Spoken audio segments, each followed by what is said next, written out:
This audiobook contains 27 censored sentences and 230 modified sentences to make it suitable for all audiences.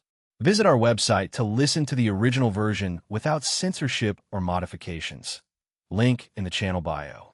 It could only be said that his eyes couldn't see through the fate that guided this girl to come to this place and become his classmate. Mayachi Hikage withdrew his gaze, waiting for this girl to say that classic line he had always kept in his heart. Then, he heard the girl introduce herself with that familiar voice. "I am Suzumiya Haruai, from Hyogo Prefecture, transferred from Kuyuin Academy. I have no interest in ordinary humans. My purpose in coming to Tokyo is to find aliens, time travelers, espers, people from other worlds, and the owner of this diary. If you have any news in this regard, please feel free to come to me." That is all. Looking at the diary in Suzumiya Haruai's hand that she took out without concealment, even though he had guessed her identity from her image in advance. When she really said her name like this, Mayachi Hikage could still feel the backstab from fate. So, Suzumiya Haruai is a holder of the second batch of diaries? Mayachi Hikage thought about it. He did seem to have mentioned on the side of the second batch of diaries that there were many diary holders in Tokyo in order to encourage them to come and snatch the commissions of the first batch of diary holders. He knew that doing so would definitely attract many people to come to Tokyo to try. But he never expected that in such a big Tokyo, with so many high schools and so many classes, someone would actually choose his current class based on intuition or luck. But seeing that it was Suzumiya Haruai, it was fine. This woman was just so unreasonable. As a light novel released in 2003 in his previous life, it could be said that this novel kicked off the craze for school anime for more than 10 years, until the rise of the Otherworld banner suppressed this trend of school anime.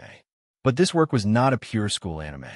For some unknown reason, Suzumiya Haruai possessed the divine power to change the world and make wishes come true. Because of her own wish, aliens, time travelers, and espers really gathered around her. Adding a male protagonist who acted as the straight man, Tsukomi, a 5-person protagonist team was formed, which triggered a series of chaotic youth school dramas later. Of course, this was the original story. Mayachi Hikage remembered clearly that in the original work, she chose North High in the prefecture and reunited with the protagonist to start the story because the male protagonist Kion traveled back to 3 years ago to remind her. But just now, when she introduced herself, she said she transferred from Kuyuin Academy. And this led to 2 possibilities. Either she came from the worldview of the disappearance of Haruai, Suzumiya, where her divine power was stripped by the alien Nagato Yuki, who had problems with herself, creating an ordinary world without supernatural events. Or she came from the worldview of the disappearance of Nagato Yuki-chan, which belongs to a brand new worldview based on the secondary creation of the disappearance of Haruai, Suzumiya. The content of the story also became a love story between Nagato Yuki and Kion. Here, Suzumiya Haruai only appeared as a supporting character, and her arrogant personality, which could be said to be domineering in the early stage of the original work, was weakened to the level of normal tsundere. Mayachi Hikage felt that the latter possibility was greater, but this couldn't explain why she pinpointed his location in the vast crowd. Or, after getting the diary and knowing the truth of this world, did she undergo a supernatural awakening and recover the power she should have originally possessed? Mayachi Hikage thought so in his heart. But no matter what the truth was, after seeing Suzumiya Haruai, who made an amazing self-introduction and neatly wrote her name on the blackboard stroke by stroke, Mayachi Hikage knew that his idea of transitioning peacefully to the summer vacation had failed. Chapter 235. Mayachi Hikage is an interesting guy. Suzumiya Haruai had always been a person of extreme action. Ever since realizing in elementary school that she was just an ordinary member of the world's masses, she refused to accept the fact of her mediocrity and began trying to live an extraordinary and sufficiently interesting life through her own efforts. And indeed, she became outstanding because of this. She was versatile in sports. Her musical abilities were strong enough for her to form a band in a world where school bands flourished, and her academic bravado could easily place her among the bravado 10 students at Kuyuin Academy. She had also made several strategic moves over the years, like drawing a huge pattern on the school playground to attract the attention of aliens. After that, she also tried hard to distinguish those who approached her on their own initiative. Unfortunately, most of those guys were just boring young men with restless energy after puberty and vain girls who wanted to draw her into their cliques. No matter how well they disguised themselves at first, or even if they could occasionally keep up with her thinking, it would take as little as 5 minutes or as long as a week for them to reveal their boring and vain nature. Spending 3 years of junior high school in boredom like this, confirming that no interesting people had appeared around her, nor had any interesting events occurred. Although Suzumiya Haruai was always dissatisfied in her heart, she also felt that perhaps she should accept the ordinariness of this world again. So, in accordance with her parents' wishes, she was unsurprisingly admitted to Kuyuin Academy, which had the highest deviation value in Hyogo Prefecture. The first month of school, as expected, it was still that ordinary high school life. She spent a month fully experiencing all the clubs in Kuyuin and rejected a few boys who wanted to approach her, confirming that her high school life was indeed nothing special. Just when she thought she was indeed just an ordinary person. On that seemingly ordinary morning, that diary changed her worldview. It turned out that this world was really not that ordinary. Whether there were time travelers was hard to say for now. But the owner of this diary was a transmigrator from another world. Aliens were also real. As for espers, now was the era of spiritual resurgence, and new espers appeared almost every day, not to mention those supernatural families that had lasted from 1,000 years ago to the present, and even those true gods. After learning these things from the diary, the desires that Suzumiya Haruai had been suppressing in her heart were completely liberated. Although the guy who called himself Voldemort didn't write many diary entries, usually just explaining what he had done these days in 100 or 200 words, she knew she wasn't the first batch of girls to get the diary. A month before she got the diary, nearly 20 girls had already obtained diaries. She also knew that many girls with diaries were currently in Tokyo, and she could gain benefits by snatching their commissions. In addition, Tokyo, the largest city in Japan, also hid many supernatural forces. If she really wanted to come into contact with the other side of this world, she had to leave Hyogo Prefecture and go to Tokyo. So with her super strong execution power, she directly researched many high schools in Tokyo that she could transfer to during the Golden Week holiday.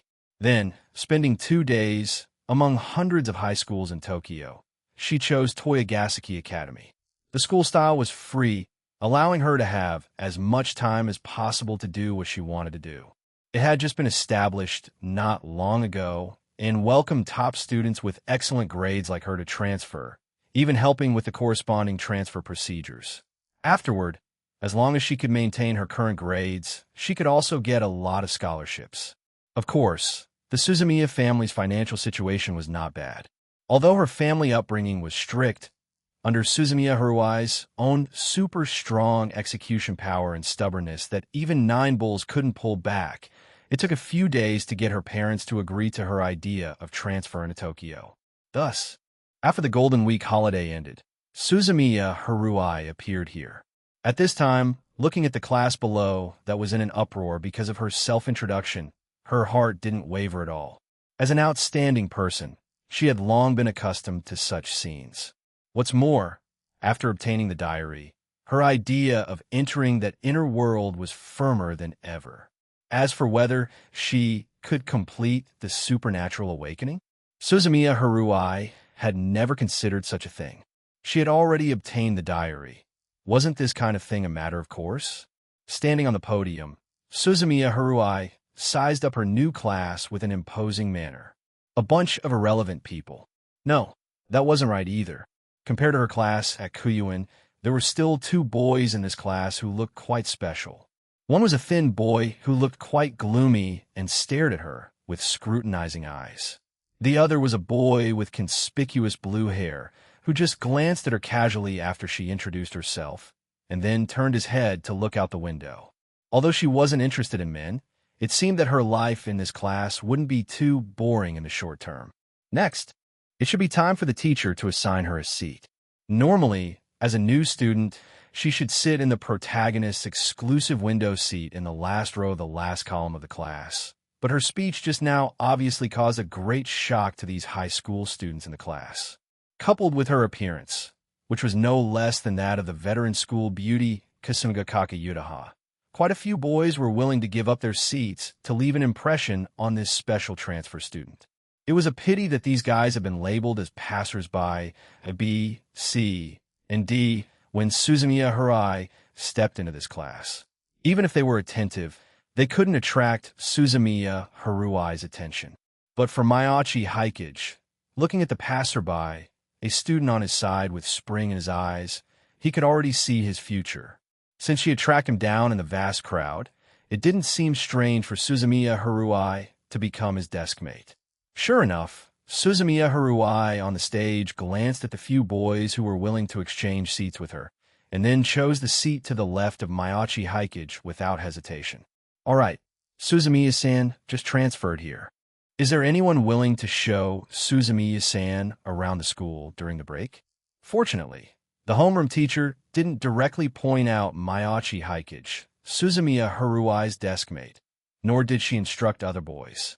She just casually found a girl who was quite popular in the class to do these things. As Suzumiya Harui sat aloofly to the left of Maiachi Hikage, she was officially a member of this class. As a classmate, Maiachi Hikage just nodded simply to her and said his name. Although Suzumiya Harui always looked careless and blustering in the anime, she was actually quite aloof when facing people she wasn't familiar with. Maiachi Hikage's only worry was that Suzumiya Harui would suddenly say to him, "Have we met before?" After all, he didn't want to take over Kaion's role at all, nor did he want to become a straight man, Tsukomi. Fortunately, Suzumiya Harui just nodded calmly to him. It seemed that the next step of the plot hadn't been triggered. It would be great if it could continue like this. But during the break after the first class, while Suzumiya Harui was planning to learn about this school and the clubs in the school under the warm invitation of that female passerby, a tall girl who subtly clashed with her attributes appeared at the door of their class, immediately attracting Suzumiya Harui's attention. Also a high-scoring beautiful girl, with the same black long straight hair, giving people a feeling of aloofness that kept strangers away, and both of them even wore hair accessories. Except she wore a yellow hair ribbon, and the other wore a white hairband. Senchuredo, a trace of doubt, flashed across Kasumigakake Yuta's face. Was there such a beautiful girl in Maiachi Hikage's class before? However, she didn't think much about it. She just came to greet Maiachi Hikage, whom she hadn't seen for more than a week and who had completely transformed. And by the way, take the Asegauka specialty that Maiachi Hikage brought for her. These days, even if she completed the daily commission of the diary, she would chat with Maiachi Hikage for a while every day. When talking about Asegauka, she mentioned that she was interested in Asegauka's specialties. And then Maiachi Hikage said that he could bring her some after the holiday ended. Although running over to meet Maiachi Hikage after the first class seemed a bit unreserved. But this was just a normal friendly exchange with this friend who had provided a lot of useful advice for her writing. Shinomiya Kagaya, that thieving cat, was the truly uninhibited one. Who would approach someone so boldly like that? Seemingly noticing Suzumiya Harui's gaze, the female passerby next to her also enviously introduced the identity of that girl to Suzumiya Harui. Barato, a second-year student, had occupied the first place in the grade since enrollment, and was also the ace of the literature club. The articles she wrote were publicized as model essays in the school, and the rumored closeness between Barato and Eruri had gradually faded in Toyogaseki, replaced by the love-hate relationship between Maiachi Hikage, the new school beauty Shina Mashiro, and Kasumigakake Yutaha. Watching Maiachi Hikage walk out of the classroom with that specialty to communicate with Kasumigakake Yutaha, and Barato completely lost her original aloof attitude when facing Barato, and even the occasional smile seemed to carry a hint of mutual admiration. That girl couldn't help but sigh wondering who Barato would end up connecting with in the end. Then, this girl focused on introducing Barato's identity to Suzumiya Haruai. From Asagaoka, handsome, good build, lucky, and talented. In half a month, he created a YouTube account with hundreds of thousands of followers, and also led Sakakibara Kuchi, who had a melancholic and gloomy style in the class, to earn nearly 7 figures in income by filming videos in this month. According to some unreliable gossip, he now seemed to live in a mansion worth 10 figures. The only problem was that such a boy was too outstanding. Kasumigaka Yudaha in the second year and Shina Mashiro in the first year were both his friends, especially Shina Mashiro in the first year. These two almost went to school and left school together every day. It's just that apart from these two girls and his twin sister, his attitude towards other girls is not very good. Boys can talk to him normally, but he has never agreed when invited to other extracurricular activities. If an ordinary person did this, they would naturally be ostracized. But Mayachi Hikage had money, looks, and ability, and even his academic performance was good. As long as it was purely discussing academic issues and not involving other areas, he basically wouldn't refuse others' inquiries. Even if he pulled Sakakibara Kuchi to isolate the entire class, most people in the class had a favorable impression of Mayachi Hikage above the average line, and would even think that it was normal for a talent like Mayachi Hikage to be different from ordinary people. Satisfying her curiosity, Suzumiya Haruai roughly understood. Barato was the uncrowned king of this class. However, she was not interested in this kind of school tyrant. She came to Tokyo to find supernatural beings, aliens, and traces of a powerful dark wizard, not to intervene in this ordinary school drama. Until that girl suddenly talked about the videos filmed by Barato, Suzumiya Haruai immediately changed her mind. She took out her phone and found Barato's current video account according to the girl's instructions. Watching those explorations of mysterious abandoned locations late at night, using the traces on the scene and the information released by the police to deduce the entire criminal process of the murderer back then. Coupled with the small movements made from time to time in the video to scare people and the thriller music with a high degree of fit, Suzumiya Haruai immediately overturned her original plan. Visiting murder scenes and those rumored haunted places, it sounded more reliable than those occult research clubs that simply stayed in the clubroom, sharing horror movies. She had joined the occult research club with expectations when she was in junior high school and at Kuyuin, but those guys didn't have the idea of exploring those spiritual places at all. They were completely a bunch of mud that couldn't support a wall. But this Mayachi Hikage not only had the guts to go to those places, but also filmed them into videos. She knew her judgment was right. Mayachi Hikage and Sakakibara Kuchi were indeed interesting people. Perhaps relying on them, she could find traces of the inner world faster. Senshiredo Kasungakaka Yudaha held the specialty from Asagaoka in her hand, looking at Mayachi Hikage with a trace of gratitude in her eyes. The results of the first volume of Metronome in Love were not very good. After reading her own novel, she had long analyzed it. She was indeed not suitable for writing pure romance novels, even if the heroine of the story was modeled after herself, and the male protagonist was the impeccable, perfect male protagonist in her subconscious. But precisely because of this seemingly overly perfect love story, according to Mayachi Hikage, it subtly felt like artificial sweetener. Kasumigakaka Yudaha knew that in her original story, she strongly introduced the second female lead in the second volume, turning this relationship into a love triangle. Coupled with the help of Aki Tomoya, who had 100,000 followers on the internet, she finally fought a beautiful turnaround battle, achieving sales of over 500,000 copies as a newcomer.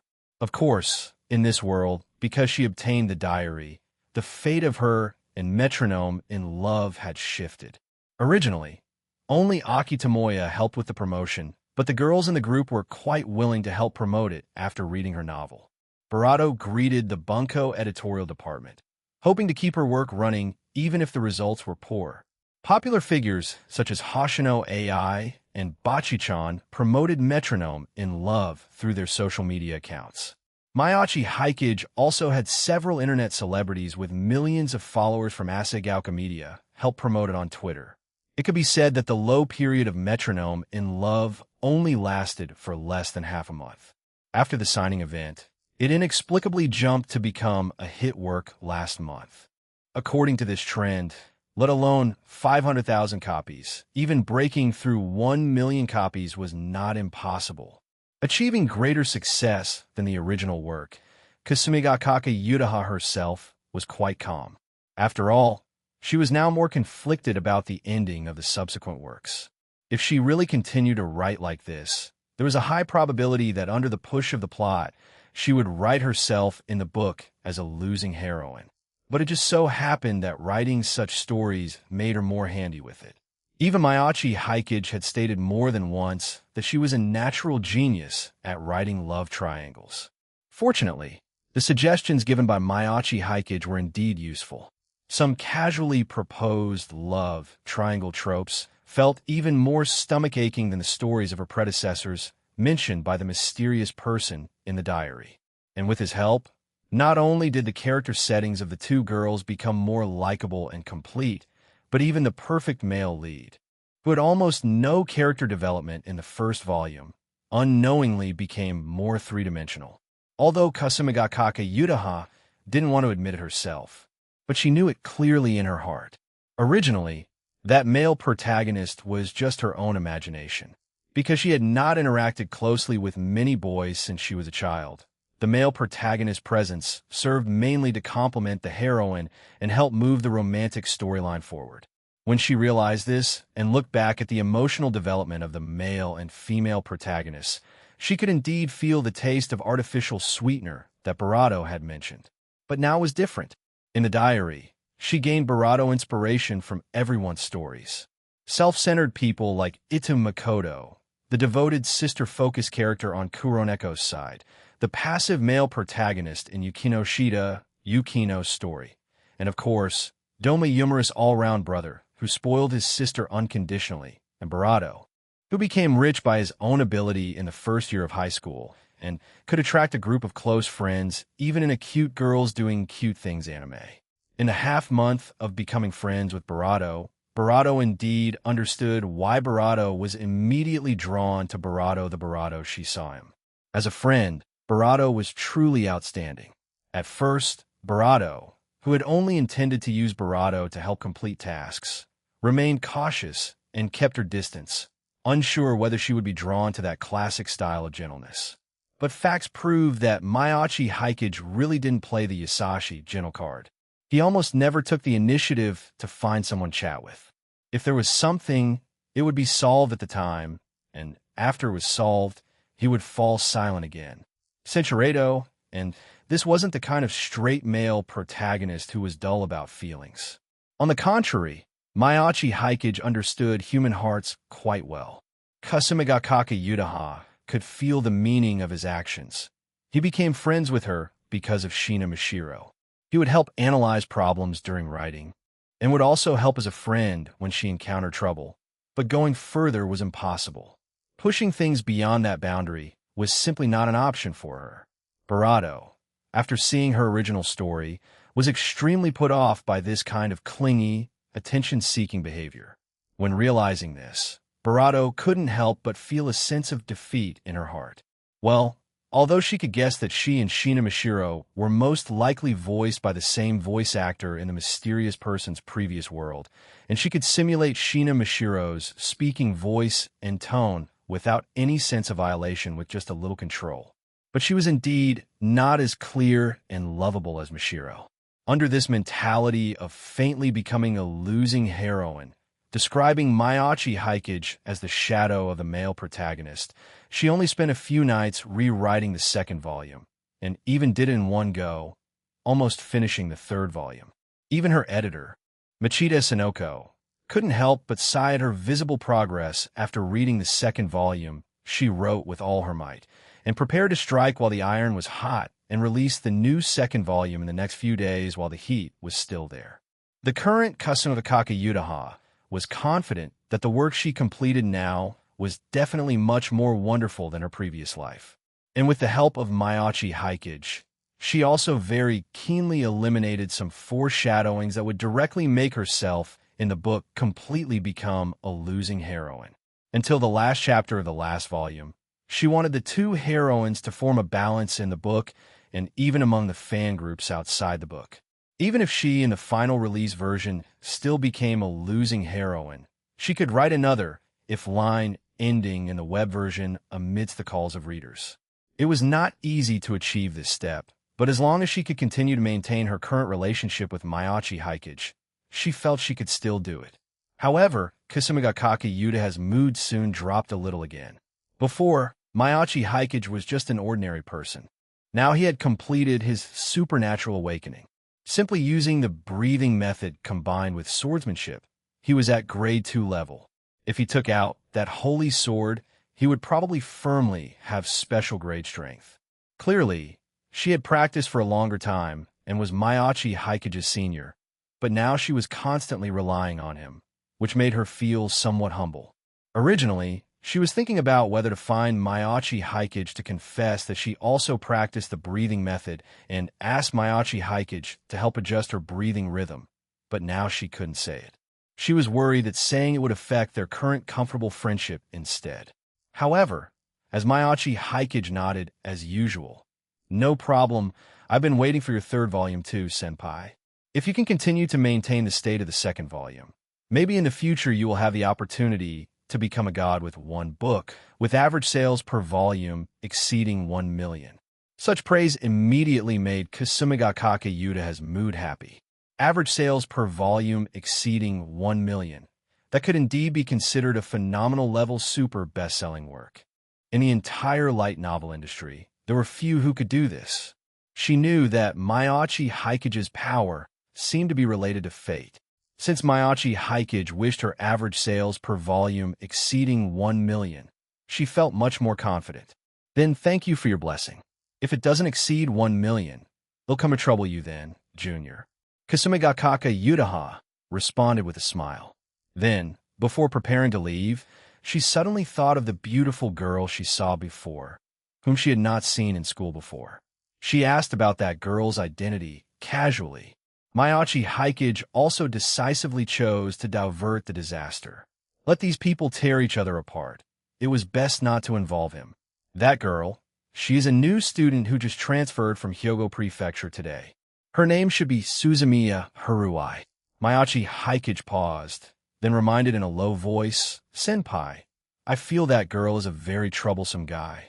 You'd better not get involved with her." Kasumigakake Yutaha was stunned. Obviously, Mayachi Hikage was meeting the other party for the first time too, right? Why did he suddenly mention letting her keep a distance from that girl? Did his ability let him see something? Wait, Suzumiya Haruai?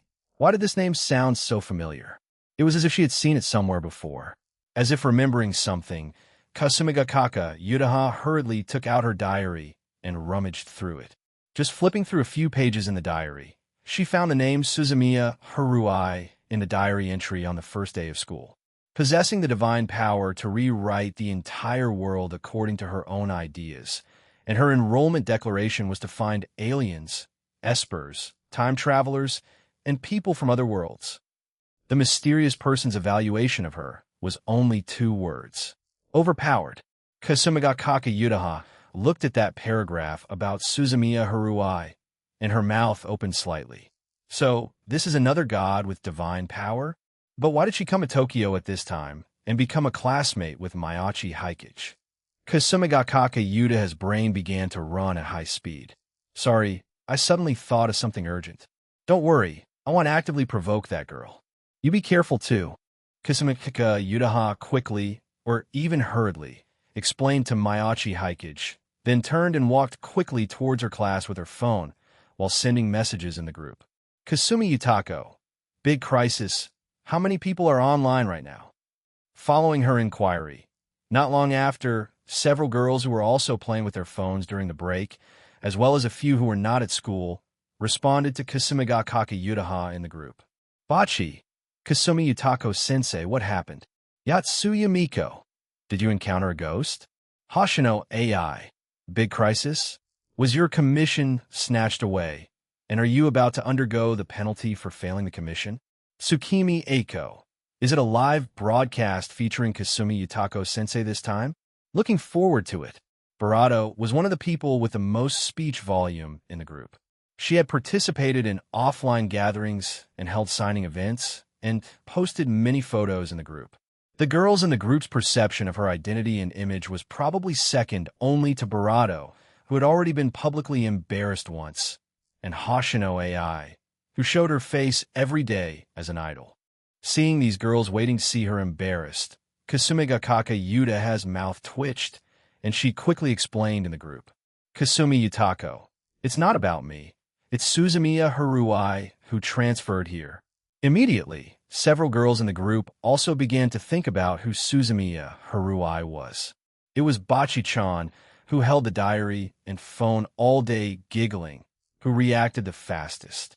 Bachi, is it that overpowered character mentioned by the mysterious person on the first day of school? Reminded by this, whether online or lurking onlookers, the girls went to check the diary entry of that day. Immediately, the chat group during class time suddenly became exceptionally lively. After all, this woman Suzumiya Haruai seemed too mysterious in the mysterious person's diary, having the divine power to make wishes come true, and also being related to aliens and time travelers.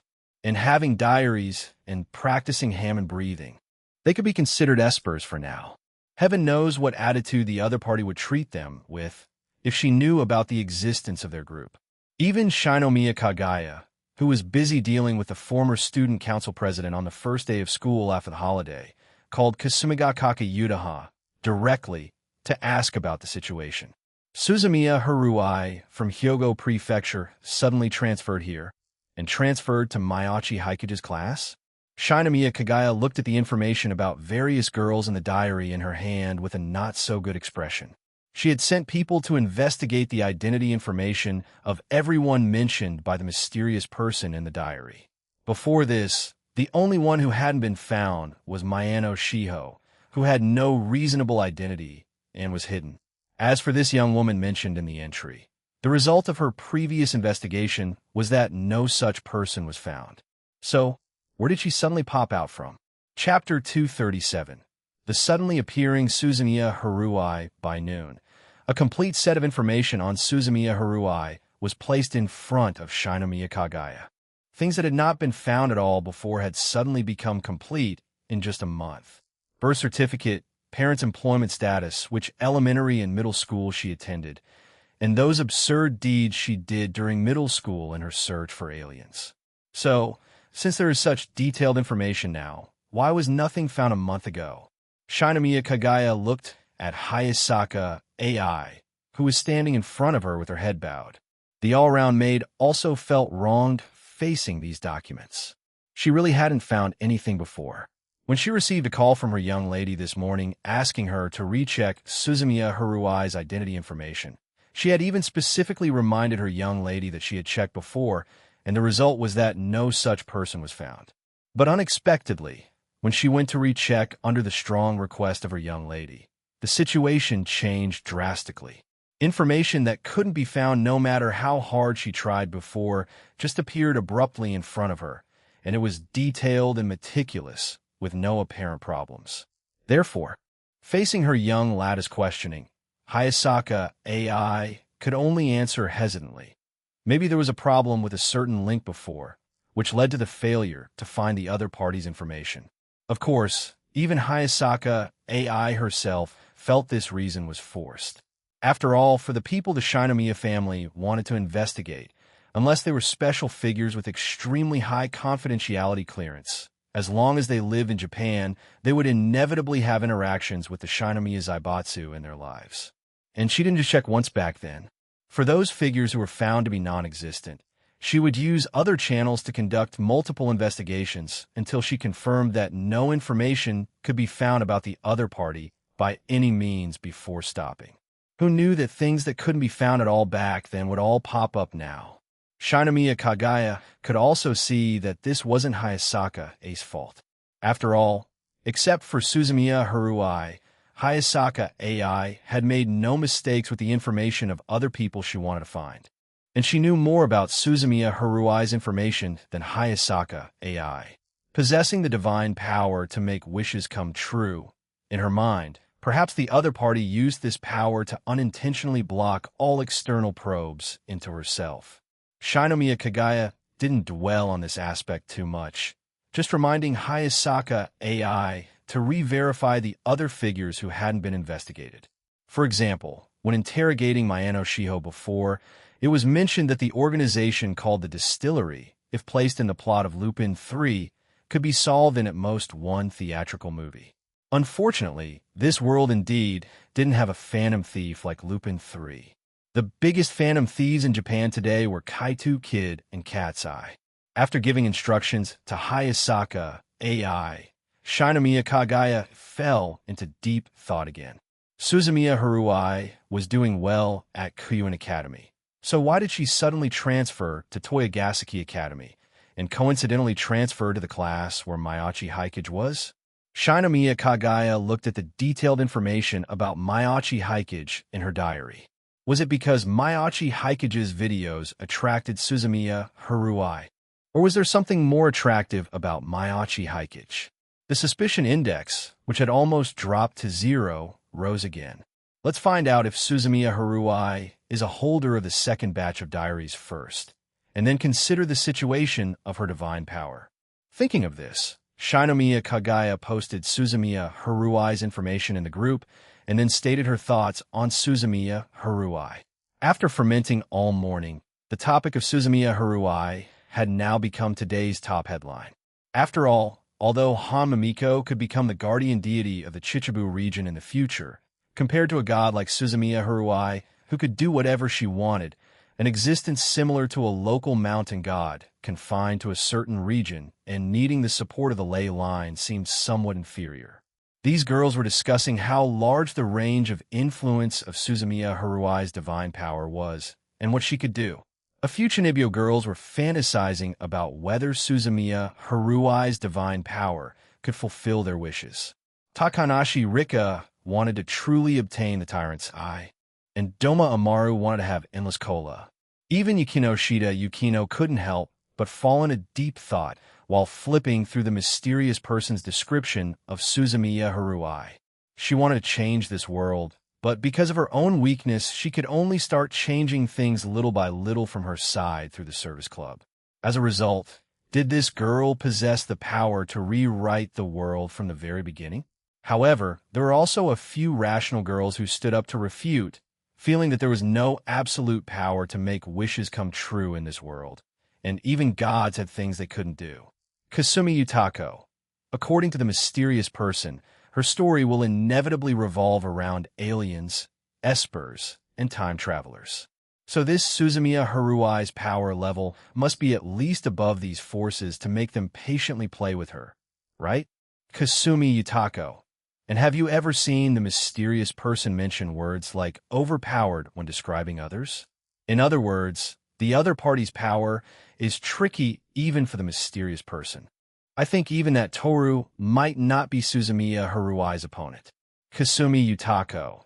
And even Mayachi-kun specifically reminded me not to get too involved with Suzumiya Harui. Either he felt it himself, or it was a reminder from the consciousness of the holy sword on him. In short, that Suzumiya Harui definitely has a dangerous aura, which is why he reminded me like that. If you don't believe it, we can ask Mashiro. Miyaoshi-kun detinitalu vont li torstai Mashiro. We can know from Mashiro what kind of power Mayachi-kun sensed from Suzumiya Harui.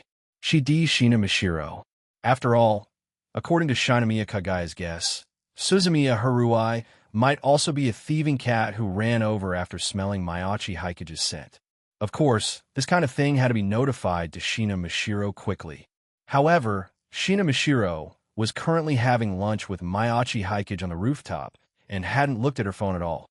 Even if she felt the phone vibrate, she just handed it directly to Mayachi Hikage and asked him to reply for her. Wait a bit. Wait until you finish eating.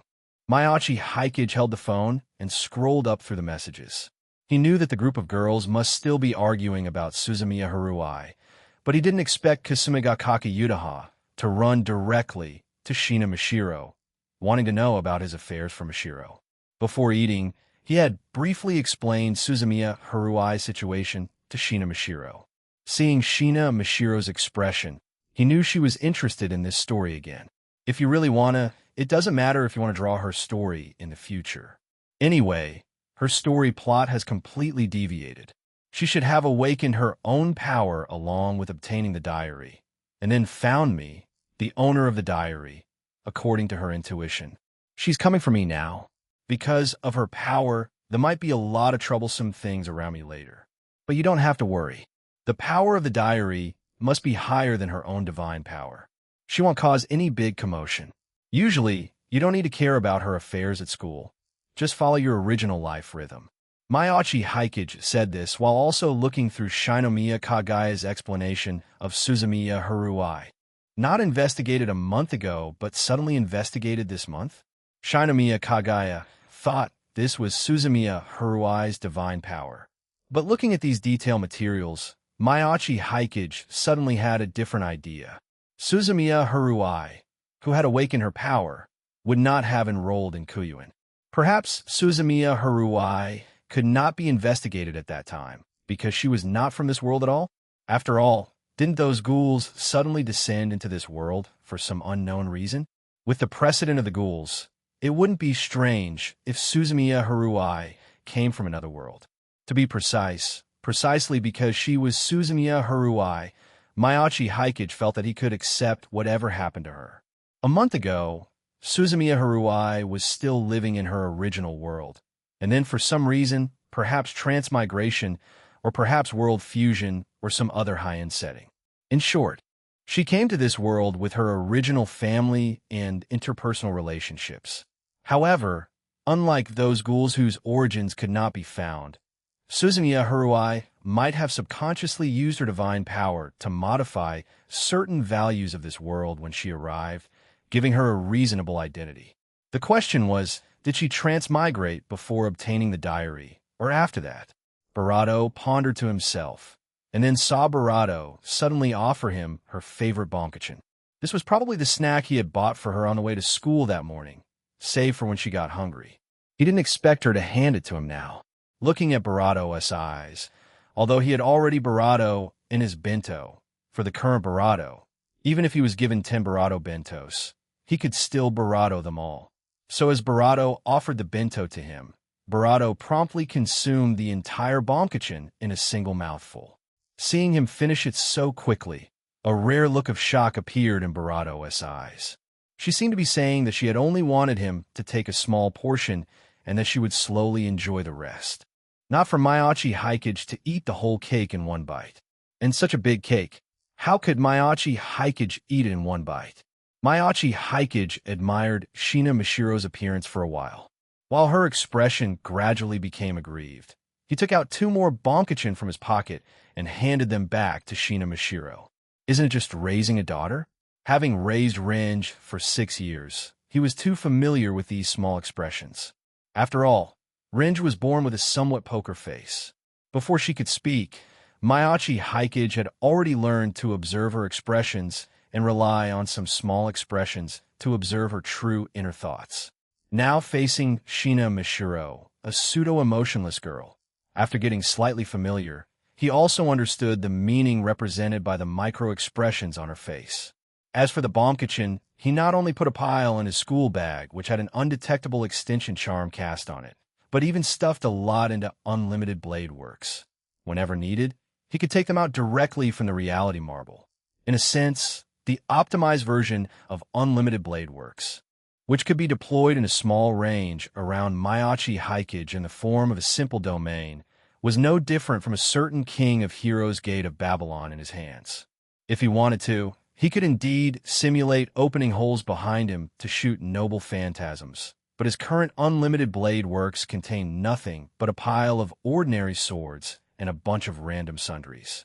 Rather than a reality marble, it was better to say that it was a laboratory Mayachi Haikage found for himself that would not affect the outside world at all. After taking out the bonkachin and successfully coaxing the easily coaxed Shina Mashiro, Mayachi Hikage then spoke about Suzumiya Harai in the group, using Shina Mishiro's tone. Shina Mishiro. Hikage told me that the fate on Suzumiya Haruai keeps jumping, and he can't see clearly what she wants to do. She is very dangerous. The girl looked at the other girl's message, knowing that she should have finished lunch with her friend, and her emotions fluctuated slightly. Constantly jumping fate, is it because of divine power? So no matter what the other girl wants to do, she can rely on divine power to produce a corresponding future? When enviable power, Kasumigakaka Yudaha gritted her teeth. Although Mayachi Hikage had reminded her, the other party might be a holder of the second batch of diaries, so she naturally had to find a way to confirm this. Since Barato was currently chatting with Barato on the rooftop, she should be able to find Barato if she went to Barato's class now. However, her idea fell through. When she arrived at Barato's class, among the few scattered people in the class, there was no sign of Suzumiya Haruai. Did someone else in the class take Suzumiya Haruai to the cafeteria? She continued to walk towards the cafeteria, but bumped into the sneaky little girl Eriri around the cafeteria. Seeing Eriri's thief-like appearance, Kasumigakaka Yudaha followed her gaze and knew that she was planning to have a chance encounter with her childhood friend in the cafeteria. Ever since reading the novel and manga of Sikano, this girl Eriri had become a bit obsessed. While wanting to prove that Aki Tomoya was not that kind of half-hearted guy, Senchuredo, Kasumigakaka Yudaha didn't want to greet this tsundere, a losing heroine who hadn't recognized reality yet. But as her gaze looked further away, her eyes couldn't help but narrow slightly. Why was Suzumiya Haruai walking with Kato Megumi? Chapter 238. Suzumiya Haruai and Kato Megumi. Kasumigakaka Yudaha fixed her gaze tightly on the two figures in the corner of the cafeteria. That's right, it was Suzumiya Haruai and Kato Megumi. The two of them were currently sitting at the same table, eating. Although it seemed like a coincidence, Kasumigakaka Yudaha felt it was a bit too coincidental. She needed to figure out exactly what was going on. She looked at Sawamura Spencer Eriri beside her. She knocked Eriri on the head directly, startling her. "Why is it you?" After turning around and seeing that the person standing behind her was Kasumigakaka Yudaha, Eriri's guilty conscience immediately turned into dissatisfaction. This was just her personality. In front of ordinary classmates, she always presented herself as an elegant, wealthy young lady, but she would only reveal her terrible true nature in front of those she was familiar with. If she were facing someone she liked, she would add a layer of textbook tsundere behavior in addition to that. Because the mysterious person had mocked her and exposed her hidden identity, Barato counted as a familiar comrade in arms to her. Naturally, Eriri appeared much more relaxed in front of this woman. I suggest that even if you want to create chances for a chance encounter, don't look so guilty. If you go on like this, you really will become the kind of golden-haired, losing heroine. Kasumigakaka Yudaha poked mercilessly at Eriri's sore spot. How could I become some golden-haired, losing heroine? That's just something that jerk fabricated, Eriri retorted at Barato in exasperation. However, Barato was in no mood to continue bickering with this loser right now. She stated her plan directly. Anyway, interrupt your chance encounter bridge with your childhood friend for a moment. Do me a favor today. Eriri immediately showed a suspicious expression. What scheme do you have now? This woman, Kasumigakaka Yudaha, always acted dominantly.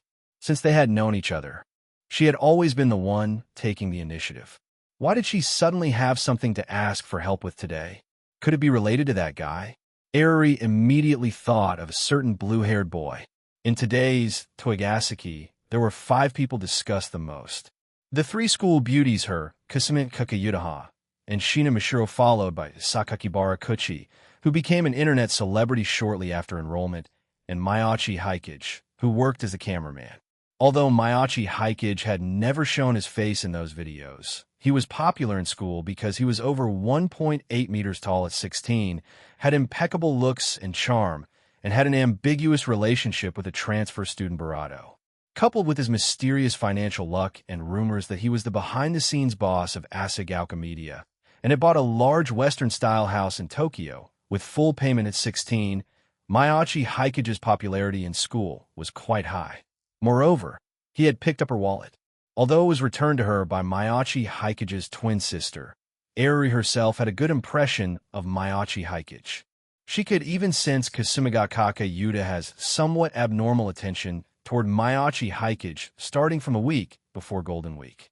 Did Kasumigakaka Yuta also develop feelings for Mayachi Hikage and want to have a vigorous love triangle with that Shina Mishiro? But she didn't see Mayachi Hikage and Shina Mishiro in the cafeteria. She heard that both of them brought their own bentos to school.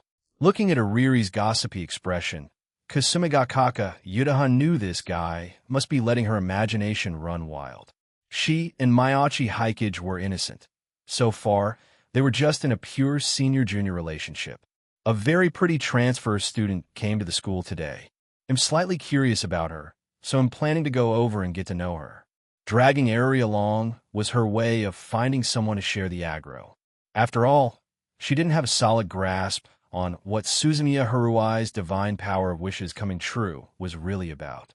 Having the equally conspicuous Airi beside her gave her some peace of mind. Airi could clearly hear the caution in Kasumigakaka Yuta's tone. Oh ho! What kind of transfer student could make a super beautiful girl like Kasumigakaka Yuta feel such an insecure sense of urgency? In that case, she really had to go and see. Immediately, the matter of Aki Tomoya was thrown to the back of her mind. Anyway, they were childhood friends, and their relationship had eased up a lot recently. High school lasted 3 years. There was no need to rush this moment.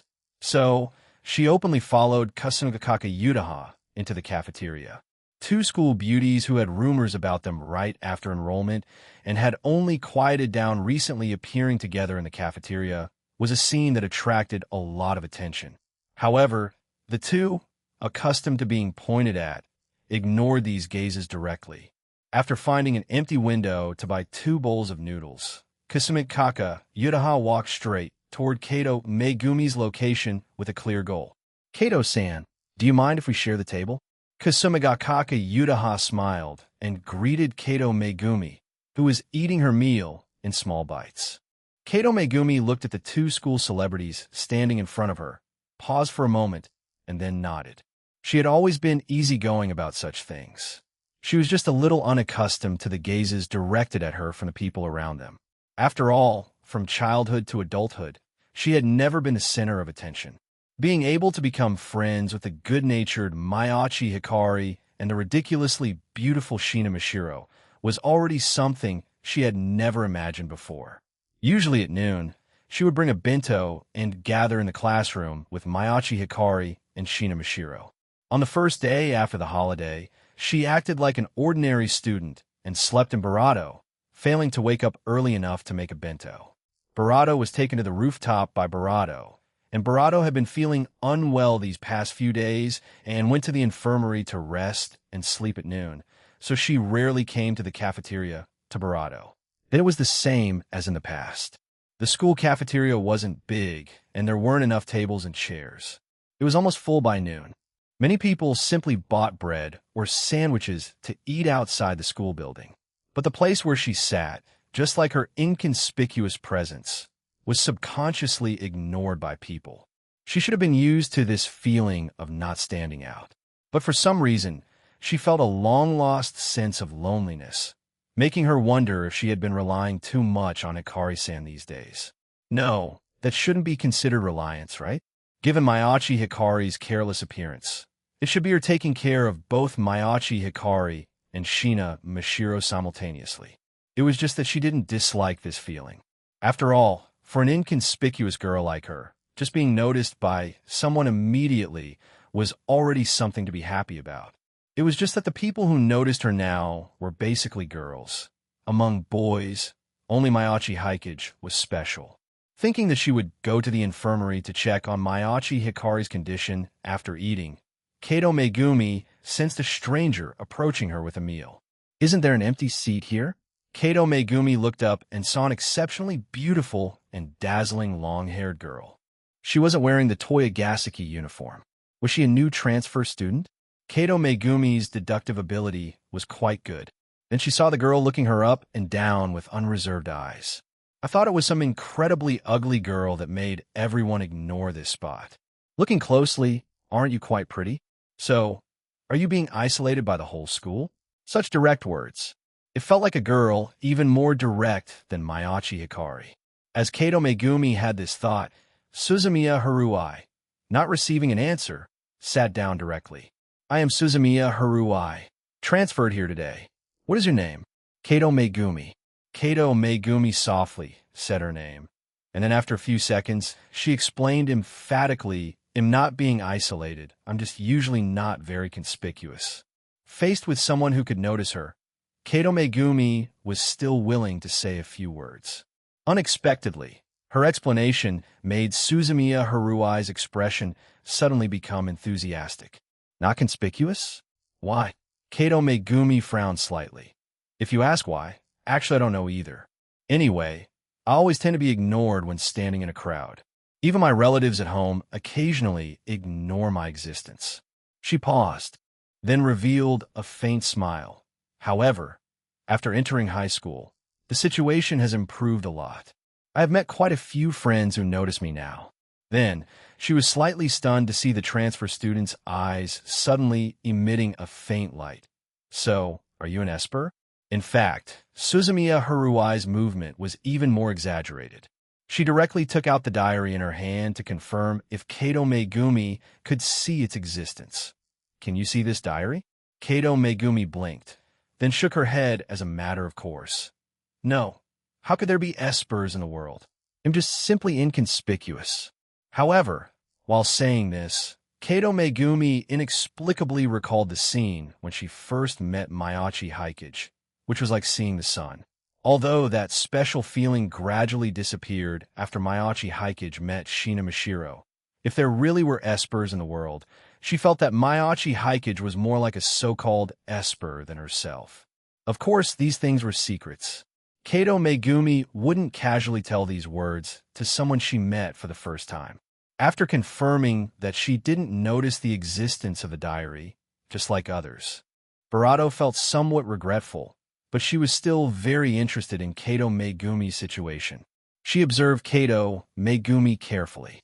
No one understands better than me what goes on in the heads of adolescent boys. You seem to be doing well, and you present yourself nicely. Your personality seems okay so far. A girl like you should clearly be the type most likely to be confessed to in class. How could you be inconspicuous? This must be because you have some superpower that confuses others' cognition, causing everyone to ignore your presence. Not everyone, and I'm not as low-key as you say, Suzumiya-san. Kato Megumi answered peacefully. Although she was easily ignored in class, at least a small half of the classmates could call out her name a month after school started. Suzumiya Haruai rubbed her chin. Mayachi Hikage was already her desk mate. When the time came, she would simply step closer. If a kind girl like her chose to reach out first, he would surely be open to listening. So her current focus was to understand what was happening with this girl whose presence was mysteriously thin. Just as she was thinking about what method to use to further verify that the other party had superpowers without knowing it, the arrival of Kasumigakake Yutaha and Eruri interrupted her train of thought. She followed the voice and immediately recalled the glance exchanged during the break after the first class in the morning.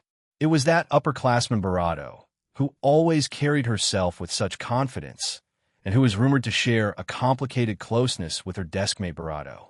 Could she also detect Kato Megumi's presence? Or did she notice Kato Megumi because of herself? No. Even if she noticed Kato Megumi because of herself, she called out Kato Megumi's name directly just now. In other words, they knew each other before this. Then under what circumstances did they meet? Thinking this, she cast her gaze on the blonde, twin-tail beauty behind Barato. One morning was enough for her to Barato out the current situation of this school. This beauty, no less attractive than Barato, should be that Japanese-British mixed-heritage Sawamura Spencer Eruri. It was just that she kept hovering her gaze between her and Kato Megumi. Even when looking at Kato Megumi, Barato sensed a wariness from her, as if she were looking at a rival. Although she had always been uninterested in the messy romantic drama between teenage boys and girls, Suzumiya Haruai really wanted to know how Kato Megumi became this girl's love rival. After Kato Megumi briefly introduced the names of both parties, Kasumigakaka Yutaha sat down with Eriri, whose fur was slightly bristling. So a losing heroine is a losing heroine. The plot was already messed up like this, yet when facing the imaginary enemy, she would still subconsciously show this food-guarding appearance. But now her friend had definitely attracted the other girl's firepower. The girl with glasses pondered. Although it was unkind to use you as a test subject, this could be considered dedicating yourself to science. I will reward you well after this. Chapter 239. Barato as suspicion, two notable students at the school, plus a new face that stood out just as much. One student was already enough to attract attention, but now that three were sitting together, the curious and gossipy gazes in the cafeteria never ceased. Then, they naturally noticed the remaining plain-looking girl among the four. There's actually another quite pretty girl there. Although she wasn't as dazzling as the other three, sitting with them, her looks didn't seem inferior by much. Why hadn't they noticed such a girl in school before? As a person with little presence, it was also the first time Kato Megumi had felt so many curious gazes. Even with her calm personality, she was a bit unaccustomed to the current situation. Better finish eating and leave quickly. Moreover, this Kasumigakaka senpai's target wasn't her. She could feel that. Kasumigakaka Yutaha only came to greet her because of this new transfer student, Suzumiya Haruai. As an inconspicuous passerby character, she should return the stage to these dazzling protagonists as soon as possible. Therefore, after Kasumigakaka Yutaha sat down and greeted her, Kato Megumi focused her attention on the lunch in front of her and didn't react further. However, Suzumiya Haruai was not a person who could stay quiet. After Kasumigakaka Yutaha and Eriri arrived, she had been observing these two.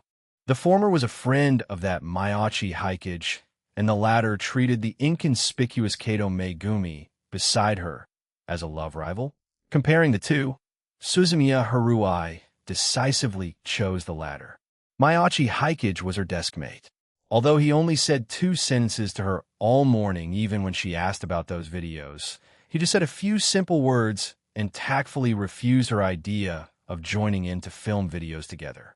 Suzumiya Haruai planned to take some time to watch all the videos this guy had filmed, observe them from behind for a while, and finally join their filming team after gaining her trust.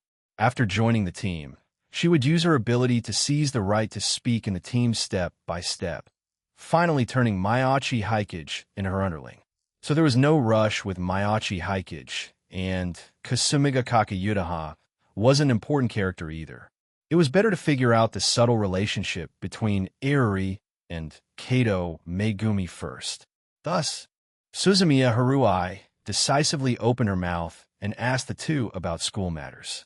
She hated these meaningless exchanges herself, but she also knew the necessity of such communication. Usually, she didn't have any ideas in this regard, so she didn't need to compromise herself for anyone. But when facing things she was interested in, this little reluctance was nothing at all. Eriri knew that Kasumigakaka Yutaha came for Suzumiya Haruai, and out of curiosity, she was also somewhat interested in this transfer student. Kasumigakaka Yutaha, sensing Suzumiya Haruai's inexplicable enthusiasm, was on guard, so she maintained her attitude and indifferently guided the topic to things Eriri was more interested in, like drawing in 2D culture, e.g. Suzumiya Haruai was the type of person who could say a few words on any topic and never cared about the opinions of those around her. That frank attitude vaguely made Eriri feel the aura of her childhood friend from her. She shook her head quickly. Akitomoya only showed such an attitude when discussing ACG topics with people, but the girl in front of her dared to speak her mind boldly regardless of the content. Her tough attitude towards her own views was even firmer than Akitomoya talking about 2D culture. However, Eriri didn't dislike this personality. In fact, she was a little envious. After all, she couldn't state her views so frankly. According to Kasumigakaka Yutaha, she deserved to become a golden-haired losing heroine. Arari certainly wanted to oppose Kasumigakaka Yuda's evaluation, but after reading that novel, didn't she know that if the plot really developed like that, she might really act according to the actions in the novel? Therefore, she wanted to change her fate of becoming a losing heroine and make changes in her first year of high school. It was just that habits formed since childhood were not so easy to change. What she thought in her heart now was to be frank, but when she actually spoke, she was still as duplicitous as usual, which could be called the most standard Sundara trope. Just thinking of this, Arari subconsciously turned her gaze to the other side. So, is that Sawamura-san's crush? Suzumiya Harui's words instantly made Arari shudder all over. Oh no, because of the personality shown by Suzumiya Harui. She recalled the breakdown of her relationship with Aki Tomoya because she wasn't frank enough, causing her to subconsciously glance over there. Perhaps that glance just now allowed this transfer student to see something. But is this something that can be asked directly in this place? Instinctively, Arari waved her twin tails and strongly retorted, "Impossible. How could I like that guy?" Who knew that Suzumiya Harui didn't care about this at all, but turned to ask Kato Megumi instead. "So, do you know that boy Kato-san?" Kato Megumi nodded calmly. "It should be Aki-kun. Hikari, a friend of my class, told me some things about Sawamura-san. He is Sawamura-san's childhood friend. As the heroine of the manga Sikano, How to Raise a Boring Girlfriend, since Kato Megumi agreed to let Shina Mashiro draw the manga heroine based on her. Even if she didn't feel she was qualified to be a heroine at all, she would still pay attention to the situation of that manga. Shina Mashiro wouldn't take the initiative to talk about these things, but Mayachi Hikari valued that manga very much. So Kato Megumi learned about the general characters and plot. Precisely because of this, she knew the reason for Sawamura Spencer Iriri's rather subtle reaction when meeting her recently, and she didn't take it to heart. After all, it was just a story created based on real people.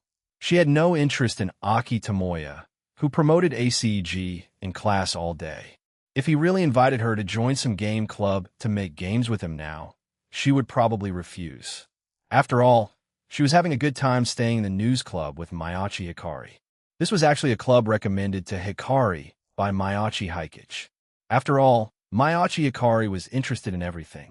When filming videos in Asagauka back then, she also liked to squat behind him and ask questions. Now, letting her join the news club could more or less vent her strong desire for gossip.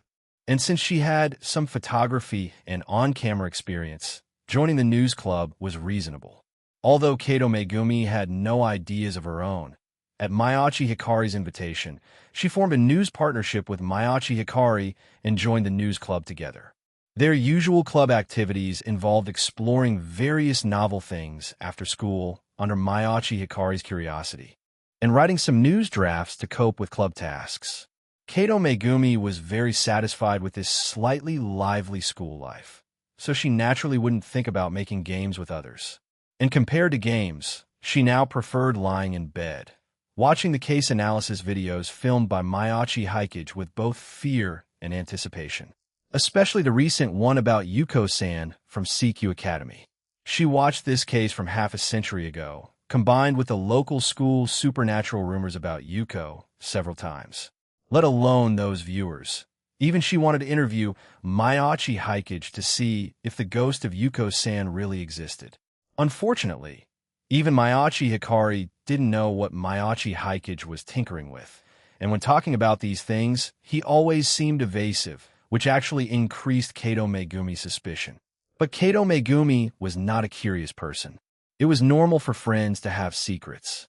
As long as the two could maintain their current relationship, it was fine. Back to the present, having her childhood friend relationship exposed frankly by Kato Megumi, Iriri's face turned slightly red. This matter was actually a secret in school.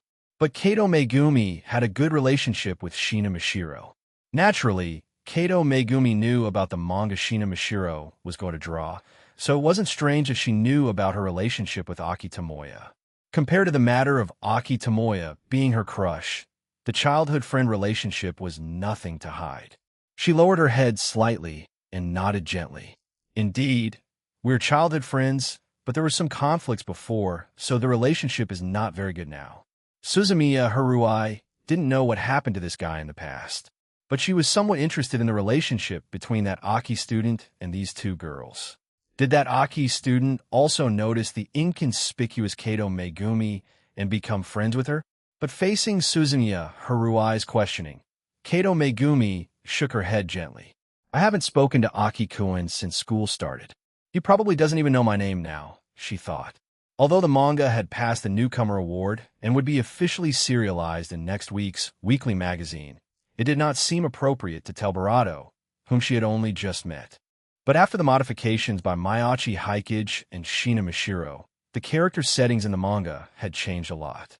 Especially the male protagonist, aside from the setting of loving 2D culture and being childhood friends with Eriri, there was almost no shadow of that Aki student in other aspects of the character setting. At least in Kato Megumi's eyes, rather than saying it was Aki Tomoya, it was more appropriate to say it was a shrunk-down version of Mayachi Hikage. Even if people noticed it after the manga was released, Senshirado Kasumikaka Yudaha used the explanation she used to coax Eriri again, while also constantly observing Suzumiya Haruai's attitude. Although that novel is just a fantasy novel based on our personalities, I have to say that the guy's description of our personalities is quite accurate, so Mashiro wants to adapt this story into a manga. Kasumikaka Yudaha said this, then looked at the increasingly embarrassed Eriri. However, Eriri is quite tsundere and was stimulated by that novel recently. So please keep these things secret, Suzumiya-san. Suzumiya Haruai's eyes became brighter and brighter. A group chat formed by enthusiasts, a mysterious and unknown creator, writing the group members into a novel to mess with their mentality, and now it's going to be adapted into a manga. Why does this sound so interesting? Moreover, Suzumiya Haruai subconsciously felt that the so-called group chat and that mysterious guy might be the person she was looking for. She stood up abruptly, grabbing Kasumigakaka Yudaha's hand with shining eyes. I also want to join that group chat. Can you help introduce me, Kasumigakaka-senpai? Facing Suzumiya Haruai's super strong execution power, Kasumigakaka Yudaha also realized that this girl was completely different from the girl she knew in the past. This is too direct. However, she didn't dare to pull Suzumiya Haruai into the group chat, because that chat group not only had the diary's shielding mechanism, but Suzumiya Haruai herself was too dangerous. If she broke through the diary's shielding mechanism and joined the chat group, heaven knows what unknown impact she would cause to the chat group using her power.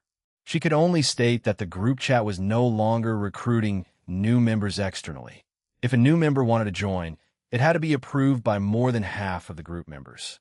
Then, by promising to bring that novel to show Suzumiya Haruai when the time came, she barely managed to appease Suzumiya Haruai, and seeing that she had almost pasted the diary to the other party's eyes, yet the other party had no feeling at all, Suzumiya Haruai felt a little disappointed in her heart. It seems that she is indeed not a diary holder of the same batch as me. But the more she thought about it, the more she felt that the woman in front of her must have something to do with the diary. After all, that Voldemort said in the diary that those who own diaries should be the protagonists of their respective stories. And now, Kasumigakaka Yudaha took out a novel with them as the protagonists. Even after an explanation, Suzumiya Haruai could guess by intuition that there must be something wrong here. So what happened between that Voldemort and these girls in the past month? Following Suzumiya Haruai's thought, her diary, which had been silent for a long time, finally issued its first commission to her on its own initiative. Detected that the second batch of diary holders has made offline contact with the first batch of diary holders and raised suspicions. Special commission is now open. Special commission 1. Maintain your own secret and do not let the first batch of diary holders confirm your identity. The longer you hide, and the more times you contact the first batch of diary holders, the higher the reward. 2. Independently discover the DIY tasks of the first batch of diary holders and complete their daily commissions before they do. Chapter 240. So you finally decided to stop being human? Looking at the commission that suddenly refreshed in front of her, Suzumiya Haruai's eyes lit up. So her guess was correct. Was Barato actually one of the holders of the first batch of diaries? Given how she had actively approached the other person, she was probably also suspected of being a holder of one of the second batch. It seemed the other person had not yet confirmed whether she possessed a diary. Instead, because of that group chat, she had exposed her own identity, so the diary assigned her such a commission to hide herself. Although she didn't know why she had to hide herself, Suzumiya Haruai had a personality that feared the world would not be chaotic enough. As long as she disguised herself, she could get rewards. This was very appealing to her, as she had only been able to obtain reading value through the diary without any way to use it until now. As for intercepting the daily commission, she also took a look. There were no hints, which meant she needed to investigate the other party's daily commissions bit by bit herself. Fortunately, she knew from the description of her own commission that every diary holder who unlocked the commission function would have a daily commission with very low difficulty that could be completed repeatedly, which served as a guarantee among commission tasks. In other words, these daily commissions were repetitive. As long as she kept an eye on Kasumigakake Yutaha and figured out what special and repetitive actions were in her daily schedule, and then try them out, there would always be a time when she could figure out what the other party's daily commission was. On Kasumigakake Yutaha's side, she was also somewhat helpless. She had originally intended to use Sawamura Spencer Eriri to attract Suzumiya Haruai's attention, who knew that Kato Megumi, the heroine, would be as responsive as Shina Mashiro, directly blurting out the name of the original protagonist, Aki Tomoya. She had no choice but to explain the matter of the Seikano novel following Kato Megumi's words. However, these words obviously made Suzumiya Haruai interested in their chat group, and she should also be interested in the mysterious person. This really counted as going for wool and coming home shorn. But since it was already like this, she might as well follow the method given by Shinomiya Kagaya to confirm whether Suzumiya Haruai was a diary holder. So after that, she kept probing Suzumiya Haruai from the side. For example, why did she transfer to Tokyo alone? Did she have any hobbies, such as writing diaries? What would she think if a transmigrator from another world really told her that she was actually a character in an anime? Unfortunately, Suzumiya Haruai didn't take the bait at all. She probed for a long time, but apart from making Kato Megumi and Eriri feel a little baffled, it didn't have any effect. Even Suzumiya Haruai showed a trace of impatience, which made Kasumigakake Yutaha give up the idea of continuing to probe. According to Suzumiya Haruai, her sudden transfer was just a whim. She felt that Kuin Academy was too rigid and boring, so after discovering that Toyogaseki promoted a free school style, she actively applied for a transfer. And by the way, she could experience the taste of living alone in Tokyo. Failing to probe anything from Suzumiya Haruai, Kasumigakake Yutaha didn't know if Suzumiya Haruai really didn't understand or was pretending. In short, a few minutes later, Kato Megumi finished eating first and left the cafeteria early to visit Miyachi Hikari in the infirmary. Afterward, Suzumiya Haruai also greeted them and got up to leave. In the end, Barato and Barato exchanged contact information, and the meeting concluded there. It wasn't until Barato's Barato disappeared from their sight that Eriri poked Barato's arm grumpily. "So why do you care so much about that transfer student? I don't remember you being so warm-hearted." As the once soul school beauty of Toyogaseki Academy, Kasumigakake Yutaha was quite aloof when facing outsiders. The number of people in the entire school who could be treated specially by Kasumigakake Yutaha could be counted on one hand. If you knew what she had done, you wouldn't treat her as an ordinary person. Kasumigakake Yutaha shook her head and mentioned the name of the middle school Suzumiya Haruai had attended. Eriri frowned. "So mysterious. I'm too lazy to investigate these things." "Forget it if you don't say it." At noon today, she was severely tortured by past memories again. She was already feeling bad, and now Kasumigakake Yutaha was acting like a Riddler here. As at Tsundere, she also had to find a way to properly heal the emotional trauma in her heart.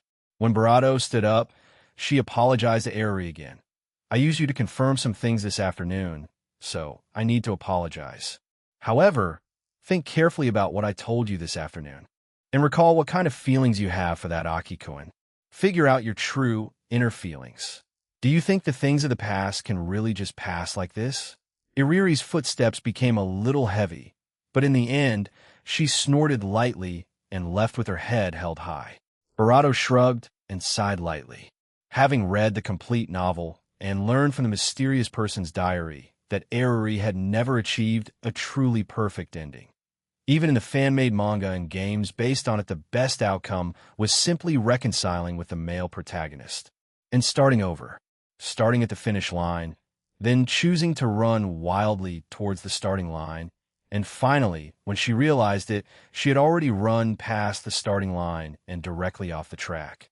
The mysterious person's complaint was that she was a born loser.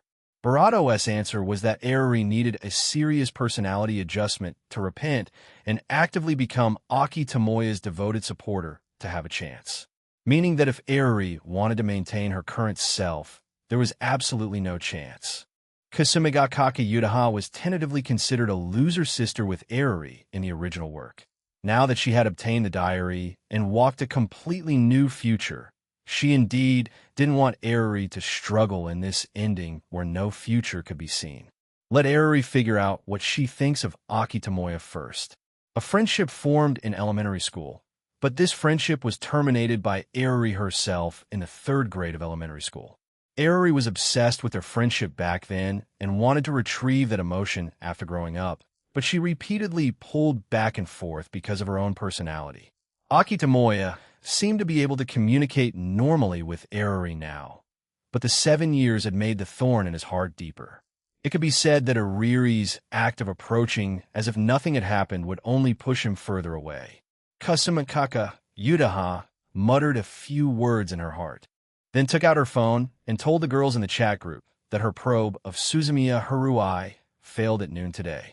And on the rooftop, after accompanying Shina Mishiro for lunch, Shina Mishiro ran to the art club for a lunch break, leaving the space on the rooftop to Maiachi Hikage and Sakakibara Kuchi. And the question Sakakibara Kuchi asked was simple. Were the rumors about Kano Yuko true? It's true. I'm even entangled by the evil side of Kano Yuko's soul now. Maiachi Hikage said something extraordinary with a smile. The expression on Sakakibara Kuchi's face immediately became strange. Why did what Maiachi Hikage said sound so ambiguous? Maiachi Hikage waved his hand.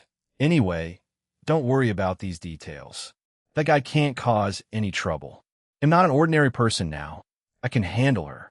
After a long silence, Sakakibara Kuchi asked, "So you finally decided to stop being human?" Sakakibara Kuchi never regarded Maiachi Hikage as an ordinary person. How could an ordinary person create such a big company at the age of 16, buy a Western-style house in the center of Tokyo, and then run to film horror videos with unlimited future prospects? How much money could horror movies make?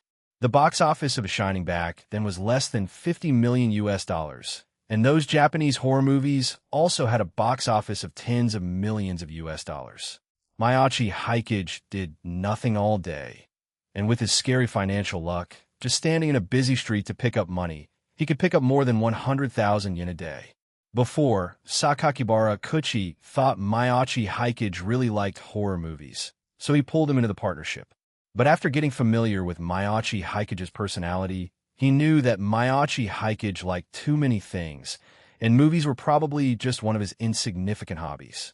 Coupled with the ghost shadow incident that appeared before, from that time on, Sakakibara Kuchi knew that Maiachi Hikage had other purposes.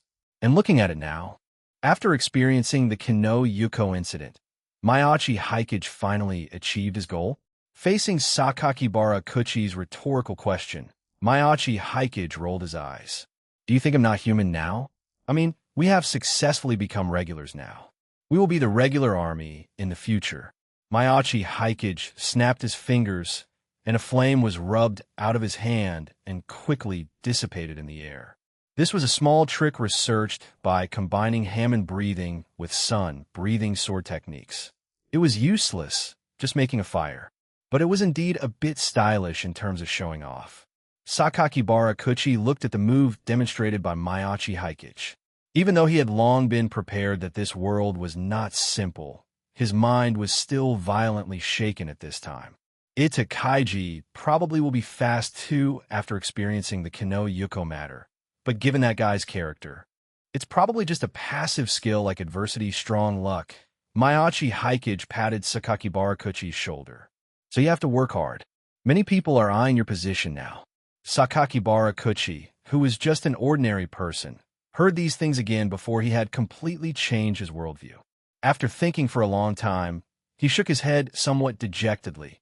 My health has not been good since I was a child. Although I like reading horror novels, I have to admit that I should also profess love for something, but feared its reality. If I really come into contact with those things, I'm afraid I will run away too. No, not only will you not run away, but you will stand more firmly on the side of the anomaly to investigate the truth. Mayachi Hikage, who had watched another, naturally knew what kind of character the boy in front of him had. Ita Kaiji was a guy who usually felt that his life was cheap, so he wandered around, but when he was really in despair, he would be willing to throw everything away to survive and gain more benefits. He belonged to the anti-hero protagonist type. Embarado was the protagonist of a very classic detective story. He was sensitive and strong inside. Even if the classmates around him met their end one after another, he could investigate the final truth in pain, and finally confronted his aunt who had Barado a year ago, bringing her Barado story to a close with his own hands, ending the calamity of that year.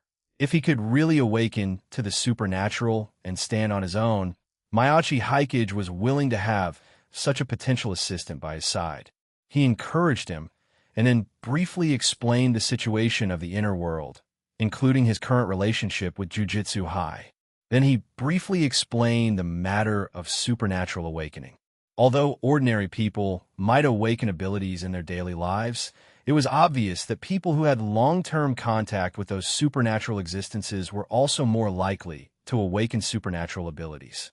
After telling him these things, Mayachi Hikage didn't let Sakakibara Kuchi make a decision directly, but asked him to think calmly before making a decision, and stated that no matter what decision he made, he would support him. Sakakibara Kuchi didn't expect Mayachi Hikage to value him so much, but he still nodded, indicating that he would consider it carefully. When he was about to leave, Mayachi Hikage stopped him again. If that transfer student finds you and wants to join our team, you can agree to let her come with us to scout locations. Sakakibara Kuchi was stunned. Looking at Mayachi Hikage's tone, it seemed that the beautiful transfer student who transferred here today also had an unusual identity, but he didn't care. That Suzumiya Haruai was Mayachi Hikage's deskmate now. Their relationship should be closer. If she had nothing to do, why would she come to him? After chatting with Sakakibara Kuchi, nothing else happened that day. Barado attended class, as usual. During the break, she took the initiative to speak to him, but instead of asking about the horror videos, she asked about Barado's situation. Sure enough, after hearing his warning, Kasumigakaka Yudaha became more interested in Suzumiya Haruai's existence. Knowing that Kasumigakaka Yudaha probed Suzumiya Haruai in the cafeteria at noon, but ended up with nothing, Mayachi Hikage simply explained to her that he and Kasumigakaka Yudaha were just normal friends, and he just helped her with some favors and gave some suggestions. Looking at Suzumiya Haruai's thoughtful appearance, Mayachi Hikage knew that Kasumigakaka Yudaha probably failed to probe successfully and instead made Suzumiya Haruai suspicious of her. With her mind on Kasumigakaka Yudaha, Suzumiya Haruai seemed likely to quiet down for a while in the future. Chapter 241. Kusanagi-style ancient martial arts for the next period of time. Everything was calm. Suzumiya Haruai was secretly investigating Kasumigakaka Yudaha, and Kasumigakaka Yudaha was constantly trying to find ways to probe Suzumiya Haruai. The rivalry between these two beautiful girls meant that neither of them had the mind to torment Mayachi Hikage for the time being. And Mayachi Hikage's life suddenly became regular. He woke up at 6 in the morning to do some simple exercises in the courtyard of his Western-style house. He went to school during the day, listening to lectures while thinking about integrating his current ability system in class. After school, he went to film food videos for Toru. Originally, Mayachi Hikage had only planned to let Toru appear on camera alone. However, after obtaining the special grade recipes, Shina Mahiru, who felt her cooking skills improve with every dish she made, became somewhat addicted to cooking. In order to let Shina Mahiru cook and taste dishes without worries, striving to make glowing dishes this year, Mayachi Hikage simply collaborated in the name of filming videos together. He was responsible for filming and preparing ingredients. Shina Mahiru was only responsible for cooking, and Toru was responsible for finishing off the food that everyone couldn't finish. For this reason, Shina Mahiru also successfully obtained the right to use a lounge and the kitchen in Mayachi Hikage's Western-style house. After filming, Mayachi Hikage would walk the Shina sisters and his own sister back to their residence. Occasionally, when Shina Mashiro had inspiration and wanted to stay up late to create, the three girls would stay in the Western-style house for a night. A bit later was Mayachi Hikage's own diary time and research time. After extracting the Card Master template and directionally extracting unlimited blade works one after another, Mayachi Hikage's luck became bleak again. He either drew a set of manga or drew some clothes of 2D characters. For example, he now had a pair of Barato, featuring Barato in his hand, taken from her reference design. Looking at the message Barato sent him, where Barato said in the group that there was a ghost in her room that stole the clothing item she had left out. It made him furiously rant in his diary that day, describing the situation as absolutely ridiculous. If he wanted to understand what Barato was going through, couldn't he get them? What kind of ridiculous reward was this? Barato was still thinking about his future, but the filming plans decided before were not delayed. Although the subsequent videos were not as explosive as those of Barato, under Barato's photography and editing skills, they maintained the popularity of the account very well. Until the night 2 days before the second weekend after Golden Week, having been called 10 times and emailed dozens of times by Zenemaki, inviting him to come to Jiu-Jitsu High for a spar this weekend and planning to teach him some taijutsu, Barato finally obtained something useful that night after a long time. Kusanagi-style ancient martial arts? His eyes lit up. He had been a long-time fan of the King of Fighters, KOF, in his previous life. Although his hands were clumsy and he often lost in the arcade, he still knew the main characters and settings. And the Kusanagi-style ancient martial arts he obtained was as comprehensive as ever. After all, the Kusanagi style and the Yagami style were originally the same school, just differing in common moves due to different flames and personal usage habits.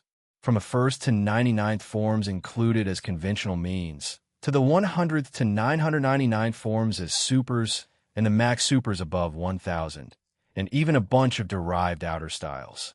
It even included some sword techniques. After all, the Kusanagi sword itself was the ancestral artifact of the Kusanagi family.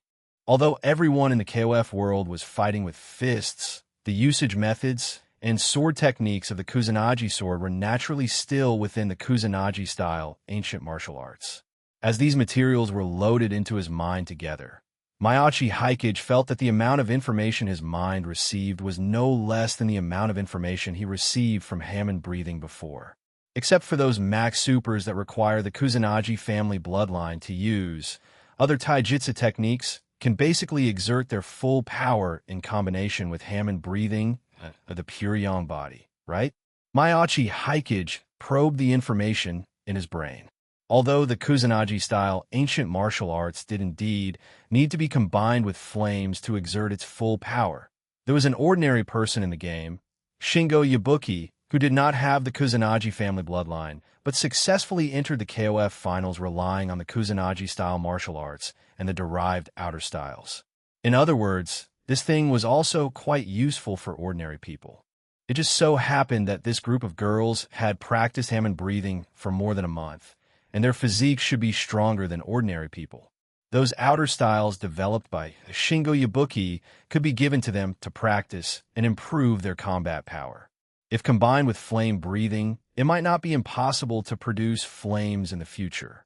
Of course, more importantly, he would write this thing in the diary, and then have Shina Mashiro teach it to him and then study it together for a few days. After this set of processes, wouldn't it be very reasonable for him to perform a standard combo, relying on his physique and talent in the future? It's a pity it's not the Shiranui-style martial arts, Barato complained. After all, the standard of the Shiranui style was known for its flashy, acrobatic techniques. But thinking about it, Senshirado Mayachi Haikage sorted out a Kusanagi-style ancient martial arts introductory guide that even novices could learn and distributed it as a welfare to the holders of the 2 batches of diaries. Recently, I asked around. Tokyo is not very peaceful. A bunch of ghouls that feel like they ran out from another world have come to our world. At first, I thought those ghouls existed in this world originally, and just suddenly popped up collectively to make their presence known. But after careful inquiry, I found out, good guy, this group of guys really came from another world and have no identity information in this world. It's fine that Toro broke through the world barrier and was saved by you guys, inexplicably getting involved with that guy Mayachi Haikage, and now even running off to film food videos with Shina Mahiru. I can accept that. After all, Barato changed his original fate after contacting Barato. Now that Barato has appeared by his side, I don't know what this guy will do in the future. Will this guy really gather a big group of Barato in this world? Wow, yours truly is still single, and this guy is already hugging everyone he meets. I can't stand it anymore. They'll find a chance to sneak over and confront him in a few days. Ahem. Anyway, let's put this romantic protagonist matter aside for now. Let's continue talking about other worlds. I don't know how those guys came to this world. Just like I don't know how Suzumiya Haruai suddenly appeared in this world, and seems to know nothing about her own situation. Anyway, don't provoque Suzumiya Haruai. I want to talk about her story today. Anyway, I mentioned it before. Just know that she does have the great power to change the world and is quite willful. It's okay for now. It's just these ghouls plus at most a Suzumiya Haruai running to this world. Who knows if there will be any other messy things running to our side in the future. This world was already chaotic enough, and it seems it will be even more chaotic in the future. Although the inner world acted quite fast, for everyone's safety, I negotiated with the diary for a long time and finally won a fairly useful women's self-defense technique for everyone. Everyone should have practiced Hammond breathing for a long time, so it shouldn't be difficult to get started with this self-defense technique. You guys work hard on your own. Hold on until I get my 3-piece set, and then it'll come out to save this world. Mayachi Haikage briefly mentioned Suzumiya Haruai and the ghouls in the first batch of diaries. After all, more than a week had passed. The appearance of Suzumiya Haruai had already been discussed in the chat group for a week or two. Mayachi Haikage only casually mentioned Suzumiya Haruai's name today and indicated that she came from another world. As for those roaming ghouls, they had basically all been dealt with, and information about ghouls had already spread in the inner world. Let alone the inner world, even Conan, who hadn't appeared for a long time, had recently heard urban legends about dangerous criminals and was trying to investigate these cases alone. He was dissuaded from this reckless path by a note from Barato in the dark. So it was not strange to mention this now. It was just that he emphasized the matter of people from different worlds crossing over to this world, which could be considered a wake-up call for these girls to work harder. The upper and lower limits of the Kusanagi style were very large. The lower limit was street thug level, but the upper limit was no problem fighting a god. After sending out this diary entry, Mayachi Haikage began to guide Shina Mashiro one-on-one. After all, Shina Mashiro had to learn it first before she was qualified to teach him, who knew nothing about taijutsu, right?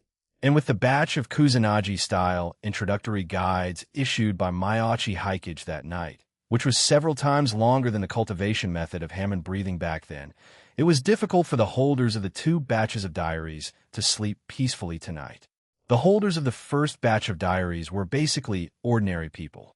Even if they obtained the cultivation method of Hammond breathing, they had no means of attack and didn't know how to use the Hammond in their bodies. It was only later, with Mayachi Haikage's occasional remedial lessons and Jerry's guidance to go Karuri, that everyone gradually became familiar with the power of Hammond. But this was only a relatively superficial usage, except for Shina Mashiro and Mayachi Haikage. Everyone currently regarded Hammond breathing as a fitness method to improve their physique and didn't know the various uses of Hammond breathing in combat. Later, with the breathing sword techniques found by Shinomiya Kagaya, it provided everyone with some means of attack. But one was that the breathing rhythm needed to be adjusted in coordination with the sword technique, and the other was that in this era, normal people couldn't run around carrying sharpened katanas all the time. In comparison, these taijutsu techniques that could exert power with bare hands were still very good. There were many people practicing taijutsu in Jujutsu High, but those were just some basics. The taijutsu styles of their respective families were not so easy to learn. Even though Shinomiya Kagaya had money power, unwilling to sign a binding vow, she only obtained some techniques that were not considered core. Now the mysterious person generously dismantled the core of a whole school of taijutsu and taught it to them. This was naturally enough to make the combat power of those girls holding diaries soar in a short time. The next day, unsurprisingly, many girls stayed up late. Regarding the routines of the Kusanagi-style ancient martial arts, from midnight last night to school time in the morning, the chat group had not quieted down. Any girl who lived alone had been practicing the Kusanagi-style martial arts since last night. After all, except for those super moves that required flames, there was no threshold for practicing conventional moves and outer styles. As long as the physique was sufficient, one could practice, so one could naturally use reading value to improve proficiency. Like Hammond breathing, 1 point of reading value was equivalent to the proficiency of an ordinary person practicing normally for a week, with an increase in physique attached. The holders of the first batch of diaries, under the accumulation of a month, also had commission tasks to obtain reading value, so they would more or less have a dozen reading value points to deal with accidents. Someone like Shina Mishiro, who had hundreds of reading value points, coupled with Mayachi Haikage's close guidance, could already use some classic small combos in the game in one night. Even combined with Hammond breathing, she could slightly produce some inconspicuous flames. Once Mayachi Haikage helped her do a few tasks to farm some reading value, she would steadily reach grade 2 strength. And even Shina Mishiro stayed up until 3 a.m., let alone the other girls. Even Suzumiya Haruai, who looked full of vitality beside him, had been sleepy in class today. After all, it had been half a month since she obtained the diary, and the accumulated reading value had not been of much use. Last night, she naturally used all those reading value points on this at once. If you listen carefully, Senchuredo nor about her talent. In just one night, in Shina Mishiro's diary, the light spot of Suzumiya Haruai on the diary map had suddenly grown by half. It could be said that after hiding her identity as a diary holder for a week, she couldn't hide it at all today. It was just that her own divine power didn't seem to have fully awakened yet. This was normal. In the original work, Suzumiya Haruai knew nothing, yet she could create so much commotion to find those supernatural existences. According to the setting of the novel, Suzumiya Haruai longed to discover anomalies around her, but subconsciously believed that the world was scientific and those surreal existences shouldn't appear in front of her. That was why seemingly contradictory things kept happening around her, but she herself was unaware. But the current Suzumiya Haruai had obtained the diary and knew the truth of this world. If her divine power could really be fully exerted, she would have probably been thriving in the inner world long ago. But she was still sitting honestly in the classroom now. What she did every day was to follow Kasumigakaka, Yutaha, and run to Kato Megumi's class to observe Kato Megumi. It could only be said that her power had definitely awakened, but not much, and it didn't completely revolve around Barato. However, the original story didn't say where Barato's divine power came from. In the subsequent stories, Barato's divine power was snatched and taken away Barato than once.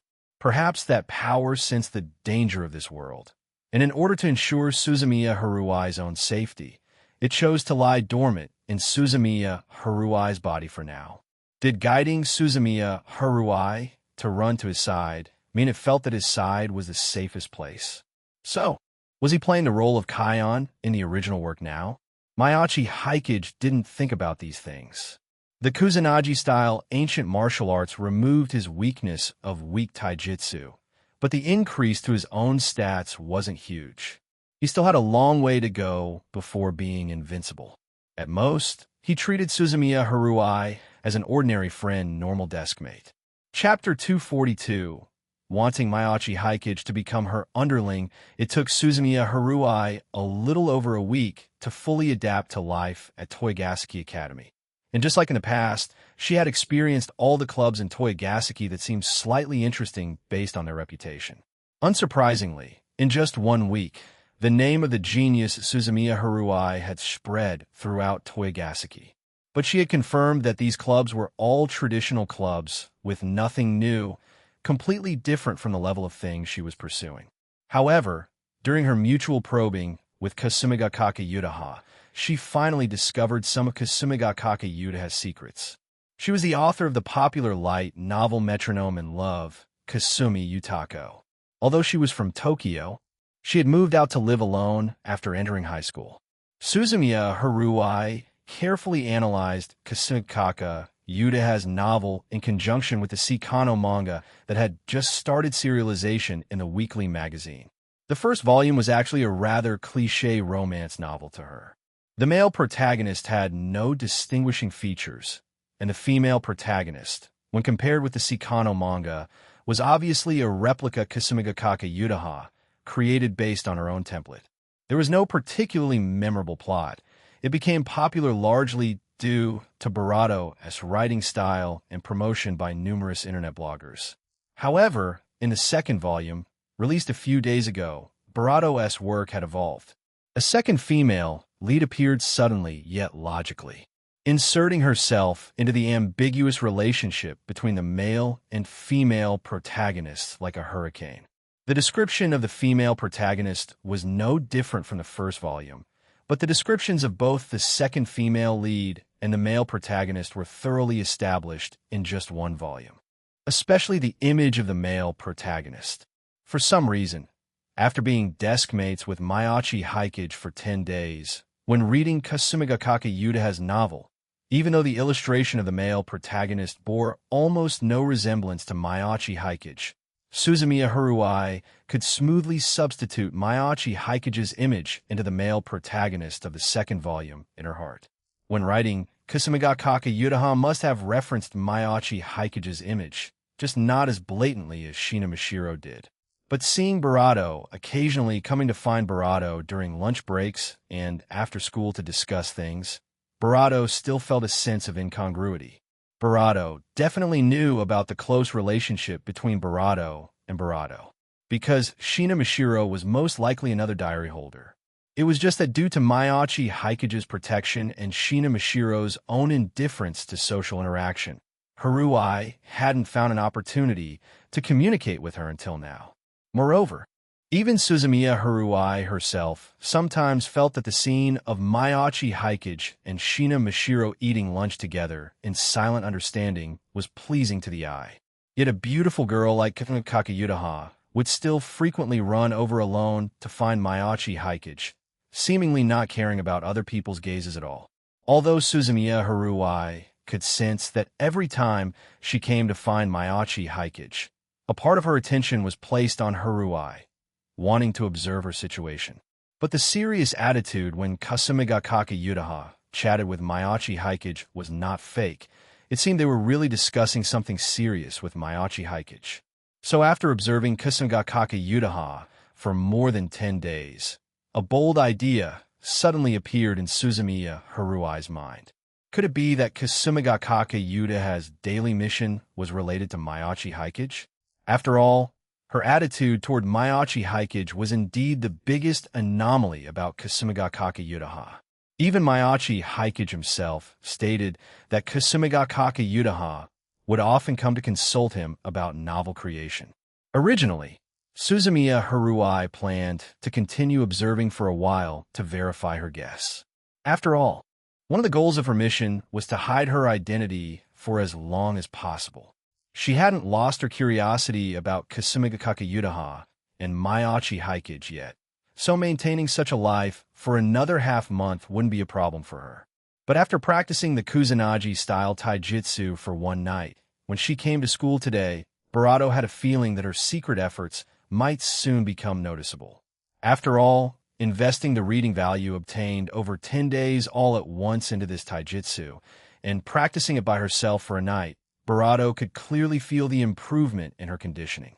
So, after realizing that she had really taken that step and was no longer an ordinary person, she didn't want to endure any longer. She wanted to come into contact with more secrets of this world. Thus, she decisively shifted her target and prepared to start with Mayachi Hikage. Having been desk mates for more than 10 days, but without much communication, Suzumiya Haruai didn't have a showdown with Mayachi Hikage directly. Although Mayachi Hikage didn't talk much in class usually, and his interactions with other classmates were quite easygoing. Both Mishiro's manga and Kasumigakake Yuta's second volume showed the dominant side of the male protagonist in some subtle places. When discussing the future creative direction of the videos and his views on Shina Mishiro with Mayachi Hikage, Suzumiya Haruai could also clearly feel Mayachi Hikage's dominance. With an equally dominant personality, she wanted to make Mayachi Hikage her underling and obey her commands to explore more interesting places. But looking at it now, starting with Mayachi Hikage himself, or Shina Mishiro, might only make the relationship between the two stiff.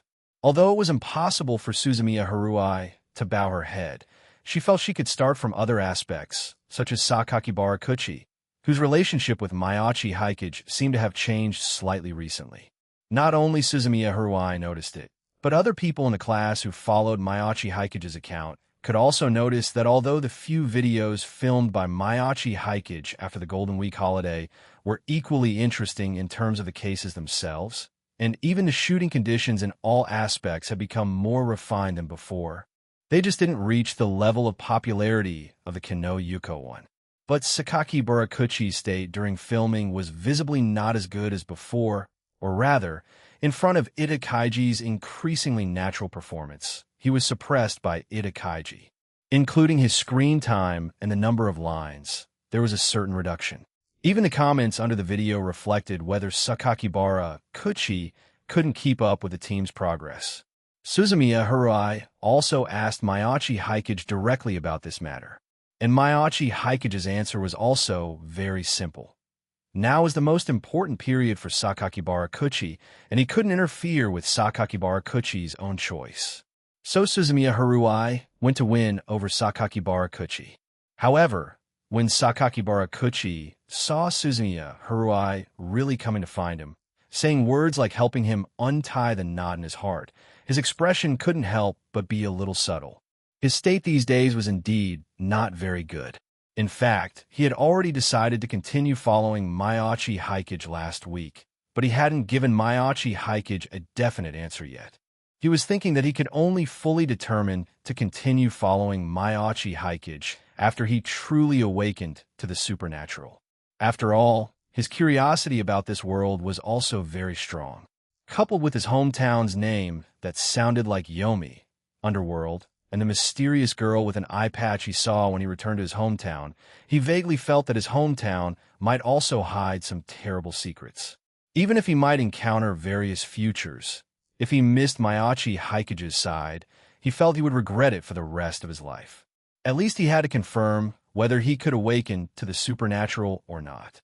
If he really couldn't awaken to the supernatural, there would be no point in him continuing to stay in the team if he couldn't keep up with Mayachi Hikage's pace.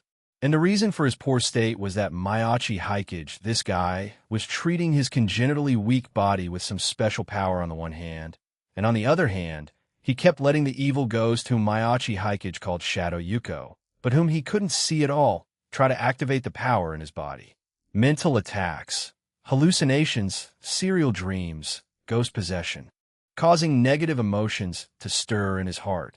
Although the effect remained mild and was carefully controlled by Barato, so would not lead to psychological problems, the experience had strengthened his spirit, allowing him to faintly make out the outlines of certain spirits. His state was indeed much worse than before. He just didn't expect that Suzumiya Haruai, whom Mayachi Hikage had specially warned him about before, really came to find him.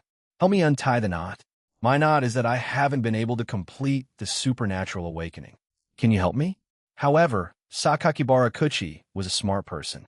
He knew that Mayachi Hikage had seen the potential of this girl from somewhere on the first day Suzumiya Haruai transferred here and planned to recruit her.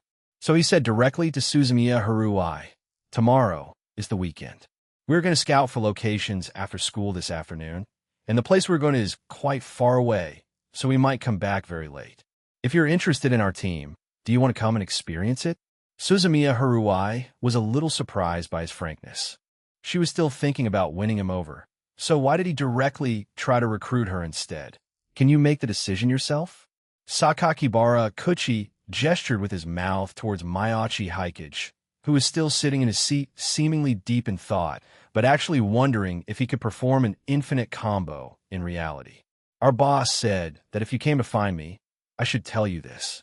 Suzumiya Haruai's face immediately became a little embarrassed. Her idea of winning over the other party's underling, then hollowing out Mayachi Hikage's authority step by step, and finally making Mayachi Hikage succumb to her amazing abilities had been seen through by Mayachi Hikage before it even started. Although she didn't know how Mayachi Hikage saw through her intentions, she wasn't the shrinking type. Since she had decided, she naturally wouldn't retreat. She nodded, then ran back to her seat and nudged Mayachi Hikage, telling him that she would go location scouting with them this afternoon. Mayachi Hikage was not surprised at all, and even felt it was a matter of course. After all, the place they were going to scout tonight was the location of the Bandaged Man case, known as the scariest case in the early stages of Detective Conan. It was indeed time for Suzumiya Haruai, the chosen girl, to come and join in the fun. That place was the private property of the Suzuki family and was not open to the public, especially after that accident happened. No one would go there anymore. However, Mayachi Hikage's connections were decent now.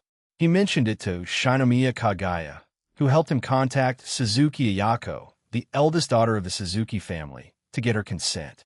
Then Mayachi Hikage went to ask Conan and Ran about the specific situation at the time, and by the way, contacted Suzuki Sonoko, who openly solved the mystery of the case at that time. This was no longer a difficult task for Mayachi Hikage.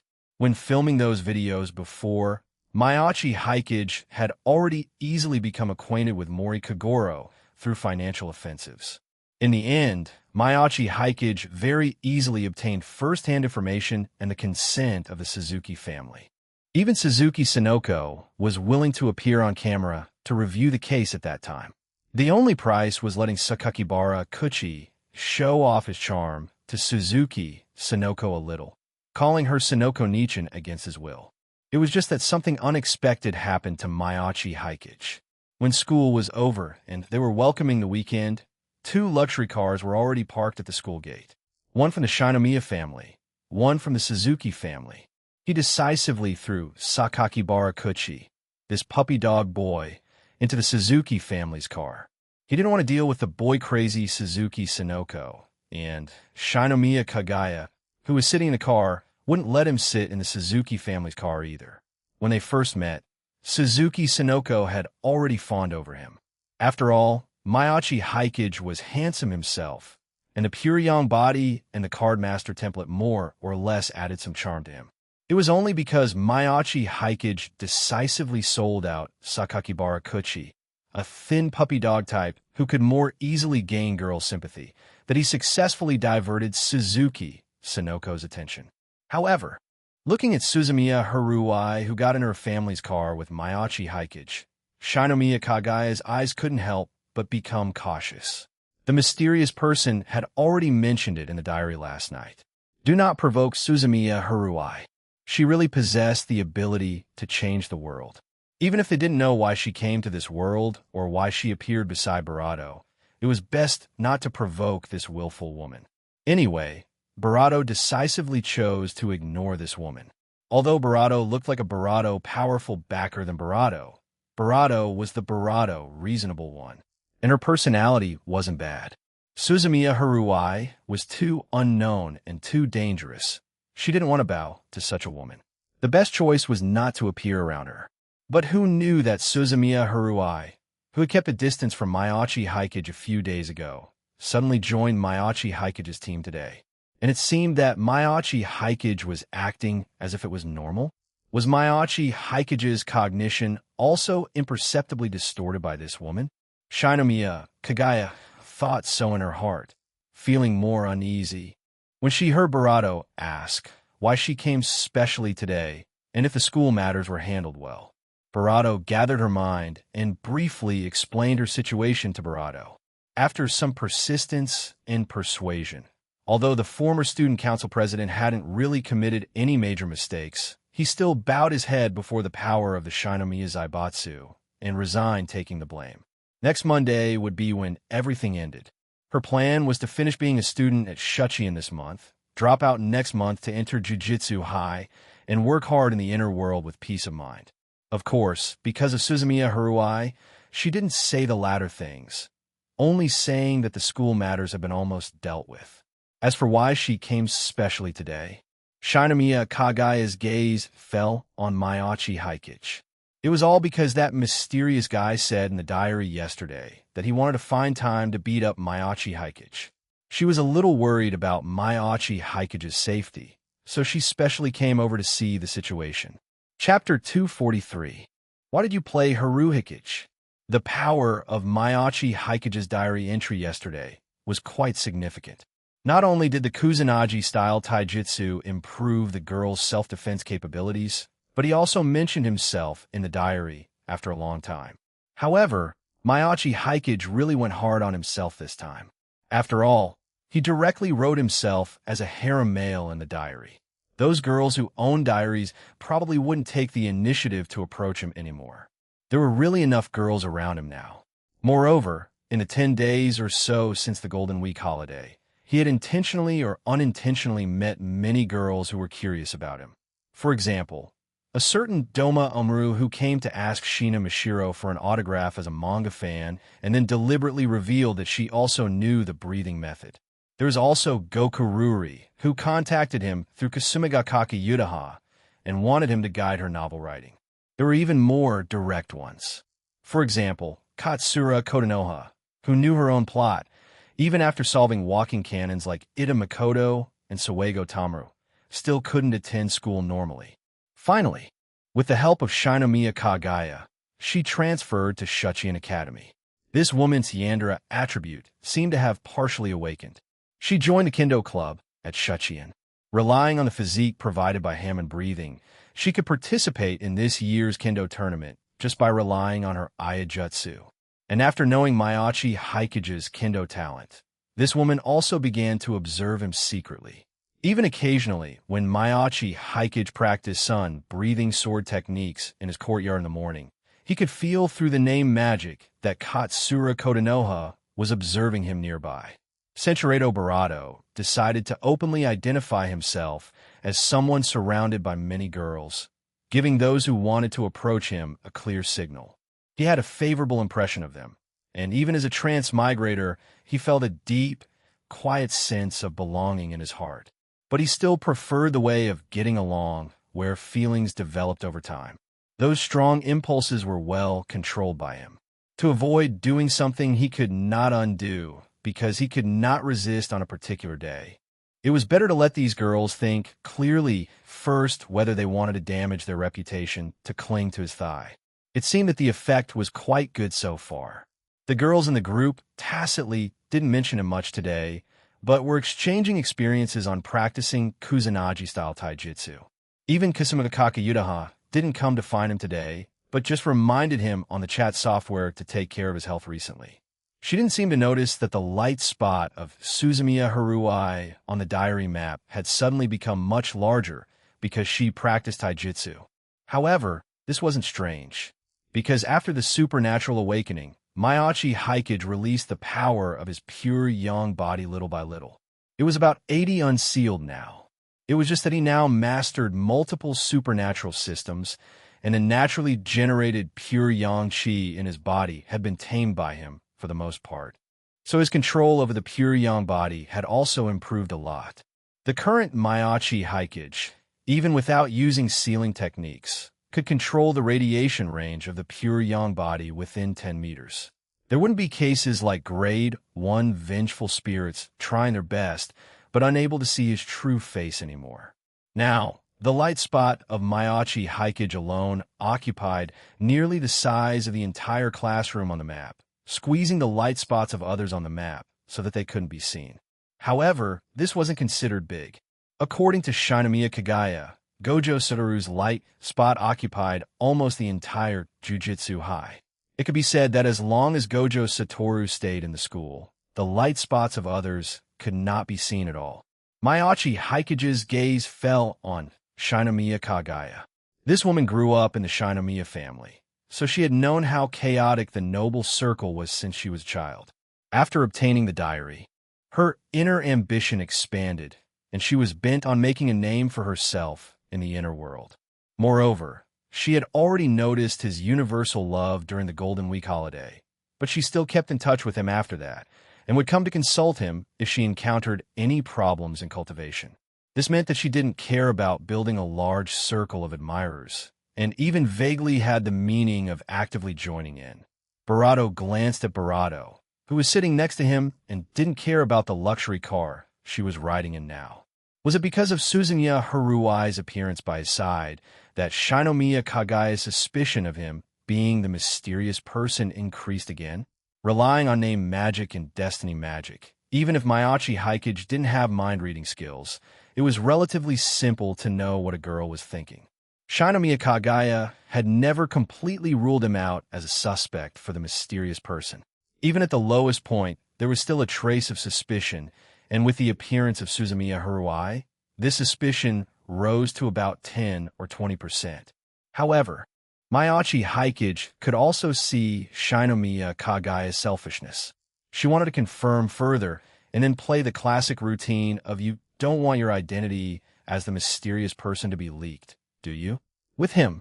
Anyway, it wouldn't affect Miyachi Haikage himself, so he let Shinomiya Kagaya do as she pleased. It was just that Shinomiya Kagaya's testing method made Miyachi Haikage a little unable to hold back. For example, she was currently playing some music familiar to Miyachi Haikage in the car. Those were the anime songs from the anime discs Miyachi Haikage asked Jerry to distribute. They should have been collected and intercepted into music formats by Shinomiya Kagaya later. Fortunately, Miyachi Haikage's acting skills had long been cultivated, and among the discs he sent out, there was no particularly brainwashing music. Listening to the OP and ED of Sikano finishing, and then jumping to the Chika dance from Kagaya-sama. Love is War. Miyachi Haikage felt no fluctuation in his heart, and even wanted to laugh a little. On the contrary, Suzumiya Harui on the side looked at Shinomiya Kagaya with a strange expression. The style of these songs should be songs from some anime. But was the young lady of the Shinomiya family also an otaku? Feeling Suzumiya Harui's gaze, Shinomiya Kagaya simply responded, I am preparing to organize a music festival recently, and I want to invite some newly debuted bands and idol groups to participate. Haikage, do you have any favorite new bands? Miyachi Haikage remembered that he did mention the names of many girl bands in the diary, and also asked Jerry to package the discs and albums of the band anime he drew from writing the diary and give them to Bachi-chan. But Shinomiya Kagaya really had executive power. While practicing at Jujutsu High and playing power games at Shuchian, she still had the mind to organize a music festival after dealing with a bunch of girls in the group. However, there were indeed many people in the group who played music. Bachi-chan, who had already formed a band under the encouragement of everyone in the group and his urging. Tsukimi Eiko, who didn't know when she would wait for the Prime Minister, Zhuge Liang, and was still singing in the bar. And Hoshino AI, an idol trainee who had debuted for more than 2.5 years. These 3 girls all had professional levels and were the protagonists of their respective works. Under Shinomiya Kagaya's secret operations this month and their own efforts, the popularity of the 3 was already much stronger than in the original stories. Now, there was no problem for Shinomiya Kagaya to hold a music festival to further consolidate the popularity of these 3. In fact, there was indeed a lot of music that was hard to explain in the music player of Mayachi Haikage's mobile phone. But Mayachi Haikage's face didn't change. As for myself, I don't have any special hobbies. However, Mishiro really told me some things about bands recently. But the songs of some bands can't be found online. I don't know where she knows about those bands staying at home all day. Yes, the original songs of many bands are clearly quite good, but they lack a channel for promotion and finally fade into the crowd. It is somewhat regrettable. Shinomiya Kaga looked at Mayachi Haikage and then played a song that would make people want to laugh just by hearing the prelude. Kogoeta kokoro furueru manasasi, sekai de boku wa itoribokushi datta. Frozen heart, trembling gaze, in this world I was all alone. This is a song I discovered by chance before. I quite like it. It's a pity that the band disbanded after creating this song last year. Otherwise, I really wanted to invite them to participate in a music festival. Shinomiya Kagaya said with a smile. She seemed to remember something and deliberately said to Mayachi Haikage, "Speaking of which, the name of this song also contains your name, Haikage." Listening to the music ringing in his ears, Mayachi Haikage felt that Shinomiya Kagaya was stirring up trouble. Why did you play Haruhikage.jpg? Of course, the song name Haruhikage, Spring Sunlight, contained Haikage, but the problem was that there was Harai, in front of it, especially since he and Suzumiya Haruai were sitting together now, and the temperature in the car was slightly high. Was this woman deliberately creating an ambiguous atmosphere for him and Suzumiya Haruai? Note, Suzumiya Haruai already had strong curiosity. Are you really not afraid of causing some big commotion? Mayachi Haikage felt that he had indeed underestimated Shinomiya Kagaya a little. He really didn't expect Shinomiya Kagaya to pull this move on him. He was sweating a little. But Mayachi Haikage wasn't a pushover either. He quickly adjusted his thoughts and said to Shinomiya Kagaya, "With the power of your Shinomiya family, if you want to invite them, even if they have disbanded, it shouldn't be a problem to get them together to play for you live, right?" Shinomiya Kagaya probably also took into account the presence of the great god Suzumiya Haruai, so she didn't continue to say more about the song name after all. Even if a disjointed band is reassembled, what good songs can they sing? I'm not the kind of villain who forces others. Moreover, I heard that some members of that band have recently formed a new band. I was thinking if I could let this new band perform this song again at the music festival. You wouldn't also want to invite the remaining members to be the audience at the concert, would you? As expected of you. Only you can guess my thoughts. And isn't this very interesting? Forcing a reenactment of the original plot, huh? You really are something. Why don't you also get the copyright of Empty Box, Kara no Hako? Invite the new Diamond Dust over, and let the kid unleash her ultimate move face-to-face at the music festival. Mayachi Haikage, who originally didn't have much thought about this music festival, was now really a little interested. After all, who didn't enjoy a great barato? It would be best to have Haruhikage first, and then Empty Box later, directly hyping up the atmosphere of the concert. After the song finished playing, Barato didn't continue to say Barato on this topic. Having tested him once, although she didn't get the answer she wanted, Mayachi Haikage's reaction still made her feel somewhat happy. The songs played afterward became conventional, more like the elegant music that a young lady like Shinomiya Kagaya should listen to. Probably only Suzumiya Haruai was still kept in the dark, unaware of what kind of confrontation the other two in the car had just had. She didn't feel that the song with Haikage in the title suited her taste very much. She just felt that the lead singer sang too intensely. She felt that the concert seemed interesting, and she could go and join in the fun if she was bored. She remembered that Mayachi Haikage seemed to be able to write songs too. The background music in those videos seemed to be made by Mayachi Haikage himself. Should she find a way to incite Mayachi Haikage to write a song to participate in the concert? But after thinking about it, she felt it was too troublesome. It was fine for fun, but forget about really starting a band or something. It was better to continue focusing on the video location scouting next. In the afternoon, she had roughly learned from Barato about the case that had happened there. The Bandaged Man case. A mansion deep in the mountains, a damaged bridge, and telephone lines. although they had been repaired now. Being able to personally visit such a notable site still made the girl feel a small thrill in her heart. After all, she had done many adventurous things since she was a child. But the one that truly counted as news was only the graffiti on the playground of the middle school, which caused the biggest stir. Besides that, she had been to those haunted places alone a few times, but she didn't feel anything exciting. She hoped this trip would be more exciting. It would be great if she could see the real bandaged man.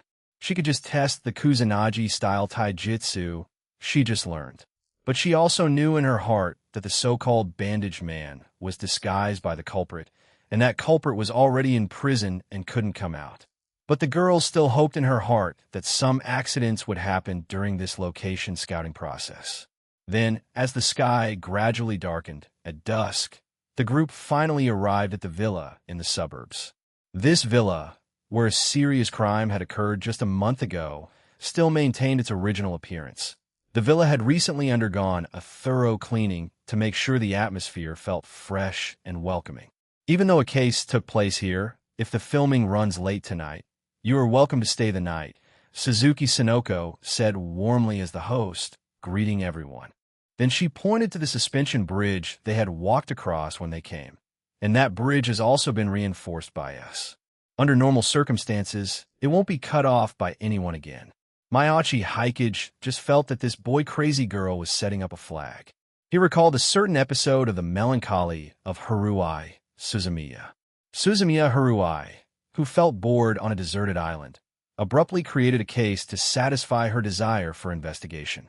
Even though it was explained in the end that it was a fake case disguised, the hints also indicated that Suzumiya Haruhi seemed to have really created something extraordinary on that island. Even though the lively Suzumiya Haruhi beside him now was a shrunk-down version, he also felt that there would definitely be problems with the filming tonight. Mayachi Hikage's idea was correct. After casually solving the dinner problem and starting to enter the location scouting and filming link, it started to rain somewhat abruptly. And looking at this trend, it seemed that the rain would only get heavier and heavier, with no intention of stopping at all. Chapter 244. The starving Rise Kamishiro. The weather was just like this on the day of the crime. The rain started at dusk, and the culprit sent the warning to the victim at this exact time. When the rain let up a bit, he threatened the victim to go outside the villa to talk. Inside the villa, Suzuki Sonoko was pontificating in the main hall. Although she had been tranquilized by a certain elementary school student at the time, and had confusingly revealed the truth and caught the culprit after waking up, she had later researched the entire process of the case in detail to ensure that she wouldn't embarrass herself if asked about it later. As for why she had no memory of it at the time, don't ask. If asked, it was the soul of the famous detective within her. After all, Mori Kagoro thought the same way. Mayachi Hikage had already obtained a more complete account of the case from Conan and Ran. He had even watched this episode no less than 10 times. After all, he had obtained the first 1,000 episodes of the Detective Conan anime from writing his diary. He could spoil every case Conan would encounter in the next few years if he wanted to. However, Mayachi Hikage had absolutely no interest in being a famous detective. It was better to let Sakakibara Kuchi and the others do the thinking, especially now that there was Suzumiya Haruhi to help out. Since Suzumiya Haruhi wanted to usurp power, he would give her the chance. He was currently standing by the window, looking out at the lonely scene of wind and rain.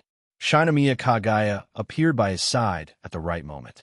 She had come primarily to improve her relationship with Mayachi Hikage. Investigating him was only a minor reason. Regardless of Barato's true identity, her decision to invest in him would not change.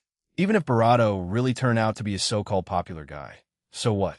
Barato no longer had the mood for relationships, nor was she willing to lose her rationality for so-called love. She was now bent on seizing the right to speak within the Shinomiya family and leading the Shinomiya family to gain a firm foothold in the inner world during this era of spiritual resurgence. Even if she had to use herself as the price. As long as she could get enough returns, it wouldn't be a problem. If Barato truly valued her, joining his household would be a worthy path. Offspring from Barado's excellent lineage should have a much higher probability of supernatural awakening than others. And at least among the people she had met so far, there was indeed no one Barado outstanding than Barado. It was just a pity that although she had impeccable looks, the girls around Barado were just as lovely, and they each had their own charm. There were two childhood friends in Asagaoka, and the Shina sisters and Barado from another world in Tokyo. Anyway, Barado didn't feel that Barado had any special personal interest in her at all. However, Barado wasn't willing to compromise herself just to please others anyway. The current way of getting along with Barado was quite good. It was better than that woman Katsura Kodanoa, who clearly wanted to learn swordsmanship from Barado, but hesitated to approach due to her discomfort around men, only watching quietly from distance. "You don't look very happy?" Barado asked Barado softly. Answering her were Mayachi Haikage's colorful eyes. Did he use his eye ability? He must have seen something. Shinomiya Kagaya was stunned for a moment, and then she saw Mayachi Haikage take out a deck of playing cards from his pocket, spread them out, and face the backs towards her. "Pick one." Shinomiya Kagaya didn't hesitate and pulled one out randomly. Looking at the black joker in her hand, Shinomiya Kagaya blinked. She didn't expect to draw a joker on the first try. "Is there any meaning in asking me to draw this suddenly?" Shinomiya Kagaya returned the joker to Mayachi Haikage. "Just testing the trouble we might encounter tonight," Mayachi Haikage said calmly. Shinomiya Kagaya's expression became serious. "Is it because of Suzumiya, Haruai? Should I contact Jujutsu High?" "Contact them, but there probably won't be enough time. However, I don't feel any threat. I should be able to handle it alone." Hearing Mayachi Haikage's words, Shinomiya Kagaya seemed to remember something and quickly said, "Wait a moment." She had brought a bag with her. In less than 2 minutes, she retrieved a well-crafted tachi. "This is the Nichiren blade I promised you before. It was forged yesterday. I came here personally today, partly to give it to you." Mayachi Haikage's gaze swept over the sword in Shinomiya Kagaya's hand, and projection magic automatically began to analyze it. Although it wasn't a high-grade item and didn't inherit any experience bonuses, it should work very well with Hammond breathing and Kusanagi-style swordsmanship. For a long time in the future, this thing should be considered his kansho and bakuya, that is, the most handy consumable. Recording the data of this sword, Mayachi Haikage maintained his Hammond breathing and drew this Nichiren blade, forged using both modern and classical techniques, from the scabbard in Barado's hand. The power of the sun traveled from the hilt into the blade. A silver glow first flashed across the blade. That was the effect of metal-silver overdrive, activating the state of the sword. But as the strengthening magic poured in, the blade was quickly replaced by a thick crimson color. Even Shinomiya Kagaya could feel the scorching heat radiating from the blade of the Nichiren blade after Mayachi Haikage held the hilt. If a cup of water were poured on the blade, it would probably evaporate completely in a few seconds. "Is this the Crimson Blade?" Shinomiya Kagaya's eyes widened slightly. She knew how talented Mayachi Haikage was. In just 10 days, he had completed the cultivation of sun-breathing swordsmanship and even adjusted it to better suit himself. But wasn't activating the Crimson Blade right off the bat a bit too outrageous? She had tried for a long time before, and barely managed to make the Nichiren blade change color slightly, and it only changed toward blue. Mayachi Haikage felt it for a moment. Although he wasn't very used to it yet, normal use was no problem. He would get used to it after a while. He deactivated the Crimson Blade state and sheathed the Nichiren blade. Then he looked at Shinomiya Kagaya. She had only obtained materials enough to make one Nichiren blade from the Ubuyashiki family. Giving this one to him meant she probably wouldn't be able to get her own Nichiren blade for a long time. This smart woman seemed determined to stick with him, so he might as well show her something new. Magic power condensed in Mayachi Haikage's hand. Under Shinomiya Kagaya's shocked gaze, he stored the Nichiren blade into unlimited blade works, and then, amidst a burst of particle effects, quickly projected 2 identical Nichiren blades in his hands. "Take this one. Used normally, the spiritual power inside should last for a month or 2. Don't feel bad about using it. Just come to me when it breaks." Shinomiya Kagaya took one of the Nichiren blades in a daze. She observed carefully, but didn't seem to find any difference between the two. Is this some special technique? It can probably be called a projection technique. It should be my unique ability. Although it is a fake, before the spiritual power I left and it runs out, you can treat this projected Nichiren blade as the real thing. However, I'm not very familiar with this technique yet. When I become more familiar with it later, I should be able to help you adjust this Nichiren blade to a size more suitable for you. Of course, remember to keep this ability a secret from me. With max proficiency in unlimited blade works, Maiachi Haikage actually possessed powerful analysis and modification capabilities. The materials and forging process used for the Nichiren blade had been recorded by him. Without the need to attach the user's experience, he could indeed forge brand new weapons in unlimited blade works according to his own wishes. It was just that this Nichiren blade itself had also taken into account combat with cursed spirits and had curse metal attached to it, so it currently met Maiachi Haikage's usage needs and didn't need further modification. Showing this much now was enough. Let's see if Barato would turn around and reveal his projection technique in the chat group. If she revealed it, she would continue to hold these basic models. If she could really keep the secret after the Nichiren blade in her hand expired, he could provide her with some simple upgraded versions. Holding the projected Nichiren blade, seeing that Maiachi Haikage seemed to intend to go out and solve the so-called trouble, Shinomiya Kagaya hurriedly reminded him. Should we let the people from Jujutsu High handle it? Maiachi Haikage waved his hand. By the time you finish the call, I will have almost solved the matter. You just tell them that you encountered a fleeing ghoul, have already dealt with it, and ask Jujutsu High to come and take the ghoul away. Anyway, please help me deal with those two women. Ghoul? Shinomiya Kagaya certainly knew about ghouls.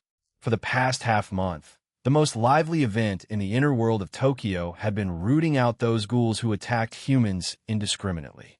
For this reason, whenever she went to any remote place in the past half-month, she kept her eyes on the map function of the diary the whole time, fearing that she would encounter a fleeing ghoul on the road. And yesterday, the mysterious person also mentioned the ghouls, stating that these ghouls most likely came to this world from another world.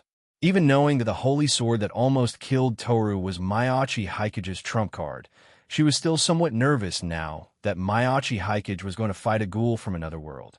But Maiachi Haikage climbed directly out of the window and walked into the darkness, seemingly not taking that ghoul seriously at all. Watching the rain turn into steam before landing on Maiachi Haikage, all Barato could do was report the matter to Barato, just as Barato instructed. She then shifted her gaze toward the main hall. The boy-crazy second daughter of the Suzuki family was still excitedly talking about how she discovered the culprit's flaws and solved the criminal method used by the other party. Even separated by a room, she could still hear the other party's voice.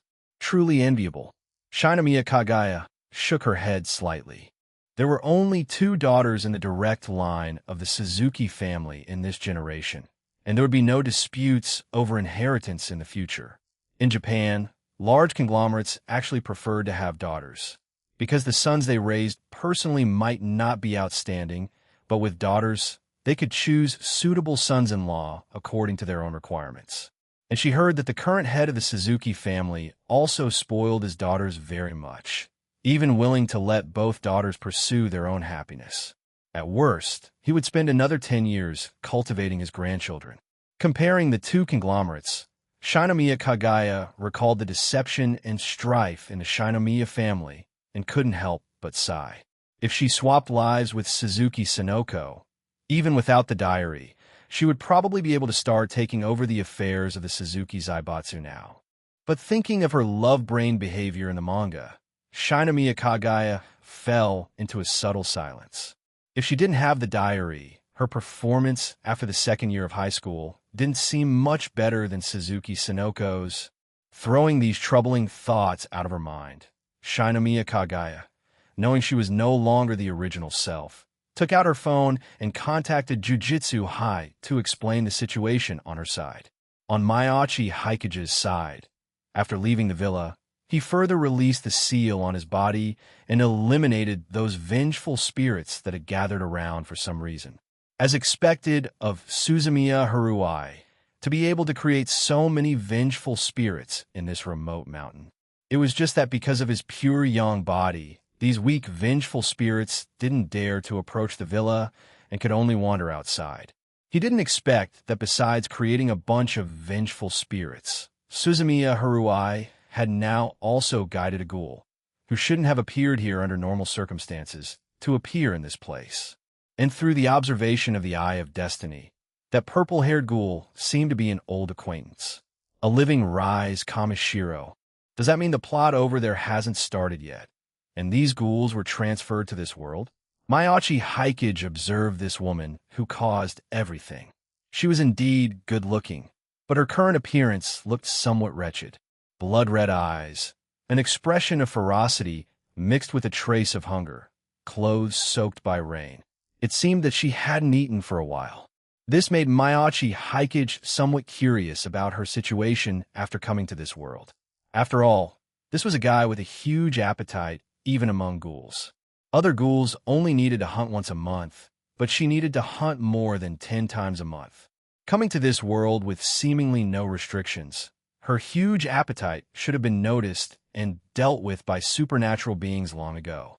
Miyachi Hikage had originally thought that it might be Rise Kamishiro's reckless appetite that exposed the existence of ghouls to the inner world so quickly. But looking at it now, he seemed to be wrong. But why hadn't she been dealt with yet? And why did she look so hungry? Chapter 245. Rise Kamishiro is just a giant baby in the deep mountains on a rainy night. A figure dressed in a kasaya stood on high ground, looking at the jungle below from a distance. Behind him were several existences with strange forms that did not look human, and they were currently asking him questions. That guy's bloodline is considered the highest among those ghouls that appeared, right? If we convert her, she should be a good experimental subject. Isn't it a bit of a waste to use her to test that guy's strength? The figure in the kasaya shook his head. Her talent and aptitude destined her to be unable to realize her potential. Even if we poured every resource into raising her to the highest rank, she would just remain ungrateful and untamable. Serving a purpose here is already the best outcome for her. He looked into the distance, seeming to feel a sense of being spied on again. Fortunately, that prying power was not overbearing. Just using some concealing techniques or barriers was enough to block the opponent's gaze. However, even so, such power still made him a little concerned. He had his own intelligence network. Whether it was the jujitsu higher-ups, ordinary jujitsu sorcerers, curse users, or even curse spirits, they were all within the scope of his intelligence gathering. Even in Shinto and Buddhism, he could obtain some secret intelligence relying on the connections he had accumulated. He knew what kind of power that boy had awakened half a month ago, and it had even cost him a very potential test subject. For some reason, he had a feeling that if he could obtain that boy's body, it might be stronger than the body he was currently using. But he glanced at his own body. The original owner of this body was a special grade curse user who could evenly match that Gojo Satoru in his youth. It was already his best choice in this era. Although Miyachi Hikage's power was strange, he still needed to continue observing. It wouldn't be too late to make a decision after the other party matured. Anyway, there was still half a year before the plan, and that Rise Kamishiro, who came from nowhere, also had strength above grade 1. If Miyachi Hikage died here, there would be no future matters. However, the other party looks quite confident. The special grade cursed spirit beside him made a sound.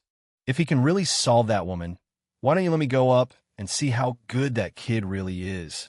Our target is Gojo Satoru. This boy is just an observation on a whim. It's not worth letting a special grade cursed spirit like you go up to test him. Hearing this, the one-eyed special grade cursed spirit with a volcano on his head nodded as a matter of course. That's true. My target is only Gojo Satoru. Other guys are not worthy of my action. Their gazes continued to rest in the distance, waiting for the final result. Miyachi Hikage withdrew his gaze. Rise Kamishiro was probably released deliberately by someone, and the target was likely him. The guy who controlled Rise Kamishiro was probably standing somewhere watching him from a distance right now.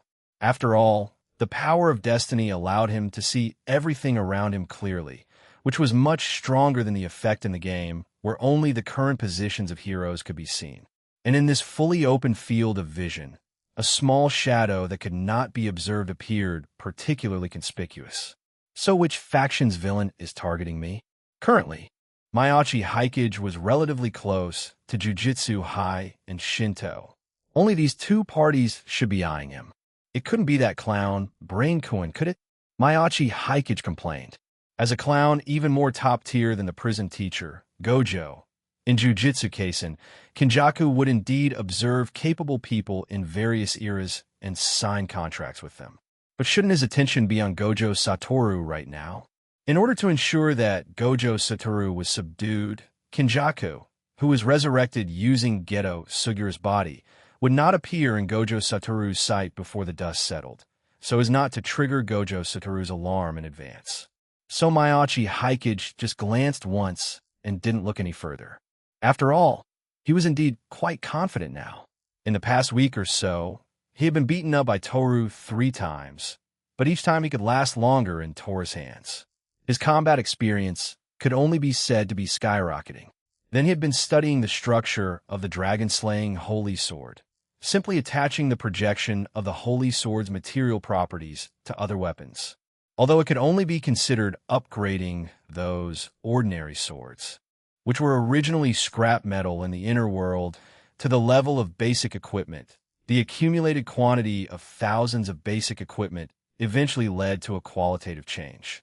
Now, opening unlimited blade works in reality. Combined with the dragon-slaying Holy Sword, he could already suppress Toru's offense in a short time. Now he steadily had special-grade combat power, counting the restraint of the pure young body on cursed spirits and vengeful spirits, and having a life-saving method of 10 kilometers in 2 seconds, usable up to 5 times consecutively. In the Jujutsu Kaisen set, except for Sukuna and Gojo Satoru, he could relax a little when facing other special grades.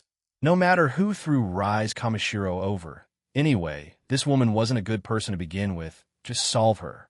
Both use humans as food, both had extraordinary regeneration abilities, and even had similar attack methods. But obviously, Rise Kamishiro's current state couldn't compare to a certain Demon King who had died 100 years ago. Although one lost half his life to explosives mixed with poison, and the other was seriously injured by steel beams, both sounding quite uncool. Muzin's regeneration ability was indeed considered hard to kill even among special grades. As long as a palm-sized fragment wasn't dealt with, he could find a way to resurrect. And Miyachi Haikage could now be considered a little Tsujikuni Yorichi. Although he was still lacking in sword skills, and his realm wasn't that high, relying on a pile of abilities, Miyachi Haikage felt that he could still compare with Tsujikuni Yorichi in terms of talent and stats. So, when he appeared in front of the starving Rise Kamishiro holding a Nichiren blade, with the rain around him turning into steam and dissipating, he naturally asked Rise Kamishiro, whose eyes emitted a desire for food, "What do you think life is?"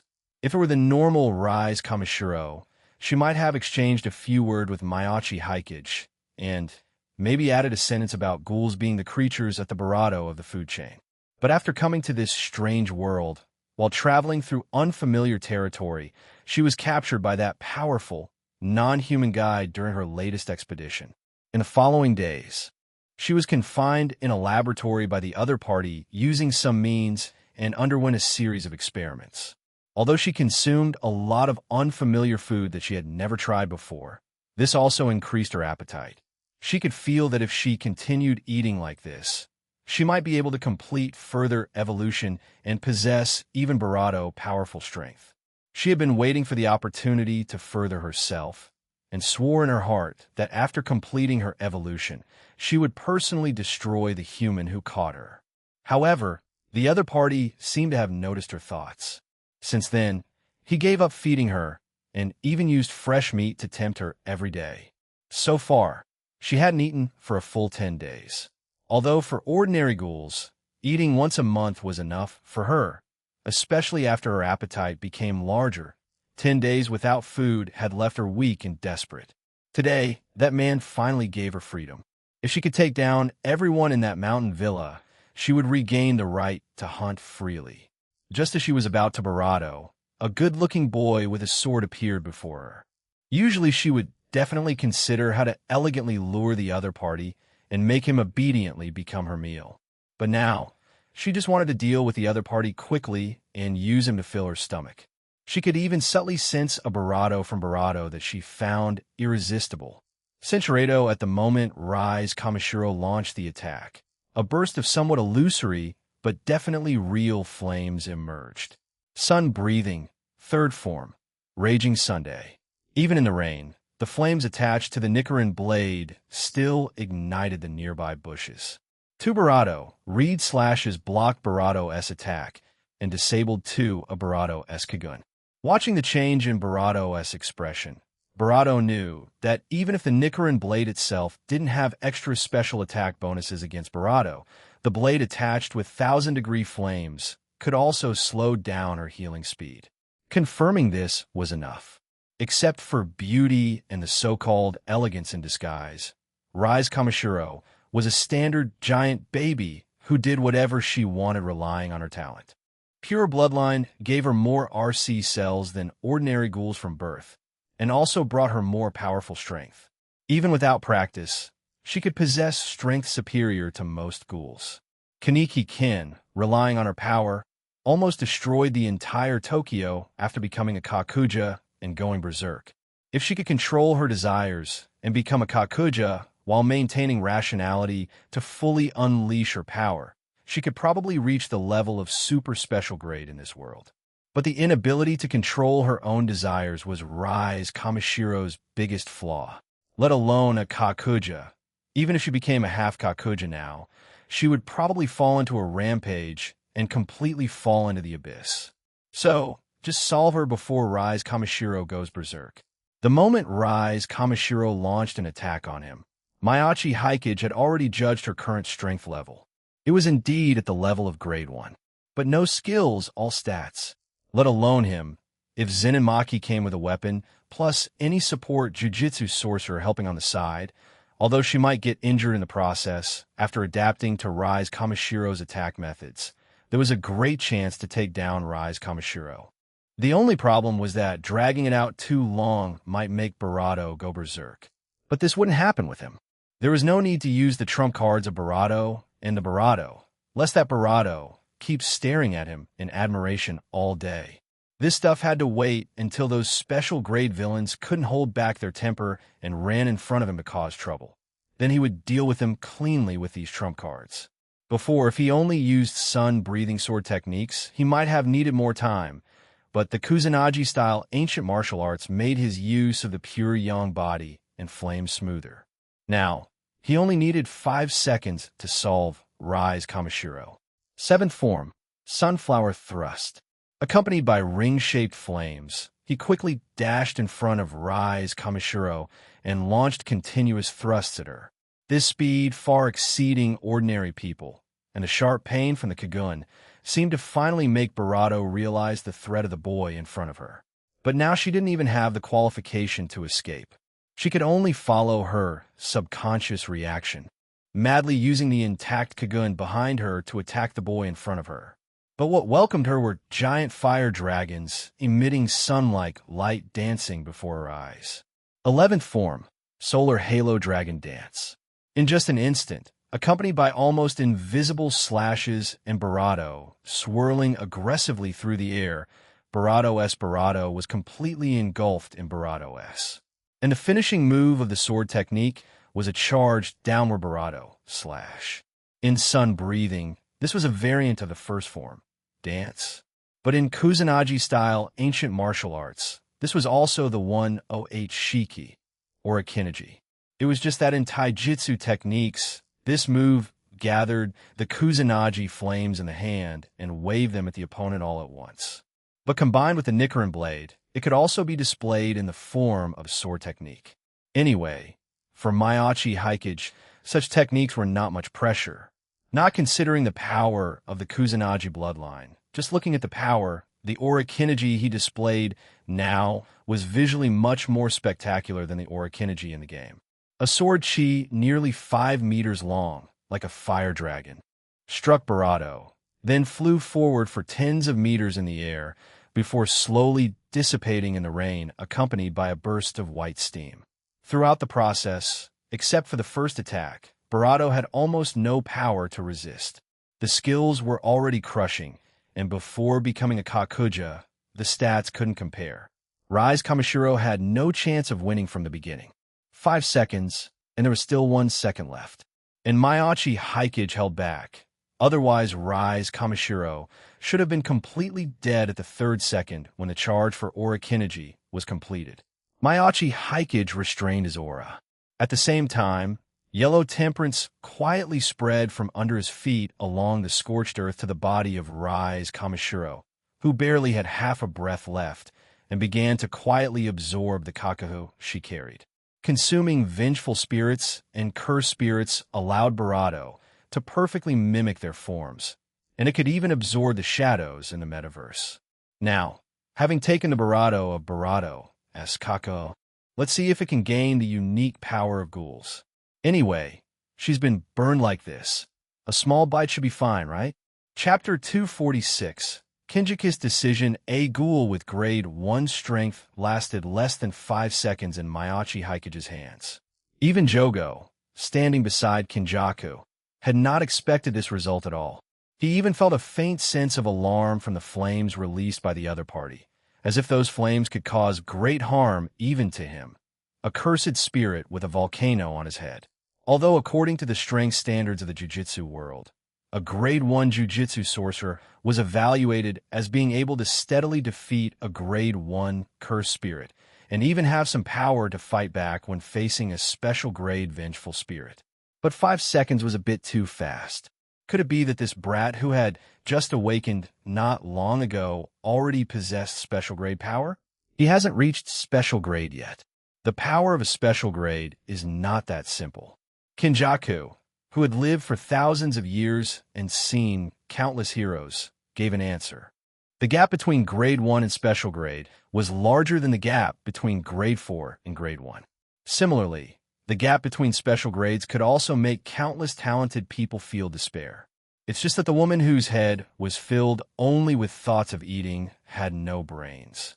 If she could really fully exert the power she currently possesses, that boy wouldn't be her opponent right now. It was a pity that, while retaining her rationality, that foolish woman couldn't control her own power at all. And that boy seemed to have seen through her situation as well. He used his full strength from the very beginning, defeating her with that sun-like swordsmanship before she fell into a rampage. Kinjaku couldn't help but recall hundreds of years ago when he was traveling around looking for aging supernatural beings to form contracts with.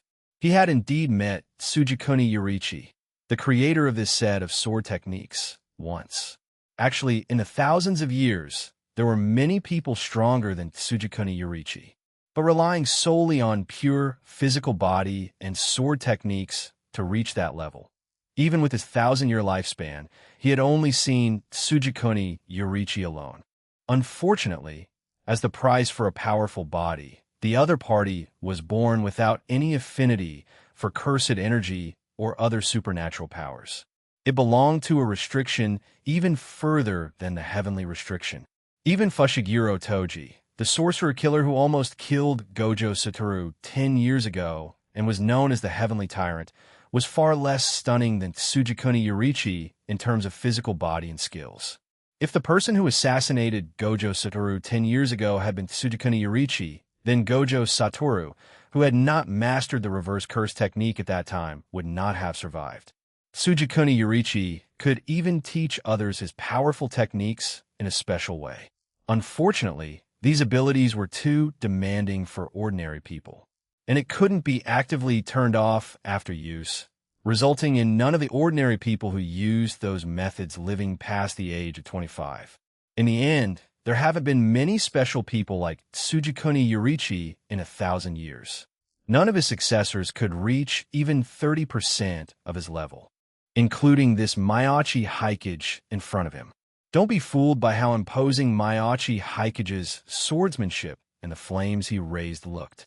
If only speaking of sword skills, Miyachi Haikage's sword skills were just at the level of those ordinary sword masters during the Warring States period. Although he could barely go out and teach people, he was still far from the true sword masters of the inner world. As for those flames, sun breathing could indeed raise flames. That was true, but that relied on the power of the Nichiren blade. The flames formed by the sword chi produced when the special material in the Nichiren blade collided with the spiritual power in the atmosphere had little to do with the swordsman. But obviously, the flames created by Miyachi Haikage were not that simple. He could see that this was a flame induced by some special constitution of Miyachi Haikage himself in cooperation with a Nichiren blade under some special methods. Although it was powerful, it was only a fatal threat to those eerie, cursed spirits and did not put too much pressure on a curse user like him. But this also confused him a little. According to his intelligence, didn't that boy awaken the rather mysterious power of destiny, swordsmanship, and a special constitution? This made Kinjaku wonder if there was something wrong with his previous investigation. But thinking about it carefully, Miyachi Haikage awakened more than just those dime a dozen divination abilities. The power of destiny was really too mysterious to talk about. The power of space could only be said to be rare in the inner world, but in every era, a few strong men possessing the power of space would appear more or less. Even many times, using other means could achieve the effect of tearing space. Just like Gojo Satoru's unlimited void had the ability to compress space to complete teleportation. And although supernatural beings related to time were even rarer in 1,000 years, one could also see some geniuses who played with time. As for destiny, it seemed that divination abilities were dime a dozen and not very useful, and one couldn't master the power of destiny at all, only passively describing the fragments they observed. What really made people care were those naturally born people with strong luck. He had truly witnessed some strong men rise at the speed of light and crush an era as if booked in advance by destiny. The power of destiny was really too elusive. At present, it seemed that Miyachi Haikage had obtained both of these abilities at the same time to rise quickly after his supernatural awakening. Perhaps the degree to which he is favored by destiny goes even further? Kinjaku had such a thought in his mind. That physique not inferior to ordinary heavenly restrictions, the achievement of reaching the results of 10 years of hard cultivation by ordinary people after only half a month of practicing swordsmanship, and those eyes that could see through destiny, all indicated that in this era of spiritual resurgence, the other party would definitely not be a nobody in the future. Should he stop him in advance before he grows up? When this thought arose, a rare sense of fear arose in Kinjaku's heart. No, in 1,000 years. He had seen many plot lines where the destined one escaped thrillingly in various pursuits and finally rose quickly to defeat the enemy with his own hands. Even if he acted now, perhaps some incredible backer would suddenly pop up behind the other party to intervene and save him, which would instead expose their identities. Moreover, according to his intelligence, Miyachi Haikage seemed to possess the power to use the power of destiny for spatial transfer himself. Facing such a person, no amount of caution was excessive. He didn't survive until now by using all means just to become an insignificant villain in the story of a person favored by destiny. He is currently only a grade 1. Even if he can become a special grade this year, it's nothing to worry about. Kinjaku shook his head. Even for people with strong luck, their improvement in strength was traceable. The improvement of the other party's physique was almost reaching the limit, and it would take at least a few years to reach sword skills like Tsujikuni Yorichi.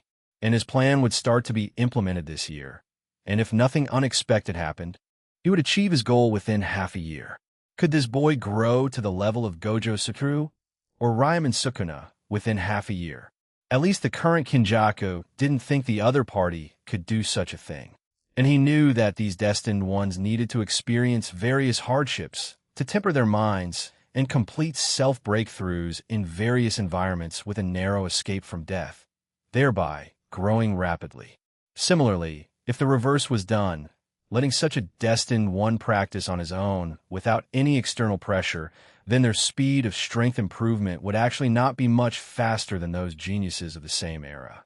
As long as he could delay until the implementation of the plan, until the moment he changed the world, even destiny would have to stand on his side.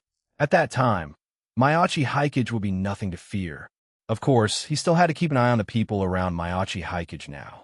People around the Destined One were always prone to fall into various troubles, and eventually, they would all become nutrients for him. But in this half year, he didn't want such things to happen. Perhaps he needed to use some of the connections he had accumulated. If he didn't use them now, those so-called connections would be useless after half a year. Senshirado Kenjaku thought so, and then turned and left with the special grade cursed spirits around him. Miyachi Hikage didn't know what Kenjaku, this fun-loving clown, was thinking in his heart. He could only sense that the shadow he couldn't observe left after he solved Rise Kamishiro, and seemed to have no intention of coming over to greet him. It seemed there was no need to contact Toru. If he knew that the other party regarded him as the destined one of this era, and had specifically prepared a degenerate plan for him to develop peacefully, Miyachi Hikage would really have to kowtow to him. After all, who would have thought that he could continue to become stronger just by writing a diary peacefully? What he needed now was an environment where he could develop peacefully. After noticing that the group of people had left, Miyachi Hikage's movements became much bolder. Barato secretly took 2 Barato bites. Ghouls had always preyed upon humans, and now was Barato's turn to experience defeat at their hands. However, Barato's attacks had always left nothing behind, and Barato didn't want to know what had become of these ghouls. But looking at the changes in Yellow Temperance after gnawing a few mouthfuls, it now had the ability to simulate the form of a ghoul. Miyachi Hikage didn't waste time and directly began to test this power. Yellow Temperance only needed to cover him to form tail-like Kagun behind him, just like Rise Kamishiro. Unfortunately, this level of power didn't improve him much at present. But anyway, it wasn't making him become a ghoul, and he could clearly feel the improvement of his mental power. In the future, if he devoured a few more blind ghouls, maybe he could even make his stand achieve Kakuja transformation. After researching for a while, Miyachi Hikage casually projected some bandages. First, he bandaged Rise Kamishiro into an immobile mummy, and then used Yellow Temperance to turn himself into the appearance of the bandaged man. It was reasonable for him to disappear for a few minutes to prepare to appear in this outfit, right?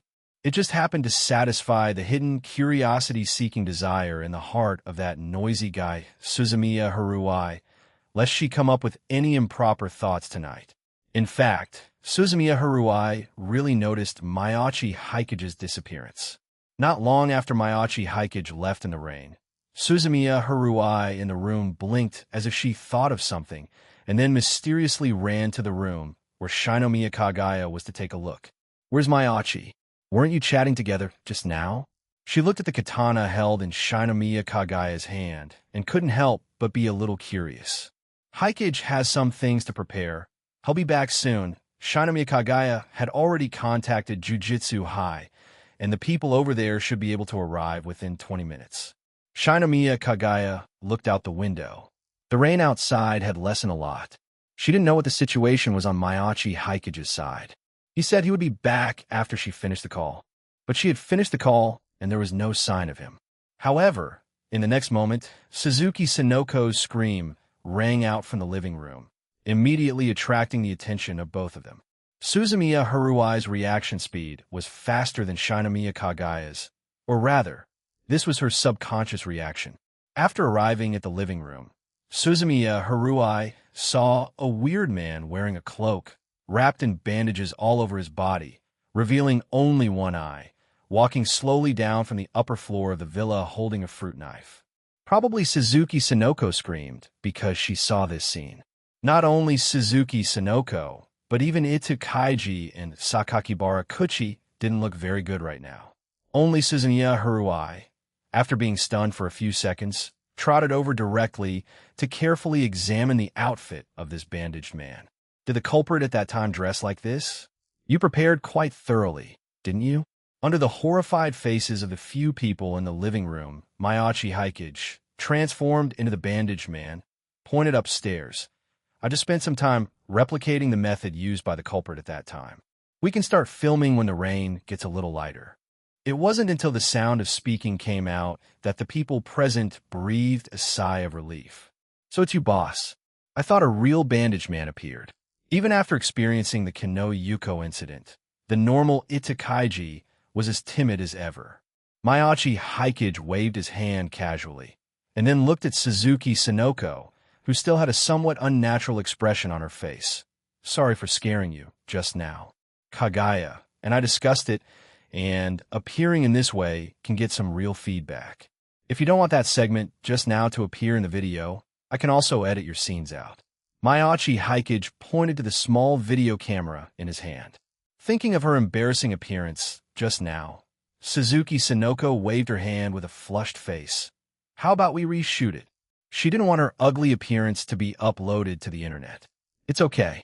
They'll edit it later and Photoshop out your image and voice, Miss Suzuki. Mayachi Hikage said this, and then looked at Suzumiya Haruai, who was still poking around on his body. Although I'm quite happy that you recognize me at a glance, this outfit is quite troublesome to put on. Don't loosen those bandages. Chapter 247. Nanami Kinto's choice. The filming process for the Bandaged Man case went very smoothly.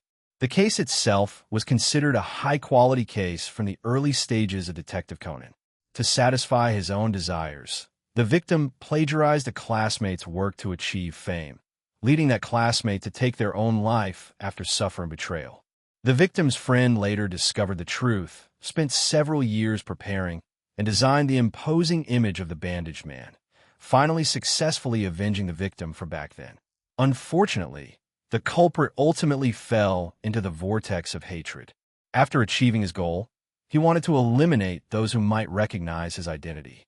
In the end, he revealed too many flaws and was caught by the famous detective Suzuki Sonoko. Plagiarism, despair-driven downfall, blackened revenge, grotesquerie, and a snowstorm villa setting, isolated villa, coupled with the fact that the person solving the case was the second daughter of the Suzuki Zaibatsu. This case had quite a lot of elements. At the same time, with Mayachi Hikage's perfect reproduction of the Bandaged Man, who was even more oppressive than the original version, this video should be able to stay popular on the internet for a while. Mayachi Hikage should also be able to successfully create another YouTube account with millions of followers using this video. The video accounts of Toru and Shina Mahiru were also gaining followers at an astonishing speed. After all, both Toru and Shina Mahiru were existences that could compete with top female idols and stars without any beauty filters. One was responsible for cooking, the other for eating, uploading 4 or 5 videos a week. Plus the traffic diversion from Mayachi Hikage's golden rule. The speed at which Toru and the others reached 1 million followers would probably be even faster. However, Mayachi Hikage's main source of income was no longer these videos from Asagaoka Media. Filming videos had really become completely a hobby for him to relax. There was no helping it. The unreasonable financial luck of the golden rule was right there. Even if the economy wasn't very good now, as long as Mayachi Hikage took the time to buy some funds or stocks casually, and then looked at them a few days later, why does money breed itself when left there? Suzumiya Haruai, who participated in the filming for the first time, didn't feel bored either. After all, recreating the details of a murder case that had happened bit by bit at the crime scene, while analyzing the psychology from the perspectives of the victim and the murderer, and adding some mild urban legends, Suzumiya Haruai felt that she could still maintain her enthusiasm for a while. At least for now, Suzumiya Haruai felt there was no easier direction to get in touch with those supernatural things than staying with Mayachi Hikage.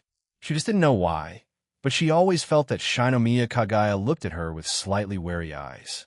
However, Suzumiya Haruai didn't care about this. She only knew that Kasumiga Kakayudaha was definitely a diary holder, and Shinamashiro was most likely one too. Apart from them, she didn't know the first batch of diary holders. Mayachi Hikage had only briefly introduced Shinomiya Kagaya's investment in Asagaoka to her, so she just treated Shinomiya Kagaya as a financial backer. Facing Shinomiya Kagaya's subtle attitude, she just assumed that this young lady of the Shinomiya family might have some thoughts about Miyachi Hikage and felt that she might become a love rival or something.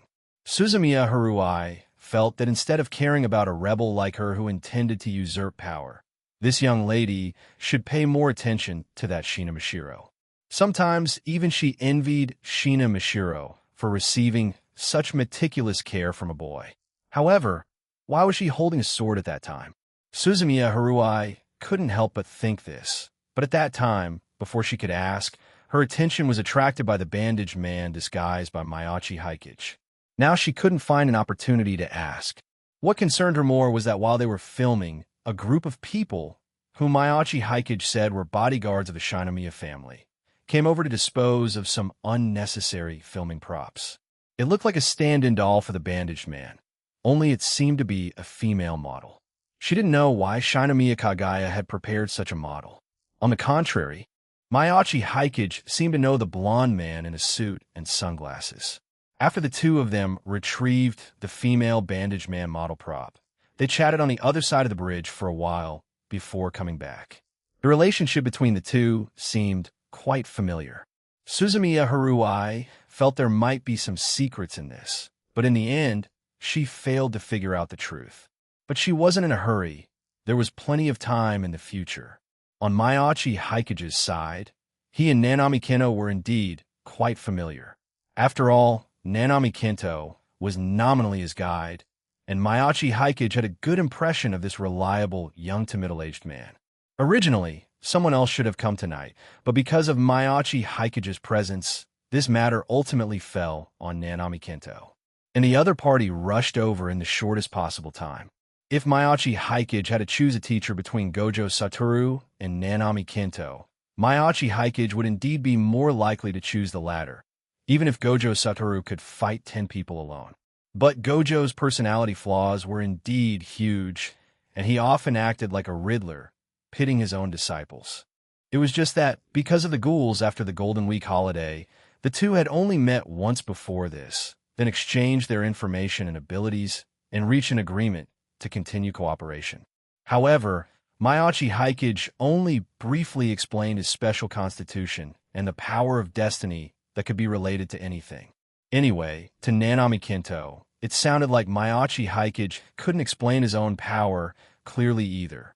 He only knew that Miyachi Hikage had far more potential than himself and would definitely reach special grade, but no one knew what his ability could be developed into in the future. On the other hand, Nanami Kento's identity information was nothing to hide. A senior grade 1 Jiu-Jitsu sorcerer who graduated from Jiu-Jitsu High, relying on his innate technique ratio technique, 7-3, he could get along well in any circle. After knowing Miyachi Hikage's flaws in Taijutsu, he took the initiative to teach Miyachi Hikage some Taijutsu skills, and even gave Miyachi Hikage a book of his own insights on practicing Taijutsu.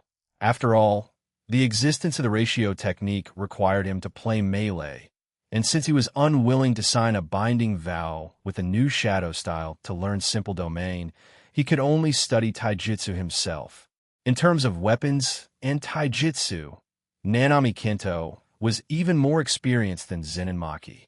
If he were to fight Kamishiro Rise, he would probably be able to win with the ratio technique after a simple confrontation and judging Kamishiro Rise's level. Even facing ordinary special grade Cur spirits, even if he couldn't kill them alone, it wasn't a big problem to disengage calmly. If forced to classify, he could be considered a quasi-special grade Jiu-Jitsu sorcerer. And this was about Nanami Kento's upper limit. Unless the effect of his innate technique could go a step further, changing from weak point critical hit to true damage, or he mastered domain expansion and reverse curse technique, he would never touch the edge of special grade in his life. It can only be said that Nanami Kento indeed suffered from the setting and died early, failing to benefit from the power creep. Geto Suguru and Okatsu Yuta took advantage of this aspect. When the two of them appeared and were set as special grade, Jujutsu Kaisen didn't even have the settings of domain expansion and reverse curse technique yet.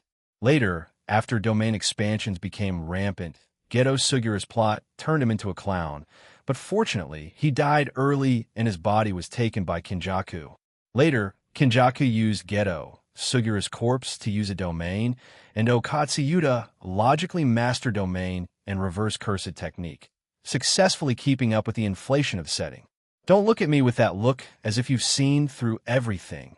Nanami Kento glanced at Mayachi Hikage with disgust. Today was another day of overtime, and he had to be stared at by this guy, Mayachi Hikage, with such a pitying look. When they met last time, Mayachi Hikage said that if he didn't work hard, he might not live past this year, forcing Nanami Kento to find time for extra training recently. After all, although hair loss was the biggest pain for middle-aged men, sudden death was more acceptable to some extent, even though he had always lived and worked with a pessimistic attitude. It didn't mean he would be willing to die, so simply. It was just that he didn't know how he would die in the future yet. He only knew from Mayachi Hikage that there would definitely be some terrible turmoil in the jiu-jitsu world in the second half of the year. So these days, he had been researching those skills that he had tried in his early years, but had to give up after making no progress for a long time. Domain expansion and reverse curse technique indeed greatly improved a jiu-jitsu sorcerer's strength, but they were indeed extremely difficult to master and had extremely high requirements for one's own cursed energy. With his current cursed energy, mastering domain expansion was a dream, so he could only find a way to chase the dream of reverse cursed technique. Nanami-san, at your age, you should be striving for your dreams. If you don't push yourself, how will you know how much potential you haven't realized yet? It's just a domain expansion. If it really doesn't work, it's not shameful to learn a simple domain. I've long passed the age where I would strive desperately just by hearing some encouragement. And even if I die, I don't want to have anything to do with those people from the New Shadow style. But I will find a way to find other paths, Nanami Kento said, stopping talking about his own affairs and turning the topic to the ghoul. He had just checked. The vitality of that ghoul was much stronger than those ghouls recently arrested and killed by Jujutsu High. It was probably at the grade 1 level. But the hundreds of sword marks and scorch marks on the opponent's body made it really difficult for Nanami Kento to associate it with Mayachi Hikage, who had just awakened to the supernatural half a month ago. The breathing method and swordsmanship you learn from the Shinomiya family are one thing. But what's with this flame? When did you gain the power of fire? He could tell that it was definitely not ordinary fire. How could ordinary fire possess such vigorous life energy? If it hit a vengeful spirit, even a special grade vengeful spirit would probably lose half its life. He already knew that Mayachi Hikage's constitution was special.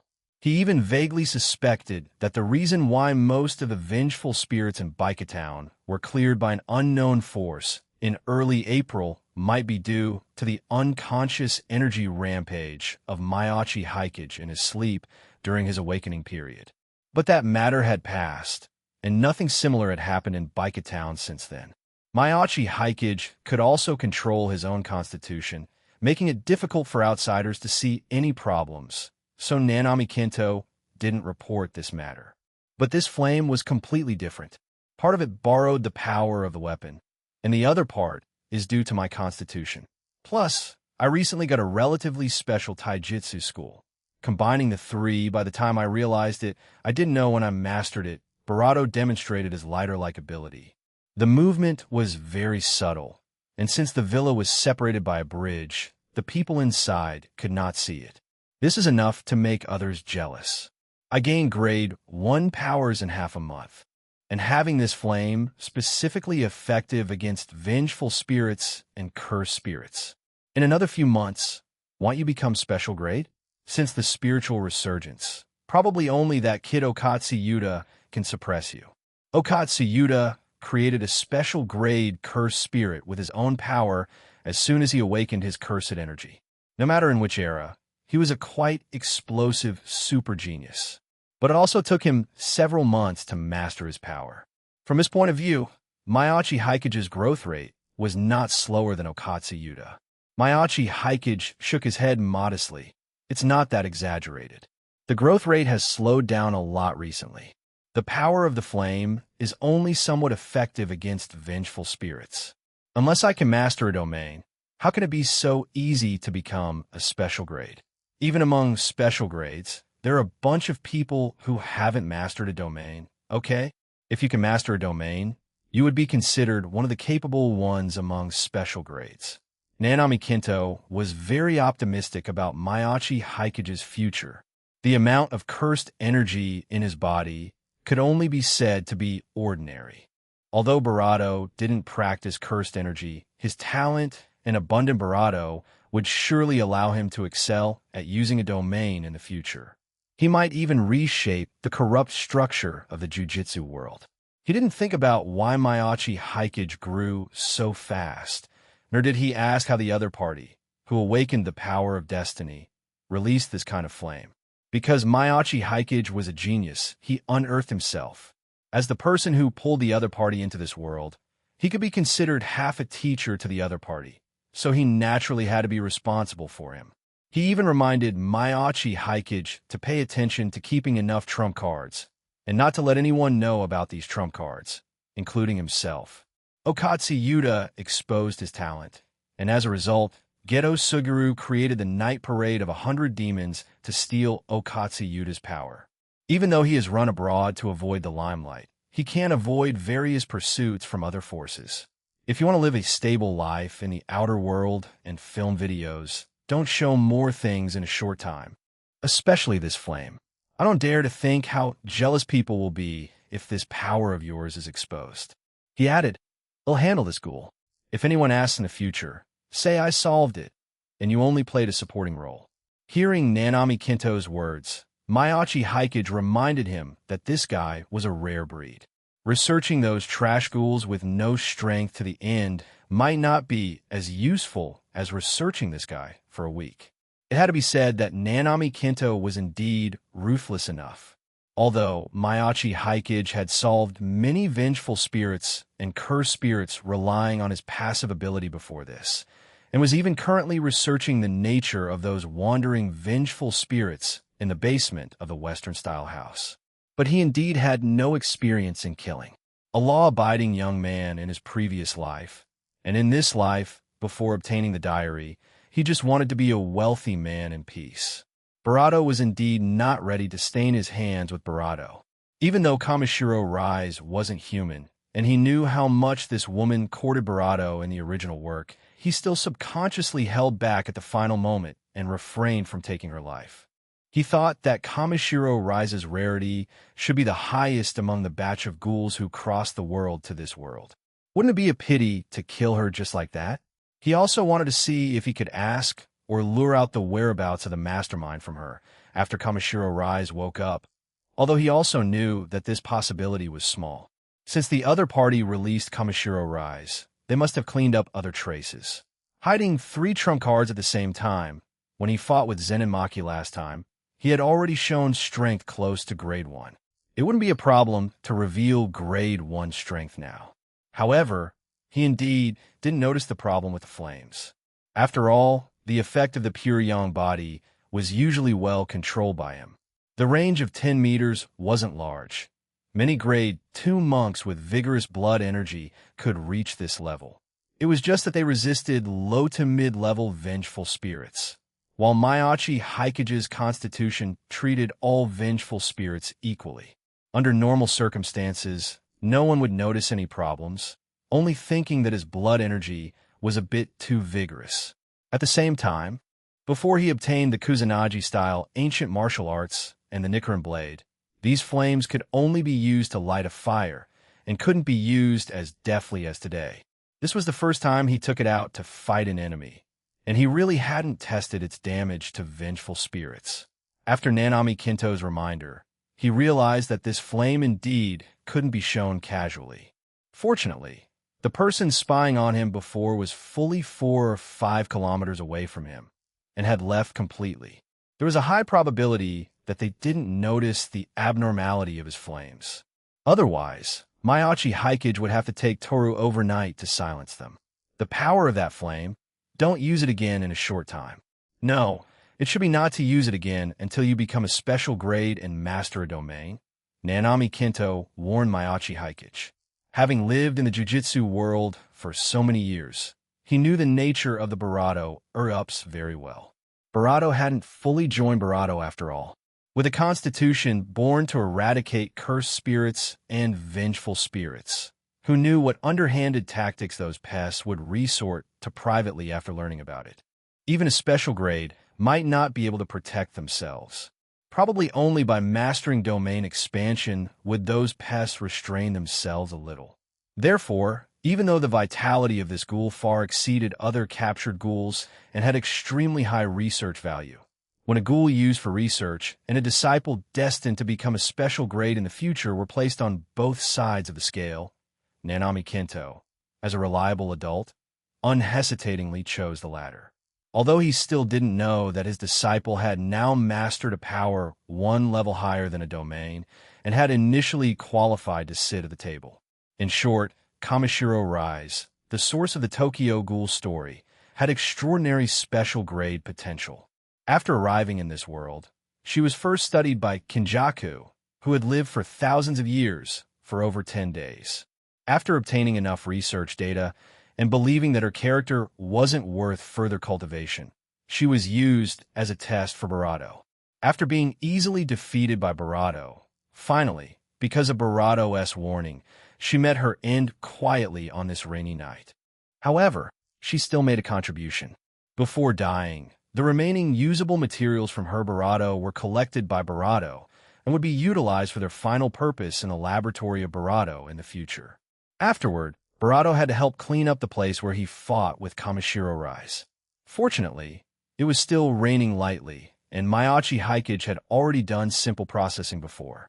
As long as the traces were further processed later, no one would notice that place. Of course, this matter also had to be told to Shinomiya Kagaya. However, Shinomiya Kagaya hadn't seen the battle scene, so the explanation was very simple.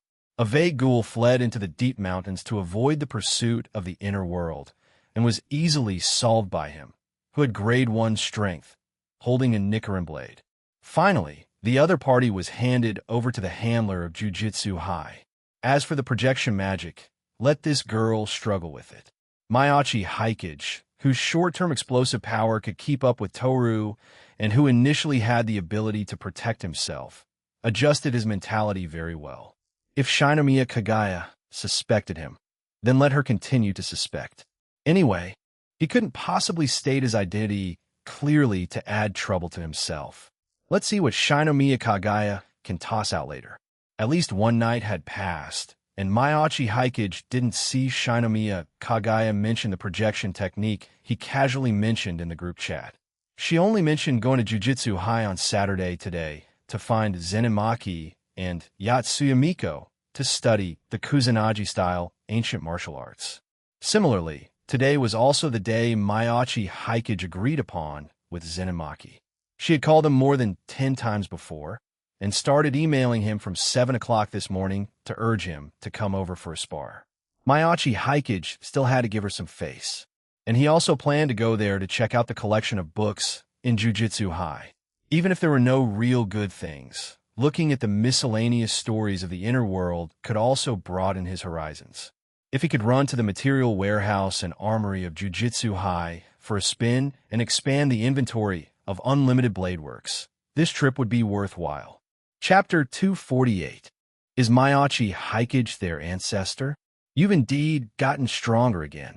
This was the first thing Zenemaki said after seeing Mayachi Hikage. The battle maniac immediately raised her Naginata, planning to fight 300 rounds with Mayachi Hikage. In response, Mayachi Hikage used sun breathing. The utilization rate of ordinary breathing styles for Hammond energy was about 70, and could reach 80 after specialized adjustments. Sun breathing, however, could reach a 90 utilization rate. In some places, conventional Hammond breathing might not even keep up with the output of sun breathing swordsmanship, requiring some subtle adjustments. Anyway, Mayachi Hikage currently couldn't achieve Tsujikuni Eureka's feat of slashing 1,500 pieces of Musen's flesh that self-destructed and fled with full force in a fraction of a second. Even if one slash could hit dozens of pieces of flesh, Tsujikuni Yorichi didn't actually swing his sword that many times. But to slash so many pieces of flesh so accurately in such a short time was already an amazing skill. In terms of pure physique, the current Maiachi Haikage obviously hadn't reached the level of Tsujikuni Yorichi yet. However, he was facing Zenin Maki, whose physique was inferior to Rise Kamashiro's, although her combat intelligence was much higher than Rise's.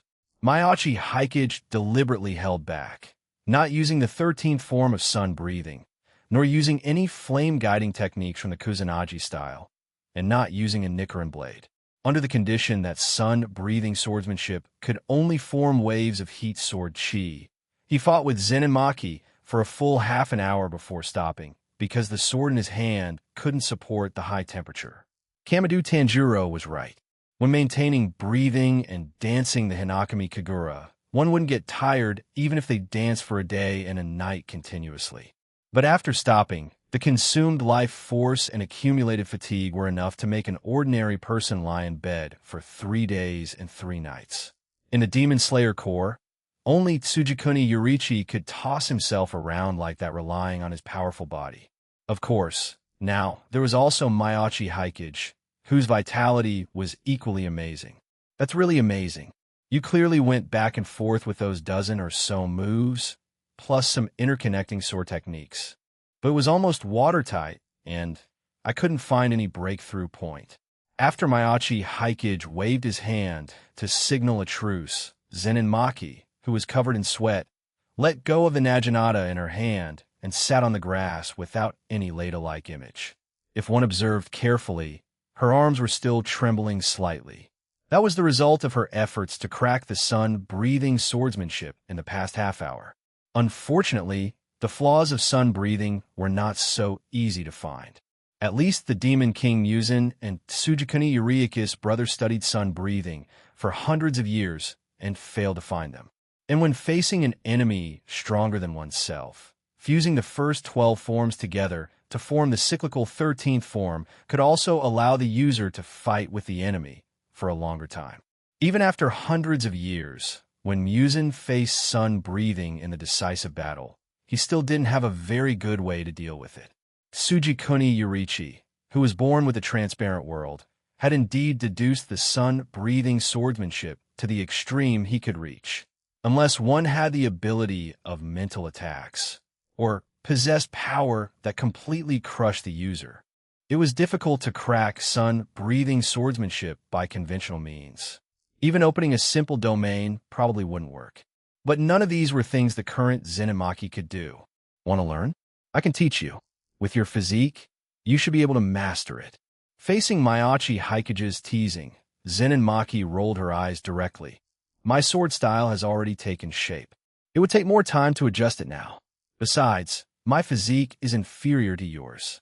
Even if I master this set of sword techniques, I can't use it better than you.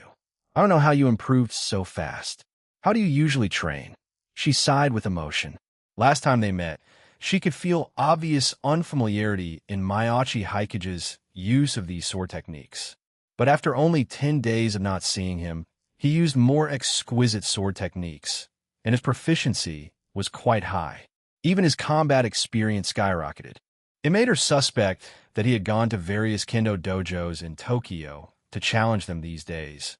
Otherwise, it wouldn't be so easy to improve actual combat experience under normal circumstances. After hesitating for a moment, Zenin Maki coughed lightly. However, it's okay to exchange pointers. I remember Nanami Senpai taught you some insights on taijutsu before. We can discuss kendo first, and then he'll guide you on taijutsu issues. But facing Zenin Maki's somewhat tsundere response, Maiachi Haikage's reply made her defense break a little. I've just got a very interesting taijutsu set these days. Before I figure it out myself, I probably don't need too much guidance. Zenin Maki stood up from the grass immediately. Come on, we've rested enough. Since the sword sparring is over, now let me see what's going on with that taijutsu of yours. At this time, Shinomiya Kagaya and Yatsuya Miko, who had been watching the battle from the sidelines and secretly recording it, hurried up to intervene. To be honest, although Barato knew before this that Barato had fully mastered sun breathing swordsmanship, and had long known from the Ubuyashiki family that sun breathing swordsmanship was the origin technique surpassing other breathing styles. But she didn't expect that this set of sword techniques passed down for hundreds of years could shine so brilliantly in Maiachi Haikage's hands. That set of smooth sword techniques would become the only designated sun breathing swordsmanship training guide in the group for a long time in the future. And he hadn't used the Nichiren blade or the 13th form yet. She really didn't know what it would look like when Maiachi Haikage used the Nichiren blade to perform sun breathing yesterday. She could only lament her lack of talent. She hadn't touched the threshold of sun breathing practice yet. If she could master sun breathing swordsmanship, she would probably reach at least grade 2 strength. And seeing Maiachi Haikage mention taijutsu, Shinomiya Kagaya immediately thought of the women's self-defense art open-sourced and shared by the mysterious person. She had used more than 10 reading value points to get started with that so-called self-defense art. Given Shina Mishiro's attitude towards Maiachi Haikage, it was normal for her to teach this taijutsu to Maiachi Haikage without reservation, and then study it together. She just didn't know how Maiachi Haikage's talent in this area was. If he also showed amazing talent in taijutsu, then there would probably be another set of instructional videos in the chat group. But that was obviously not now. Having just fought intensely, they had to rest for a while anyway. She could see Zenin Maki's slightly trembling arms. Even if recorded as a teaching video in this state, it wouldn't be perfect. In comparison, Yatsuya Miko saw more. Like last time, the special effects of flying flames also appeared in her eyes. And it was precisely because of these special effects that she clearly felt Maiachi Haikage's restraint. He could clearly exert more power, but he had been suppressing these powers. Why could he reach this level just half a month after awakening, while she had awakened for more than a month and was still stuck at the level of being able to see?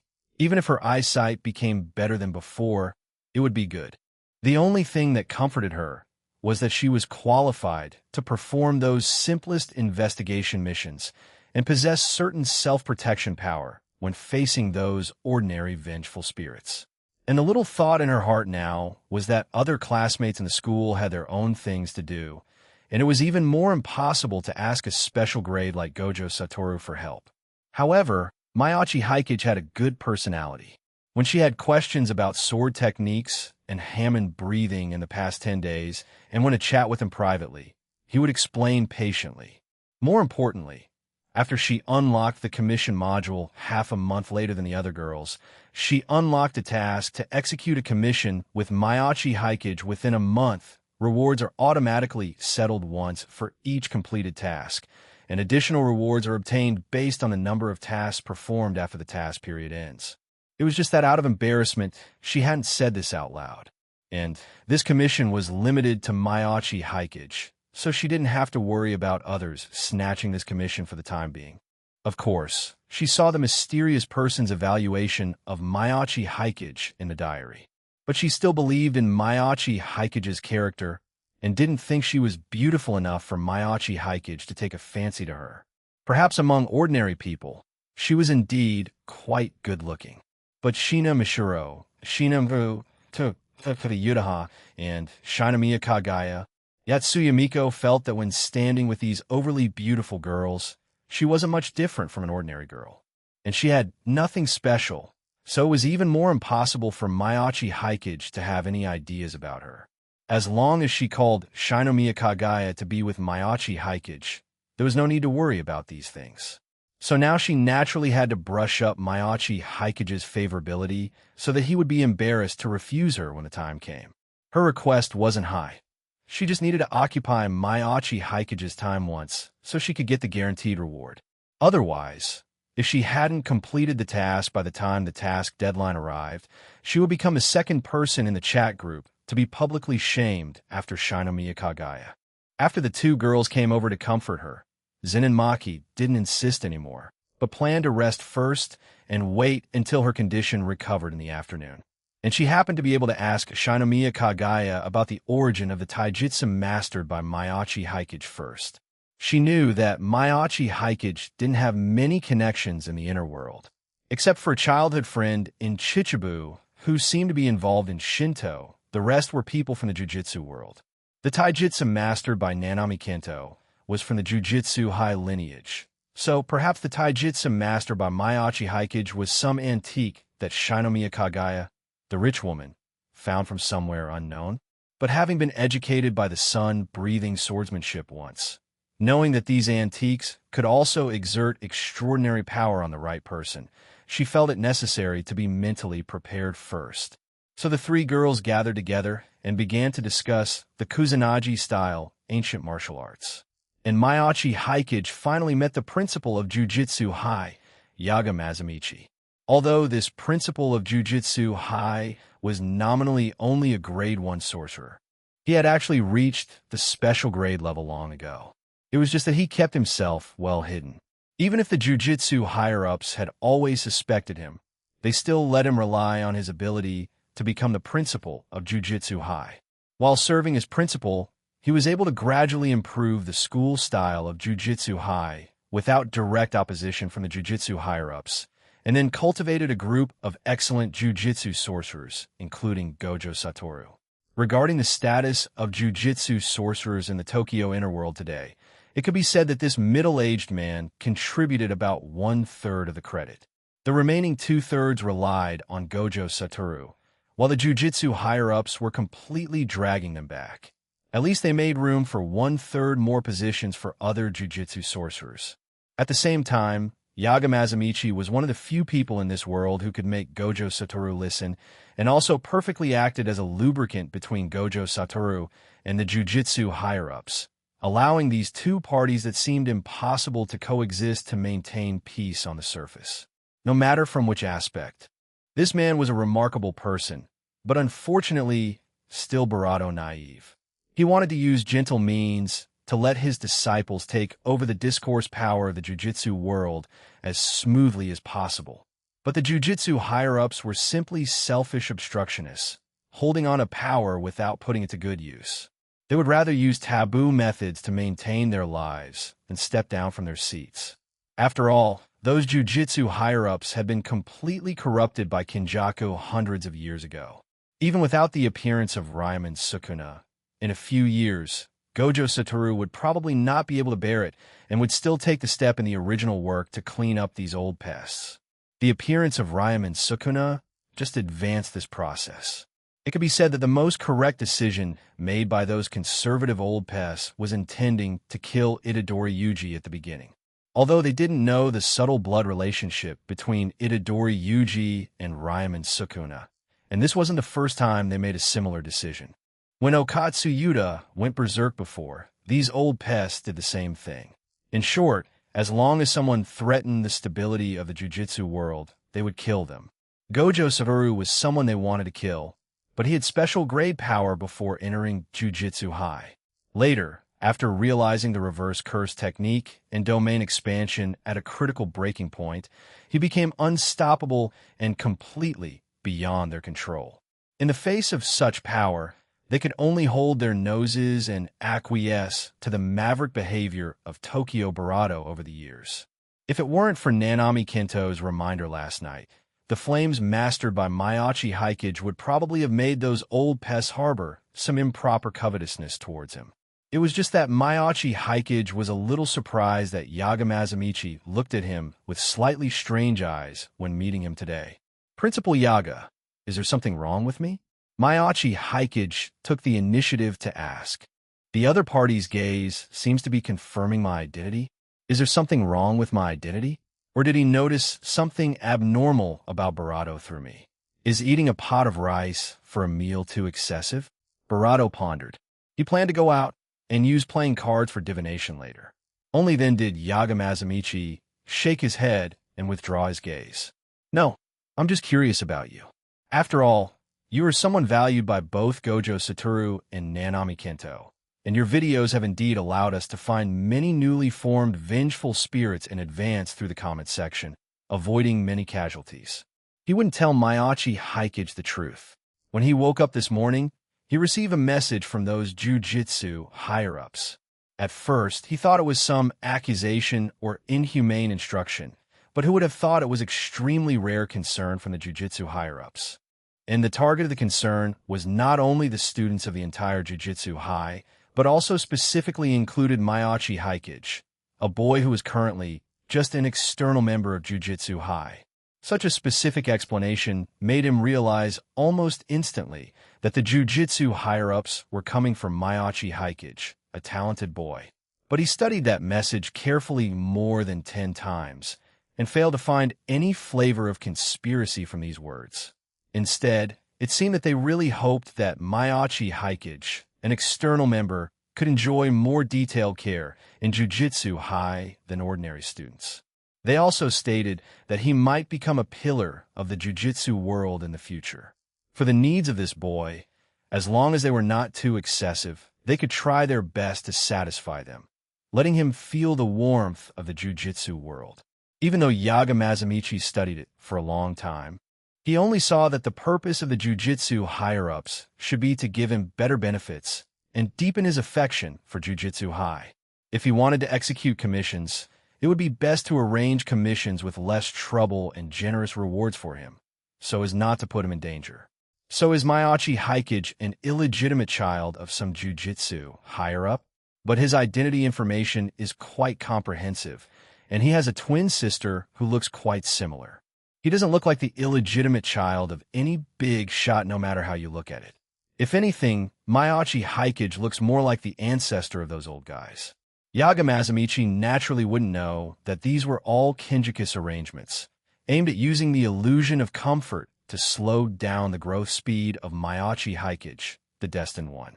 In a sense, that was indeed a task assigned to the Jiu-Jitsu higher-ups by their ancestor. With various handles in Kinjikis hands, they would naturally handle things more seriously. Anyway, he was just a junior favored by the ancestor, as long as he wasn't a thorn in the side like Gojo Satoru. At least for now, Mayachi Haikage seemed to be a guy with no ambition.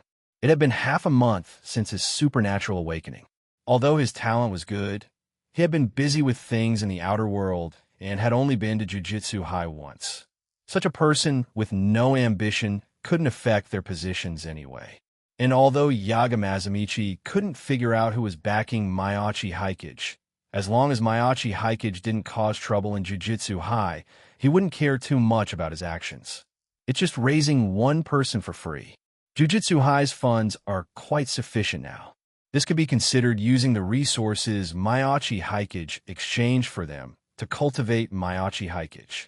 Chapter 249, Cleaning Out Jiu-Jitsu. High Yaga Mazamichi was acting very strange. Mayachi Haikage chatted with him until noon, and these words were the only thing in his mind. He was being way too attentive to him. Nanami Kinto definitely hadn't told him about his constitution and the flames. This guy was always stern with Gojo Satoru, so why did he turn into a caring uncle when facing him? Weaponry? He could go look at whatever he wanted. As long as it wasn't a special grade curse tool, he could pick any of the rest as a gift. The material warehouse was also open to him. Even though he wasn't a formal student of Jiu-Jitsu High, he could enjoy the treatment of ordinary students and obtain a certain amount of materials from it.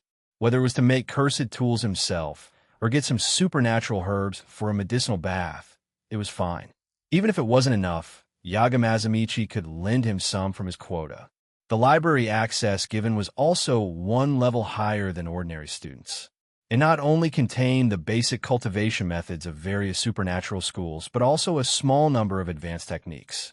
And when Mayachi Haikage expressed his desire to take on some commissions, what was placed in front of him were also some commissions that seemed like internal welfare tasks. Basically no difficulty, almost equivalent to a publicly funded business trip, and he could get good rewards. Like this commission, a low-alert, unknown supernatural fluctuation was sensed in Fujisawa City, Kanagawa Prefecture. According to local jiu-jitsu, sorcerers, and mediums, no threat was found, nor were any abnormal fluctuations detected. Now, they were applying for someone with perception ability to go over for a recheck. After confirming the situation, they would patrol along the coast in Fujisawa.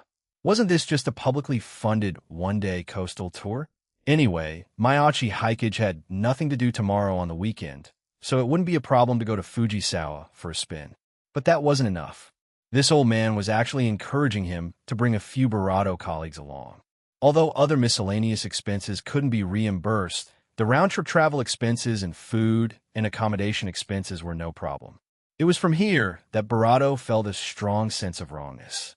Taking advantage of the lunch break, Mayachi Hikage washed his hands thoroughly. First, he secretly looked around Yaga Mazamichi with his eyes, and then seriously divined for himself with playing cards. The final conclusion was that there was an old schemer plotting against him behind the scenes, but the way the other party seemed to plot against him was to use the flowery world to corrode his heart.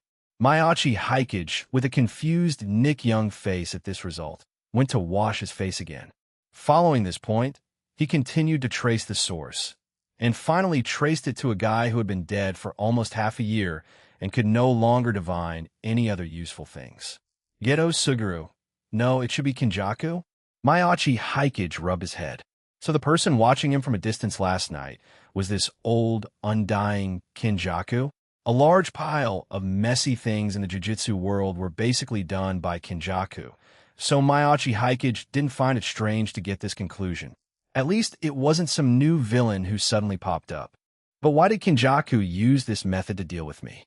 Am I an ignorant young man who can't withstand temptation in his eyes?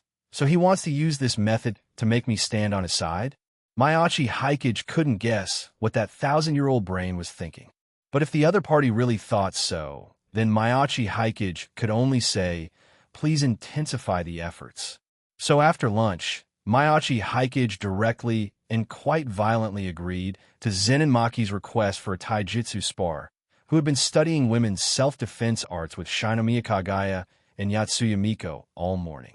Then he exploded with ki at the start, and then relying on his own physique, directly executed a combo without explanation. Jump heavy kick into heavy punch into outer style. Axe kick, then origami, wild bite, and dakugami, poison gnaw, without flames into oniaki, demon scorcher, and finally ended the match by knocking Zen and Maki 4 or 5 meters away with Shingo Yabuki's classic super move, Tetsuzenko, Iron Mountain Lean, outer style, Cake Hurin, running Phoenix Phosphorescence. Sorry, Zen and Senpai, I have something to do this afternoon. Let's stop here for today. I just learned these techniques 2 days ago and am not very proficient yet. Next time when I'm more proficient, I'll spar with you again, Senpai. The cursed warehouse of jujitsu, Hai, was open to him. Wouldn't he take this opportunity to hurry up and expand the special grade cursed tools into his arsenal, instead of playing close combat with this muscular woman here? And watching Mayachi Hikage, whose mind was not here at all in fact, she was just startled by the violent aura on his body after he exploded with ki at the start, and then was caught off guard by his combo, and didn't actually suffer any injuries. Zen and Maki looked at Mayachi Hikage with a strange expression after turning over from the ground. What did Principal Yaga say to him? Why does he seem so excited? However, the combo he just performed was indeed a bit beyond my expectations. Originally, when analyzing this taijutsu with these 2 new students in the morning, in her eyes, these fancy moves were somewhat exaggerated. But it seemed that in Mayachi Hikage's hands, after some adjustments, they could really show sufficient combat power. Is that technique of making the body enter an explosive state in a short time also a move of your taijutsu school? Yatsuya Miko flipped through the diary uncertainly. That should be exploding ki, right? It has high requirements for the user's physical strength and mental state. I haven't learned that part yet. Exploding ki, a very apt name. Her taijutsu school was the Zenin style, which she had practiced since childhood, so she wouldn't switch to the Kusanagi style either. Sun-breathing swordsmanship was originally a complete set of sword techniques. Learning a few moves separately couldn't bring out the exquisiteness of this set of sword techniques at all, and the scenarios this set of sword techniques dealt with were not fully applicable to cursed spirits. So Zen and Maki was only somewhat interested in sun-breathing swordsmanship, but indeed hadn't thought about switching. But this taijutsu school itself was pieced together from hundreds of different moves. Those moves above the 100 style could also be effective when used alone. especially that exploding key technique that strengthened oneself in all aspects and seemed to have no major side effects. She planned to study it carefully and rely on this move to reach grade 1 strength. At that time, in the Kyoto Sister School Exchange event this autumn, she could also use these techniques to teach those people from Kyoto what taijutsu really is. Then let's start training. Zen and Maki quickly recovered from the defeat. After all, she had been accustomed to failures since she was very young. But taijutsu would not disappoint hard work. Every drop of sweat during practice would become a step under her feet, allowing people to go further on this road. Although Maiachi, that guy, has talent like a monster, there are people even more monstrous than him in Jujutsu High. But you guys really should work hard. Obtaining this taijutsu earlier than Maiachi, but he reached this level after only learning it for 2 days. If you don't double your efforts to catch up, the gap between you and him will only be further.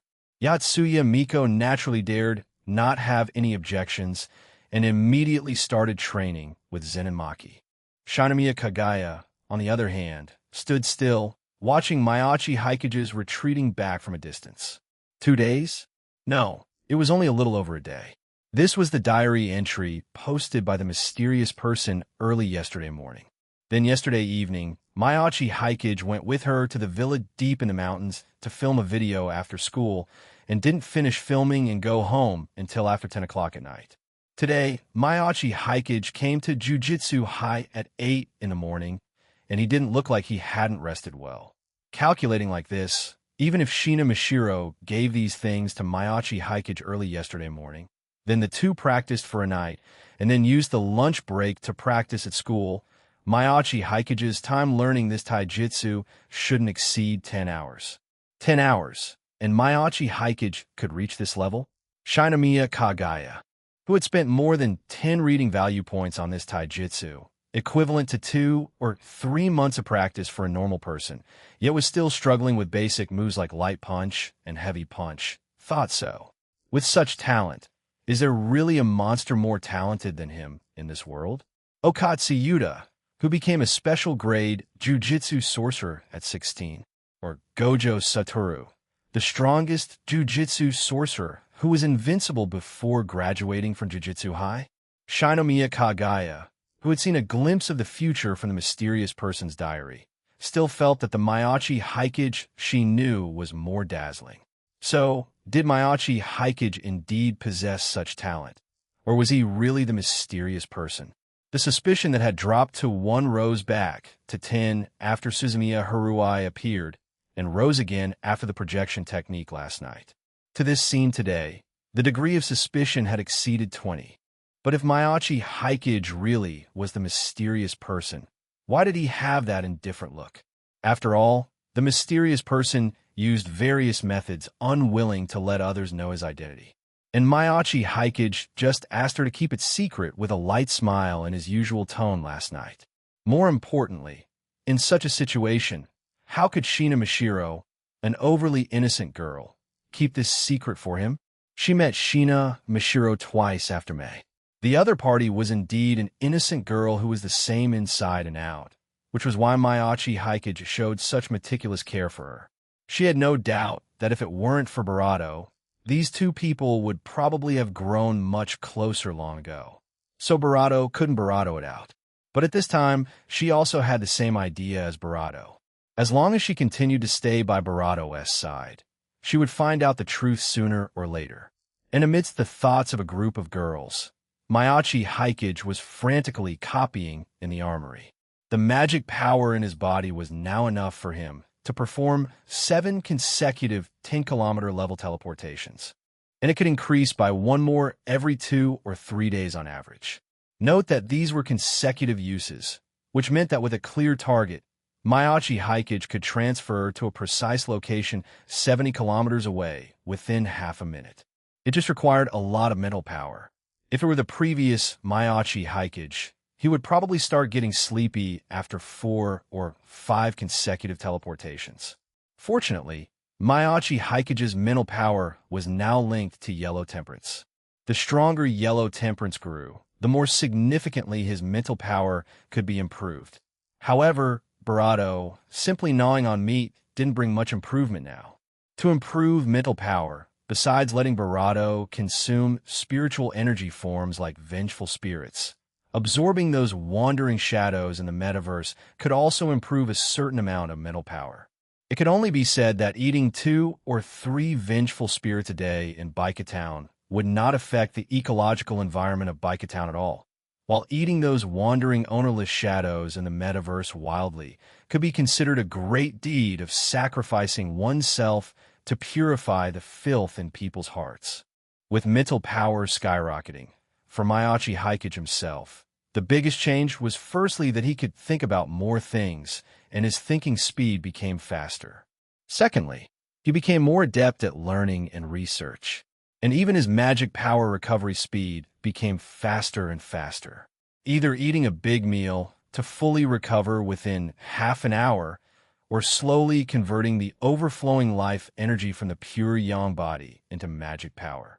When full and energetic, magic power could be fully recovered in more than an hour. When hungry and sleepy, it would take 7 or 8 hours. In a somewhat excited mental state, in less than an afternoon, Mayachi Hikage had moved more than half of the cursed warehouse of Jujutsu High into his own unlimited blade works. Mayachi Hikage could only say that there was a reason why Tokyo Jujutsu High had developed into the 3rd largest force in Tokyo in the past 20 years. Not counting those low-grade cursed tools used for practice, there were hundreds of cursed tools above mid-grade, and 20 or so cursed tools below special grade. There were even 3 special grade cursed tools. Playful Cloud, the peak of the physical system, requiring no cursed energy, with greater destructive power, the stronger one's physical strength. The Black Rope, which disrupted the precision of techniques and negated the sure hit effect of a domain to a certain extent. The Split Soul Katana, which ignored conventional defense methods and could directly attack the soul. Unfortunately, Mayachi Hikage didn't see the inverted Spear of Heaven, which could nullify all techniques and even forcibly cancel domain expansions. That thing seemed to be kept in Tenjin's barrier as a strategic weapon. Even though Mayachi Hikage's authority had been raised a lot, he was not qualified to go to the location of Tenjin's barrier, so he naturally couldn't go there to project more special grade curse tools. But even so, Mayachi Hikage's trip was considered quite successful. Although Playful Cloud was a 3-section staff, it was originally the family heirloom sword of the Zenin family. Mayachi Hikage could find a way to restore it to its original appearance, reducing the magic power consumed by projection while acquiring the Zenin family's swordsmanship and Fushiguro Toji's combat experience. And the ability of the Split Soul Katana to ignore defense was also very useful. Copying dozens of them to ambush people later would be perfect. There were also defensive curse tools like the Black Rope and some functional cursed tools for sealing. Having stats and mechanics, Mayachi Hikage's combat power in Unlimited Blade Works rose to another level. However, only Jujutsu High would open its cursed warehouse to me. Otherwise, unless a major crisis appeared, those people wouldn't wander outside with special grade weapons usually. But Mayachi Hikage thought about it. It seemed that the nearest crisis was the Culling Game half a year later. Apart from that, he hadn't really encountered any disasters that would threaten the world structure. Leaving Barato aside for now, this guy was in high spirits now and wouldn't cause world destruction in a short time. Her abilities shouldn't actually drive her to do these things. Kakuja ghouls?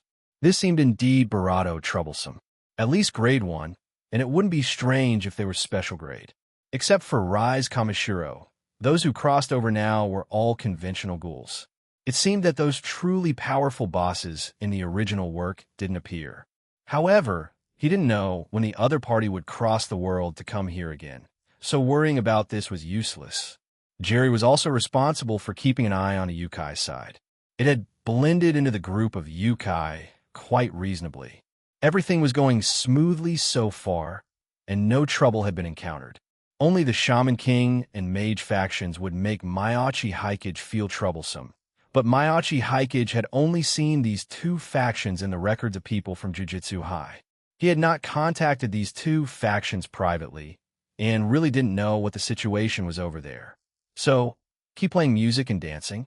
Mayachi Hikage, who alone equaled half of the Jujutsu High arsenal. Thought so. However, Mayachi Hikage was still very modest. After visiting the Cursed Tools side, he went around the places collecting various materials. Projecting or consumed a bit too much magic power, and some rare materials were even valued by grams or even milligrams. But he just came to unlock the illustrated handbook. After unlocking this handbook, he could tinker with it slowly later. However, minerals could be projected with extra magic power consumption, but there was no way for medicinal herbs and the like. There was no problem using projected things directly, but they couldn't be eaten. Relying on the backing of that old scoundrel Kinjaku, Barato got some materials for medicinal baths according to the instructions, preparing to take them back for the Shina sisters to use. He hoped that Shina Mahiru could master the method of making glowing dishes as soon as possible under the effect of the medicinal bath, so that she wouldn't need to add special effects when filming videos in the future. Mayachi Hikage, who spent an afternoon cleaning out Jujutsu High, went home satisfied. It was only when he met Shinomiya Kagaya, who had practiced taijutsu all afternoon and was ready to go home, on the way out of the school gate, that he remembered that he seemed to have accepted a small commission for a publicly funded business trip to Fujisawa City. So while hitching a ride, he asked about Shinomiya Kagaya's schedule for tomorrow, and also sent a message to Yatsuya Miko. After all, Yatsuya Miko, this girl, had been chanting his name since receiving the commission. It sounded pitiful, so he would help her complete the guaranteed reward of that commission. Anyway, he was going to take the family living in his Western-style house to fleece Jujutsu High. It didn't matter if there were one or two more people. Kinjika's sugar-coated bullet plan couldn't be terminated prematurely just because of these small expenses, right? Yatsuya Miko replied exceptionally fast. She immediately agreed to join the plan to deceive Barato together the next day, looking exceptionally happy and hopeful. Not only would she complete the commission, but she had also been working hard at Barato recently. Coming out to execute a commission and relax for a day to see the sea was indeed quite comfortable. On the other hand, Shinomiya Kagaya waved her hand. There were too many things piled on her. Taking a day out of the week to practice and compressing time, usually for leisure and relaxation, was fine. But last night and today had already been consumed. She couldn't take another day out for fun this week. When the dust settles at Shuchien on Monday, I can spare more time. Don't forget me when you receive this type of commission again. Looking at Shinomiya Kagaya's exhausted appearance, Mayachi Hikage didn't say anything more. He just simply used Hammond to soothe her spirit and then let her go back to rest well. After returning home, Mayachi Hikage explained this matter to the people who were filming food videos in full swing. Everyone, including Toru, had no objections. It was just that Mayachi Hikari suddenly called Kato Megumi on a whim, and Kato Megumi happened to be free at home on the weekend. So in the end, a famous scene of 6 girls plus Mayachi Hikage traveling together was formed. Regarding this, Mayachi Hikage thought for a few seconds whether to call Itukaiji and Sakakibara Kuchi over to be his coolies. But in the end, he decided against it after thinking about it. Let them rest well at home on the weekend.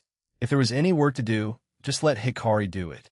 Anyway, when a group of people gathered at the station early the next morning, the picture was indeed beautiful.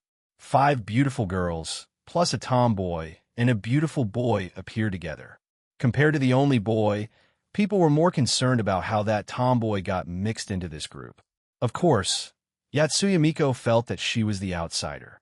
Because apart from Shina Mashiro and Mayachi Hikage, she didn't know any of the remaining girls, at most having heard their names in the diary. Dragon Girl Toru, Angel Next Door Shina Mihu, Passerby Heroine Kato Megumi, and Mayachi Hikage's twin sister. It wasn't that Mayachi Hikari had no presence, but compared to the first 3 heroines, she, a supporting character, was indeed not that conspicuous. Her most brilliant point was becoming friends with Kato Megumi, then becoming neighbors with Shina Mahiru, and being Mayachi Hikage's sister. In short, except for finding some familiar feelings from Mayachi Hikari, Yatsuya Miko felt a bit tricky facing the remaining few girls. She didn't even know how to introduce her identity. It was Maiachi Haikage who took the initiative to fabricate a background for Yatsuya Miko. This Miss Yatsuya Miko is one of the main sponsors of our trip. She is interested in some special supernatural phenomena that have appeared in Fujisawa City recently. So she contacted me through Shinomiya Kagaya, wanting me to help her find the truth behind those supernatural phenomena. Originally, I thought I would pay to take you to Fujisawa for a day of fun. But this Miss Yatsuya generously stated that I could bring some friends to help, and she would also be responsible for everyone's normal consumption during this period. So while we play, we have to do a little work before that. Chapter 250, Sakurajima, Mai, with puberty syndrome. Speaking of Kanagawa Prefecture, Maiachi Haikage's first impression of this place was naturally the hugely influential slam dunk. In this hodgepodge world, Sakuraji Hanamichi also entered Shohoku High School this year and joined the Shohoku High Basketball Club according to the plot. In fact, the plot here had just passed the classic coach, I want to play basketball stage, and was about to enter the prefectural preliminaries for this year's Inter High. And Shohoku High was indeed in Fujisawa City, where they came today, while Ryanen High was in the neighboring Kamakura City, and there was also that classic train crossing that appeared in the OP. Of course, besides this, there were also many old acquaintances in Kanagawa. Bachi-chan's home was in Yokohama, Kanagawa. She chose a high school in Shimokitazawa, which required a 2-hour train ride every day just to avoid acquaintances. And the main activity point of Tojinashi Togiri, the Thorn Band, which had just held its first live recently, still had only 3 members and was several months away from the band's establishment, was also in Kawasaki, Kanagawa. As for why Maiachi Haikage knew these things so clearly, that was, of course, because he had secretly run over to investigate long ago. In the intervals of filming videos, Maiachi Haikage would run around under the guise of gathering material. In April, he had already relied on his disguise ability to wander around various academies and high-incident locations in Tokyo. And after obtaining the teleportation ability during the Golden Week, his range of activity expanded further from places reachable within an hour around Tokyo's urban area to 40 or 50 kilometers away. The distance from Tokyo to Fujisawa and Kamakura was only over 40 kilometers. Finding the direction, coupled with Yellow Temperance's stealth ability, Maiachi Haikage could run here to visit in half a minute. It was also convenient to go back. If he wanted to stroll more, he would wait for more than an hour for his magic power to recover. If he wanted to go back early, he would just find a place where no one noticed, click on the Otherworld app, teleport back to the metaverse with one click, and then return to Shibuya Station with the full map open all the way Maiachi Haikage had already tested it. The Tokyo metaverse was divided according to the metropolitan area. Whether it was Saitama, where Maiachi Haikage was, or Kanagawa Prefecture, they geographically belonged to the radiation range of the Tokyo metropolitan area. The metaverse within this range was that intricate subway network. Moreover, random teleportation would only teleport people to the surface layer of the metaverse. Basically, it would take at most half an hour to return to Shibuya, and then one more teleport to get home.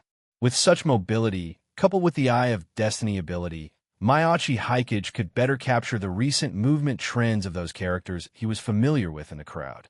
This allowed Maiachi Haikage to always appear in the right place at the right time, to be an unnoticed camera, watching those familiar story plots up close, and then adjust the timing of these events and write them in the diary by the way. As his childhood memory, Maiachi Haikage naturally maintained a certain amount of attention on Slam Dunk. However, there was no match today, and it was the weekend, so Maiachi Haikage naturally had no intention of running to Shohoku to join the fun. Let's complete the commission from Jujutsu High first. Before practicing Cursed Energy, Yatsuya Miko could actually only simply see vengeful spirits and cursed spirits, and could not sense supernatural powers, such as Cursed Energy and spiritual power beyond that. But now Yatsuya Miko was considered a grade 4 Jujutsu sorcerer.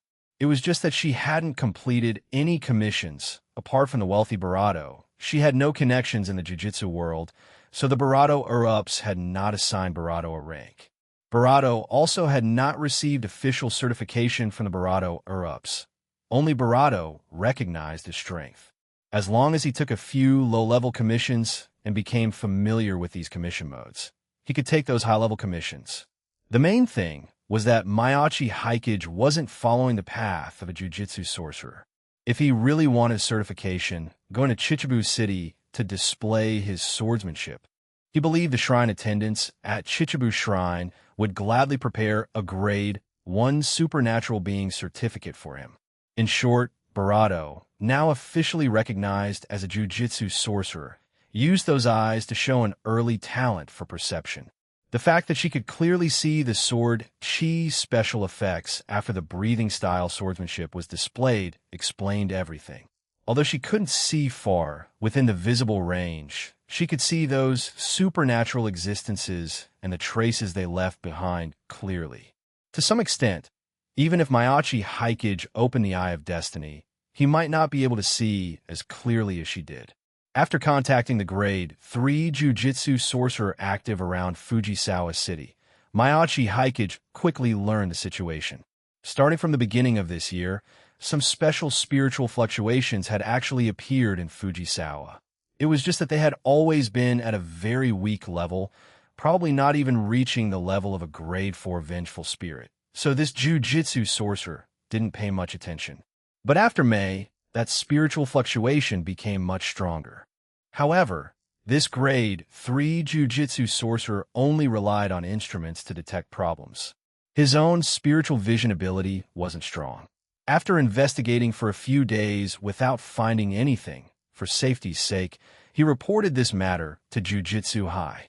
He hoped that Jiu-Jitsu High would send someone with high perception ability or stronger spiritual vision ability to personally confirm the situation of the spiritual fluctuations here. A very ordinary investigation mission. No need to fight the target causing the spiritual fluctuation. And according to this jiu-jitsu sorcerer's experience, he stated that there might be a person in Fujisawa who was about to undergo a supernatural awakening. If this was true, and he could introduce that person who completed the supernatural awakening to Jiu-Jitsu High before other supernatural forces intercepted them, he could also get a generous reward. He estimated that the reason for the good reward of this commission was also because this commission might involve the source of students for Jiu-Jitsu High. It just seemed that he didn't hold high hopes, even if signs of supernatural awakening appear. Such signs do not guarantee the completion of the awakening. Among those who show signs, in the end, probably only 1/3 can truly awaken successfully. The reasons for this were also quite complicated. Either the mental power and constitution were insufficient, or because of the stimulation of some events, a rampage phenomenon appeared in advance. As a result, because the body and mind were not fully prepared, the awakening ultimately failed in advance, ushering in an ability rampage. It could also be that thoughts of denial arose in the panic within the heart, and the self was unwilling to accept the fact of being a freak. Supernatural power was originally a very idealistic thing. If one's own heart was unwilling to accept it, this power would also easily fade away in this mindset. There were even those who were entangled by vengeful spirits during the awakening process and eventually died before achieving anything. Talking about topics related to supernatural awakening for a whole day wouldn't be too much. So after Miyachi Hikage got a slight understanding of the situation and the range of the spiritual fluctuation, he took the group of girls to wander around that vicinity. Miyachi Hikage certainly couldn't really make this group of girls do anything troublesome. What he said before was just to find a suitable identity for Yatsuya Miko, and whether it was Shina Mahiru or Miyachi Hikari. Actually, because of the Hammond breathing matter, they vaguely knew some truths about the world, and also knew from Miyachi Hikage's attitude that the real purpose of this trip was actually relaxation and rest. So they didn't dwell on this too much. After greeting Yatsuya Miko, they began to research today's travel route. As for Shina Mashiro and Toru, the two people who knew the whole truth, one handed over all matters requiring thinking to Miyachi Hikage to think for her, and the other was simply not interested in these things. On the contrary, Kato Megumi, who knew nothing, really felt that being treated to a trip meant she had to help do some things more or less. Therefore, after arriving at the place, she was still inquiring about the surrounding supernatural rumors according to Yatsuya Miike's instructions. Seeing that Kato Megumi was indeed quite interested in these things, Miyachi Hikage didn't say anything more. In fact, after listening to the detailed explanation of this commission by that jujitsu sorcerer, Miyachi Hikage already had a general idea in his heart. In Fujisawa City, for Miyachi Hikage, the most famous place was naturally Shihoka High School. But besides Shihoka High, there was another Minagahara High School which was quite famous. Because in that high school, there was a big celebrity, Sakurajima Mai, who debuted as a child star from a young age. It could only be said that Sakurajima Mai's setting in the story was indeed quite exaggerated, belonging to the super senior that the protagonists of the vast majority of idol anime needed to look up to. She entered the entertainment industry as a child star at the age of 6, and then became an instant hit with her first work, directly creating historical viewership ratings. Afterward, she continued to star in various film and television works to maintain this popularity. Until now, 10 years after her debut. At the age of 16, she was still undoubtedly a T0 level entertainer in her age group. It could be said that Sakurajima Mai in this world was the national daughter known by more than 70 of the citizens in Japan. Even Miyachi Hikage in this life grew up watching Sakurajima Mai's works. When Miyachi Hikari was little and just started school, her idol was to become a big star like Sakurajima Mai, and she often clumsily imitated Sakurajima Mai's actions on TV. It wasn't until a few years later, when Miyachi Hikari's temperament became more jumpy, that she gradually forgot this dark history. According to the plot timeline, now should be the time when Sakurajima Mai, who is unable to adapt to high school life and unwilling to be used as a money-making machine by her mother anymore, felt lost in her heart. Because she wanted to go to a world where no one knew her, she triggered puberty syndrome, causing everyone to forget her existence. She belonged to the prestige edition of Barato. Barato recalled this plot. The few days she wore that costume should have been during the Golden Week holiday. That day he was accompanying Barato, Cinchuredo. Although this bridge of being forgotten by everyone and only you can see me was a bit cliché, it was indeed a killer move for a girl whose heart was in a sensitive stage. The time matches. It's normal for this kind of ability to trigger spiritual fluctuations, but what's more worthy of concern is that puberty syndrome. Miyachi Hikage rubbed his chin. It was unknown where this thing was first proposed in the original work, but it seemed to belong to the kind of term that was not public, but became an established convention in a small circle for some special phenomena. And the symptoms that appeared were also varied, and there were even multiple patients related to time. However, in this hodgepodge world, this thing was labeled as supernatural awakening, and there was another set of explanations in Jujutsu High.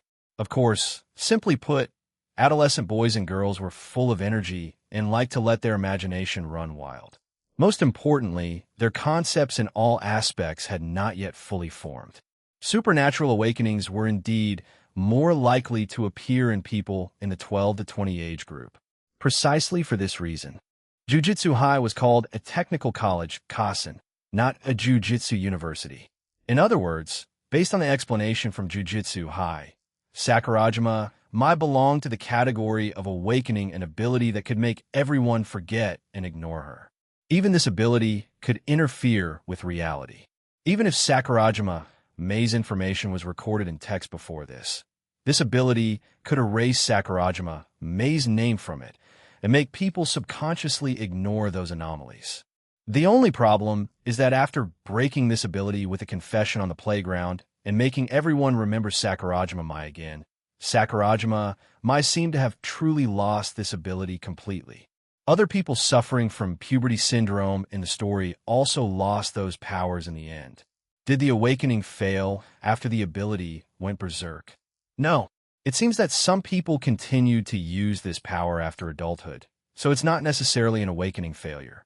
It could also be that there was no need to use these abilities anymore, so they hid them, Mayachi Haikage analyzed the situation of puberty syndrome in his brain like this, and planned to observe Sakurajima Mei's current situation first. Fujisawa City wasn't big. Under Mayachi Haikage's full map search, he quickly found his target. However, she was actually alone by the coast. It was a pity that she wasn't wearing the costume he had expected. Barato muttered, then pretended to perform a divination, calculated a roughly correct direction, and explained what he had divined to Barato beside him. I found something interesting. It seems that the jujitsu sorcerer didn't lie to me. From the divination results, there is indeed a person in the stage of supernatural awakening, and that is someone we are all familiar with. Let's go over and say hello to her now and check her current situation. Chapter 251. The missing male protagonist Sakurajima Mai was currently staying in a park near the coastline in Fujisawa City. When Mayachi Haikage arrived there by taxi with Yatsuya Miko, she was sitting on the steps by the park, facing the sea, seemingly lost in thought, her mind elsewhere. From the outside, she looked more mature than on TV, but still very exquisite, a top-tier beautiful girl, even without makeup. Although she had actually left the entertainment industry for a year or two, it was normal for the post-production of various film and television works to drag on for a year or two before being officially broadcast on TV after filming was completed. Having signed a contract, even if she retired from the industry, she still had to complete the basic publicity work. So from the end of last year to the beginning of this year, a TV series filmed by Sakurajima Mai in her first year of high school was still being broadcast, and Sakurajima Mai had also participated in these activities at the beginning of this year. Compared to her on TV, Sakurajima Mai, now a third-year high school student, seemed to have grown a lot in all aspects. Even though she was forgotten by everyone now, and no one would notice whatever she did, she still maintained her decency and hadn't used her ability to do anything bad. Ignored by the convenience store clerk, she would take the bento and find an opportunity to throw money on the cashier counter. She just didn't know if the convenience store owners would be puzzled by the extra few thousand yen when reconciling the accounts. Anyway, if Mayachi Haikage had obtained this ability, he would probably have gone to snatch lollipops from children on the same day. Feeling someone approaching, Sakurajima Mai, sitting on the steps, looked back, seemingly to confirm that Mayachi Haikage and the girl wouldn't bump into her when passing by. Since the beginning of the Golden Week holiday, she had become accustomed to being bumped into by people who didn't notice her when going out. She didn't know why. Even with the obvious collision sensation, those passers-by could still act as if they hadn't seen anything. Only this time, there seemed to be an accident. Those two, a man and a woman who didn't seem like a couple, seemed to have noticed her existence. For her, this was quite a surprising result. After all, since the beginning of May, fewer and fewer people could notice her. When the Golden Week holiday just ended and she went to school, many people in the school could still notice her. But after a week, she completely disappeared from school. In order to test her situation, she even adopted the form of changing into a playful costume to test during the period just after the holiday ended. But the result was still not ideal. And as time went on, the traces she left on the internet as a national idol became fewer and fewer. Even though she retired from the industry, because there would be some previous work requiring her appearance one after another in the past 2 years, her comment section had always been quite lively. But now, no one had left a message under her blog for a whole day. It was as if she had really been forgotten by the whole world, including her mother, who had now forgotten the existence of her daughter. Clearly, this was what she had expected most in her heart after choosing to retire from the industry. But when she really reached this step alone, Sakurajima Mai still couldn't help but feel a little lonely. She didn't know what kind of ending she would face if this continued. Therefore, after sensing that these two people seemed to be able to see her, Sakurajima Mai subconsciously moved aside in other directions, as if making way for someone. Watching the two people's gazes shift with her moving body, she should have been happy in her heart. But when the words she wanted to ask came out of her mouth, they turned into somewhat rude words. It's really surprising. Is there still someone who can see me at this time? For a moment, she had the thought that the ability on her body had automatically faded. But the boy in front of her, who looked younger than her, reacted by resting his chin on his hand and looking at her carefully. It wasn't until this time that she noticed that this boy's eyes looked a bit wrong. It was the first time she had seen a person's eyes could be brilliant to this extent. No, the other party's eyes were really glowing right now.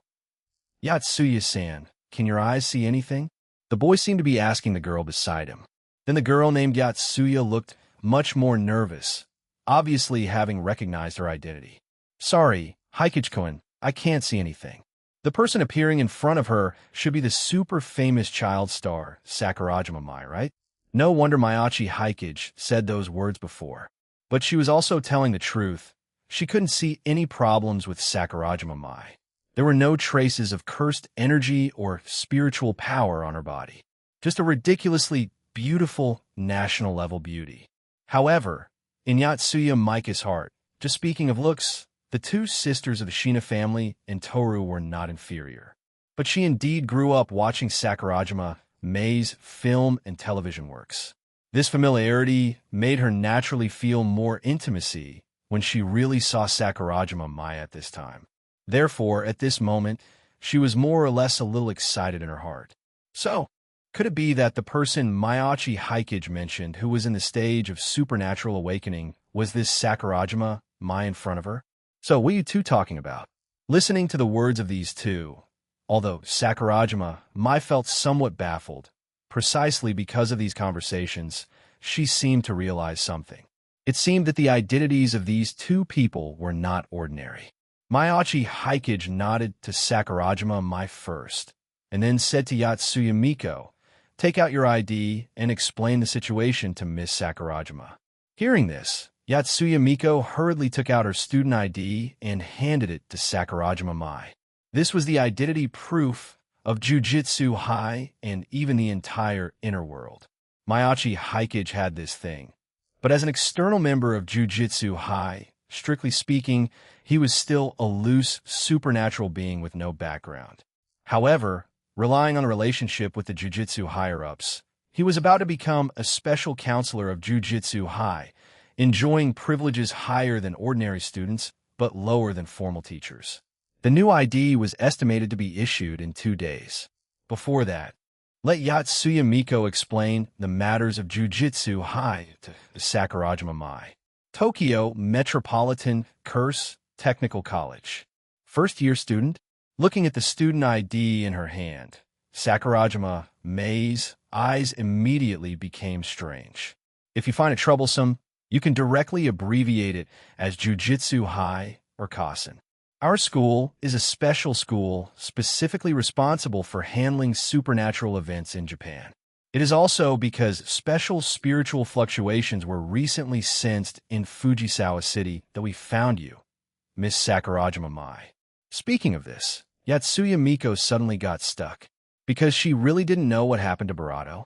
That person just took her to ask about the situation of that jujitsu sorcerer, then wandered around Fujisawa City briefly, and brought her here to meet this big star Barato.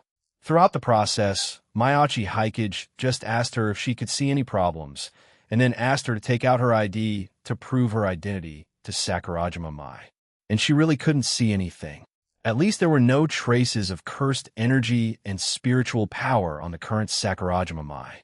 Although the mysterious person mentioned Sakurajima Mai's name in the diary back then, he only mentioned a so-called puberty syndrome, and even Shinomiya Kagaya failed to investigate the situation of this syndrome. And the first sentence Sakurajima Mai said was also interpreted by Yatsuya Miko as the big star Sakurajima Mai not expecting her identity to be recognized by others here. After coughing lightly in embarrassment, Yatsuya Miko saw that there was no one else within 10 meters around them, and no one else noticed their side. So she decided to continue asking according to the process. "So, Miss Sakurajima Mai, have you felt any unusual special circumstances around you recently?" Regarding this, the expression on Sakurajima Mai's face became slightly unable to hold back. She had been forgotten by the world for a week, and hadn't spoken to anyone seriously for about 10 days. As a result, a school specifically responsible for handling supernatural events suddenly popped up, which was fine. But this person seemed to not know her current situation. She didn't doubt the background of this school too much. After all, she had been forgotten for half a month. Even if she originally firmly believed that this world was material and those ghosts were made-up stories to scare people, she had resigned herself to fate now. Since these two people hadn't forgotten her yet, and their performance was indeed unlike ordinary people, what did it matter if she tentatively believed what they said? Anyway, it wouldn't be worse than the current situation, right? Sakurajima, my turn to look at the other boy. The expression on his face at this time carried a relaxed smile. As an all-round actress who grew up in the entertainment industry, Sakurajima, Mei's personality was naturally very mature. She could see that among these two people, the one playing the leading role should be this boy with glowing eyes. So she didn't respond to the girl's inquiry, but turned to look at the boy. If you don't know my current situation, how did you find me? Maiachi Haikage pointed to his eyes, of course relying on these eyes. We are here to help you return to normal, but if you are satisfied with your current life, we will not interfere with your personal choice. The ability of spiritual vision didn't seem special to talk about, but according to what Maiachi Haikage saw in his eyes, the other party's current ability was enough to make people below grade 1 who are not good at perception completely ignore and forget her existence. Only Yatsuya Miko, with maxed innate spiritual vision, could see the essence clearly, so she could still remember Sakurajima, Mei's existence. And Maiachi Haikage had many cheats. He didn't know which power on him blocked Sakurajima, Mei's ability. Anyway, even the Eye of Destiny, which could be easily blocked by special methods, could clearly see Sakurajima, Mei's situation. However, compared to Sakurajima, Mei's current situation, Maiachi Haikage, standing in front of her, cared more about the fact that in the fate he saw, the existence of the male protagonist Azusagawa Sakuta seemed to be missing from her life. You know, that guy was also a master of manipulating world lines in the story. The stories later in the novel basically revolved around the plot unfolded by the influence of him and his parallel world selves on the world line. Now that his figure was lost, Sakurajima might seem to have been alone since the symptoms appeared until now. He didn't know if this was a deviation in the story plot or some other reason. Maiachi Haikage began to feel some bad vibes. Anyway, these things would require him to research and investigate later. However, just because Maiachi Haikage and Yatsuya Miko were not interfered with by Sakurajima, Mei's existence didn't mean that others are not affected. Shina Mahiru and Maiachi Hikari, who had always been thinking about Sakurajima Mai when she was a child, had forgotten Sakurajima Mei's existence at this time. As for Shina Mashiro, who grew up in Britain and was completely uninterested in these things, she had only seen the name Sakurajima Mai in the diary, and after that, she simply forgot her because the name was not important. After hearing what Maiachi Haikage said, Sakurajima Mei's eyes also trembled violently. She was actually still in a confused period now, feeling that her recent life was indeed a bit lonely, but occasionally she felt that this kind of life didn't seem bad. Seeing the other party's conflict, Maiachi Haikage took out his mobile phone to check messages while inviting her to lunch. It's almost noon. If you don't mind, let's have lunch together at noon, and find a suitable place to talk about your situation after lunch. This was approved by Sakurajima Mai. And at the same time, Maiachi Haikage's mobile phone did receive several messages. Except for Maiachi Hikari treating his account as her photo album, sending one photo after taking it, and asking Maiachi Haikage to help her edit it. The rest of the messages were from Shina Mashiro and Shinomiya Kagaya respectively. On the way here, in order to test whether Shinomiya Kagaya had forgotten Sakurajima Mai, he specially sent an inquiry to Shinomiya Kagaya. Then Shinomiya Kagaya's reaction was a bit interesting, because with Shinomiya Kagaya's character, after seeing Sakurajima Mei's name, she would inevitably send someone to investigate and track Sakurajima Mei's situation. Judging from the reply time, the other party was silent for a long time before giving the answer that she still remembered, and asked him if he had anything to do with Sakurajima Mai. If Maiachi Haikage hadn't seen from Shina Mashiro that Shinomiya Kagaya grumpily stated in the group that she was deducted 2 reading value points by the diary because of a sentence from Maiachi Haikage to recall Sakurajima Mei's matter, he would have really believed Shinomiya Kagaya's nonsense. Even because of Shinomiya Kagaya's complaint, the girls in the group also stated that they also received reminders from the diary and restored their memories of Sakurajima Mai, but no reading value was deducted. It seemed that Shinomiya Kagaya seriously investigated Sakurajima Mai's identity and might have left some special backhands around Sakurajima Mai. It was just that the effect of puberty syndrome was much stronger than she imagined. So she, who was affected by more power, was deducted 2 reading value points to restore these memories. The other girls had no interaction with Sakurajima Mai and were just curious about the situation of puberty syndrome. So under the reminder of the memory restored Shinomiya Kagaya, with just a little stimulation from the diary, they could recall Sakurajima Mai's affairs normally without consuming reading value. Just like in the original work, the male protagonist actually relied on confessing loudly on the playground to attract the attention of all the teachers and students in the school, strongly instilling his perception of Barato into others. Plus, Barato's own thoughts might be attached to this, successfully making everyone recall Sakurajima Mai's identity. So, this could only be considered Shinomiya Kagaya's bad luck. Maiachi Hikage, who obtained the answer he wanted, could only silently give her a thumbs up in his heart. He would remember the sacrifice of these 2 reading value points deeply in his heart. Chapter 252. The reason for retirement in the restaurant. Sakurajima Mai finally enjoyed a delicious meal in a normal way after a long time.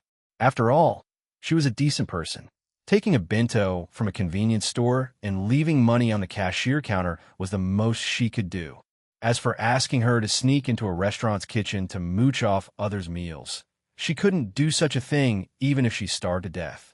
Only supernatural beings like Maiachi Hikage, who could see her, could allow her to enjoy these delicacies now. During the meal, Sakurajima Mai scanned all 7 people at the table.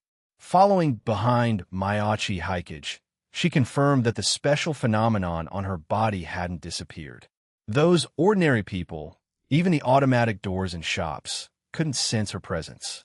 But among the 7 people in Maiachi Hikage's group, for could actually see her. Not to mention Barato, and Barato who found her. Then there was Barato, who looked as exquisite as a doll, and whose skin texture she envied Barato. And Barato, who looked similarly only 15 or 16 years old, but seemed surprisingly mature for her age, and was now holding a video camera with a few other girls who couldn't see her to film a food review video. What frustrated her a little was that these 2 girls, who could clearly see her, seemed to have never seen her film and television works. They only knew her name was Sakurajima Mai from Maiachi Hikage, and that she was easily ignored by others due to some physical problems. Then those 2 girls nodded to her and never looked her way again. Mishiro has studied art since she was a child. Except for painting, she rarely cares about the people around her. Toru also just came to Japan this month, and doesn't like chatting with strangers very much. While asking Maiachi Hikari, who was holding the video camera, to adjust the shooting angle so that the camera could simultaneously capture Toru eating frantically and Shina Mihiru tasting the food slowly, Maiachi Hikage explained the situation of these girls to Sakurajima Mai. They are not from Jujutsu High, but they can indeed be considered supernatural beings. It's just that they're not very interested in the messy things in the inner world, so they simply stay in the outer world doing what they like. For now, they can be tentatively considered my friends and partners. Partners? Sakurajima Mai looked again at the 2 girls with completely different eating styles.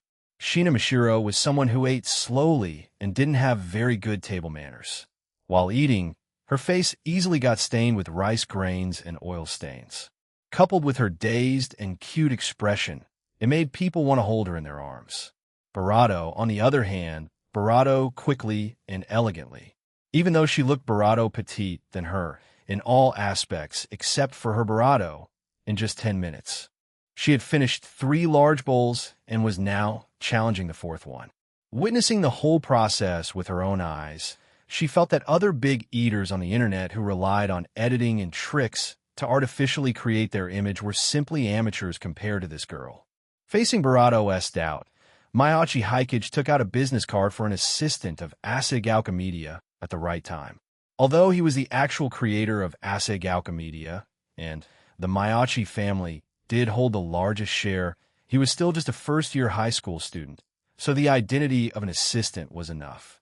As for Kageyama Kied's identity as the president, he and Kageyama Kied had known each other since childhood and had a good relationship. Coincidentally, she was also the first among their group to become an adult, so he dumped this identity on her. In fact, the nominal chairman of Asagaoka Media was currently still his eldest sister, Mayachi Kazuho, who lazed around eating and drinking every day at the Asagaoka branch school. In short, although Asagaoka Media had been established for less than 3 years, and its foundations in all aspects were far inferior to those traditional large entertainment companies, it could be considered a major abstract giant in the internet field. Although Sakurajima Mai had retired from the industry, she still surfed the internet. Naturally, she inevitably came across various unconventional videos online that had been gaining attention. However, it had to be said that those videos were indeed well produced. In the first 2 years, one could still see straightforward filming techniques, but later they became more and more mature. Even judging from Sakurajima Mei's professional actor's perspective, the level of Asagaoka Media's cameraman was quite good. And she had heard before that since last year, Asagaoka Media had found many unknown and washed-up actors and directors, seemingly preparing to enter the industry of low-budget funny film and television dramas. Unexpectedly, now that she was forgotten by everyone, would it be someone related to Asagaoka Media who found her? She took the business card and carefully looked at the name on it and Mayachi Hikage's appearance. Mayachi Hikage had already restrained his ability. After all, the ability of these eyes was obviously not suitable for display in front of ordinary people. Watching Mayachi Hikage instructing Mayachi Hikari to adjust the shooting angle, she couldn't help but frown. "Is the chairman of Asagaoka Media your sister?" Mayachi Hikage shrugged. "Actually, it's me. It's just that I'm not an adult yet, so these things can only be pressed on my eldest sister for now." In other words, the handsome boy in front of her, who was 2 years younger than her, was the behind-the-scenes creator of those hundreds of popular online videos. According to Mayachi Hikage's instructions, Sakurajima Mai quickly found Toru and Shina Mahira's account on YouTube. In less than half a month, this newly registered video account already had 50 or 60,000 followers. Looking at the views of those videos, it was estimated that it wouldn't take long for this account to exceed 1 million followers like other accounts of Asagaoka Media.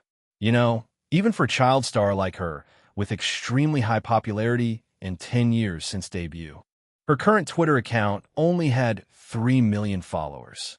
She looked at the business card in her hand again and suddenly sighed. "Looking at this business card, I suspect a little that you want to pull me into your Asagaoka Media, so you deliberately use some means to turn me into this appearance." Mayachi Hikage laughed carelessly. "It is indeed a bit coincidental to say so. How about you make a cameo appearance in my family's crew, when you can control your power?" Although Mayachi Hikage's focus was now on the pile of villains in the inner world whose goal was to destroy the world, Asagaoka Media, as his painstaking effort before obtaining the cheat, naturally couldn't be given up just like that. Before obtaining the diary, Mayachi Hikage thought that he would film videos while writing scripts and novels during high school, and bring out some low-budget scripts to train the team's experience. Then he would settle down for a few years. Before becoming an adult, he would find a way to gather a group of talents in Tokyo, such as digging up a few potential small idols and bands to bring out those popular songs from his previous life. Use those trump card from his previous life to give this world Barato plagiarist shock. Reborn in Tokyo, becoming the godfather of entertainment, starting from filming indie movies. If written as a novel, it would probably be something like this. Among the pile of high school plans Mayachi Hikage originally prepared for himself, there was indeed the idea of seeing if he, a transmigrator, could withstand Sakurajima Mei's puberty syndrome. If he could, he would find a way to sign Sakurajima Mai later and film some big heroine idol dramas for her. Unfortunately, a cheat fell from the sky, leading Mayachi Hikage onto another path. However, Kageyama Kied and the others had grown up, and with the passive golden rule, Maiachi Haikage didn't need to spend too much time and energy on Asa Galcamedia in the future. So, now Maiachi Haikage had no thoughts about Sakurajima Mai. He couldn't possibly poach her and then not be able to provide any good resources for this national daughter. But if she was willing to come for a cameo appearance then, Maiachi Haikage would still welcome her very much. Just looking at Maiachi Haikage's attitude, and those beautiful girls whose looks were comparable to hers, Sakurajima Mai remembered the name Asa Galcamedia. She shook her head gently at Maiachi Haikage. Unfortunately, I have retired from the industry now. At least until I graduate from high school, I shouldn't take any more roles. Maiachi Haikage, who knew the story plot, also shook his head at Sakurajima Mai. You don't want to stop acting, you just don't want to be forced by your mother to do work you don't want to do anymore. After Maiachi Haikage said this sentence, Yatsuya Miko, who was sitting next to him eating melons frantically, suddenly widened her eyes. On the one hand, she was surprised by the truth about the national daughter Sakurajima Mai stopping her entertainment activities. On the other hand, her eyes finally clearly saw the spiritual fluctuation appearing around Sakurajima Mai. Even Toru, who was gobbling down her fifth bowl of rice on the side, couldn't help but glance at Sakurajima Mai's position. However, after seeing Maiachi Haikage beside Sakurajima Mai maintaining a calm expression, she withdrew her gaze again, only muttering "scumbag" in a low voice. On Yatsuya Mika's side, she immediately reminded Maiachi Haikage in a low voice, and at the same time asked Sakurajima Mai to try to keep her emotions calm. Although the process of obtaining these yin-yang eyes was confusing for her, she had been researching supernatural awakening since entering school. She knew that for those who hadn't directly completed supernatural awakening but were in the period of supernatural awakening and couldn't control their abilities, it was best to keep their emotions stable to avoid ability rampage and doing something irreversible. Regarding this, Maiachi Haikage waved his hand. Unless it can affect others, even if her ability goes berserk, it will only further eliminate her presence in this world. Even if it gets worse, her situation won't be worse than it is now. Regarding this, Yatsuya Miko pointed timidly at Kato Megumi sitting on the other side. But it seems that this girl has been affected. Hearing this, Maiachi Haikage turned his head and opened the Eye of Destiny towards Kato Megumi. Good guy, after Sakurajima Mai's spiritual fluctuation was transmitted to Kato Megumi, the reaction on Kato Megumi's body was also a bit subtle now. Could it be that similar powers colliding together produced some resonance? However, from the picture seen by the Eye of Destiny, Kato Megumi only showed some signs slightly, and was still far from truly awakening. After all, the supernatural being's own will and thoughts were the key to supernatural awakening. But with Kato Megumi's calm and comfortable personality, even if she was affected by Sakurajima Mai's power, it would probably be difficult for her to successfully complete ability awakening. However, Sakurajima Mai, who was still a little excited originally, was suddenly stunned. Yes, obviously when she came in, she saw that Maiachi Haikage was a group of 7 people, but unknowingly, she subconsciously ignored one of the girls. Did her power really affect the other party too? Don't think too much. You are forgotten by everyone because of your inner conflict and inability to control your power. Kato is low-key herself, and her constitution is slightly special, so people who are not familiar with her easily ignore her existence.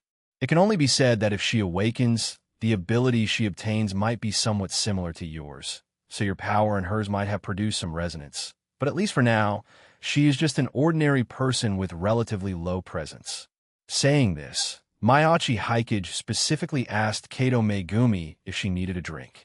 After receiving Kato Megumi's response, shaking her head indicating no need, he turned around and asked Maiachi Ikari to get a bottle of water for everyone. Finally, Barato came back holding 7 bottles of water. A bottle of water was placed in front of everyone, including Barato. Only Barato, sitting next to Barato, was ignored. Barato handed his water to Barato. To avoid you continuing to bother Kato, I'd better talk about these things outside, after finishing the meal. Sakurajima me no dead. She didn't want this life, ignored by everyone, to spread to others because of her wish. Next, Sakurajima Mai finished her meal quickly. Looking at the other party's appearance, Mayachi Hikage said a few words to Shina Mashiro sitting on his other side, asking them to rest for a while after filming. Then he signaled Sakurajima Mai and Yatsuyamiko to leave with him first. It wasn't until they walked a distance towards the seaside that Sakurajima Mai asked Mayachi Hikage, "How did you know the reason for my retirement?" According to Yatsuyamiko, the emotions Sakurajima Mai had been suppressing just now had set off a spiritual fluctuation exceeding grade 2 around her at this time. This didn't mean that Sakurajima Mai could reach the grade 1 level as soon as she awakened. After all, she was still in the ability rampage period. At this stage, due to long-term accumulation, coupled with emotional instability, it was normal to temporarily erupt with high-level spiritual fluctuations. After the ability stabilized, it wouldn't be so easy to reach this level again. My eyes can see a lot of things, including the direction of fate on you. Although I didn't see much, I think that set of photos you suddenly shot before high school, which was completely different from your past style, should be the cause of the conflict between you and your mother, and the reason you made the decision to stop entertainment activities. Chapter 253. The greedy Sakurajima Mai. Although more than 2 years had passed since that incident, Sakurajima Mai still felt some physiological discomfort when recalling it even now. She had emphasized to her mother Barato than once that she only wanted to work on projects suitable for a young teenager, but her mother still pressured her into signing a contract for a modeling photo book because the parent believed such projects sold better. And every time she questioned it, all she got was her mother's cold explanation: "You don't understand what the right choice is yet." It could be said that the more time passed, the more she felt her own wretchedness at that time, when she recalled forcing a smile in front of the camera. It was also after that she began to have thoughts of defying her mother, and showed great resistance to the subsequent jobs her mother arranged for her that required her to complete in an image that did not fit her. Difficult to resolve conflicts began to arise between mother and daughter because of this. After entering high school, Sakurajima Mai directly expressed her intention to suspend all entertainment activities. However, even at this time, her mother's response was still so cold. "Since you chose this path, don't expect me to support you." Then, after entering high school, Sakurajima Mai spent a semester rushing to complete the previously signed contracts, and then moved out of her home to live alone. But when she returned to school after solving all problems, she, who had been absent for a semester, still couldn't find her place in the school. Those classmates might try to please her because of her identity as a famous child star, but she, who only wanted to experience the life of an ordinary person, didn't want to see those people who looked at her with a child star filter trying to please her at all. As a result, she, who wanted to return to life, didn't have any friends to talk to in school and couldn't integrate into the school environment at all. And amidst this inner conflict, clues to the problem on her body gradually appeared. The first to be affected was actually her mother. After she chose to suspend entertainment activities and live alone, she actually still maintained a way of getting along with her mother by communicating once a week and meeting once a month. But at the end of last year, her mother forgot the meeting she had agreed on for the first time. After that, if Sakurajima Mai didn't take the initiative to contact her mother would barely remember having a daughter for a month. By then, Barato had already sensed that something was wrong, though she did not think much of it at the time and believed there was no issue. At least such a mother no longer showed that suffocating desire for control. Then by May of this year, the ability rampage caused her to be forgotten by everyone for half a month. Basking in the sun and blowing the sea breeze on the bench by the coastal road, Sakurajima Mai told what happened to her bit by bit. Her tone could actually remain calm, but when mentioning junior high school matters, her voice would occasionally tremble slightly. And throughout the process, she had been emitting spiritual fluctuations, indicating that her inner emotions were not that calm. You want everyone to treat you as an ordinary girl, and don't want those peers to always treat you with a big star filter when getting along with you. At the same time, you yourself also hope to completely escape your mother's control. So when you realized you had this ability, you were actually happy, right? Sakurajima Mai reached out and smoothed her hair blown by the wind. Although I don't want to admit it, you are indeed right. At first, I was indeed very happy, feeling that I could finally live the life I wanted.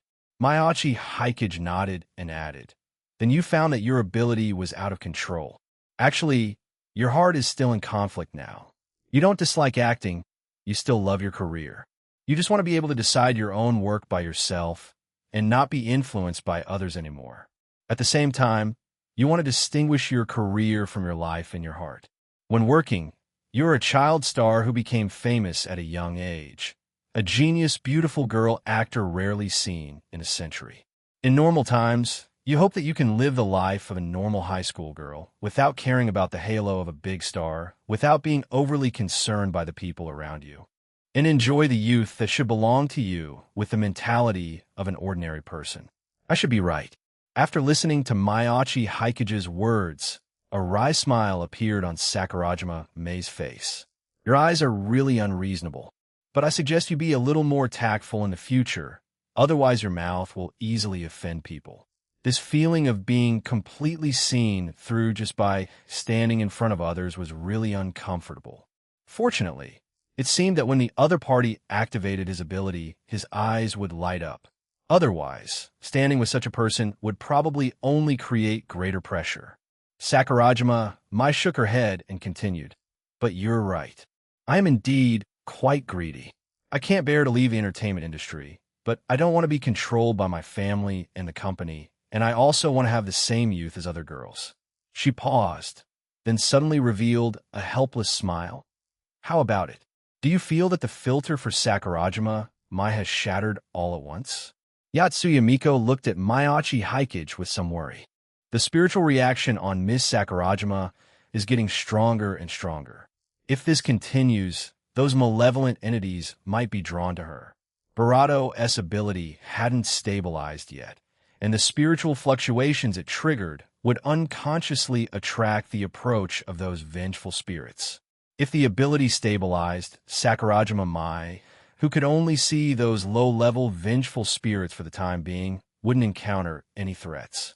But at this stage, her ability went berserk, and she might see those big guys that she couldn't handle now at all. If she accidentally revealed that she could see them, those vengeful spirits wouldn't be merciful when they attacked. Among those who failed in supernatural awakening, nearly 20 of them came into contact with those hideous vengeful spirits during the ability awakening process, were traumatized by those guys, and thus failed to awaken.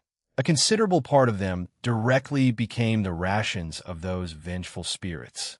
Although the number of vengeful spirits in Fujisawa City wasn't large, and couldn't compare with Tokyo, let alone Baika Town, where the night parade of 100 demons happened every night. This was still a modern city within the Tokyo metropolitan area after all, so vengeful spirits were inevitable.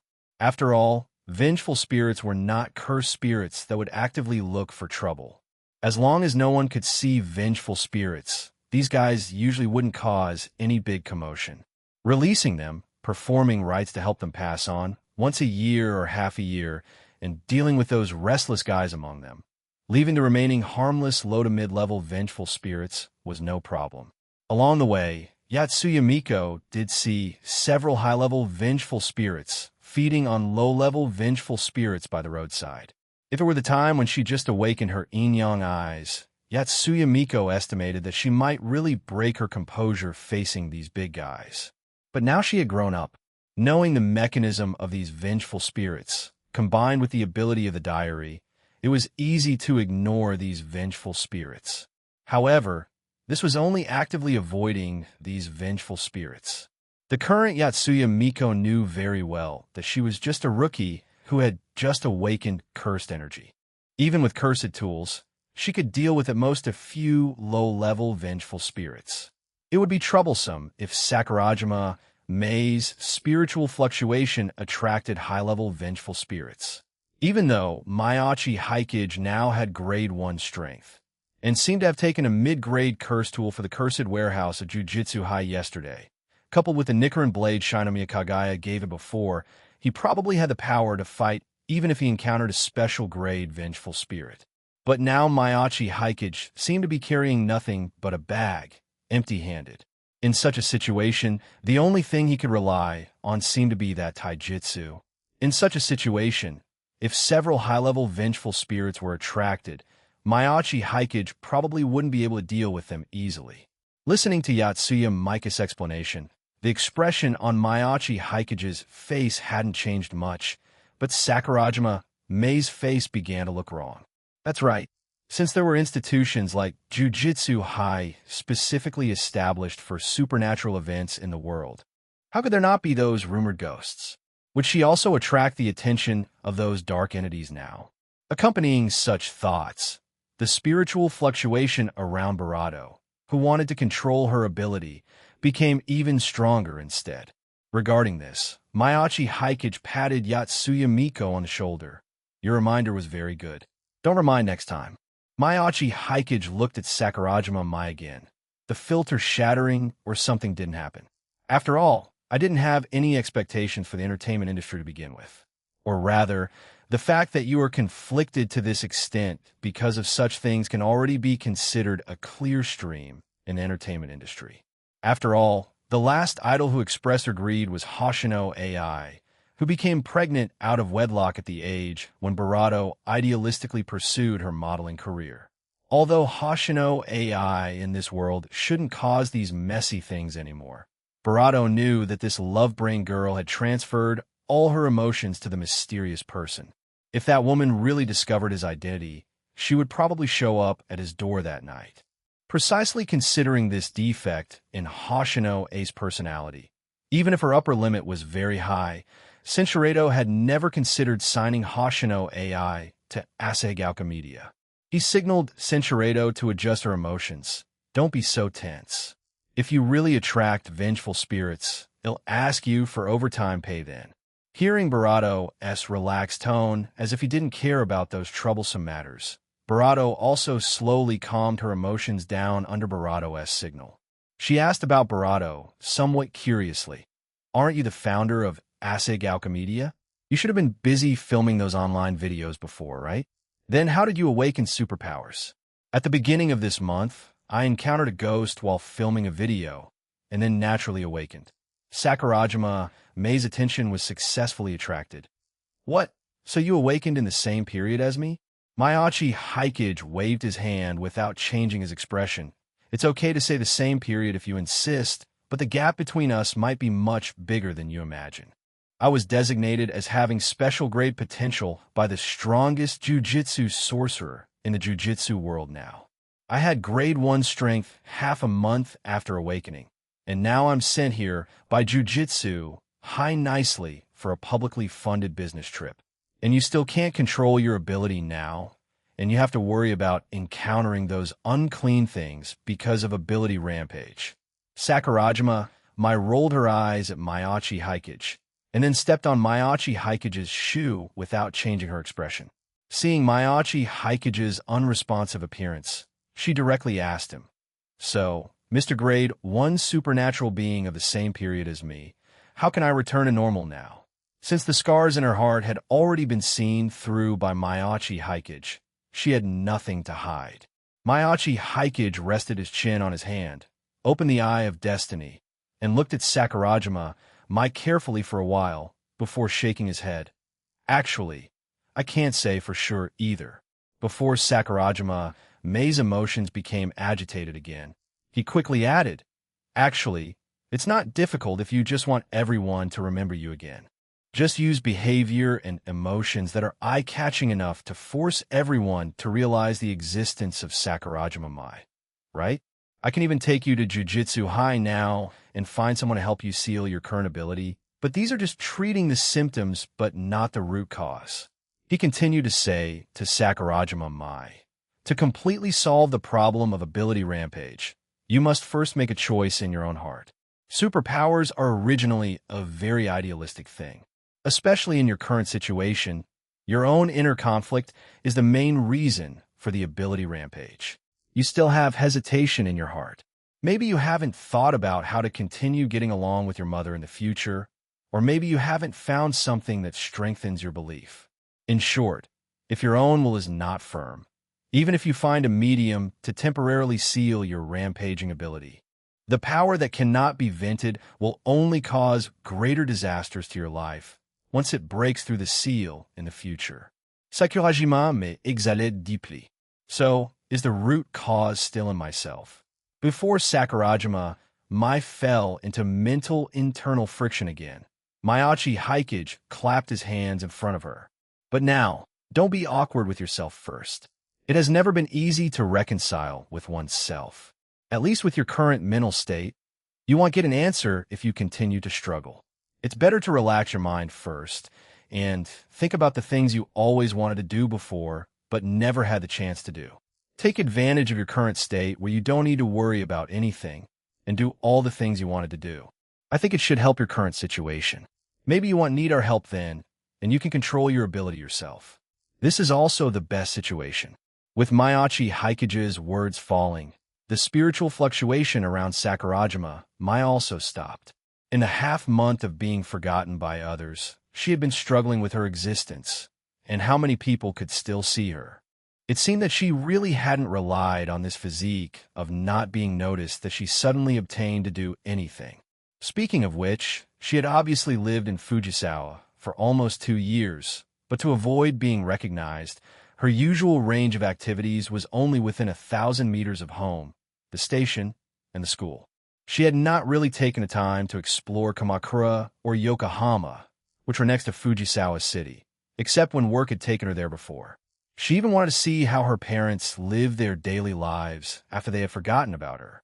Seeing this intention on Barato's face, and that she was already thinking about where she wanted to go, Maiachi Haikage winked at Yatsuya Miko, asking her to come over for a whisper. The next work may have to be handed over to you to complete. Just accompany this big star to wander around the places she wants to go, and become a close friend she can talk to about her feelings. She can cover the travel expenses. This is a rare opportunity to spend time with a major star, so you shouldn't have any concerns, right? I can also help explain the situation to Barato. And while we're at it, you can also find a way to bring her to Barato. Maybe you can make this big star your classmate? With the acceleration of the spiritual resurgence, even if the constraints of the secrecy law were still in effect, they basically had no binding Barato anymore. Jujutsu High would definitely not mind finding a big star who had awakened to the supernatural to be a poster girl. Hearing Maiachi Haikage's words, Yatsuya Miko was a little moved but couldn't help but be a little flustered. What about you, Haikage-kun? Are you ignoring it? Maiachi Haikage looked at Yatsuya Miko as a matter of course. Of course not. After all, it's a task for the two of us. Of course I won't throw everything to you. It's just that it's not good for an adolescent boy like me to follow you guys for a long time. Just chatting with Barato for a while, they had become comfortable conversation partners.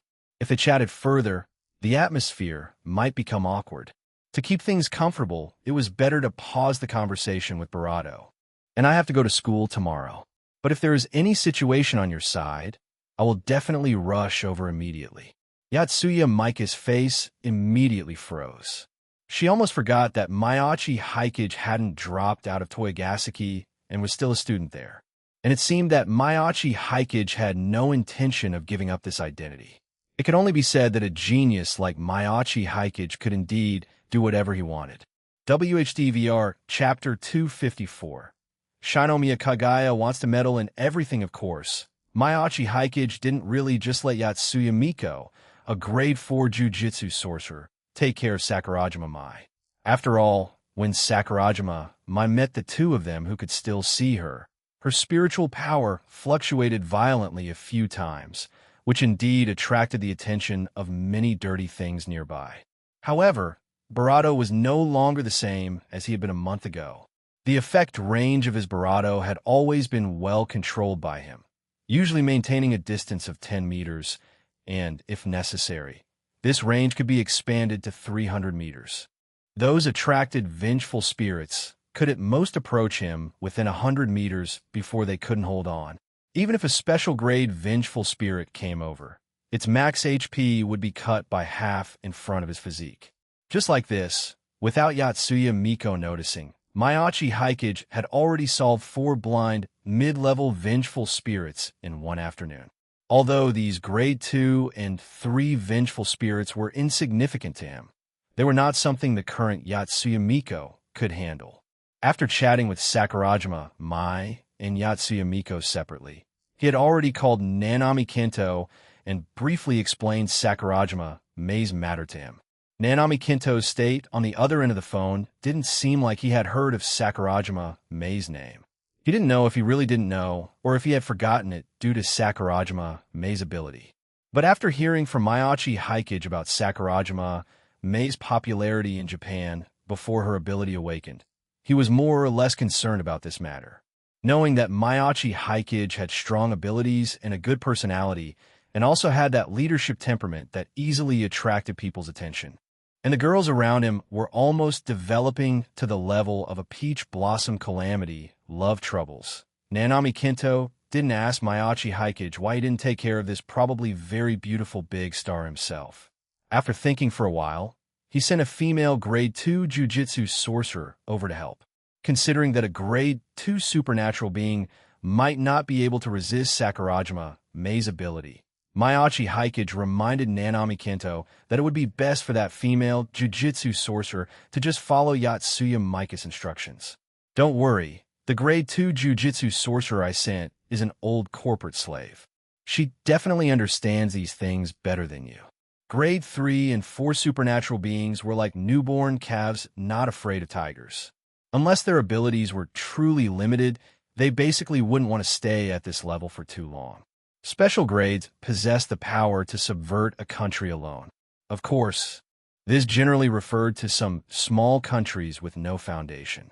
Supernatural beings of this level were considered humanoid nuclear weapons.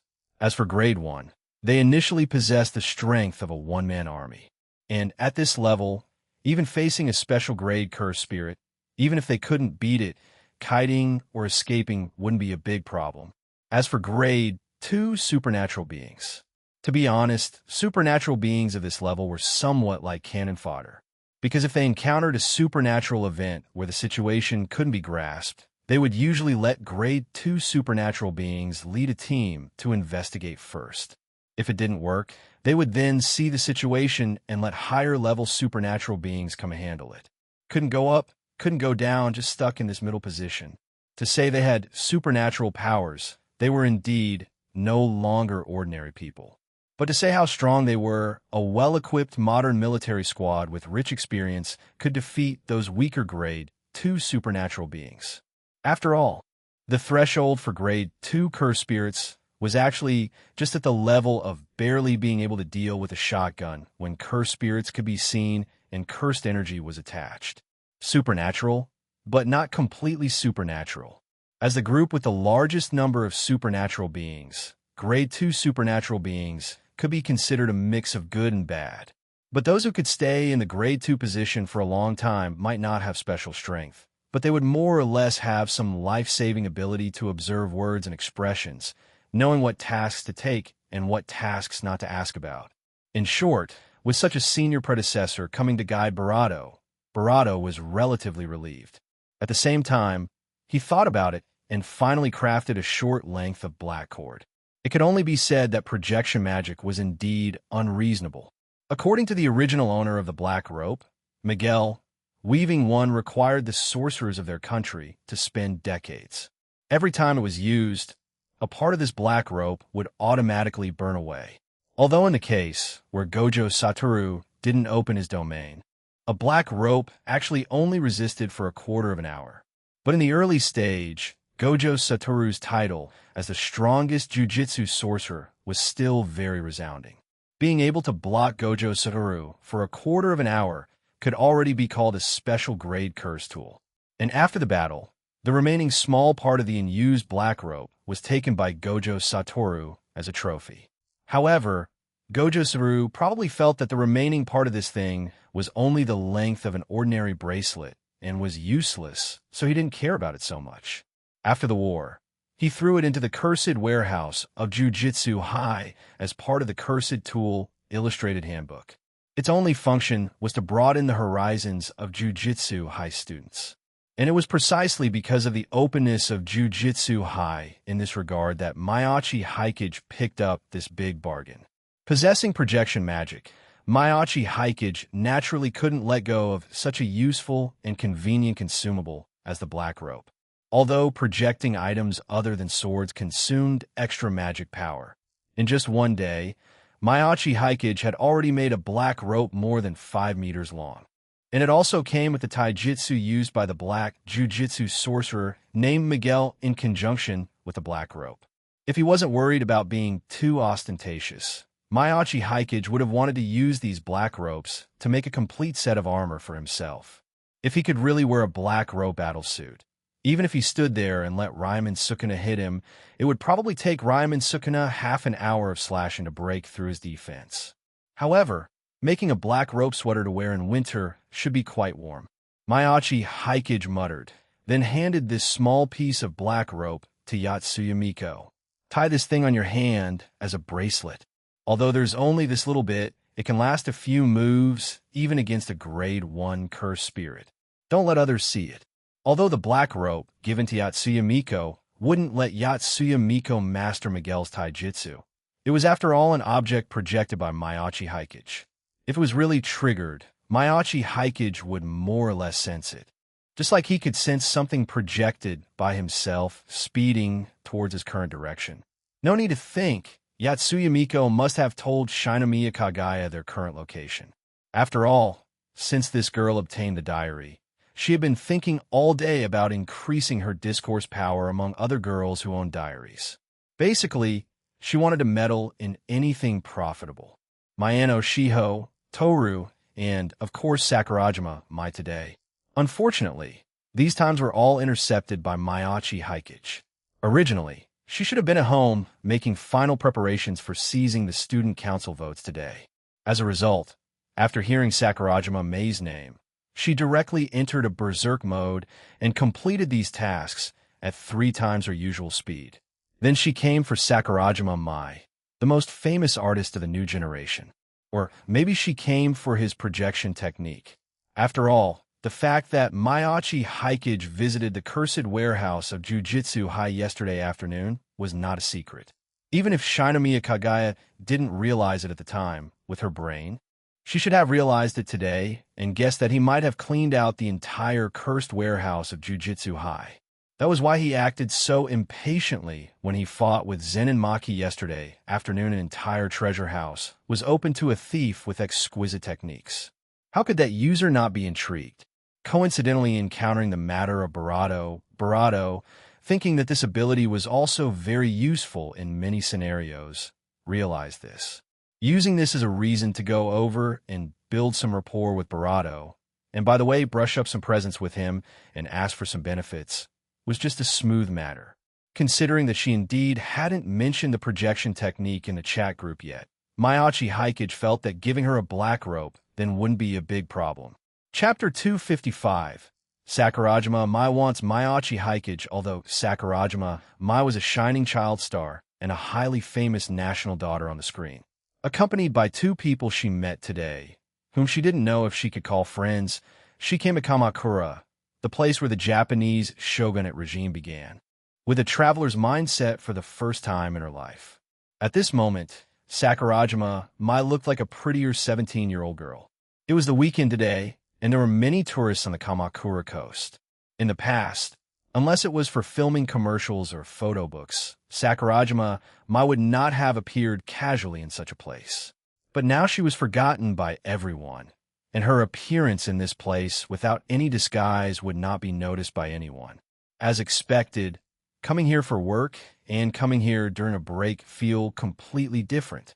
Sitting on the beach of the seaside park, Sakurajima Mai looked at the coast under the setting sun and Mount Fuji in the distance, sighing, "The sunset is really beautiful." Maiachi Haikage could feel her relaxation. It seemed that her own emotions still had some impact on her ability. However, the effect was not obvious. After all, her will was still relatively depressed now, and she hadn't determined her future direction. And as an ordinary person, even if her mental power was fully concentrated, she might not be able to control the ability rampage in her body in a short time. she still needed a little external help. After the sun completely set behind the mountain, Sakurajima Mai stood up and patted the dust off her body. Maybe the ability I awakened is really to realize the wishes in my heart, but I messed it up myself. Although I may be a bit willful, I really want to seriously experience this kind of life, as you said. Sakurajima Mai mentioned a period of 1 week, setting a deadline for herself. Can you help me spend the next week like an ordinary person? Of course. I will pay you twice your usual salary as remuneration. Her gaze fell on Yatsuya Miko and Mayachi Hikage. She felt that this was her destiny and fate. On the day she wanted to give up, she finally met these people who could see her. Yatsuya Miko was a girl who looked a bit like a gal from the outside, but her personality was much simpler than Sakurajima Mai thought. After speaking with her, she learned that the other person had awakened the Barado only 2 months earlier, granting them the ability to see nearly everything. They had endured considerable hardship during that time, but after joining Barado for personal reasons, the fear gradually faded from their life. However, according to the other party, if there was nothing wrong, she generally wouldn't be willing to leave Jujutsu High because there were many wandering vengeful spirits in Tokyo.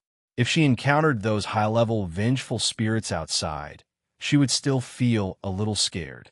She was willing to come out this time because she finally had the strength of a grade 4 Jujutsu sorcerer and had the invitation of a super genius like Mayachi Hikage. As for Mayachi Hikage, Sakurajima Mei's first impression of this boy was that he had a pair of very beautiful eyes and a very annoying mouth. Later she learned that the other party was very strong. Just walking around Fujisawa City, he easily found her relying on his eyes that, according to himself, could see destiny.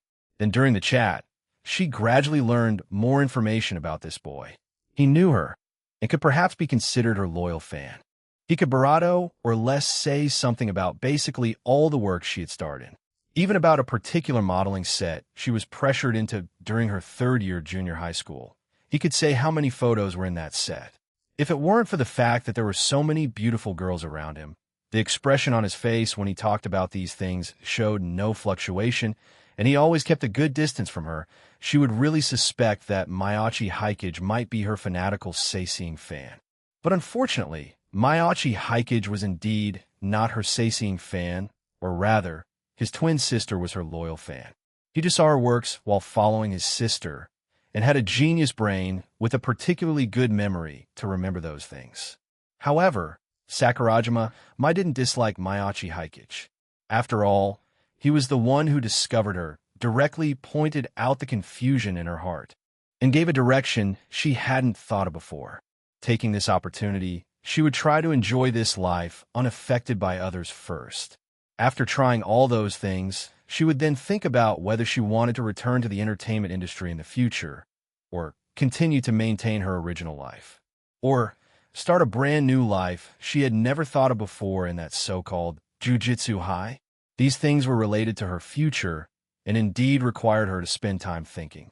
However, if Mayachi Hikage's eyes that could see through the future were there, she felt she should be able to shorten the time to see her heart clearly. What's more, the other party awakened supernatural abilities at the same time as her. Such a coincidence made Sakurajima Mai feel even more that it was fate. It was just that what the other party said was indeed correct. With abilities awakened at the same time, the other party already possessed grade 1 strength, while she was still having ability rampages here. And Sakurajima Mai actually also noticed that the other party didn't seem to want to continue interfering in her affairs, seeming to feel that the remuneration he received now was not enough to satisfy his efforts.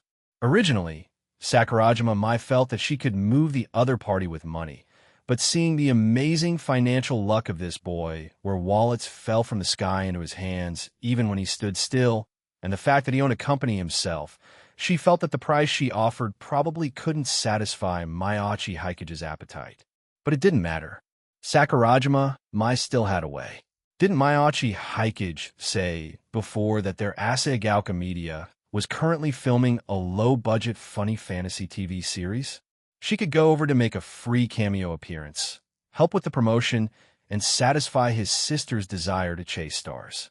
She felt that relying on these things, it shouldn't be difficult to move Mayachi Hikage. But just as she said these words, she found that not far away, a petite, beautiful girl whose looks were not inferior to hers was looking at them with somewhat complicated eyes. Zakoayima mai was stunt. Was the other party looking at them? Previously, she had been testing how many people could still notice her for half a month. As a result, the tests were fruitless these days, and just when she was about to give up, a bunch of people who could see her suddenly popped up because of Mayachi Hikage's appearance. Sure enough, after noticing the arrival of that girl, both Mayachi Hikage and Yatsuya Miko greeted her quite familiarly. It was just that the other party's surname made Sakurajima might care a little. Shinomiya Kagaya. Was it the Shinomiya she knew? The answer was revealed very quickly. It really was the Shinomiya she had heard of, and she was a direct descendant of the Shinomiya family, and even the vanguard of the Shinomiya family in the inner world. So, this young lady of the Shinomiya family was also a student of that Jujutsu High? But why did she appear here? Could it be because of Mayachi Hikage too? Sakurajima, Mai felt she should have guessed the truth. On Shinomiya Kagaya's side, she rushed over in a hurry, only to hear Sakurajima Mei's outrageous request for Mayachi Hikage to accompany her for the next week when she arrived here. Censuredo, so that Mayachi Hikage's power could always be used by the Shinomiya family. But obviously, Mayachi Hikage would not accept such a life. Even if the Shinomiya family was wealthy enough to rival a country, for a super genius like Mayachi Hikage who could suppress a grade 1/2 a month after awakening, money was really just a symbol. She had to think about how to exchange sincerity for sincerity with Barato, and now someone actually wanted to claim Barato for themselves? Chapter 256. The relationship between Shinomiya Kagaya and Mayachi Hikage. Shinomiya Kagaya was already quite depressed because she had been cheated of 2 reading value points due to Sakurajima Mai today. Although 2 reading value points were not much for her now, she lost face in the chat group again. After all, if everyone had their reading value deducted, she would feel more or less comforted. The problem was that she was the only one who had points deducted. Now everyone in the group was curious about how Sakurajima Mai, the national daughter, awakened this ability, and also curious about why only Shinomiya Kagaya needed to use reading value to restore her memory. However, this was, after all, her own doing. After seeing Sakurajima Mai and puberty syndrome, a strangely named symptom in a mysterious person's diary, she not only sent someone to specifically investigate Sakurajima Mai, but even found someone to keep an eye on Sakurajima Mai for a long time. This led to a too close relationship between her and Sakurajima Mai. While everyone else had forgotten Sakurajima Mai, other girls only needed a slight stimulation from the diary to restore their memories of her, but only she needed to spend reading value to recover.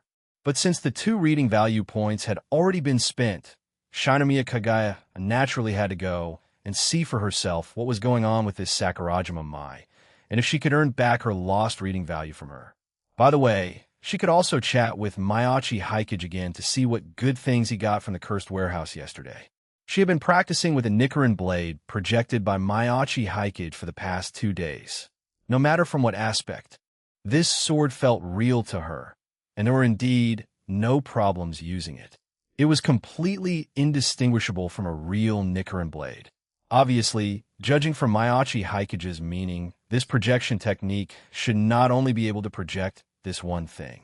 Yesterday, Mayachi Hikage wandered around the cursed warehouse of Jujutsu High for an afternoon, almost treating the cursed warehouse as a museum. With such a long time, and seeing his satisfied look when he walked out of the cursed warehouse, he must have obtained many good things.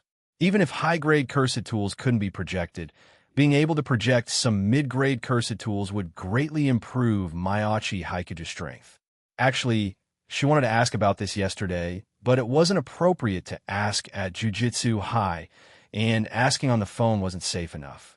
She originally intended to wait a few days until she had dealt with her own affairs, then find Mayachi Hikage secretly to ask, And by the way, spend money to get some cheap and good projected curse tools from Maiachi Hikage for self-defense. Who knew that today, Maiachi Hikage came out to do a low-level commission and could encounter something like Sakurajima Maze Matter regarding the special spiritual fluctuation in Fujisawa City. Actually, when she heard Maiachi Hikage's invitation yesterday, she subconsciously felt that the name of this place sounded familiar, as if she had come into contact with this place somewhere before.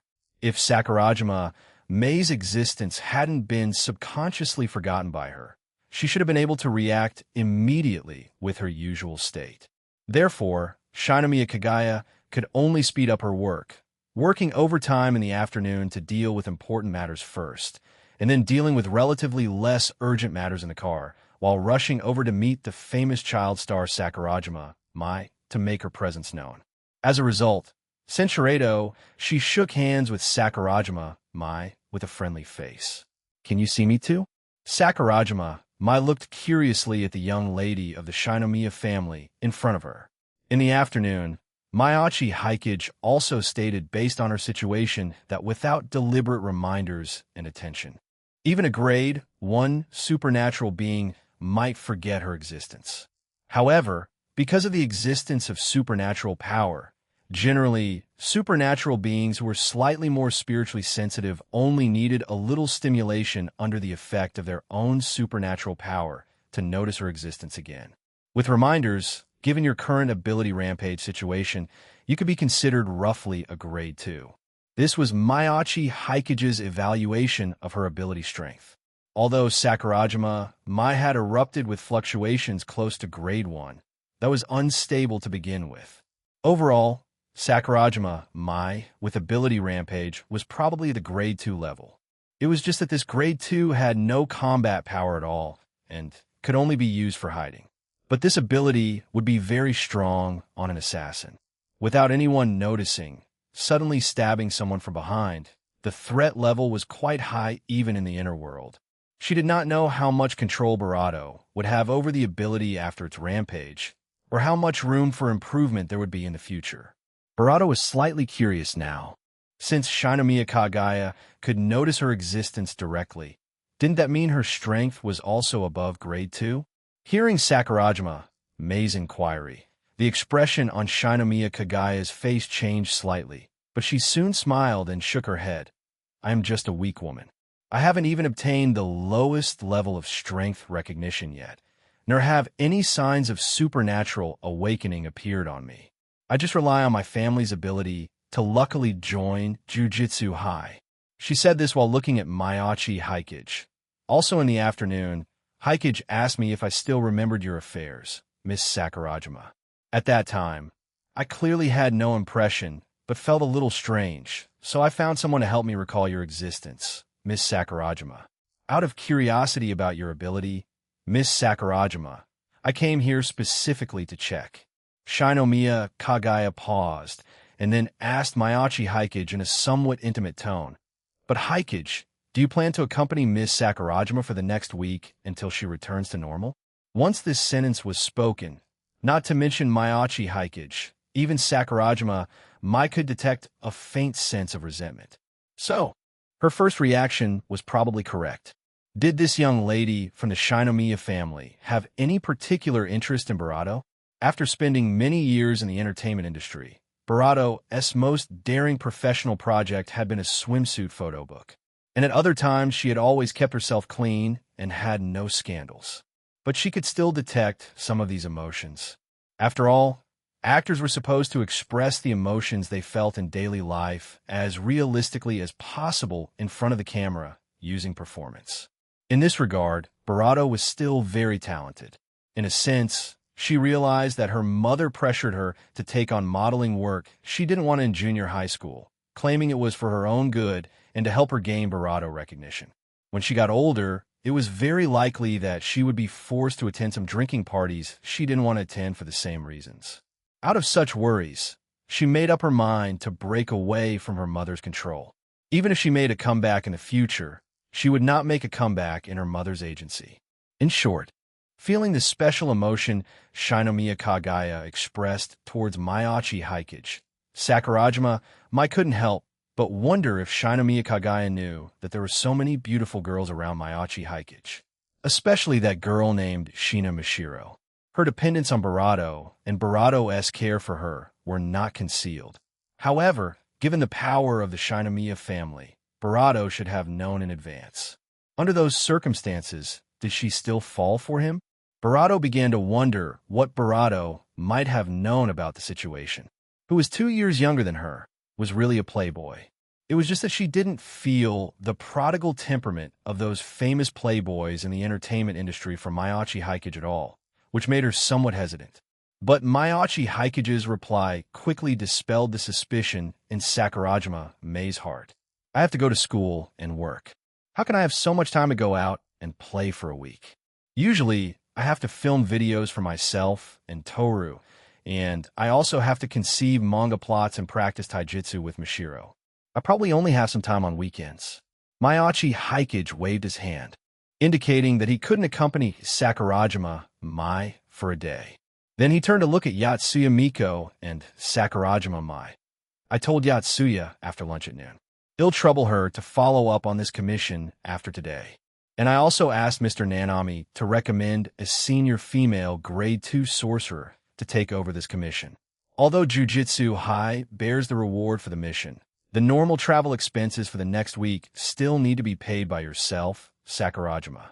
Of course, after you return in normal, if you want to thank Yatsuya and that Jujutsu sorcerer separately, it's okay to give them red envelopes, respectively. As for the cameo appearance, I just mention it casually. It's fine if you don't want to. If you are willing, I definitely won't let you come for a free cameo. At most, you can give a friendly price.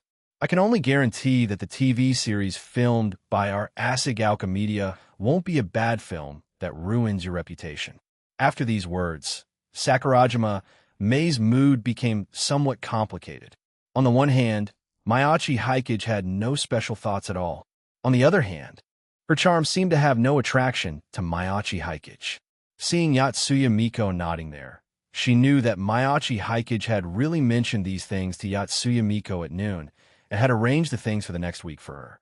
As for the friendly cameo she prepared as a bargaining chip before, it seemed to be just a casual mention for Maiachi Hikage. Thinking about it, when Maiachi Hikage introduced Shinomiya Kagaya just now, he added that Shinomiya Kagaya was considered an investor in Asahigauka Media. With the direct investment of a behemoth like the Shinomiya family, and the relationship between Maiachi Hikage and Shinomiya Kagaya, as long as Asahigauka Media released this news, it would probably attract a large number of famous artists to actively join Asahigauka Media. What would small cameo count for? Relaxation, relief, regret, conflict. These emotions surged in Sakurajima Mei's heart, but she had only known Maiachi Hikage for a day, so these emotions were not too intense.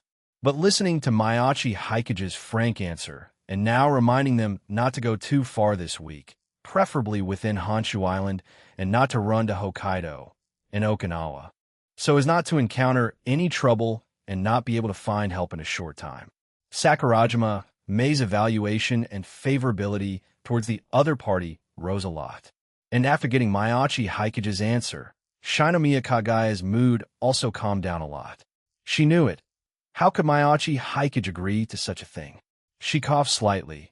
There are still shares of many entertainment companies under the name of the Shinomiya family group, and I happened to acquire a few agencies recently. If you want actors for cameos on your side, Hikage, I can also help. With the name of the Shinomiya family, Shinomiya Kagaya had indeed done a lot of things this month. Since the mysterious person complained in the diary one day that this world was full of various girl bands and school idols, she considered that there were many girls in this aspect in the chat group, especially her junior Hoshino AI, who caused a major scandal at a very young age in the original work. And her behavior in the chat group now was purely erratic and unpredictable. If possible, Barato really didn't want such a junior.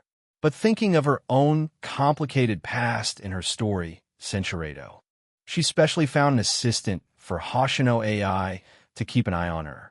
Not only Hoshino AI, but also the agency of Tsukimi Eiko, whom the mysterious person spoke vaguely about, receive her strong investment. And on Bocce's side, although the current Kessica band had no plans for commercialization and hadn't even performed a formal live yet, Starry, the usual performance practice venue for Kessica band, also received some investment from her in her personal name. She was organizing a concert now, and also planned to gather all the band and idol groups mentioned by the mysterious person in the diary to see how good they were. If there were no problems, she would sign them all. Even if they didn't make money, it would be no problem to use them as mysterious person lures. Thinking of this, Shinomiya Kagaya couldn't help but glance at Mayachi Hikage. Of course, if Mayachi Hikage's identity could be confirmed, there would be no problem packaging all those entertainment companies and agencies together with Asagauka Media. WHDVR, Chapter 257. The Cursed Spirit of Minagahara High School. When Shinomiya Kagaya said these words, even Yatsuya Miko could feel that the tone of Shinomiya Kagaya's speech seemed a little off. Why did she always feel that Barato seemed to seek Barato's attention whenever she faced him? But Barato wouldn't say this out loud. Her relationship with Barato was quite good.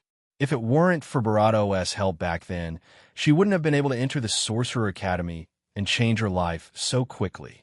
She subconsciously thought that the girl simply admired the other student's ability and wanted to have a good relationship with this supernatural being who had a boundless future.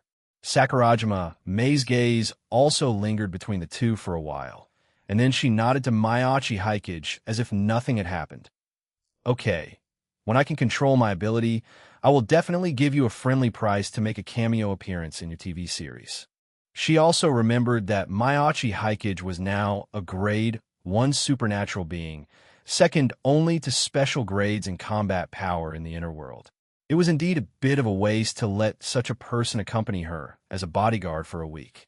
And indeed, there were differences between men and women, so she still had to pay attention to this aspect.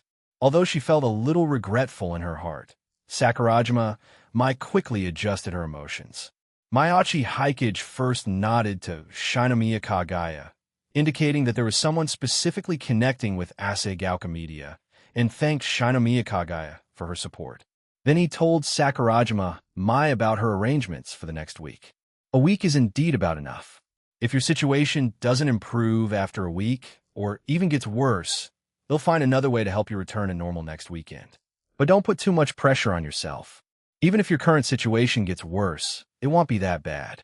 Anyway, with Yatsuya's eyes, she can definitely see you. The other way Mayachi Hikage mentioned was to take Sakurajima Mai to the metaverse and listen to the heartfelt words of her mother, or even her own shadow in the metaverse. If her mother's attitude was too tough, just beat her up and force her to have a change of heart. This was the origin of Sakurajima Mei's ability rampage. As long as this origin was repaired, Sakurajima Mai wouldn't have so much pressure in her heart. Maybe she could even awaken a persona. However, anyway, the ownership of the Otherworld app was now in his hands. Even if she awakened a persona, Sakurajima Mai couldn't enter the metaverse alone. In Sakurajima, Mei's character was quite good. In the case where he helped her, she wouldn't tell this matter. It was just that under normal circumstances, Mayachi Hikage felt that there was no need to communicate too much with Sakurajima Mai, so as to avoid any trouble in the future. Hearing Mayachi Hikage's alternative comfort, an awkward smile appeared on Sakurajima Mei's face. But what Mayachi Hikage said was indeed correct. No matter what, her situation wouldn't be worse than it was now. As the night completely darkened, Mayachi Hikage and his group also left the coast and went to a nearby restaurant to fill their stomachs. Mashiro and the others had already eaten and were now on the train back. Fortunately, these girls had their friends around them, and playing by the sea for a day didn't make them feel uncomfortable because Mayachi Hikage was absent. Hikari also kept sending photos taken while playing outside today to his phone, mocking him there, saying that everyone was playing on the weekend, and it was pitiful that only he was still working. Mayachi Hikage glanced at the three beautiful girls beside him. It was said to be work, but he didn't seem to have done anything. He just accompanied Sakurajima Mai, the big star, to wander around outside for an afternoon. He casually sent a few photos of Sakurajima Mai to show his current situation.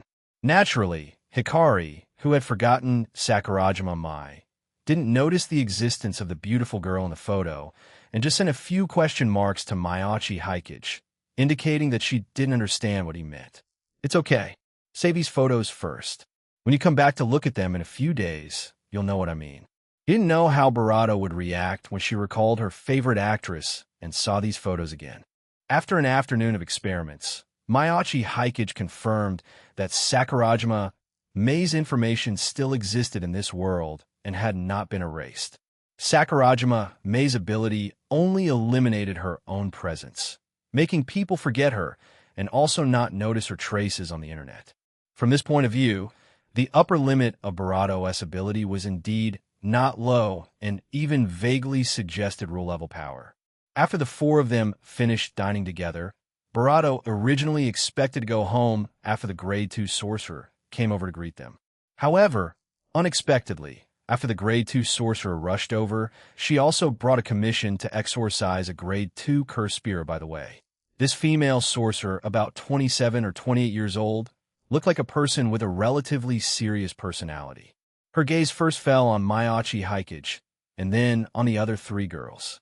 Obviously, knowing the commission in advance, she could notice Sakurajima Mei's existence.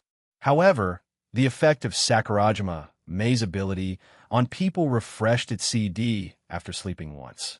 Whether to apply a reminder again after waking up tomorrow depended on the other party's reaction after getting up tomorrow. Mr. Nanami meant that you should have solved many low-level vengeful spirits, but probably haven't fought cursed spirits head-on. Taking this opportunity, you can also experience the feeling of exorcising cursed spirits. The female sorcerer knew Mayachi Hikage's name. Since Person A discovered Person B's existence last month, he had set up a specialized team to target the supernatural rumors under Person B's videos. From that time on, she had known Person B, but Person B only had some voice in the videos at that time and hadn't really shown his face. It was only after Mayachi Hikage naturally completed his supernatural awakening and caused quite a stir in Chichibu that the name of this genius gradually spread. Then came the news of reaching Grade 1 relying solely on swordsmanship half a month after awakening. Hearing this news, she, who had lived in the jiu-jitsu world since childhood but was still only a Grade 2 sorcerer or a quasi-Grade 1 sorcerer due to talent, was more or less envious. However, she had long been accustomed to the appearance of these geniuses. After all, as a peer of Gojo Satoru, she witnessed with her own eyes how Barato and Geto Suguru carved out a fierce path in the jiu-jitsu world and became the strongest duo of Barato, and then how these two embarked on different paths due to different beliefs. The turbulence set off by Okatsuyuta, who became a special grade as soon as he entered school last year. She also participated in resisting the night parade of 100 demons triggered by Geto Suguru. Now, it was just another genius who seemed different from the previous ones. This referred to his luck with women. She didn't know how Mayachi Hikage provoked so many beautiful girls. She shook her head and continued to explain the situation of this temporary commission. After finishing, she looked at Mayachi Hikage. However, it was not Mayachi Hikage whose expression changed, but the beautiful girl beside him who looked very pretty possessed an unclear supernatural ability. She knew that this was the person she was assigned to watch over for the next week. The young actress Barato, whose powers had become unstable during the supernatural awakening process. She also knew why the other party showed such an expression. Because that cursed spirit was discovered by the Grade 3 Jiu-Jitsu sorcerer responsible for Fujisawa City while patrolling at the prefectural Minagahara High School, where the other party attended today and reported to Jiu-Jitsu High. To be precise, it was Mayachi Hikage and the others who first confirmed Sakurajima Mei's existence. And then the Grade 3 Jiu-Jitsu sorcerer noticed the existence of the cursed spirit when he went to confirm the spiritual fluctuation in the place where she frequented after knowing about this. The strength of that cursed spirit was temporarily rated as Grade 2 because the Grade 3 Jiu-Jitsu sorcerer made the judgment after fighting the cursed spirit and retreating completely. A Grade 3 sorcerer could barely fight a Grade 2 cursed spirit. If it were Grade 1, that Jiu-Jitsu sorcerer would probably be a corpse now. during the exorcism process, investigating whether there was a connection between that cursed spirit and Sakurajima Mei's ability rampage, was a commission temporarily received by the female sorcerer on the way here. Miss Sakurajima Mai, have you felt anything wrong at school these days? Sakurajima Mai shook her head. Not to mention that she had been forgotten by people these days. Even before she was forgotten, she didn't have any friends in school to discuss gossip with, so she naturally didn't know the situation in school. Let's go and have a look first. I'm getting tired of cleaning up the vengeful spirits near my house in Baika Town these days, Maiachi Hikage said, turning to look at Shinomiya Kagaya. Shinomiya Kagaya seemed to realize something under Maiachi Hikage's gaze, and immediately took out the projected Nichiren blade she had been carrying with her recently from her car. Hikage, you use it as a weapon first. This should have been a weapon for you originally. She knew that although Maiachi Hikage should possess some storage and projection abilities relying on the Holy Sword, he didn't seem to want to expose these abilities to others. As a good woman who could understand what a man was thinking, Shinomiya Kagaya certainly wouldn't let Maiachi Hikage fall into that awkward situation. Maiachi Hikage sincerely thanked Shinomiya Kagaya. The female sorcerer glanced at the Nichiren blade taken out by Shinomiya Kagaya and didn't say much. Although money wasn't as useful in the inner world as in reality as the basis of life, no one would hate it, especially a super chable like the Shinomiya family. Relying on the decline of mystery in the past 100 years, those former supernatural families shrank their influence in the outer world. Coupled with the rapid development speed in the past 100 years or so, a bunch of ordinary people stood at the top of power and even infiltrated many declining supernatural families in reverse, allowing their descendants to gradually transform into supernatural beings. The Shinomiya family was currently in the prelude to transformation, relying on their huge resource advantages, even converted to the inner world. It was still a wealth that could not be ignored. If Barato wanted, she could even exchange resources with others. Special-grade curse tools might be somewhat troublesome, but customizing a set of high-grade cursed tools for herself was no problem.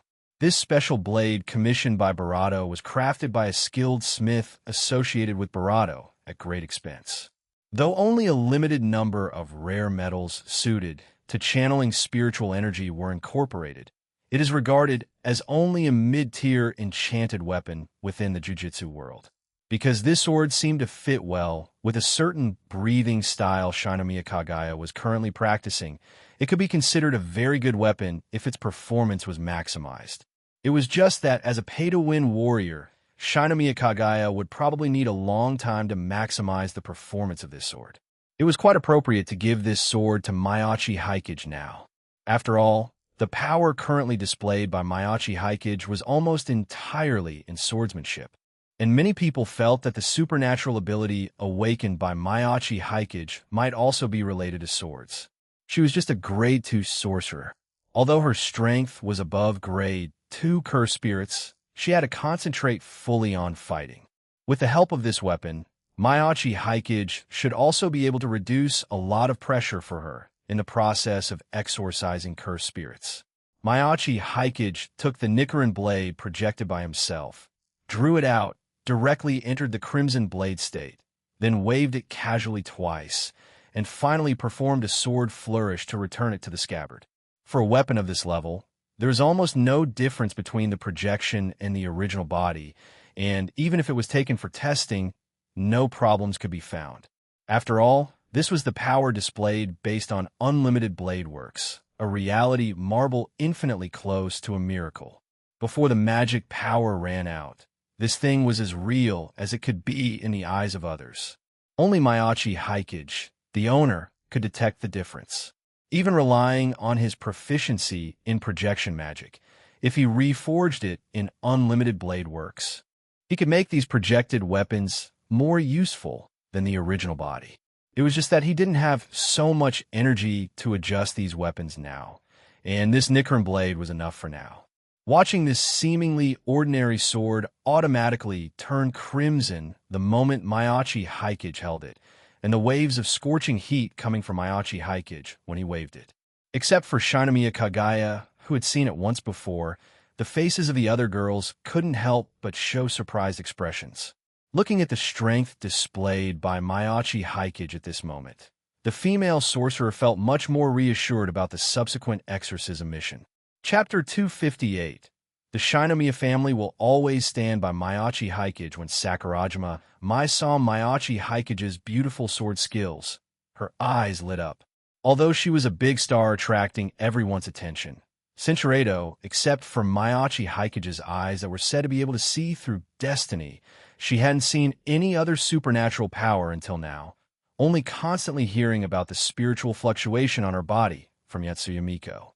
She hadn't even seen those wandering, low-level, vengeful spirits that Yatsuya Miko said could be seen everywhere usually at all this afternoon. By tonight, she finally saw something special from Miyachi Haikage again. The blade that turned deep crimson as soon as it was held, and the scorching heat that could be felt from several meters away. She didn't know if it was the power of that sword or Miyachi Haikage's own power. Although Sakurajima Mai somewhat lacked confidence in her heart regarding those so-called cursed spirits. But since the location where that cursed spirit appeared was in her high school, and judging from the female sorcerer's attitude, it might really have something to do with the changes in her body, she was indeed a little concerned about this matter now and wanted to find out the truth. And Miyachi Haikage had grade 1 strength, and there was also this new grade 2 female sorcerer and that grade 3 sorcerer responsible for Fujisawa City. There shouldn't be any danger, right? Anyway, leaving aside other things, seeing Miyachi Haikage waving the sword casually and the expression on his face not changing at all, Sakurajima Mai felt quite reassured. It was precisely because of this sense of reassurance on Miyachi Haikage that she wanted Miyachi Haikage to continue staying by her side and help her return to normal. Unfortunately, her proud charm didn't have much attraction to this beautiful boy surrounded by beauties. The other party always maintained a calm, gentle, and distant posture. As an actress, Sakurajima Mai could certainly see Miyachi Haikage's disguise, but she couldn't find a way or reason to tear off this mask of Miyachi Haikage. However, having only just met Barato, her curiosity about her was still limited. Let's go over and take a look. How was that sorcerer doing? After sheathing the Nichiren blade, Barato asked the female sorcerer again. No major problem for now. That cursed spirit is not very aggressive. The statement over there is that it might have been attracted because there was a problem with a sealed cursed object in Minagahara High School. The specific situation needs to be confirmed there.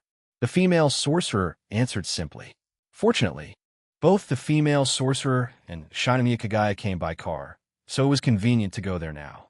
It was just that when getting in the car, under Shinomiya Kagaya's arrangement, finally Miyachi Haikage and Shinomiya Kagaya got into the Shinomiya family's car, and the remaining 3 people got into another car.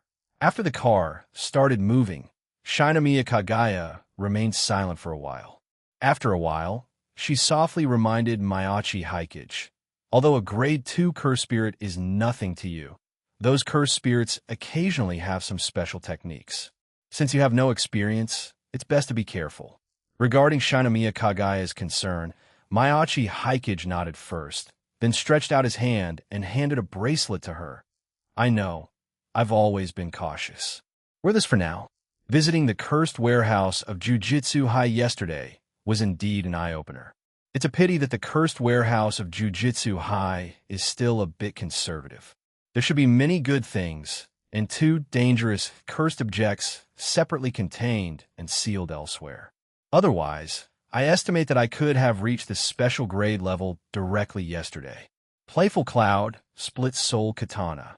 Plus the black rope as a consumable, although these could be considered 3 special grade curse tools. Besides these, there was also Fushiguro Toji's chain of 1,000 miles with unknown grade, which could extend infinitely. The setting of this thing was that as long as the root of the chain could not be observed, the chain could extend without limit. Combined with the power of Barato, it could imitate Enkidu's chains of heaven. Even an ordinary grade 1 cursed spirit probably couldn't break free if bound. However, Barato actually understated his strength. Although possessing special grade cursed tools didn't mean having special grade strength. relying on those collections. After Mayachi Hikage went back yesterday and researched in Unlimited Blade Works for half a night, he confirmed that even without opening Unlimited Blade Works and using the dragon-slaying Holy Sword, he should have special grade combat power, using projection magic normally. After all, in this era of spiritual resurgence, the power of nuclear bombs hadn't increased, and the development of technology on the surface was still improving step by step.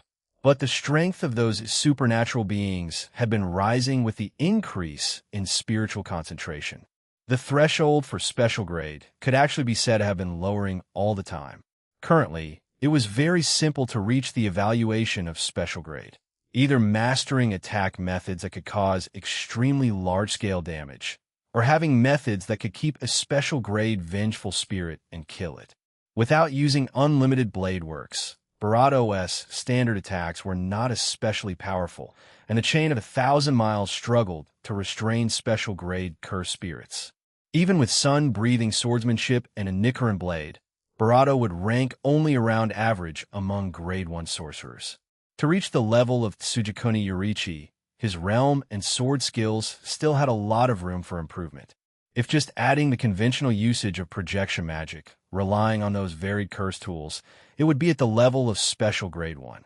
However, projection magic also had a move called Broken Phantasm that detonated projected items. Before, Mayachi Hikage didn't have any good things in his hand, and the power of Broken Phantasm only blew a small pit.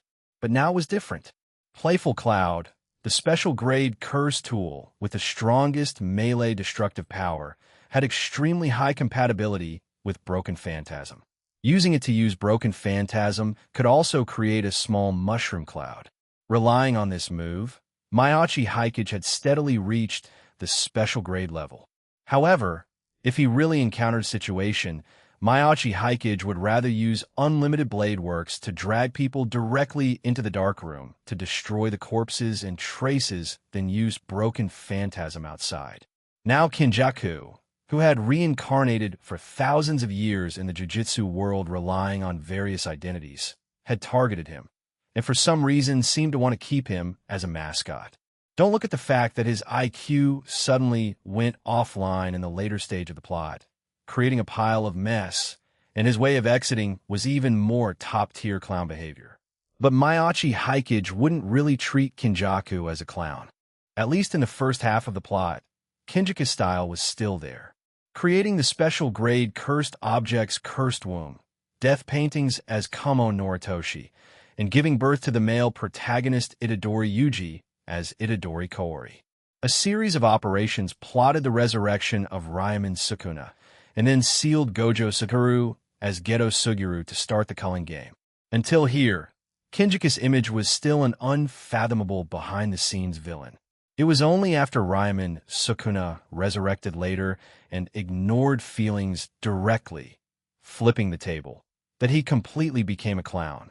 Now that Kinjaku was targeting him, no matter what thoughts the other party had, he definitely had to be careful. First, find a way to figure out the other party's scheme against him, and then consider the subsequent action method. Therefore, before the Shibuya incident, Mayachi Hikage didn't plan to make too much noise to continue attracting this guy's attention. There was still about half a year before the Shibuya incident. Use this time to smoothly display the improvement of his power to the outside world. Projection magic should also start from low-grade curse tools, showing a bit of the improvement process. However, he could choose not to cause trouble himself, but there was still the diary to help. Relying on the power of the diary, he could consciously release some intelligence, letting Shinomiya Kagaya and Yatsuya Miko influence the action patterns of Gojo Satoru and even Fushiguro Megumi. After all, in the manga, Itadori Yuji eating Sukuna's finger was an accident. If Itadori Yuji was prevented from becoming Sukuna's vessel at this point in time, what means would Kinjaku use to make Itadori Yuji continue to eat Sukuna's finger and expose that special constitution capable of suppressing Sukuna? Mayachi Hikage, who was already qualified to sit at the table but only wanted to pretend to be a pig to eat the tiger, thought so. And listening to Mayachi Hikage's words, Shinomiya Kagaya could naturally hear that Maiachi Haikage obviously gained a lot. The gap between Grade 1 and Special Grade was very large. Even some jujitsu sorcerers who could kill Special Grade cursed spirits alone were only given the title of Special Grade 1 in the jujitsu world. Otherwise, there wouldn't be only 3 Special Grade jujitsu sorcerers explicitly in the jujitsu world currently. Maiachi Haikage said he was almost able to reach Special Grade, which meant that he felt that he already had the level of Special Grade 1 now. What good things did he get in the cursed warehouse, including this bracelet? Shinomiya Kagaya thought so, while smiling and taking the dark and inconspicuous bracelet, and then unhesitatingly put it on her wrist. So what grade of cursed tool is this? She felt this should be some kind of defensive mid-grade curse tool. But Maiachi Haikage's answer still made her shudder involuntarily. It can be considered a consumable close to Special Grade. According to the instructions, this thing can interfere with the precision of techniques and has good defensive effects. It can be effective even in Special Grade battles. However, a part of it will burn away each time it is used.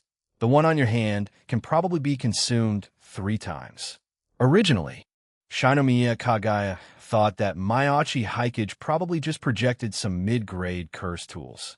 Unexpectedly, the other party's technique could even project and copy Special Grade items. The power of this projection technique was a bit too powerful. She carefully stroked the inconspicuous bracelet in her hand, immediately feeling a lot Barato pressure on herself, and then looked at Barato, sitting next to her with a curious gaze. Don't look at me like that. This time it's just a free trial sample. If you want to replenish it after you use it up, it won't be free. Facing Maiachi Haikage's serious teasing, Shinomiya Kagaya unhesitatingly took out a black card and handed it to Maiachi Haikage. This attitude seemed to indicate that if this thing could be bought with money, she would buy as much as Maiachi Haikage could provide. It's still early. Come to me when you truly establish the name of the Shinomiya family in the inner world.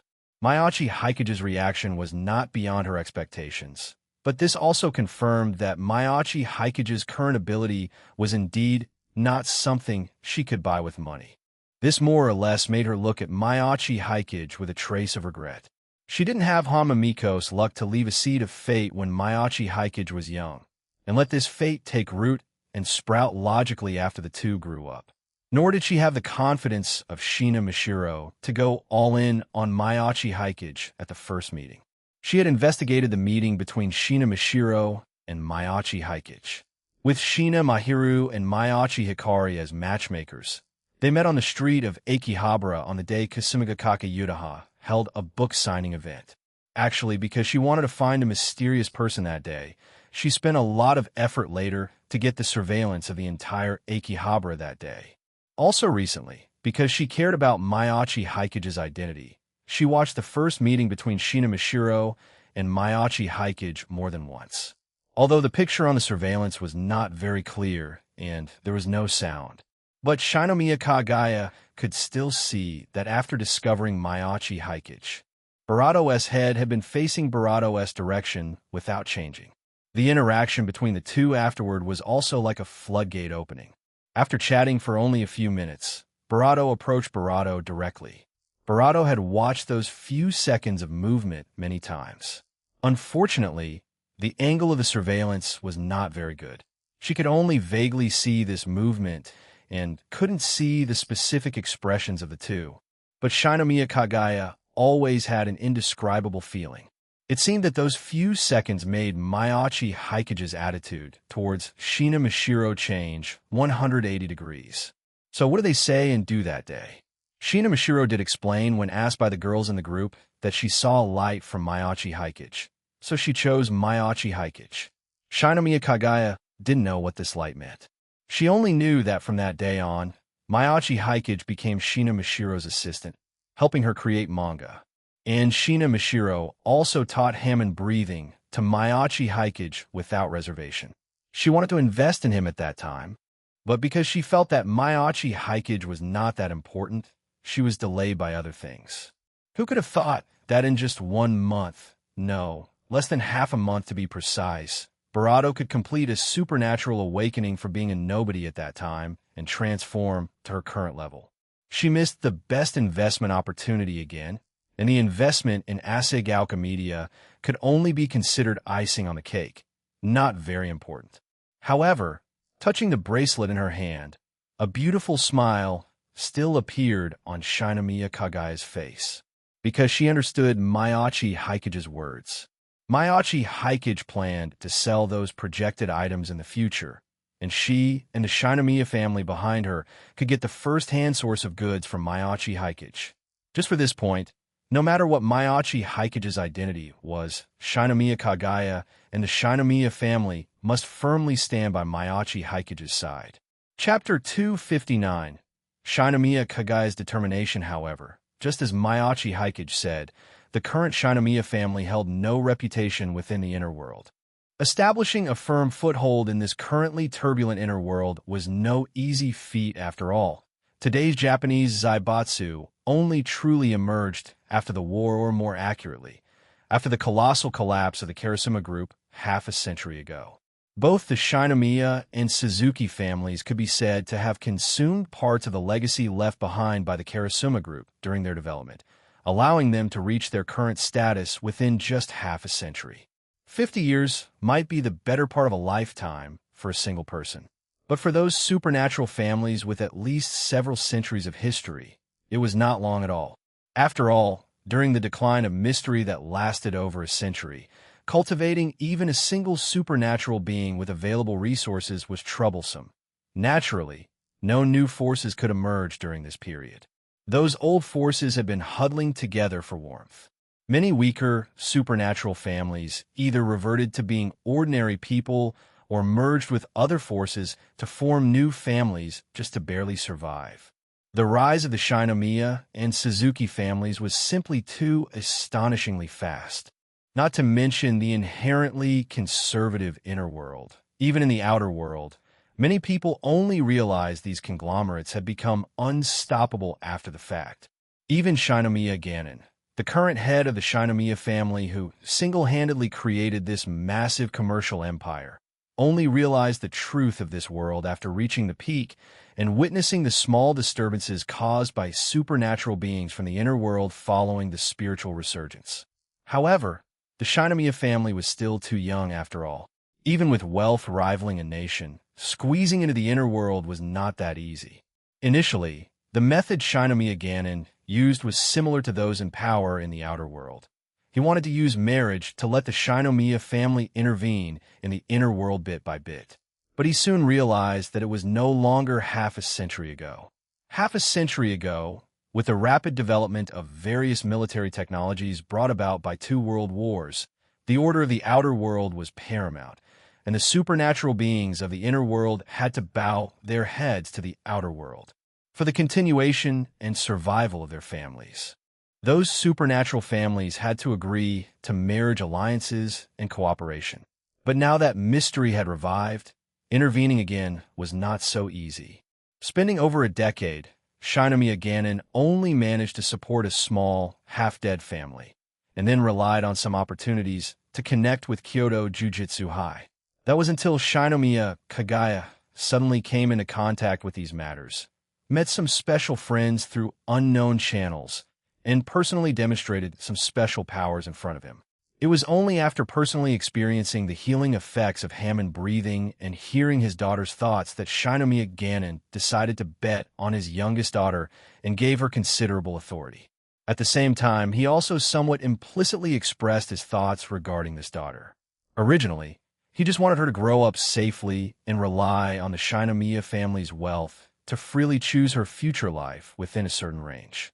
But since Shinomiya Kagaya had made her decision and was determined to walk this path to the end, he would also make demands of her as the heir to the Shinomiya family's inner world affairs. If she were to choose a future partner for romance or marriage, it would be best if he were a supernatural being from the inner world.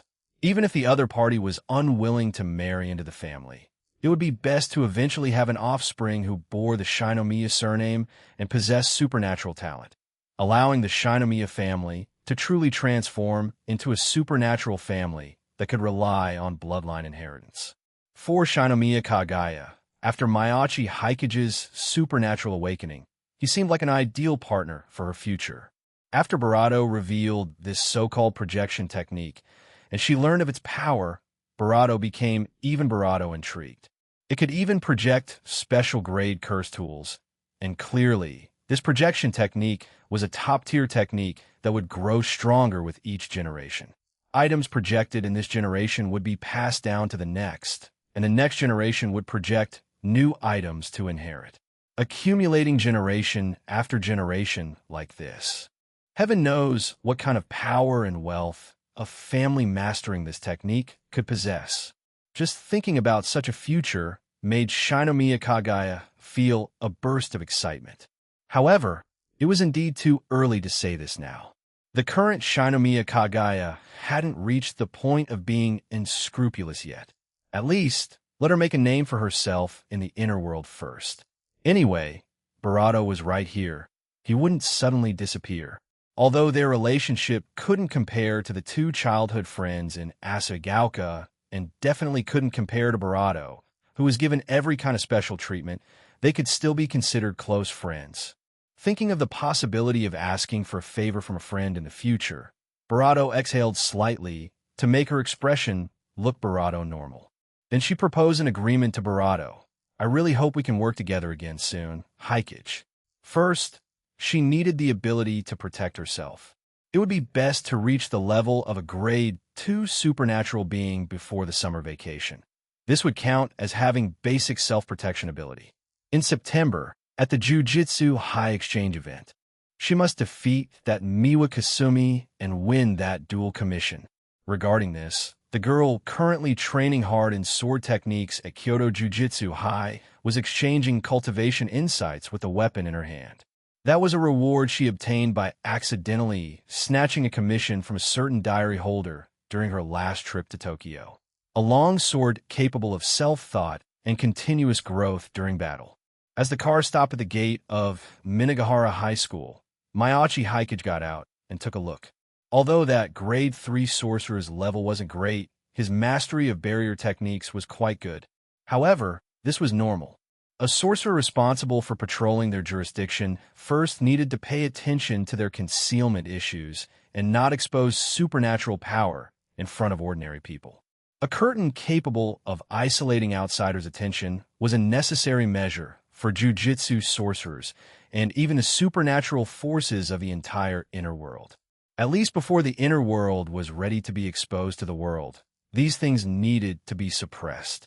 It was precisely because of this that the group of ghouls causing chaos in Tokyo during this period were dealt with by the supernatural forces of the inner world. Author's note: my train of thought seems to have entered a dry spell recently. Both books are stuck, and the writing is painfully slow with no feel for it. Chapter 260. The cursed spirit that swallowed a cursed object naturally. Ordinary people could not see the existence of the curtain, and the sounds occurring inside would not be transmitted out. At the same time, the curtain itself had certain defensive capabilities and could prevent cursed spirits inside from escaping. However, this thing didn't have much combat power, although it didn't require high strength from a caster. If the proficiency wasn't high, casting it was quite cumbersome and required consuming a lot of materials. Usually, support-type supernatural beings would learn it. After each use of the curtain, they would go to the higher-ups of the corresponding forces in the inner world to reimburse the costs in this regard. Because Miyachi Hikage needed to study sealing techniques, he also spent some effort on barriers and asked Nanami Kino many questions about this.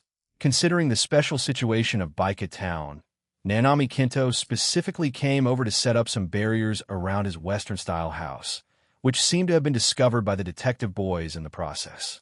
Later, Miyachi Hikage also studied the knowledge of barrier techniques himself, but his talent in this area might not be as good as Jerry and Shadow Yuko. After tossing around for a while and realizing he wasn't cut out for this, he handed over these research tasks to these two guys and studied soul data conversion technology alone in the basement of the Western-style house. Looking at the curtain that wrapped the entire school in front of him now, he could only say that people sent by Jujutsu High to be stationed and patrol locally. Even if they were grade 3 sorcerers, indeed had some unique skills. In the eyes of people with supernatural powers, the existence of the curtain was actually quite obvious. From the outside, it looked like a large box shrouding the entire school. If one looked closely, one could also see a somewhat gray boundary line. However, the situation inside this gray boundary line could not be seen directly. None of the people present were ordinary people. Sakurajima, Mai was in the period of ability rampage and could already see some things she couldn't see before. Shinomiya Kagaya, the weakest in strength, had also used 5 reading value points to unlock the elementary spirit sight earlier this month. Speaking of which, these spirit sight that needed to be exchanged with reading value were not that simple. It seemed to just give people the ability to see those low-level vengeful spirits, but actually, it could also give people a certain medium constitution. Even if one couldn't practice spiritual power or cursed energy before, after redeeming these elementary spirit sight, one could obtain the basic qualification to practice cursed energy. Of course, this kind of constitution was completely at the bottom in the inner world, only counting as an admission ticket, and was not on the same level as Mayachi Haikuji's pure young body, a cultivation constitution obtained right from the start. But even so, the consumption of 5 reading value points could definitely be considered cheap and good. The girls in the group expressed that this was probably the novice gift package given by the diary. After all, apart from spirit sight, the diary rarely popped up any special abilities that could be actively redeemed. Usually, the function of reading value was used for danger warning and improving skill proficiency and physical fitness. No one noticed this matter at first. It was only this month, with the appearance of the commission board, that the reading value in the hands of these girls wasn't so tight. Then several girls want to try to solve those lowest level primary spirit commissions to get more reading value. So after hesitating for a while, they redeemed the spirit sight ability. Afterward, it discovered that the cursed energy they couldn't cultivate before could now be cultivated smoothly. Up to now, the girls in the group had basically all redeemed the elementary spirit sight, and were still looking forward to whether higher-level exchangeable spirit sight would appear in the future. If higher-level spirit sight could give people a better constitution, it was believed that many people in the group would find ways to save enough reading value to make their talents better. Anyway, this thing could be turned off by oneself, unlike Yatsuya Miko, who couldn't turn it off after opening it. It was just that every time those girls tried this, they would receive an insufficient authority reminder from the diary, making them feel regretful. Is this a barrier? Sakurajima, Mai looked at the gray boundary in front of her and exclaimed. Obviously, it was the place where she had attended school for 2 years, but she didn't expect that this place had always hidden secrets she didn't know. Or rather, the vast majority of students wouldn't think that in order to prevent their negative emotions from gathering to form cursed spirits, cursed objects would be actively placed in many schools to deter those cursed spirits. Of course, let alone students, even the principals and school board members of most schools probably wouldn't know about this kind of thing. These cursed objects were secretly placed by specialized departments of the inner world. The larger the scale of the school, and the more students there were, the higher the grade of the cursed object needed for suppression would be. These cursed objects were generally hidden in secret corners that wouldn't be noticed, and the seal status will be checked once every 6 months on average.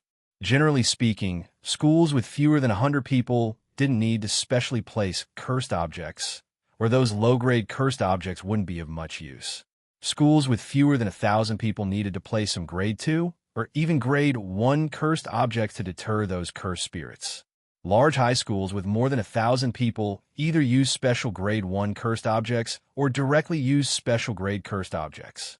Like Toyogaseki Academy, what was sealed was a grade 1 cursed object placed in the core of a tree on the playground. Mayachi Haikuji had discovered that thing long ago, but he had never paid attention to it. After all, the school atmosphere of Toyogaseki was very free, and it was a new school. The accumulation of negative emotions among students wasn't high. Even if some cursed spirits were generated occasionally, they were probably about grade 3 or 4 strength, so there was no need to care at all. In comparison, Barato had visited Advanced Nurturing High School and Hayakao Private Academy. These two schools were purely goo-raising grounds, places where poison and curses fester. The resentment inside the schools looked like it was going to reach the sky. If it weren't for the special grade cursed objects suppressing them there, and specialized priests patrolling around regularly, these schools would probably produce several grade 2 or even grade 1 cursed spirits a month. However, he heard that the locations of those two schools were also one of the gathering places of resentment in Tokyo, only on a smaller scale than Baikatown. He didn't know who made the decision to build high schools in those two places. The deviation value of Minagahara High School was not bad, but it was just at the level of a normal prefectural high school, not comparable to truly famous schools. Sakurajima Mai chose this high school because it was low-key enough for her. However, as the origin of the rascal does not dream series story, as the school where the protagonist was, many special things did happen in this school. First, similar to the development of Suzumiya Haruai, people from the future guided the past protagonist to choose the high school to attend. Then, 3 cases of puberty syndrome appeared in Minagahara High School one after another. Sakurajima Mai, who lost her presence. Kogatomo, who could simulate the future and even pull others into her simulations, and Futaba Ryo, who split her rationality and sensibility into 2 people. Until the protagonist entered university, Minagahara High School was a very important story setting. It really made people doubt if there was something wrong with the feng shui of this place. Maiachi Haikage opened the eye of destiny outside the curtain and looked a few times, but found nothing special for the time being. This afternoon, when I was checking the seal status of the cursed object in Minagahara High School, I was attacked by a cursed spirit. However, the other party's target should be that grade 1 cursed object, so after I escaped, it didn't pursue me but stayed in the school without leaving. Perhaps the guy has already swallowed that cursed object now and is digesting it. The grade 3 sorcerer, who looked a bit wretched, explained the possible situation inside the school to Maiachi Haikage. The female sorcerer looked at Maiachi Haikage. If that grade 2 cursed spirit really swallowed the cursed object, its strength will probably increase a lot. Even if you have grade 1 strength, it's best to be careful. On the side, Yatsuyamiko was also explaining the meaning of the existence of cursed objects to the somewhat puzzled Sakurajima Mai, relying on the aura of the cursed object to deter those cursed spirits so that there wouldn't be too many sinister things in the school. But at the same time, it was also quenching thirst with poison in a sense. After all, the cursed object itself was also an evil thing, and it might suffer backlash after a long time. And now, the cursed object of Minagahara High School seemed to have attracted a greedy grade 2 cursed spirit. Maiachi Haikage nodded to the female sorcerer. You will command later. I have no problem. At most, it would evolve into a grade 1 cursed spirit, which really didn't need him to worry too much. He cared more about why so many people with supernatural awakening appeared in this school. Seeing that Maiachi Haikage still had that calm look, the female sorcerer nodded and warned the girls who came along not to enter the barrier to avoid any danger. Regarding this reminder, none of the girls had any objections. After all, their strength was indeed insufficient, and combat experience was even scarcer. Entering the barrier was obviously dragging others down. Naturally, these girls didn't want to become burdens. It won't take long.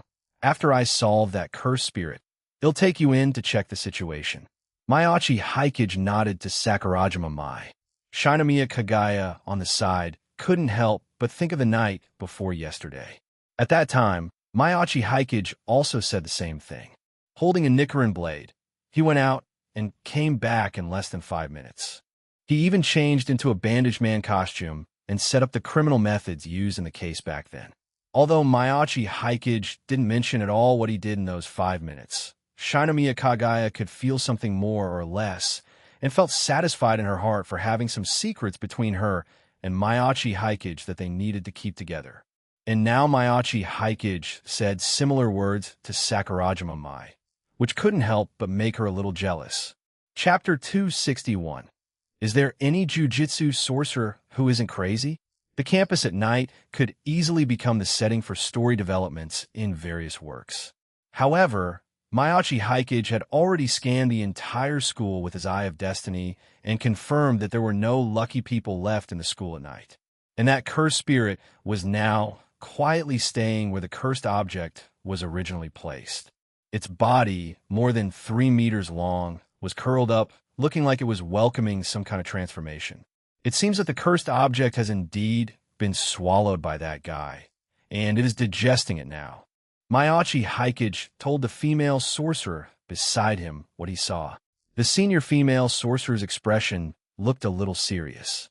The biggest difference between Grade 2 and Grade 1 cursed spirits was that cursed spirits of Grade 2 and below didn't have much intelligence and couldn't use techniques, so there was no need to worry about the opponent having any schemes when dealing with them. Basically, as long as one had a little brain and some combat experience, even a novice sorcerer had a chance to escape from a Grade 2 cursed spirit, if prepared in advance. A Grade 3 sorcerer also had a chance to rely on some external forces to solve a Grade 2 cursed spirit. But cursed spirits of quasi-Grade 1 and above had already opened their intelligence and obtained techniques. In battle, if one was slightly careless, they might be ambushed by a Grade 1 cursed spirit. This was also the biggest threshold between Grade 2 and Grade 1 sorcerers. If the techniques mastered by those cursed spirits were strong, they might even rise directly from Grade 1 cursed spirits to nearly special grade levels. It could be said that on the premise of being able to practice supernatural power, the limit an ordinary supernatural being without much talent could reach was Grade 2. Further up, Grade 1 was a completely new world that only a few elites could reach. In the future, the threshold for special grade might be lowered because of the spiritual resurgence and the increased power of techniques used by everyone, but the watershed of Grade 1 would not change much. After all, everyone's strength had improved, but cursed spirits without intelligence and unable to use techniques were just low to mid-level cursed spirits, which was still the biggest difference between Grade 2 and Grade 1. Knowing that she would most likely stay at Grade 2 for the rest of her life, or maybe in another 10 years or so, she could barely become a quasi-Grade 1 supernatural being relying on her own cursed energy and research on jujitsu. The female sorcerer reminded Mayachi Haikage, "My strength can only barely restrain a Grade 1 cursed spirit. If the opponent uses techniques, I'm afraid I won't be able to help much." She had many life-saving means, but they also required a lot of cost. As a sorcerer who had been in the Grade 2 rank for many years, her mindset had always been to seek stability. If you're not sure, it is safer to contact Nanami Kinto first and ask him to bring a squad over. She knew Mayachi Haikage. Recently, her team had been busy checking the supernatural rumors under Mayachi Haikage's videos. She also knew that Mayachi Haikage's talent was evaluated as not inferior to Gojo Satoru, and that he was very likely to become a new special grade in the future. It was precisely because she knew the importance of the other party that she wouldn't want such a genius to take risks. Regarding this, Mayachi Haikage drew the Nichiren blade. "Mr. Nanami entrusted this commission to you out of trust in me, so don't worry about me. Even if there is a special grade cursed spirit here, escaping is no problem." A mere Grade 1 cursed spirit was indeed nothing to care about. Not to mention that the passive effect of the special constitution had cleared nearly half of the accumulated vengeful spirits in Baika Town, even in the past half-month. Mayachi Haikage had taken Shina Mishiro to grind commissions and casually killed several Grade 1 cursed spirits that had just emerged and hadn't been detected by the supernatural beings of the inner world.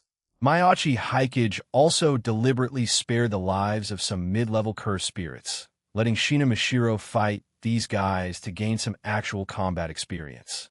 The current Shina Mishiro, with the enhancement of Hammond, already had Grade 3 strength. If combined with gems that could provide amplification for Hammond, relying on various Hammond overdrives with different effects, plus the suppression ability of Hammond's life energy itself on cursed spirits and vengeful spirits, the strength displayed by Shina Mishiro was almost quasi-Grade 2.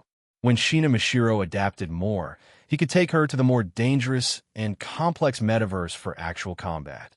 It was easier to farm high-level commissions there, which would not only allow Shina Mashiro to improve her strength faster, but also accelerate Mayachi Hikage's progress bar accumulation. Half a month after the end of the Golden Week, relying on farming commissions for Shina Mashiro and Kasumigakaki Yutaha every day, the progress bar accumulated by Mayachi Hikage had reached 67 again. It was estimated that in another week, he would be able to farm the second optional reward. And it just so happened that Yatsuya Miko now had a commission to complete with him to get rewards. With this commission, Mayachi Hikage wished that the cursed spirit at Minagahara High School could reach the special grade level. That way, his speed of filling the progress bar would be a few days faster. Unfortunately, the cursed spirit here was really not very powerful. The cautious Mayachi Hikage had already confirmed it with the Eye of Destiny long ago. The opponent was currently at a quasi-grade 1 level. And because it was forcibly raised to this level by the cursed object, this guy was still in the transformation period. Simply put, it ate too much and hadn't finished digestion yet, so it couldn't exert its full strength. However, after checking carefully, Mayachi Hikage still saw some problems. There was indeed a problem with the cursed object placed in Minagahara High School. Perhaps the reason why puberty syndrome patients appeared consecutively in Minagahara High School was indeed caused by the aura leak from this cursed object. In short, there must be some conspiracy in this. He turned his head and asked the female sorcerer to help investigate the situation of the cursed object in Minagahara High School. Then he walked to the curled-up cursed spirit. Although he had seen many cursed spirits and vengeful spirits, no matter how many times, Barato had to complain that these guys were really ugly. In comparison, except for a few, the shadows in the metaverse were mostly quite detailed in design. Some like angel and demon could even appear in fan illustrations. The first prerequisite for recruiting people in Jujutsu High was sufficient mental toughness, which was indeed very necessary. Is there any Jujutsu sorcerer who isn't crazy? Dealing with these ugly guys all day. How can people who are not a little crazy withstand such mental pressure? Muttering this, looking at the cursed spirit in front of him, showing a ferocious expression after discovering his approach, Mayachi Hikage wouldn't hold back against such a guy. Besides the pure yang flames, the increasingly proficient sun-breathing swordsmanship, accompanied by the scorching crimson blade, slashed directly at the body of the cursed spirit in front of him. Grade 1 cursed spirits could use techniques. Under the suppression of crushing stats and the passive effect of the pure yang body, this cursed spirit had no room to perform at all. However, this guy lasted longer than Rise Kamishiro. Without using flames, it took Barato a full minute to drive the Nichiren blade into the opponent and extract the cursed object that the opponent had recently consumed, all while surrounded by a swirl of scattered resentment. Obviously, the cursed object sealed here naturally wouldn't be Sukuna's finger. There were only 20 of those things in total. One could create a special grade cursed spirit and would gradually replace the will of the cursed spirit. Not every school was qualified to house it. To be honest, it was already highly unusual that the object had been discovered in Sendai. Anyone familiar with the situation could see at a glance that this had to be part of a scheme planned by Kinjaku in advance. So what is this thing? Barato looked at the basketball-sized, translucent red chalcedony resting on the tip of his sword. Through the chalcedony, one could clearly see a heart sealed inside that seemed to be still beating. Although the cursed energy fluctuation emitted by this thing was not strong, and the feeling it gave was even less oppressive than a grade 2 cursed spirit, Mayachi Hikage could feel that this thing was definitely not as simple as it looked. Not far away, watching Mayachi Hikage effortlessly solve a quasi-grade 1 cursed spirit in just 1 minute, the female sorcerer couldn't help but fall into silence. Throughout the process, Barato suppressed that tall cursed spirit, giving the opponent no chance to activate its technique, and finally struck the opponent down decisively, taking out the cursed object that the opponent had absorbed before. Is this the talent not inferior to Gojo Satoru? Except for those eyes that seem to be able to see through people's hearts. Mayachi Hikage didn't show much, relying entirely on his amazing physical fitness and exquisite swordsmanship to solve that cursed spirit. Looking at Mayachi Hikage's state at this time, his previous statement that he could retreat completely even in front of a special grade sounded more convincing. Unknowingly, the time she spent dazing was almost longer than the time Mayachi Hikage spent fighting. It wasn't until Mayachi Hikage came to her with the strange chalcedony on his sword and asked a question that she remembered what she should do. Although she felt that something was wrong with this chalcedony, she should seal it first anyway. She ran to the place where the cursed object was placed before and found the wooden box that originally housed the cursed object, which was now half broken. She barely repaired it simply with a technique before letting Mayachi Hikage put the cursed object back into the wooden box. Anyway, let's leave it like this for now. Later, it will be taken back to Jujutsu High to be resealed. Mayachi Hikage asked curiously, "Then put it back here again?" Generally speaking, this is how it is operated, but exactly how to do it depends on the thoughts of the high school and even the Jujutsu higher-ups. Or did you find something? Mayachi Hikage nodded. I suspect now that this thing caused Sakurajima Mei's supernatural awakening. Have you found out the origin of this thing? Chapter 262. Is Kinjaku plotting against me again? Regarding the origin of this chalcedony heart, when he heard the overly familiar name Kamo Noritoshi from the female sorcerer and the grade 3 sorcerer responsible for this area, Mayachi Hikage felt it was simply too reasonable. After all, cursed objects were not good things themselves. They were said to ward off evil, but in fact, they were fighting poison with poison. Either they were evil cursed tools created by curse users using forbidden means, or they were the fragmented remains of some powerful curses.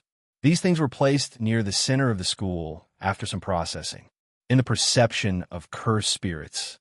It belonged to the territory that was already occupied. Cursed spirits who felt they were not opponents would leave these occupied lands to find other territories. In today's Jujutsu world, when the term cursed object was mentioned, the first thing people could associate with it was the identity of Kamo Noritoshi used by Kinjaku 100 years ago. The title of the most evil sorcerer in history was not just empty talk. At the beginning of the decline of mystery, Kinjaku, using the identity of Kamo Noritoshi, did many things that incurred the wrath of heaven and the resentment of men. For example, the special grade cursed objects known as the Cursed Barato paintings, which played a significant role in the plot later, were created through a dark ritual involving a cursed spirit and resulted in powerful cursed entities. This thing was still kept in the cursed warehouse of Jujutsu High and was not open to the public because it was too evil. In addition to this iconic special grade cursed object, Kamo Noritoshi created hundreds of different cursed objects using thousands of innocent human lives in various human experiments throughout his life. Now, a considerable part of these cursed objects, which were not so evil, were distributed in various places in Japan by the Jujutsu higher-ups as evil-warding objects. It could be said that almost all Jujutsu sorcerers in the Jujutsu world had more or less dealt with the relics left by Kamo Noritoshi, almost to the extent that when encountering some difficult-to-solve troubles or troubles with unknown origins, they would think about whether this matter was related to Kamo Noritoshi. He belonged to the scapegoat king of the Jujutsu world. Note, LOL Danzo, and if all the messy things done by the identities used by Kinjaku over the past 1,000 years were counted, this title of Scapegoat King was indeed well-deserved. So, now hearing Kamo Noritoshi's name from others, Mayachi Hikage had no feeling of surprise at all. Indeed, only that guy in the Jujutsu world could come up with these messy things. It was just unknown whether this commission was unintentional or intentionally designed by the other party. So for what angle did Kinjaku want to scheme against him? Mayachi Hikage pondered, but he still had to pretend that he didn't know these things, and asked the two sorcerers about Kamo Noritoshi's deeds. The two sorcerers obviously knew a lot about this source of all evil from 100 years ago. After confirming that the cursed energy reaction had subsided and there should be no more problems in a short time, with admiring eyes from Mayachi Hikage, they told Mayachi Hikage about the life experiences of this notorious sorcerer. The girls on the side were also very interested in these secrets and gathered around the repaired wooden box, wanting to know what that guy had done. The result was that all three girls showed extremely disgusted expressions, clearly disturbed by the terrible things Kamo Noritoshi had done. This heart should also be a semi-finished product made by the other party in a certain experiment. Because it met the standard of a grade 1 cursed object, and because no dangerous technique was found attached, it was assigned to Minagahara High School as a suppressing object. The sorcerer responsible for this area still knew something about these things, but he couldn't say anything more detailed. Sakurajima, Mei's face was a little pale. She now knew the existence of cursed objects and the necessity of their existence. But thinking that her school would place such a weird heart here to ward off evil, and even her current ability might be triggered by this heart, she couldn't help but feel somewhat nauseous. The effect of this heart shouldn't have reached that level. If it really reached that level, a new level would probably have to be opened above special grade cursed objects. Maiachi Haikage carefully observed Sakurajima, Mai, and the heart in the wooden box with his eyes again. It should have just acted like a catalyst to induce your ability, and your ability rampage should also be inseparable from it. Supernatural awakening also depended on personal talent. According to the current mainstream view, the increasingly growing spiritual power in the atmosphere subtly affected the souls of some people, and then the influence of the soul acted on the body. It could be said to be a mutation, or it could be said that spiritual power activated these organs, thereby allowing people to obtain supernatural power. And this premise was that the person themselves was sensitive to spiritual power. But the souls of most normal people were completely insensitive to spiritual power. It could be said that in the current spiritual environment, more than 90 of ordinary people could be regarded as spiritual insulators, and the vast majority of the remaining 10 were not much better. In a year, fewer than 1,000 people in Japan could achieve supernatural awakening, and a large part of them might not even realize that they had awakened abilities because the abilities were too obscure. It would be good if 100 people realized that they had awakened superpowers. It could be said that unless the spiritual concentration of this world reached more than 10 times the current level, or they encountered some fortuitous encounter, supernatural awakening was quite out of reach for ordinary people. In Maiachi Haikage's impression, in the work Jujutsu Kaisen, only Mahito's idol transfiguration, possessing the power to rewrite the souls of others, could do such a thing. Using this power, Senshirado, he could even forcibly adjust a person's soul from the frequency of an ordinary person to that of a jujitsu sorcerer. In the Culling Game arc, Kenjaku used this ability to rewrite the souls of thousands of ordinary people, making them sorcerers.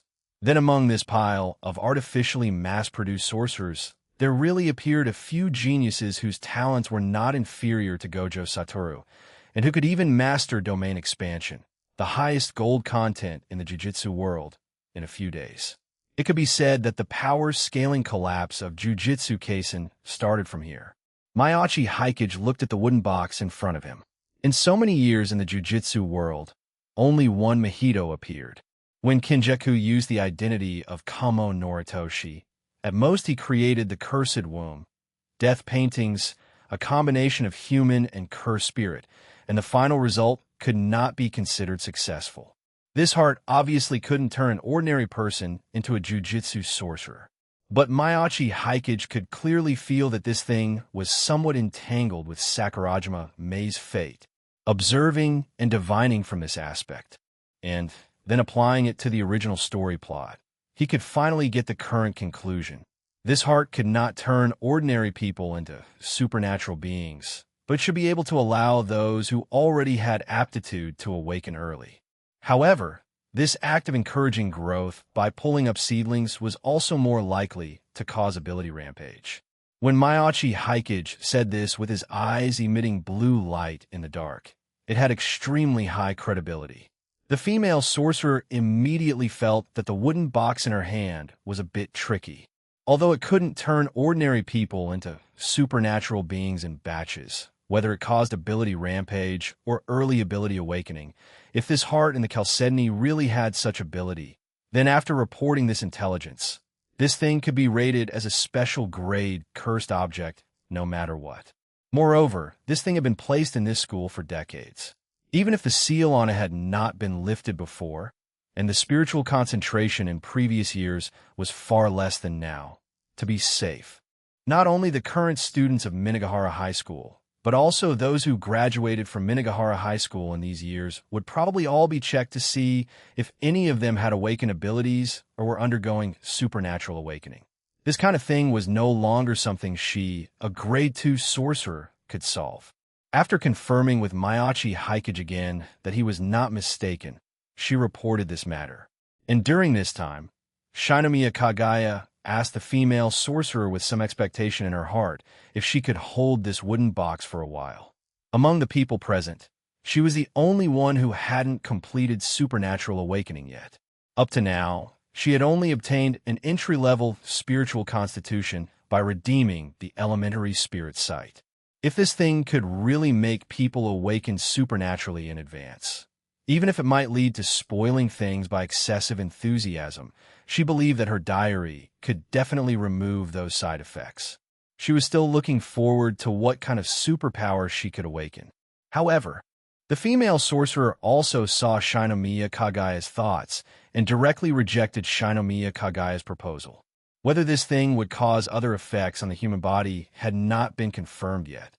Before that, it naturally couldn't be handed over to Shinomiya Kagaya. Regarding this, although Shinomiya Kagaya felt a little regretful, she didn't insist. She looked at Mayachi Haikage beside her. She wondered if Mayachi Haikage's projection technique could project that heart. Maybe she could ask him to help her with this favor? So while Shinomiya Kagaya was thinking wildly about these things, an hour passed, and Nanami Kinto, the miserable overtime worker, came over in despair to accept the transfer of this cursed object. Mayachi Haikage could understand the look Nanami Kinto gave him. The meaning of that look was, can you be quieter and cause less trouble for me? For you. I have worked overtime twice this weekend. Regarding this, Mayachi Haikage sincerely expressed his apology, and at the same time helplessly stated that these were all force majeure factors. If you want to blame someone, blame Kinjaku, that old schemer. Chapter 263. Shinomiya Kagaya wants supernatural awakening. Transferring a cursed object was not difficult. The troublesome part was the subsequent processing steps.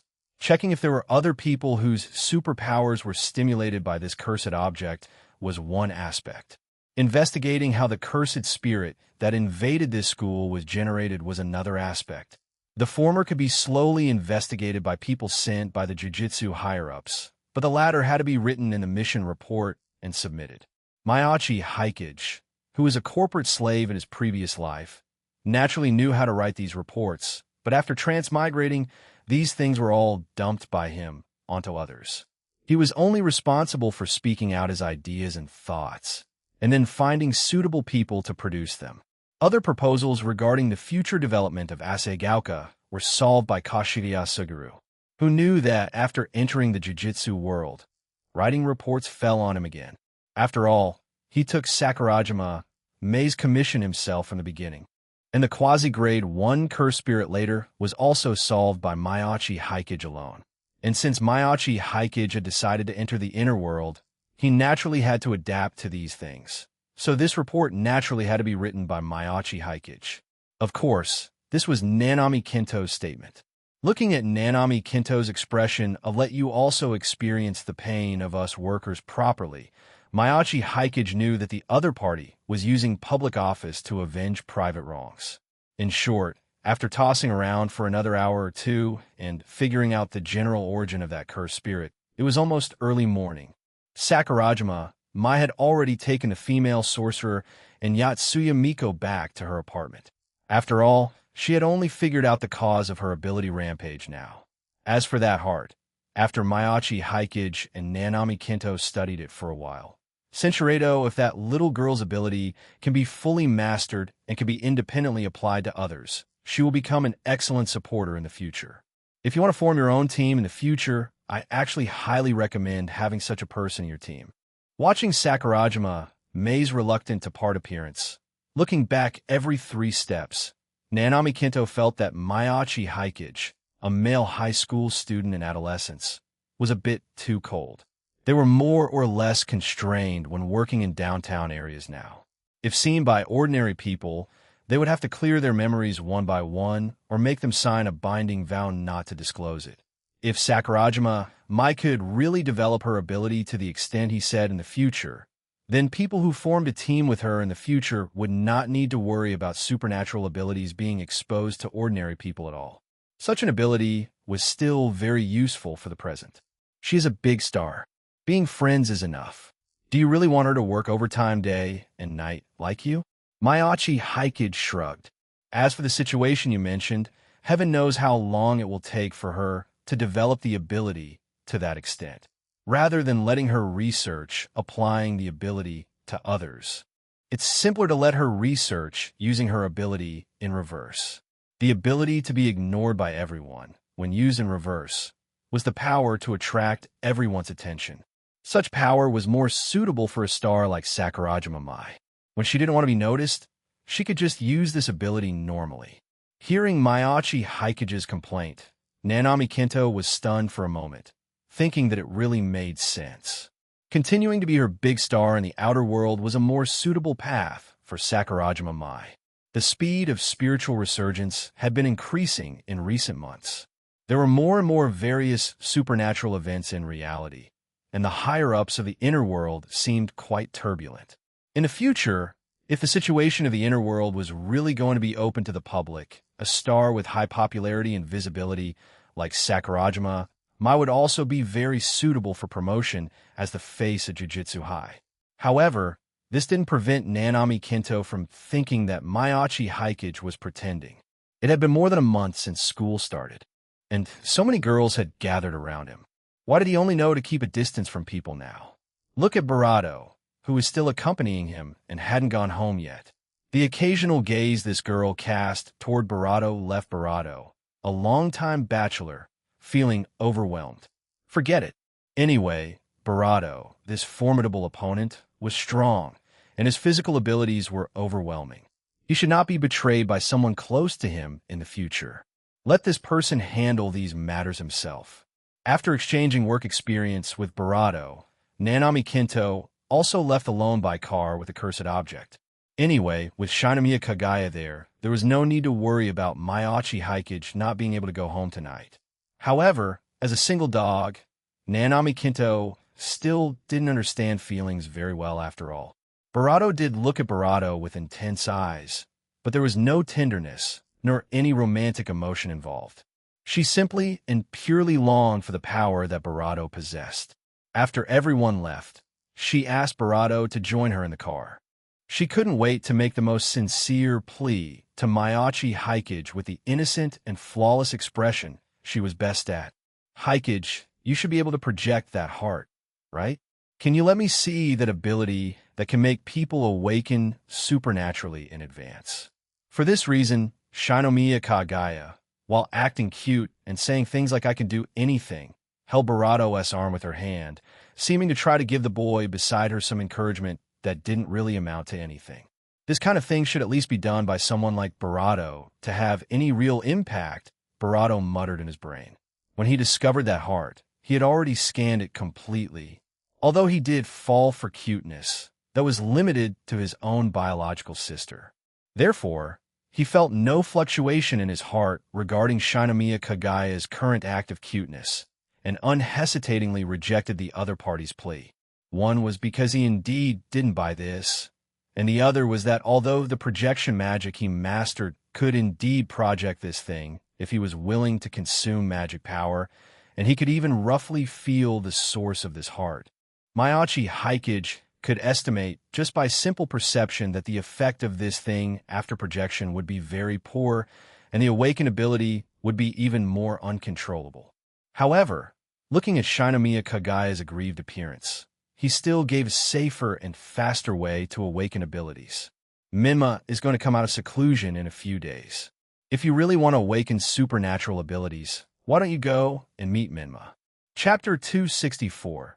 Don't be too fickle, Hamamiko now explained her current situation in the group every once in a while, and the girls in the group also knew that she would soon become the regional god of the Chichibu region. Japan claimed to have 8 million gods, Yairozu no Kami, so naturally, there were corresponding distinctions between various types of gods. Historical gods appearing in Kiki, Kojiki, and Neon Shoki. Local gods residing in fixed areas. Religious gods of Shinto and Buddhism, as well as syncretic gods. Anthropomorphic gods ascended from humans, and faith gods formed by various folk beliefs. Among them, historical gods and religious gods naturally had the highest status, followed by anthropomorphic gods and local gods. As for faith gods, their numbers were huge, and the gap between the upper and lower limits was very large. Weak faith gods had no believers and might dissipate at any time, with strength possibly not even comparable to grade 4 cursed spirits. Gods associated with faith who received abundant incense offerings were generally classified as previous gods. Barato was regarded as the mountain god chosen by the Chichibu region. However, because Barato changed her fate, strictly speaking, she could currently be considered only a demigod. While possessing the divinity of a local god, she would also have the opportunity to ascend to an anthropomorphic god by herself in the future. It was just that the girls in the group had not seen other gods, so naturally, they didn't know what kind of power Hamamiko could possess after becoming a god.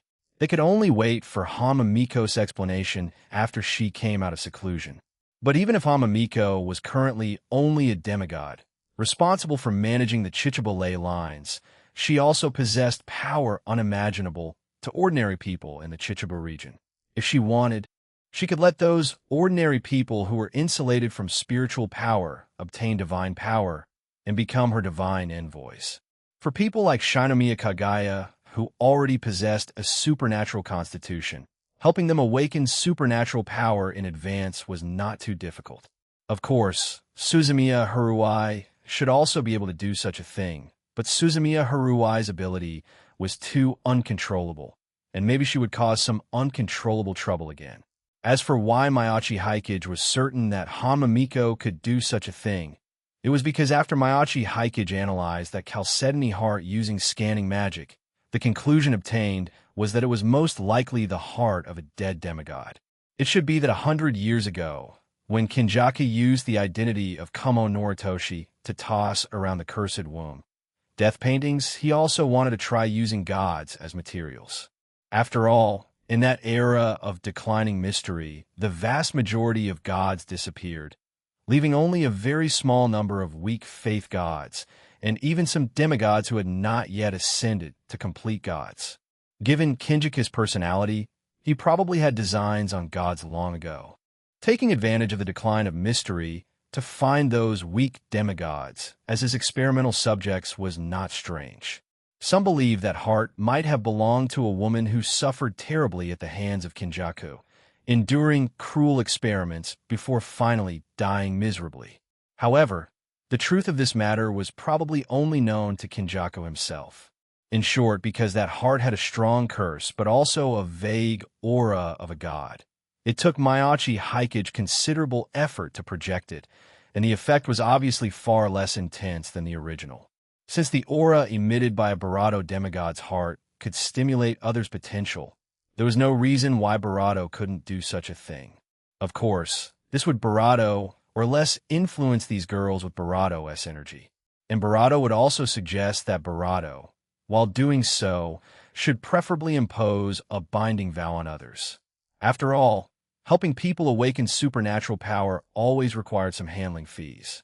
Hamamiko couldn't do good deeds for free, at least compared to the binding vows of the new shadow style that required sacrificing one's lifespan at the drop of a hat. Hamamiko obviously wouldn't use these binding vows to do anything bad. Facts proved that the current Shinomiya Kagaya was indeed quite realistic. After hearing Miyachi Haikage's analysis that since we are friends, we can pay some price to ask Menma to help awaken, she had already let go of Barato's arm that she had been holding onto a moment ago, and focused her mind on Barato, who would come out of seclusion in 2 days. That's right, there was a group friend in the group who would soon become a god. As the absolute T0 in current strength in the group, Asking Hamamiko for help was obviously much safer than relying on that kind of cursed object emitting an ominous aura.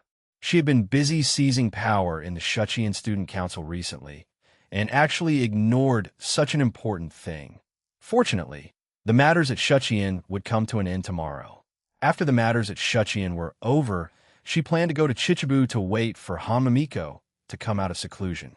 However, she still remembered Maiachi Haikage's pointer. After realizing that her reaction just now was a bit too realistic, she inadvertently pressed her shoulder against Maiachi Haikage again, asking him gratefully, "What about you, Haikage? I remember that Mishiro hasn't completed supernatural awakening yet, and the other girls in your family, don't you plan to take them there to awaken together?" Mishiro doesn't care about these things. Even if she's given stronger power, to her, it is not as good as her manga getting higher discussion. Maiachi Haikage shook his head. Unless it is confirmed that she can obtain abilities that can make her manga more exciting, I think Mishiro shouldn't be very interested in supernatural awakening. Hikari's temperament is too jumpy.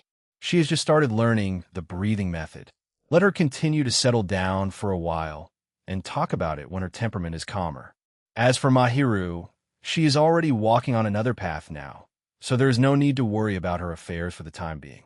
Shina Mahir's research on cooking was progressing rapidly now, and her compatibility with that recipe book was quite high. Coupled with Tora's guidance on knife skills and heat control, maybe she could make glowing dishes before long. Maiachi Haikage didn't mention Toru, and Shinomiya Kagaya didn't say much. Both sides tacitly accepted the fact that Toru didn't need supernatural awakening. After listening to Maiachi Haikage's words, Shinomiya Kagaya couldn't help but shake her head. She indeed didn't need to worry about these things for the people around Maiachi Haikage. Even the matter of Hamamiko was thought of by Maiachi Haikage first. Presumably, Maiachi Haikage had already arranged the subsequent matters for those around him. Before getting out of the car, she finally just reminded Maiachi Haikage to pay more attention and be careful of Suzumiya Haruai. Although when they met the day before yesterday, Suzumiya Haruai seemed to be just a somewhat noisy high school girl with excessive curiosity. After reviewing the situation that night, Shinomiya Kagaya felt that the accidents that happened that night were most likely caused by Suzumiya Haruai. No, maybe the things happening around Maiachi Haikage afterward were all related to Suzumiya Haruai. And in the diary, Suzumiya Haruai's light spot looked a bit abnormal. When they first met, the light spot displayed by the other party in the diary was almost the size of 2 or 3 ordinary people. But when she opened the diary again at night to check the surrounding situation, Suzumiya Haruai's light spot returned to the size of an ordinary person. She didn't know how the other party did it. Letting such a time bomb that no one knew what she would do next moment stay by Maiachi Haikage's side always made her feel a little uneasy. Regarding Shinomiya Kagaya's reminder, Maiachi Haikage smiled and waved his hand, indicating that he and Suzumiya Haruai were just ordinary desk mates and ordinary friends. Shinomiya Kagaya was non-committal about Maiachi Haikage's response. After all, for so many days, there were quite a few people in Toyogaseki Academy who wanted to become friends with Maiachi Haikage, and quite a few people who wanted to join his photography team. But in this month, only Suzumiya Haruai, a girl who approached Maiachi Haikage with the thought of usurpation, succeeded. Obviously, Maiachi Haikage's attitude towards Suzumiya Haruai was different. To say that Maiachi Haikage and Suzumiya Haruai were just ordinary friends, she really had some doubts. But hindered by the fact that her relationship with Maiachi Haikage seemed to be just a little falsely ambiguous. In the end, she could only use the names of Shina Mishiro and the 2 childhood friends of Maiachi Haikage in his hometown to implicitly remind Maiachi Haikage not to be too fickle. Chapter 265. Kasumiga Kakayutaha is a freeloader, although Suzumiya Haruai hadn't actually done anything to Shinomiya Kagaya yet. A victim had already appeared because of Suzumiya Haruai's existence. That was Kasumiga Kakayutaha, who is currently at home watching online videos while eating melons, spectating the drama in the group chat. Although Kasumiga Kakayutaha was considered a Takan no Hana, flower on a high peak, at school, when she was at home, her otaku attributes were no less than Sawamura Spencer Ariri's. She, Ariri, and Doma Amaru were all the same type of person. Excellent students with good character and academic bravado at school, who would only fully unleash their true nature at home. It was just that Ariri was a secret manga artist. Amaru was spoiled into a useless otaku by her brother, and she preferred surfing the internet. Especially after obtaining the Hammond breathing technique, her sleep time could be compressed to less than 5 hours, so all the extra time was spent online by her. On average, she wouldn't go to sleep until 1 or 2 a.m. every night. Although tomorrow was Monday, the group chat was still very lively at this time. Aside from complaining that they didn't know what the mysterious person was doing recently, spending all day padding the word count with stockpiled manga and novels, the mysterious person was also an inconsistent updater who dropped stories. In addition to the works already distributed to the various girls, the mysterious person still had many undistributed works in hand. A few days ago, he released a few chapters of bottom-tier character Tamazaki, a volume of Hyoka recently, and today he released half of I Want to Eat Your Pancreas. Although these were the original stories of the girls in the group, and the content released was enough for the girls in the group to improve their understanding of each other. However, only a little bit was released each time, digging holes without filling them, leaving cliffhangers. This left the few fun seekers in the group who loved reading novels hanging in midair, and they were almost ready to defect to the anti-mysterious person camp. However, there wasn't much discussion about the mysterious person tonight. More of it was about Yatsuya Miko and Maiachi Hikage going out to execute a mission together and encountering Sakurajima Mai, who had awakened supernaturally and whose ability had gone berserk. This wasn't the first time Maiachi Hikage displayed his power in the group, but from Yatsuya Mika's perspective, Maiachi Hikage's image inevitably became somewhat ethereal. Walking around the city a few times, looking around with those glowing eyes, he found Sakurajima Mai, who had been forgotten by everyone. Although he couldn't solve Sakurajima Mai's ability rampage later, he solved a quasi-grade 1 cursed spirit in less than a minute and extracted the cursed object swallowed by the opponent from its body. Throughout the process, he didn't seem to break a sweat, maintaining an effortless appearance the whole time. One must know that this was Maiachi Hikage's first time executing this kind of commission to exorcise a cursed spirit. Everyone in the group had successively unlocked spirit sight these days and seen the reality of this world. To be honest, those low-level vengeful spirits were already enough to cause physiological discomfort, let alone those more hideous high-level vengeful spirits. The girls in the group could finally understand why Yatsuya Miko looked like a frightened bird when she was first found. Just facing vengeful spirits required mental preparation, let alone fighting a cursed spirit for the first time. Just looking at this point, Maiachi Hikage's heart could be considered strong. Moreover, the cursed object that was suspected of being able to make people awaken supernaturally in advance was also concerning enough.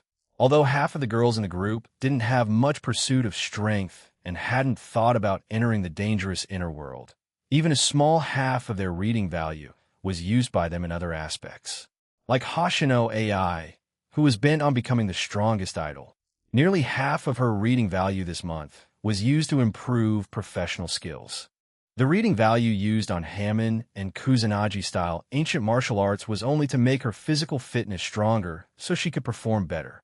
Kasumigakaka Yudaha herself had also used some reading value to improve her writing level. But this was also because they knew that their talents in the supernatural aspect were not outstanding. Rather than pushing themselves into that world, it was better to maintain their current mindset. If there really was a way for them to awaken supernatural power, basically all the girls in the group were willing. So when the girls in the group learned that the cursed object had been transferred to the cursed warehouse of Jujutsu High, they felt more or less regretful in their hearts. Just as Shinomiya Kagaya thought, possessing the diary, as long as they had enough reading value, they shouldn't need to worry about ability rampage. That cursed object was indeed quite suitable for them. Instead, near midnight, Shinomiya Kagaya suddenly hummed Miko in the group, asking when she would specifically come out of seclusion and explaining the reason. Only then was the enthusiasm of the girls in the group reignited. It was just that Hamamiko didn't come online tonight. She should have reached the final stage of merging with the ley lines and couldn't spare time to chat. Watching other girls thinking about starting from Shinomiya Kagaya and Hamamiko's side, Kasumigakake Yutaha, sitting in front of the computer, showed a disdainful expression. Shinomiya Kagaya rarely contacted Hamamiko in the group usually. Why did she suddenly remember tonight that the other party could help awaken supernatural power? It must be that Mayachi Hikage saw through Shinomiya Kagaya's thoughts and reminded her. Moreover, other girls were saying there that Mayachi Hikage was so calm for his first time exorcising a cursed spirit. But Kasumigakake Yutaha knew that, in fact, Shina Mishiro had already solved many low-level commissions for clearing vengeful spirits privately with Mayachi Hikage's help. It happened that Monday was coming soon, and the number of times for Mayachi Hikage's daily commission was about to refresh. She could also go to Mayachi Hikage to consult about this matter. Although she had maintained normal communication with Mayachi Hikage for the past 2 weeks, Kasumigakake Yutaha had already found a suitable time to inadvertently expose her Hammond breathing to Mayachi Hikage's eyes. After that, naturally, relying on Shina Mishiro's verification, she successfully obtained Mayachi Hikage's guidance on Hammond, greatly accelerating her progress in practicing Hammond, and the relationship between the two became closer. From the original ordinary junior-senior normal friend relationship, it rose to being able to talk about more intimate topics. They should count as close friends. Kasumigakake Yutaha felt that based on their current relationship, she should be able to ask Mayachi Hikage to help execute some low-level exorcism commissions next month. Thinking of this, Kasumigakake Yutaha's inspiration for the next volume of her novel became much more abundant. However, as the time reached midnight, while Kasumigakake Yutaha was thinking about whether to greet Mayachi Hikage right on time, a reminder suddenly came from the diary in her hand. When she opened the diary and saw the text on it, she suddenly felt like the sky was falling. Due to special reasons, the reading value cap obtained by the diary holder through daily commissions this week is reduced by 3 points. Please check yourself.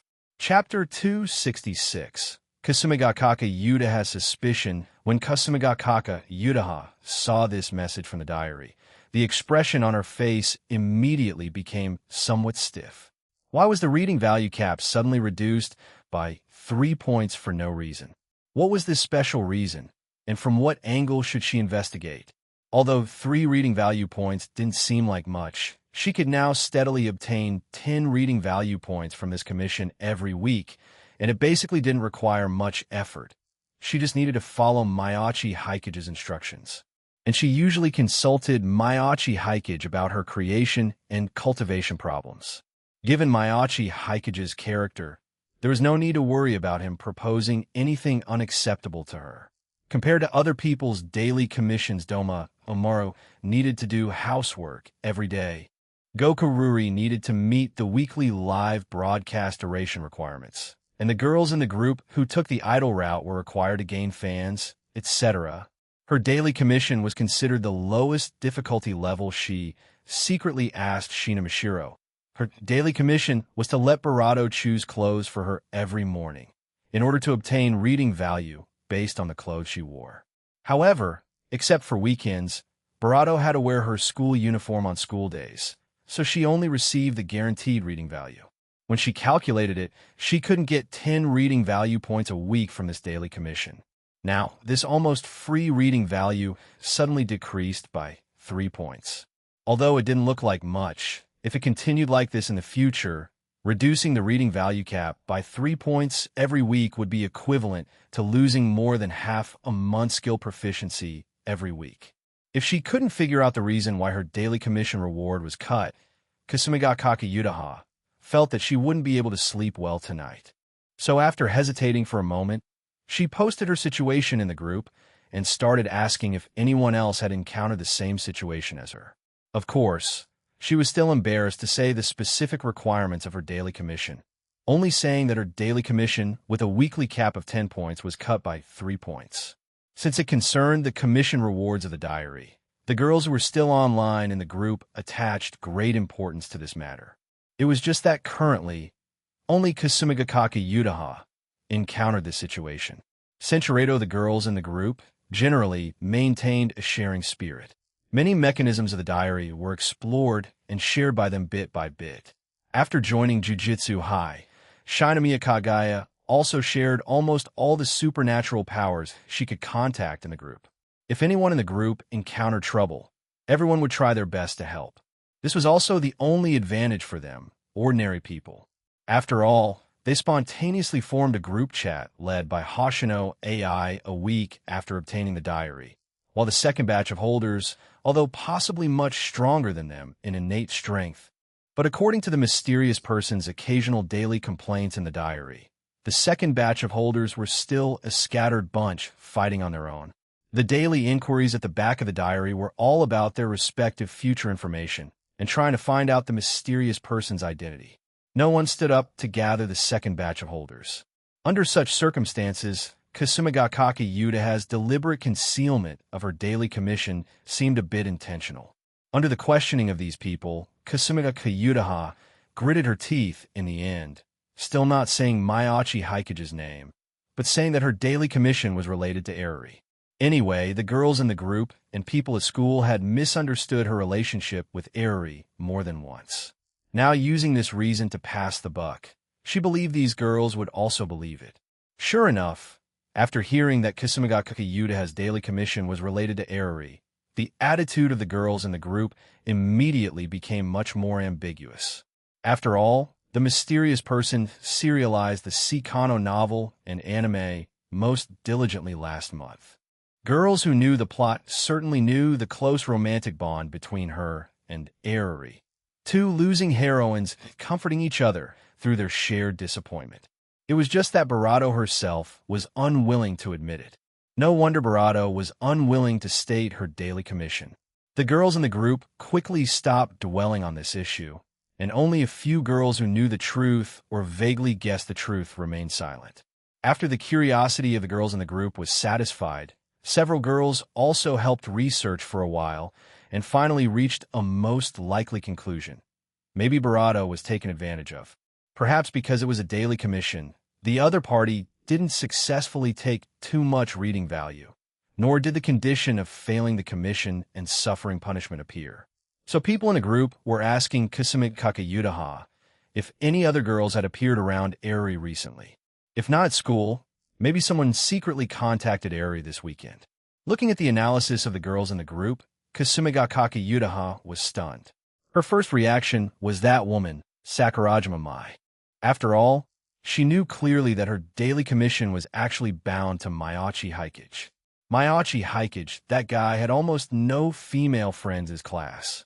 The only threatening Suzumiya Haruai seemed to haven't shown much interest in Maiachi Haikage in recent weeks. To put it bluntly, recently, Barato had taken a greater interest in Barato than in Barato.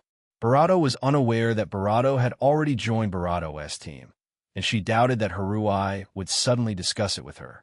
And Shinomiya Kagaya didn't say anything about that night because Maiachi Haikage asked her to keep it secret before. Without knowing this important clue, plus this prompt only popped up tonight, Kasumigakake Yudaha naturally thought more easily of Sakurajima Mai, who spent the whole day with Maiachi Haikage today. It must be this woman. She clearly had a diary, but pretended not to, deceiving everyone, and even stole 3 reading points from her daily commission. Thinking of this, Barato wanted to reveal the truth to the group and then confront Barato face to face. Unfortunately, she still cared about her face after all, and couldn't slap her own face again so quickly. Fortunately, Maiachi Haikage was not seduced by the beauty of that woman Sakurajima Mai, and still kept his heart.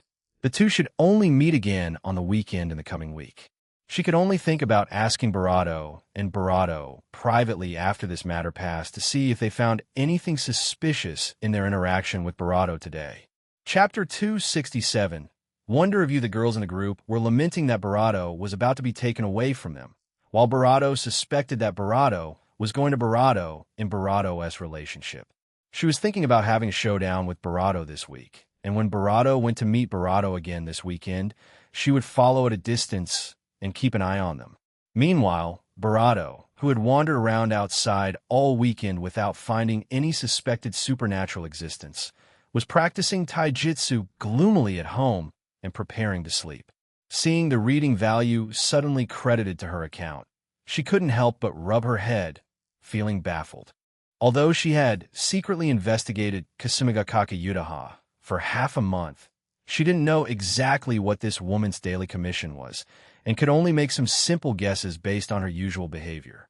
Unexpectedly, before she even started probing, she had already stolen 3 reading value points from the other party.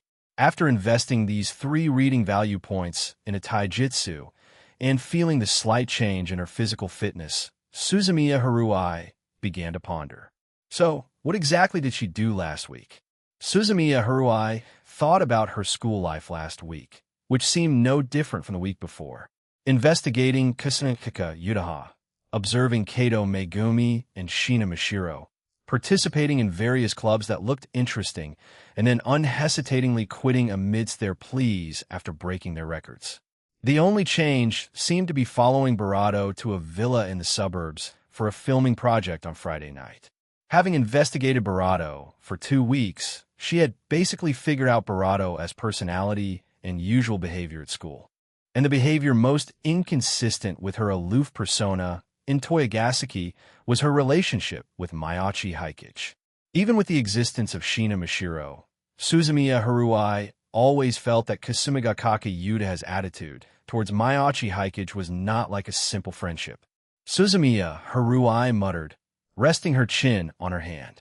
So, could Kasumigakake Yutaha's daily commission really be related to Mayachi Hikage? Suzumiya Haruai felt that her idea was highly probable. It just so happened that she had joined Mayachi Hikage's team now. In the process of fighting for the right to speak in the team, she inevitably had to spend time around Barato, so she had plenty of opportunities to practice. But why Barato? Barato felt like she was getting close to achieving her goal. So Barato set a goal for herself this week before the day ended. This week, she would try to stay with Mayachi Hikage as much as possible without Kasumigakake Yutaha noticing, to see if she could get more reading value by the end of the week. Also thinking about Mayachi Hikage was Kenjaku, who was preparing for Sukuna's resurrection plan in the shadows. After realizing that Barato might be the destined one of this era, he arranged a secret plan for Barato, and then went to Sendai alone to keep an eye on his troublesome son Itadori Yuji. Unexpectedly, within 2 days, Barato caused a commotion again. An ordinary mission to exorcise a cursed spirit actually involved what he did 100 years ago under the identity of Kamo Noritoshi. He just recalled a little and remembered the origin of that heart. A dying demigod who lost faith in divine power in the era of declining mystery. At first, he had high expectations for that demigod, and even felt that he could create a super cursed object surpassing the cursed womb. Death paintings from the other party, completing his 1,000-year wish in that era. Unfortunately, he underestimated the severity of the decline of mystery and overestimated the other party's will to survive. He just started injecting curses into that demigod, and the other party voluntarily gave up life, and even he couldn't save them. In the end, he could only make the heart that completely lost its divinity into a high-grade cursed object as a regretful collection. In the past 100 years, he had changed multiple identities and almost forgotten about this matter. Unexpectedly, he could still hear the news that this heart was suspected of restoring divinity now, and it was related to the name Mayachi Hikage, which he least wanted to hear. However, it was just the remains of a demigod who had been dead for 100 years. Even if divinity was restored, conceiving a new demigod would not be something that could be done in a short time. It wouldn't affect his plan. It wouldn't be too late to go back and deal with it after he prepared everything here. Thinking so, Kenjaku turned and prepared to leave after Itadori Yuji in his sight entered a dream. The next month was the most important part of his plan. He must make sufficient preparations to ensure that Itadori Yuji would become Sukuna's vessel. It was just that his luck seemed Barato bad. After turning around and taking a few steps, he stepped on a pile of dog droppings on the ground. He looked silently at the filth under his feet, and for some reason, a trace of haze flashed in his heart, but he didn't know where this haze came from. However, Miyachi Hikage, who was thought of by many people tonight, knew what was going on. As soon as he got home, he pulled his companion into a bounded pocket dimension to test his newly acquired ability. Perhaps because he had been claiming outside that his awakened supernatural ability was the power of destiny. The artifact truly granted him a genuine destiny-type skill tonight, and a very insidious one at that. The Wonder ability. Still from the JoJo worldview, the stand possessed by the boss Toru in Part 8. Possessing the ability to manipulate the logic of calamity in the world. In the plot, anyone investigating Wonder of You and Toru would be marked by the logic of calamity, and then fall into misfortune under the stand's ability. At the same time, it could actively inflict calamity on people and objects contacted. Anyone touching these objects would also be marked by calamity, and the marked unfortunate people would also receive a debuff of increased injury. A normal fall could turn into a fracture. When the ability was activated to the maximum, even raindrops could cause serious injuries. And because misfortune always exists in this world, those marked unfortunate people would theoretically be entangled by bad luck until death unless the mark was canceled. It could be considered a quite unsolvable ability. Just this one ability could reach the special grade level. However, this thing also had many weaknesses, and they were quite obvious in this world. That was, the logic of calamity could not affect unknown powers in this world. In the original work, Jasuke Higashikata used the power not belonging to this world after his stand evolved to destroy Wonder of You. It could be considered a pure plot kill. At the same time, it also set an upper limit for Wonder of You, a seemingly unsolvable stand.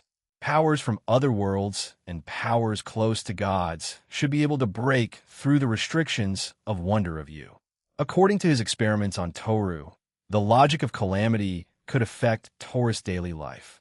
For example, making her easily encounter rotten eggs when cracking eggs, always hitting hard pity in gacha games.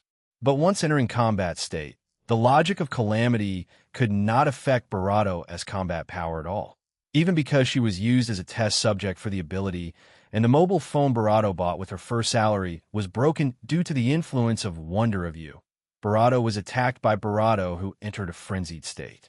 After the confrontation, Barato, visibly roughed up, took the opportunity to update a diary entry overnight. Destiny-type abilities are really insidious. I almost overturned in a crushing game, but in the end, my skills were superior. In the future, you'll get a Destiny-type ability to play with too. Chapter 268.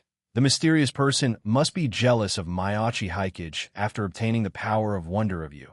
Aside from allowing Miyachi Hikage to better fool people with the excuse of the power of fate, his own mental power also surged significantly.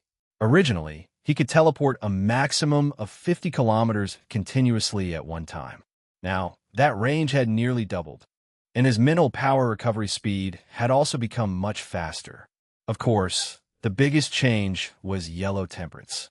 To be precise, the current Yellow Temperance should be called Yellow Temperance, Wonder of You. The rule that a person can only possess one stand did not change. Miyachi Hikage was originally worried that obtaining two stands at the same time would cause trouble. But after he returned home and finished receiving the experience, the two stands merged quite smoothly with almost no obstacles. Thinking about it, this was normal. Wonder of You naturally possessed disguise capabilities no less effective than Yellow Temperance. In the manga, it constantly impersonated others, and even if it was extremely far away from the main body, it would not be affected. In addition, it possessed abilities such as teleportation, phasing through walls, and creating clones that could appear before multiple people simultaneously. The current Barato, Wonder of You, ensured that the power of Wonder of You was completely under Barato's control, while retaining Barato's ability to absorb surrounding matter and spiritual energy to evolve and grow. Miyachi Hikage casually had Yellow Temperance split off a life-size fragment, then condensed it into the classic image of the black silhouette criminal from Detective Conan.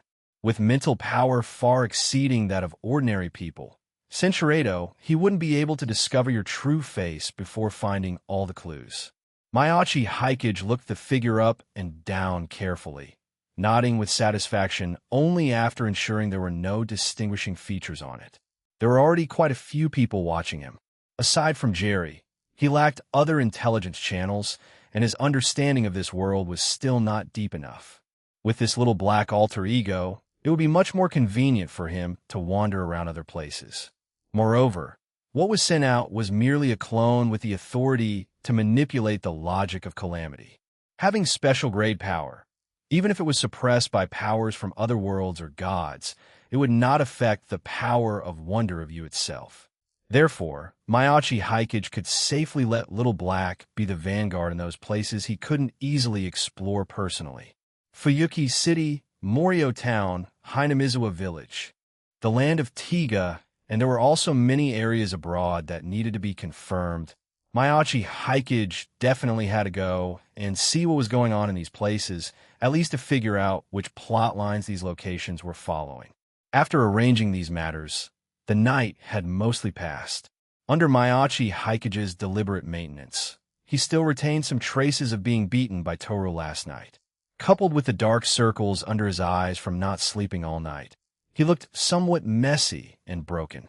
Then came the photo Shina Mishiro posted in the group chat this morning, showing Mayachi Hikage grimacing while applying red medicine to his injuries.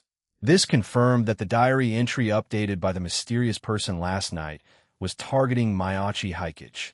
The content the mysterious person suddenly updated last night was very simple. While observing Mayachi Hikage, he discovered that Barato had gotten involved with Barato, the national daughter, again. Thus, he entered Barato's dream late at night and beat him up. However, it seemed he beat Barato too hard in the dream and got ambushed by the opponent's power of bad luck. Although it wouldn't affect his combat power, he estimated he would have some bad luck in the coming days. The entry also briefly wrote about some of Sakurajima Mei's plot and questioned why the male protagonist of this story had disappeared.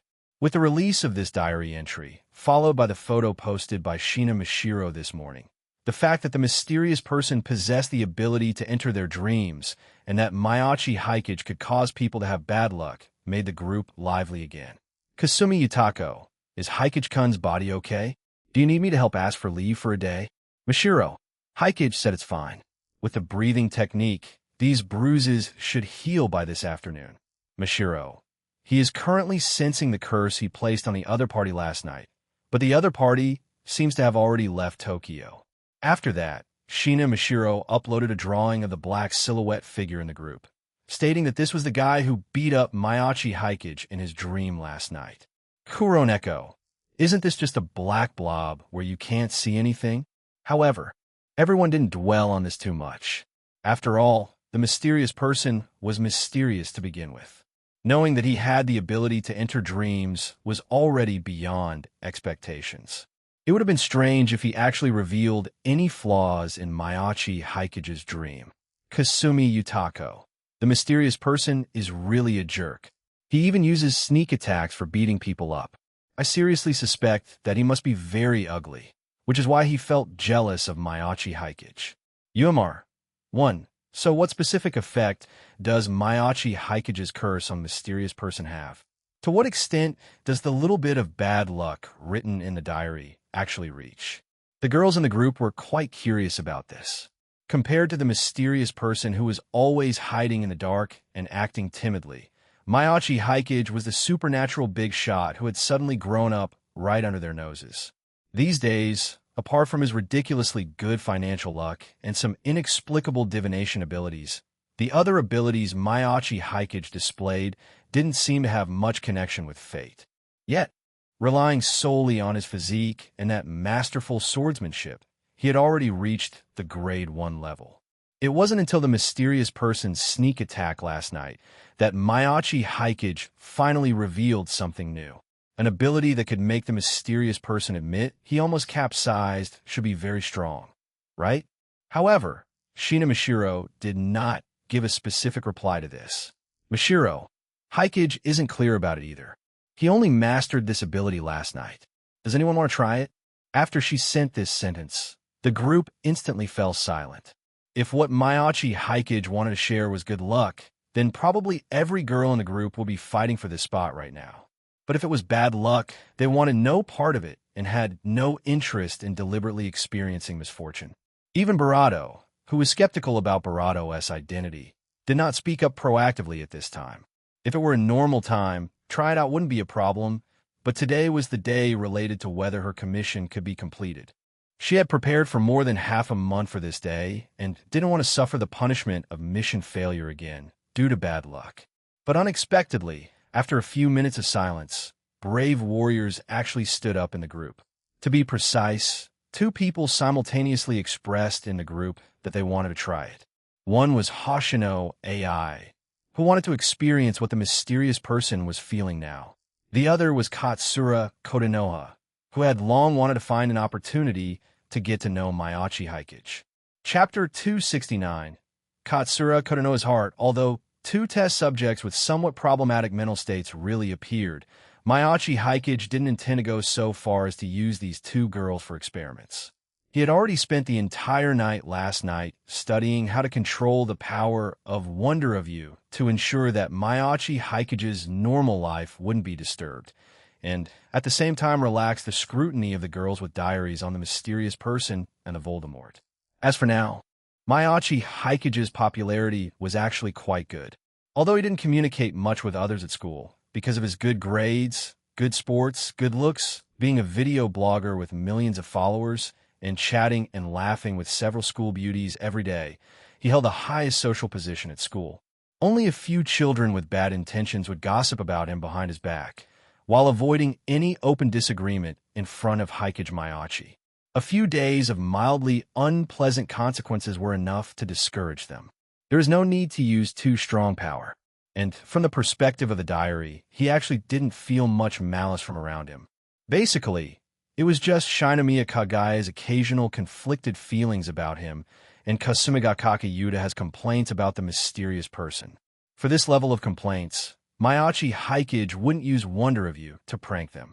Moreover, he felt that the power of Wonder of You placed in front of the diary should be detectable by the diary. He had already separated the personas of Mayachi Hikage and the mysterious person, so naturally, there was no need to do such a thing. At most, he would experiment on Shina Mishiro to see if the diary could detect the power of the logic of calamity and then stop. Speaking of which, the greatest malice he felt came from an area about 300 or 400 kilometers away to the northeast. If Mayachi Hikage guessed correctly, it should be Kinjaku, who was currently staying in Sendai, keeping an eye on Itadori Yuji. This clown indeed had bad intentions towards him. He just didn't know where exactly he was placed and what arrangements were prepared for him in the Shibuya incident and the subsequent culling game. Mayachi Hikage decisively applied the logic of calamity to Kinjaku across hundreds of kilometers, starting from the lowest level of bad luck and upgrading bit by bit for now. Even if simple bad luck wasn't easy to kill in old-school special grade, as long as Kinjaku didn't master the power of gods, long-term bad luck could cause him immense suffering. In addition, Barato, who had mastered the logic of calamity, could also use his stand to control low to mid-level vengeful spirits without intelligence and make them work for him, including Barato, who was already controlled by Mayachi Hikage with the diary. Although this woman had the ability to think for herself, she really didn't have much brain. Even if controlled by the diary, she wasn't very obedient in cooperating with research. But facing the spiritual power of Wonder of You, which mastered certain rules, Shadow Yuko finally became much more honest. After training for a while longer, Shadow Yuko should be able to work with a certificate. Overall, this power wasn't very useful for now, but it further strengthened Mayachi Hikage's discourse power in the territory of Baika Town.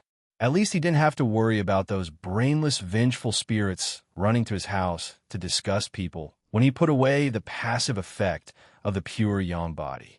Let Katsura Kodanoha come over. It's not easy for her to peep near my house every morning, Mayachi Hikage muttered, holding Shina Mishiro's phone. Forget about Hoshino AI. B. Kamaki's popularity had skyrocketed recently under the behind-the-scenes promotion of Shinamiya Kagaya. Although not yet considered a popular idol group, they had at least broken through the constraints of underground idols and could currently be considered a third-tier group. And Hoshino AI, as the only designated carry of B. Kamachi, and also the one designated by the author as talented, her current popularity was also rising, and various variety shows and film and television dramas had sent her invitations. With such resources, maybe Hoshino AI could be promoted to a first-tier idol by the end of the year. Barato didn't want to have any intersection with the popular Hoshino AI. In comparison, Katsura Kotonoha didn't have so many matters. Barato had played and watched a popular series in his previous life, so he knew Katsura Kotonoha's character very well. Before the great Emperor Gasai Yuno, who completely established the status of a yandere, appeared out of nowhere, Katsura Kotonoha and Ryugu Rina, the two well-known figures, were considered the leading figures in the yandere circle. Senshirado, and Katsura Kotonoha in this period had met many new friends after obtaining the diary, and had many spiritual sustainments in her heart, so she obviously wouldn't become yandere so easily. Although Mayachi Haikage didn't know exactly why the other party targeted him, blocking was not as good as guiding. If Katsura Kotonoha continued to watch from a distance, Barato was really worried that she would have some new mental problems. Even if Katsura Kotonoha didn't speak this time, Barato originally planned to take the initiative to reveal Katsura Kotonoha's spying in a few days.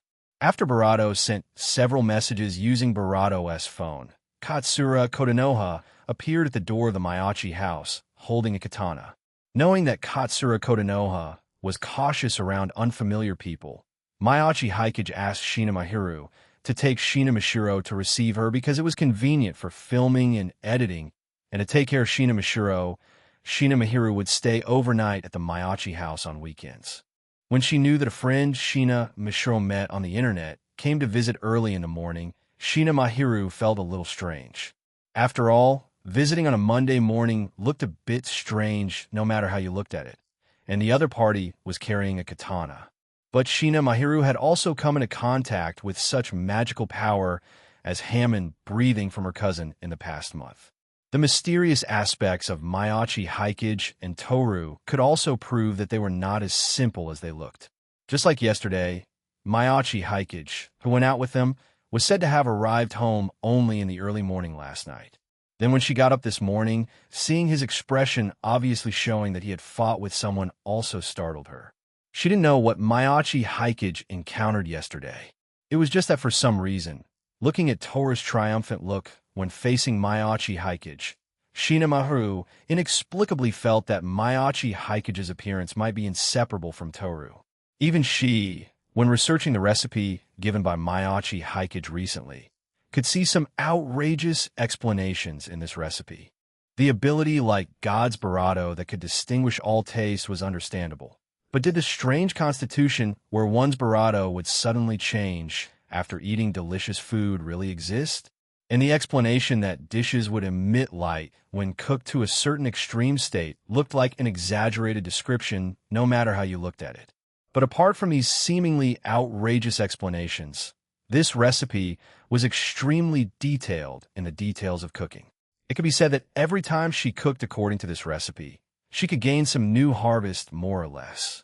Precisely because Shina Mahiru felt the progress of her cooking skills, she suspected whether those outrageous descriptions in the recipe were true.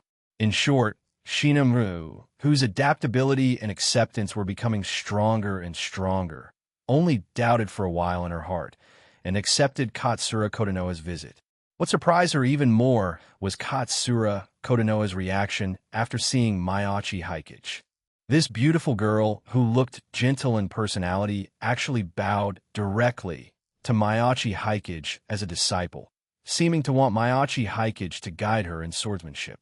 Although in the past half-month, Mayachi Haikage did practice swordsmanship in his own courtyard for an hour every morning, Shina Mahiru had only glanced at Mayachi Haikage's practice a few times.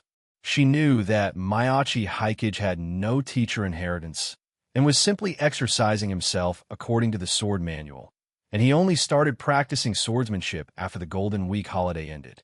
No matter how powerful Maiachi Haikage was, in such a short time, it would be good enough if his practice in swordsmanship could get started. But looking at this girl's respectful appearance facing Maiachi Haikage, Shina Mahiru felt that she seemed to have judged wrongly. Of course, speaking of sword skills, although Unlimited Blade Works brought Maiachi Haikage excellent swordsmanship talent, and the experience bonus of projecting the Holy Sword sent Maiachi Haikage a super large experience pack, allowing Maiachi Haikage to quickly skip the entry stage.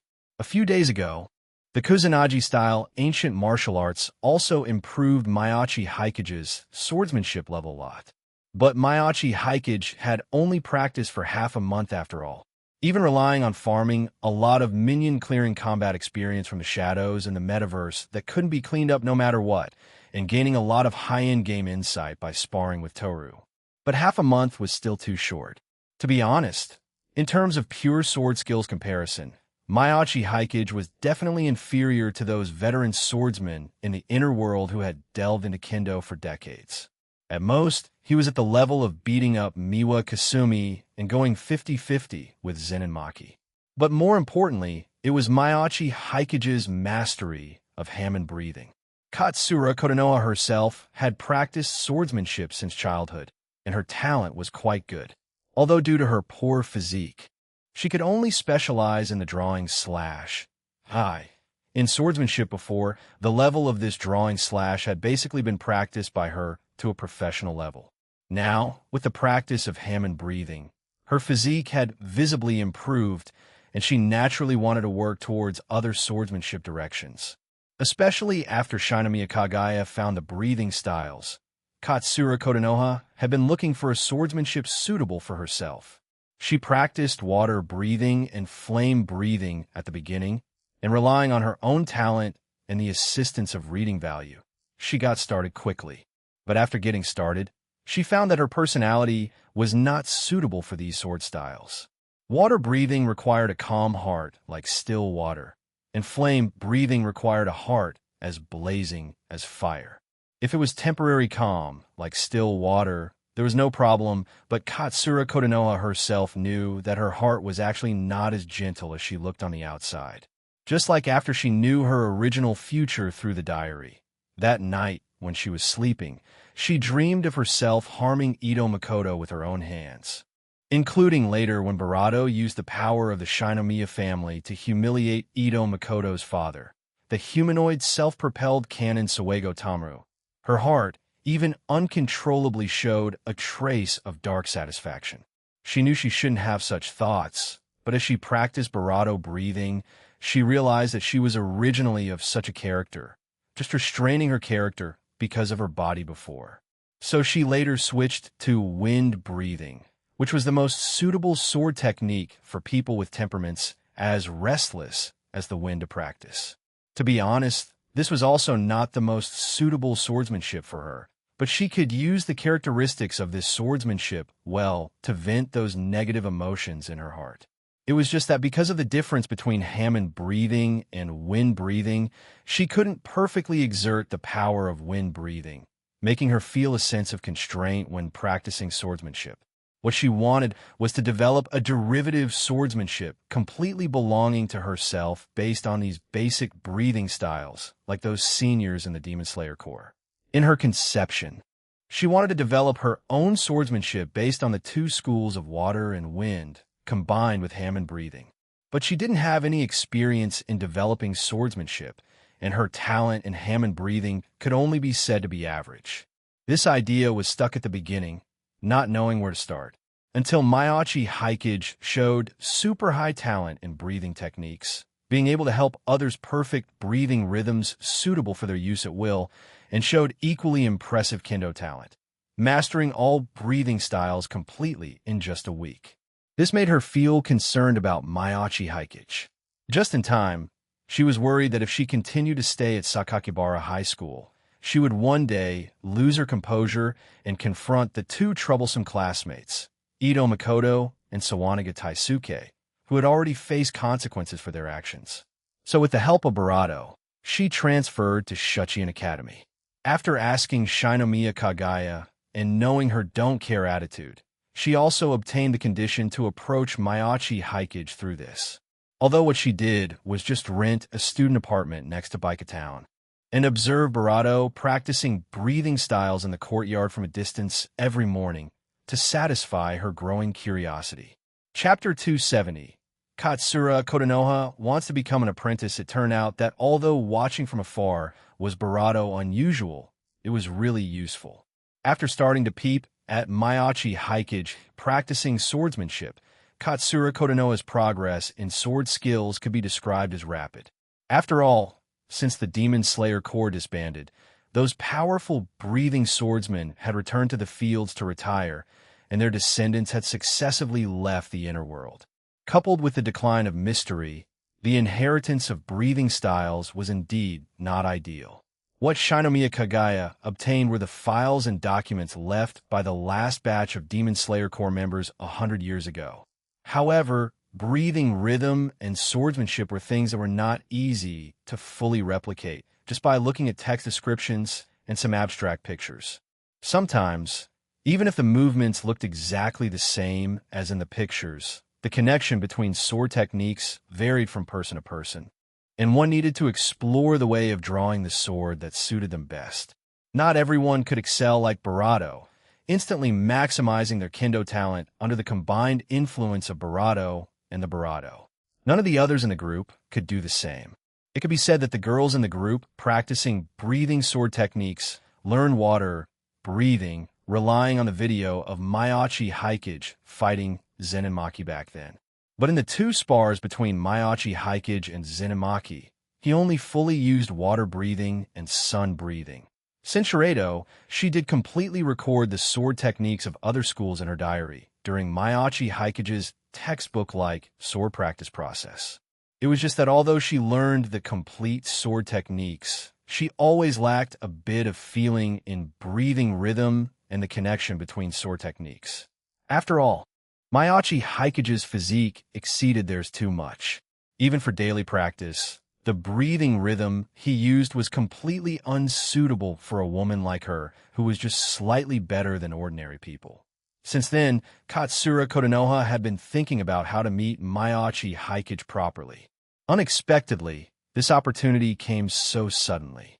Although a woman, Katsura Kotonoha belonged to the type of traditional samurai with the soul of a samurai in terms of personality.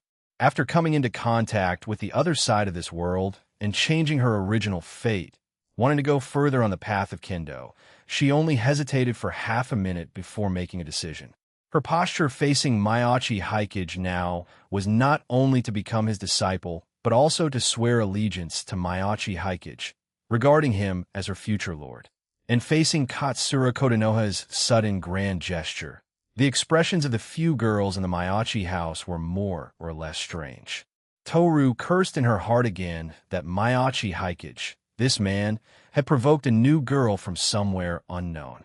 Shina Mahiru felt the sincere attitude from Katsura Kotonoha's posture, as if the other party really came for Miyachi Hikage's kendo. Even Shina Mashiro stopped eating Bomkachin and watched what reaction Miyachi Hikage would make. And Miyachi Hikage looked at the honest Katsura Kotonoha. Although he had sensed Katsura Kotonoha's thoughts before, he was still somewhat unaccustomed when he truly encountered it. Katsura Kotonoha clearly had talent in kendo, and the new calluses on her hands showed how hard she had been training. However, Barato had never planned to become someone's instructor at such a young age. He asked Katsura Kotonoha to stand up. Katsura-san, I understand what you mean, but there is no need for apprenticeship. I have just started myself. If you have any questions about swordsmanship, you can come over and we can discuss with each other. Getting such an answer from Miyachi Hikage, Katsura Kotonoha was more or less regretful. She was originally a very traditional woman, but because she had been attending an all-girls school before and her family education was strict, she was not good at dealing with the opposite sex and had psychological resistance to contact with the opposite sex. And because the mysterious person pointed out that she might be cheated on by a scumbag in the future, the resistance to men in her heart subtly increased a lot compared to before. Although she didn't believe the mysterious person's description of Maiachi Hikage as a harem protagonist. After all, she had been watching Maiachi Hikage these days and knew how disciplined his daily life was. And Maiachi Hikage didn't give people the uncomfortable feeling like Ito Makoto and Sawego Tamaru. But it had to be said that the number of girls around him was indeed a bit too much. Even just going out to execute a commission could inexplicably get involved with a super popular idol again. This made Katsura Kotonoha somewhat uneasy in her heart. However, if she could successfully take Maiachi Hikage as her teacher, she felt that with this identity, she should be able to work hard to overcome these psychological problems. So after her idea of apprenticeship was rejected by Maiachi Hikage, Katsura Kotonoha actually felt a little conflicted in her heart. However, her pursuit of kendo in her heart still outweighed her androphobia. After getting Maiachi Hikage's reply, she knew that Maiachi Hikage had actually agreed to help her adjust the rhythm of the breathing method. So she stood up and showed a face of facing death unflinchingly towards Maiachi Hikage. Maiachi-san, just come directly. Senchuredo Maiachi Hikage realized that what she meant should be that she would experience the taste of bad luck. This was the fundamental reason why Katsura Kotonoha appeared here. That was just a casual joke I made with Mishiro. There's no need to use you for experiments on this kind of thing. I've already found a more suitable subject. Maiachi Hikage explained, and then looking at Shina Mahira's puzzled face beside him, he didn't want to continue hiding it from Shina Mahiru. The persona of Maiachi Hikage had been initially established, and the breathing swordsmanship power of fate displayed on the surface were enough to fight against special grades. And since he had already been noticed by Kinjaku, that old schemer, showing a little edge wouldn't be a big problem. Maiachi Hikage briefly explained the inner world and supernatural awakening to Shina Mahiru, and also briefly explained the situation of the chat group joined by Shina Mishiro. Shina Mahiru had already noticed something, so after hearing these things, she quickly accepted these settings. So, is Miss Toru also a supernatural being from the inner world? She remembered Toru, who could eat a bag of rice in one meal. Rice prices had skyrocketed recently. Just the cost of rice for Toru to film a video once was already over 10,000 yen.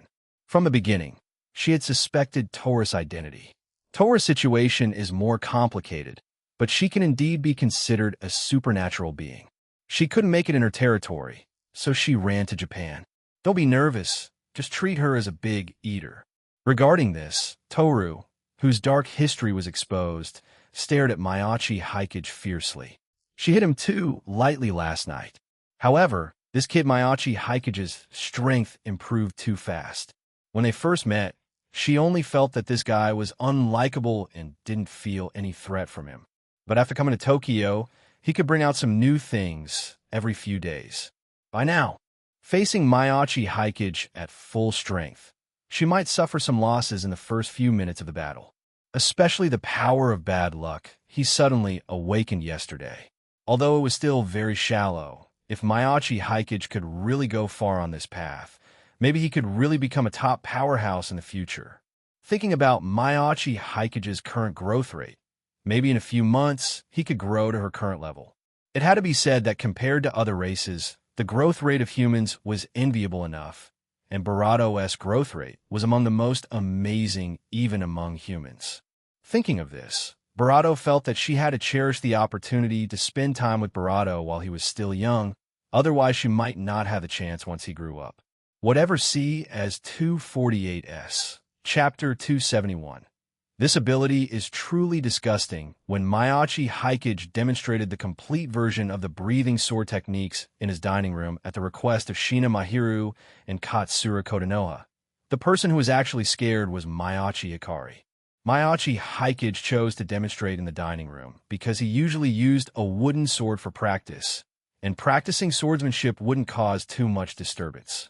But now that he was going to seriously teach these things to Katsura Kotonoha, who had quite good talent in swordsmanship, he naturally had to display a more complete swordsmanship. And the complete version of the breathing sword techniques, except for water breathing and stone breathing, would more or less have some special effects when fully displayed in other basic schools. Of course, It wasn't as cool as shown in the anime, but electric arcs, flames, and sword chi were real. According to Torus analysis, there was nothing special about those sword techniques, including the breathing method taken from Shina Mashiro, which was indeed just a way to maximize the development of human potential. It could be said that in terms of supernatural power, it couldn't compare with Hammond breathing at all. However, this set of sword techniques could affect the magic power in the atmosphere to a certain extent, and with the Nickerin blade, it could reduce the difficulty of mobilizing magic power. Even due to the spiritual resurgence, the higher the concentration of magic power in the atmosphere, the more powerful this set of sword techniques would be when displayed, and there were no requirements for the user themselves. Even a jujitsu sorcerer like Zenin Maki, who was subjected to heavenly restriction and had almost no cursed energy in her body, could exert full power. Maiachi Haikage immediately associated it with the wands in Harry Potter and the gestures when casting spells. Thinking of the Nickerin blade as a wand and swordsmanship as a way of casting spells sounded quite reasonable. Probably only a genius like Tsujikuni Yurichi, who was born mastering the transparent world and could see the essence of the world, could create these sword techniques that were close to the Tao. Tsujikuni Yurichi indeed deduced these sword techniques to the extreme within the limits of his physique. Even if Maiachi Haikage's physique far exceeds Tsujikuni Yurichi's in the future, he can rely on the nature of these sword techniques to continue deducing more powerful sword techniques capable of mobilizing magic power. In short, these things were naturally not suitable to be displayed in public. So when Maiachi Hikari walked down from upstairs yawning, she saw her brother flickering with electric arcs, waving a flaming sword, and throwing out scorching sword chi. At that moment, Maiachi Hikari even felt that she hadn't woken up yet. Otherwise, how could she encounter such an outrageous thing? Regarding this, Maiachi Haikage simply explained the situation to his second sister again. Is that breathing method really that powerful? So, bro, you become a psychic now? Wait, you're already a psychic. Why do you still look so bruised and swollen this morning? You weren't beaten like this last night, were you? Maiachi Haikage didn't answer this question directly. It's okay if you think so. The sword techniques, just now, can't be considered superpowers. A normal person practicing for more than 10 years should be able to reach this level, but they just can't mix and match like me. Maiachi Haikage just mixed and needed multiple sword techniques together. For him with maxed out kendo talent, this could only be considered an accidental flash of inspiration when displaying sword techniques. However, this move just looked cool, its actual combat capability wasn't high, and its utilization of Hammond breathing was far inferior to sun breathing. But for Katsura Konoha, whose physique was not up to standard, if she could learn this move, it would mean that her understanding of breathing sword techniques had reached a profound level. With very good talent and the assistance of reading value, Katsura Konoha should be able to reach this level in a few months. Maiachi Haikage explained this to his sister, and then hearing his sister still asking if his face was beaten, his eyes burst with light again. To be honest, this is my superpower. Seeing Maiachi Haikage's eyes, Toru subconsciously took half a step back. Although her own power did not fear Maiachi Haikage's half-baked power of rules. That was because her stats as a dragon had reached a level close to rules, but she actually didn't master the power of rules like her father and Lukoa. Facing Maiachi Haikage's power of destiny, she could only guarantee that she wouldn't be bound by the opponent's power during battle, but couldn't guarantee that she wouldn't be affected by bad luck in her daily life. The mobile phone she broke yesterday had already proven this point. As a dragon, her reaction speed was certainly fast, and her control over her own power was also very high. Normally, how could the mobile phone on her body accidentally fall out of her pocket? Therefore, when she heard that Maiachi Haikage had obtained the power to control others' bad luck, she carelessly let the other party greet her with it. The result was that under the influence of bad luck, the mobile phone accidentally fell out of her pocket without her noticing and became exceptionally fragile. She clearly used only the strength of an ordinary person to catch her mobile phone, but the result was that she directly crushed the screen of her beloved mobile phone herself. From that time on, Toru knew that Maiachi Haikage's ability was very disgusting. This power was purely used to disgust people. A terrible thing with an occurrence rate of only 0. One could reach 100 with Barado's ability. Even if it didn't push Barado experts to their limits, as long as the opponent didn't Barado the same level of rule power, they had to be prepared to be endlessly troubled by this ability in daily life. Maiachi Haikage shared a little of this bad luck with his second sister so that she could experience it firsthand. Okay, my superpower has taken effect on you. Just feel it properly. Maiachi Hikari didn't feel the slightly pitiful expressions of Toru and Katsura Kotonoha, but just curiously asked her brother what superpower he had awakened. Then, in just 5 minutes, she encountered a series of unlucky things. Her legs suddenly went weak while walking, and she almost fell. She sneezed while serving rice and broke the rice bowl. She accidentally hit her pinky toe when walking out of the kitchen. Maiachi Haikage withdrew the bad luck, and then used Hammond breathing to help his sister relieve the pain in her pinky toe. This is already the lowest level. Do you want to try a higher level? Regarding this, Maiachi Hikari hurriedly waved her hand to indicate that she was not interested. Just being stared at already made her realize the pain. Raising it to a higher level, she felt that she would probably be hit by a car and sent to the hospital as soon as she went out. But your personality of liking to cause trouble secretly is indeed quite suitable for this kind of superpower. Maiachi Hikari casually blurted out Maiachi Haikage's biggest secret. After all, they were siblings who grew up together day and night. It could be said that except for childhood friends like Kashigeya Suguru and Fujinomiya Kinomi, Maiachi Hikari was the person who knew Maiachi Haikage best. It was precisely because of this personality that Maiachi Haikage's first reaction after getting the diary was to hide himself and wait until he was invincible before coming out. If Shinomiya Kagaya were here, she would probably be able to confirm Maiachi Haikage's identity as the mysterious person just by asking Maiachi Hikari a few more questions. After all, the biggest flaw in Maiachi Haikage was Maiachi Hikari. Although Maiachi Haikage had tried his best to separate the personas and personalities of the two characters, Maiachi Hikari knew his complete personality. Back before school started, Maiachi Haikage had already asked Maiachi Hikari if she wanted to learn Hammond breathing, which could completely puncture Maiachi Haikage's disguise. However, Katsura Kotonoha was not a girl with complex thoughts. She cared more about the ability to control bad luck shown by Maiachi Haikage now. So naturally she didn't realize any problems with Maiachi Hikari's description, and this topic quickly passed. Anyway, I can be considered to have a little self-protection ability now, so I told you these things. If you encounter any danger in the future, I can also find a way to protect you. Maiachi Haikage took out a few cards and handed them to the girls present, including Toru. In this situation, not giving Toru one felt like favoring one over the other. Fortunately, Toru didn't care about these things. Each of these cards is attached with my power of bad luck. If someone wants to do something bad to you, the bad luck in the card will automatically activate, as long as it is not an enemy above special grade. I think it should be able to help you delay for a long time. Tonight, he also planned to secretly teleport back to his hometown and distribute these cards to his family to ensure their safety.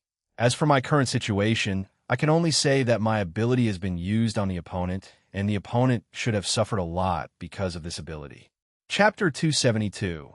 Heading to Morio Town as the first person to make the mysterious person suffer, Maiachi Haikage, relying on his own talents and abilities, was now quite popular among the girls in the group chat. Especially after Katsura Kotonoha posted in the group this morning about how effortlessly Maiachi Haikage handled the breathing sword techniques. Everyone had received the breathing sword techniques at the same time, and they had even used a lot of reading value as assistance. Now, most of them had just barely started with a set of sword techniques, while Barado could already mix and match multiple styles of breathing techniques. It was just that now Barado already had 4 or 5 girls with diaries around him, as well as many anime heroines without diaries. The other girls who possessed diaries still had some girlish reserve. Without a legitimate reason, they couldn't find a way to get close to Maiachi Haikage. Even Amaru, who was recognized as the most shameless in the group, was only thick-skinned in the group chat and at home. If she really had to show her sudden appearance in public, she would also feel ashamed. So when Kasumigakaka Yutaha saw the chat records in the group this morning, she couldn't help but grit her teeth. Shina Mashiro's personality was just too Buddhist, passive. Although she discovered Maiachi Hikage's specialness early on, she completely ignored those thieving cats approaching Maiachi Hikage. The thieving cats here also refer to the girls in the chat group. Originally, there were only her and Shina Mashiro around Maiachi Hikage. She also had no choice, who told her to refresh a daily commission related to Maiachi Hikage. Later, Hamamiko had a life-saving friendship with Maiachi Hikage, which was nothing to say. Most importantly, the voices of the three girls were similar. According to the mysterious person, the three of them were voiced by the same voice actor. In this regard, it could be said that the three of them were inherently in the same camp. But as Maiachi Hikage revealed his talent, Shinomiya Kagaya, that thick-skinned girl, couldn't sit still and came over directly. She unreasonably approached Maiachi Hikage, relying on her family background, and directly exposed the relationship between them, the diary holders. It was simply unethical. She didn't even count Yatsuya Miko later. After all, the other party only met Maiachi Hikage a few times and did a commission together. But even so, Yatsuya Miko's admiration for Maiachi Hikage in the group was visible to the naked eye. Then this morning, Katsura Konoha, this woman, also directly found an opportunity to come to ask for apprenticeship. She probably would have to deal with Maiachi Hikage often in the future. If this continued, there would be more and more girls around Maiachi Hikage. If a girl more pitiable than Shina Mashiro appeared in the future and attracted Maiachi Hikage's attention, it would probably be difficult for a personality like Shina Mashiro to snatch Maiachi Hikage back. Sometimes Barato wished she could go down personally to help Barato with her social skills. However, she couldn't bring herself to play this game before. But now the situation was different. There was already a Barato aggressive rival running over to take her daily commission. How could she still sit still? It was fine for the girls in the same batch as them to want to sponge off Maiachi Hikage's talent. But those women who came later also wanted a share of the pie. So, this morning Kataka Yutaha found a route that Maiachi Hikage and the others must pass on their way to school. She deliberately bumped into Barato and the others as they walked to school together, making it seem accidental. After noticing Barato's curious look, Barato hid her embarrassment and greeted them as if nothing were wrong. Mashiro, Hikari-san, Hikage-kun, what a coincidence. Regarding this, Maiachi Hikari curled her lips. Calling her Hikari-san, but calling her brother directly by his name, this woman really treated them differently. Because of her good relationship with Kato Megumi and Shina Mashiro, she usually had contact with Kasumigakaka Yutaha quite often. She could sense that the woman had a particular way of treating her brother. While the woman was at school, she had at least maintained some distance from Barato. Now, however, things seemed different. Inexplicably bumping into each other on the way to school. Although Maiachi Hikari wasn't very smart, she had a unique sensitivity in gossip. Otherwise, she wouldn't have joined the school's journalism club and gotten along like a fish in water with Kato Megumi in the journalism club. She could see at a glance that Kasumigakaka Yutaha probably came for her brother today. If it were usual, she would probably find a way to stir up some trouble and create some shuraba, carnage love drama, to watch the fun.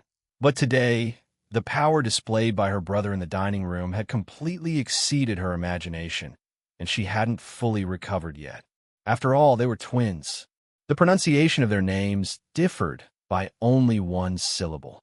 They had the same hair color, similar appearances, and grew up together day and night. Although she knew from a young age that her brother was extraordinarily talented and far superior to her, that was only within the scope of normal humans.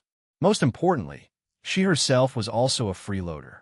Her brother would take care of her for the rest of her life anyway if he made a lot of money. So after seeing through it, Maiachi Hikari had always enjoyed her brother's care with peace of mind. As a result, she had been practicing Hammond breathing here for a month and was still mediocre, neither good nor bad, while her brother had already been reborn and achieved supernatural status. So, Were the two of them really twins born to the same parents at the same time? Even if they were fraternal twins, this gap was a bit too big. However, Mayachi Hikari, who was used to her talent not being as good as her brothers, accepted this fact after all and began to fantasize about the scene where she relied on her brother's name to lord it over in the inner world after her brother became a special grade powerhouse in the future. Mayachi Hikari, who was falling into fantasy, naturally couldn't care about Kasumigakake Yudaha. Mayachi Hikage continued to face Kasumigakake Yudaha with his usual attitude. Yudaha senpai, you got up very early today. As the top student in the grade, Kasumigakake Yudaha naturally had many privileges. Usually, no one would say anything even if she was late for 1 or 2 classes. Even after mastering Barato breathing, under the effect of Barato, needing only 4 hours of sleep a day to ensure energy, Barato would always habitually stay up late and sleep in. Although Barato wasn't a good student, when he went to school usually, he would also go out with Barato, whose school was in a farther location. Counting it up, they were considered the group of students who arrived at school relatively early. Usually, they could occasionally bump into Kato Megumi and Sawamura Spencer Arari, but they really hadn't bumped into Kasumigakake Yudaha. Barato certainly knew what was going on with Barato. Last night, this woman repeatedly mentioned his name and was looking into who exactly was the one interfering. And after obtaining Wonder of You, the compatibility between Wonder of You and Name Magic was also quite good. The ability of Wonder of You was even superior to Name Magic. There was no need for others to say his name. Even just thinking of him in their hearts might trigger the power of Wonder of You. Although the stand of Wonder of You is still limited by mental power, and wanting to use the main body of the stand to actively apply calamity marks required getting close to the target. But relying on Wonder of Us control over the logic of calamity, although human mental power had limits, as long as it was on Earth, the logic of calamity was omnipresent. As long as corresponding settings were added to the logic of calamity, even if separated by thousands of kilometers, the power of calamity could still affect the target. It was just unlike Name Magic, which could clearly know the identity of those who chanted his name. Barato used this method to bring down calamity on Kinjaku in Sendai, 500 kilometers away. In short, Barato knew very well the reason why Barato appeared here. He also knew exactly who the true culprit was. After all, Barato didn't have a diary. Among the holders of the second batch of diaries around him, only Shadow Yuko and Suzumiya Haruai were left. Shadow Yuko hadn't refreshed any commissions at all, so wasn't it only Suzumiya Haruai left? A few days ago, when filming videos, he did guide Suzumiya Haruai on many key points of filming videos. It seemed that Suzumiya Haruai should have listened to these things, so she successfully snatched Kasumigakake Yudaha's commission. However, Mayachi Hikage remembered that Kasumigakake Yudaha had already farmed enough 10 reading value points per week before Wednesday last week. Who could have thought that what Suzumiya Haruai snatched was not last week's reading value, but the upper limit of reading value acquisition for this week? It could only be said that the diary was indeed good at stirring up trouble. But Mayachi Hikage wouldn't care about such things. After all, Mayachi Hikage didn't know about these things. He just needed to maintain his persona well and be a good student who was good at helping others. After he awakened his ability, everyone knew that when he used the power of fate, he needed to open his eyes. He didn't open his eyes to his classmates usually, so how could he know the special thoughts of those female classmates about him? Besides, the status of the diary itself must be above the fate of this world. With the diary covering up the heavenly secrets, it was normal for him not to see too many things, right? Therefore, facing Kasumigakake Yudaha's insinuations, Mayachi Hikage behaved quite frankly, which instead made Kasumigakake Yudaha somewhat confused. But seeing that she farmed 3 reading value points from Mayachi Hikage in one morning, Kasumigakake Yudaha felt that she still had to pay attention to other people appearing around Mayachi Hikage. Waiting until this weekend, she also had to find an opportunity to follow and join in the fun when Mayachi Hikage went to meet Sakurajima Mai. It was just that Kasumi Kakayuta's idea was destined to fail, because after Mayachi Hikage entered the classroom, waiting for him was Suzumiya Haruai, who had already read many books related to photography over the weekend and currently had many questions to ask Mayachi Hikage. It could be foreseen that Kasumiga Kakayuta's daily commission next week would be very dismal. However, for Mayachi Hikage, his current focus was not on himself.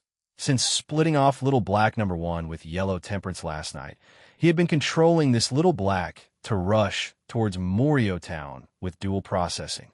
Wonder Review itself had super strong autonomy. Even if it left the main body hundreds of kilometers away, there was no delay. And although maintaining the body itself did have a certain consumption, because it also had the characteristics of Yellow Temperance, the current Wonder of You also possessed the ability to rely on devouring organic matter and those spiritual bodies to replenish energy. Organic matter was everywhere, and vengeful spirits of this era were also omnipresent. It could be said that Wonder of You ate all the way there. It was estimated that when it ran to Morio Town, the energy in its body would probably be even more than before going. As for going to Morio Town first, there was also a reason. After all, he had always been quite concerned about which world line this world was. On the side of the land of Tiga, it was always hidden before the plot started. Even if he discovered Tiga's stone statue in advance now, he probably had no way to obtain the power in the stone statue. According to Mayachi Hikage's thoughts, the shadow of TPC hadn't even been seen in this world, and Daigo Madoka probably hadn't been born yet. It would probably take another few decades of development before the plot of Tiga could be ushered in. Fuyuki City was currently quite stable. A truly peaceful Fuyuki City where no gas leaks had occurred. Mayachi Hikage felt that he didn't need to rush over to investigate so anxiously. As for Morio Town, Mayachi Hikage had already investigated it before.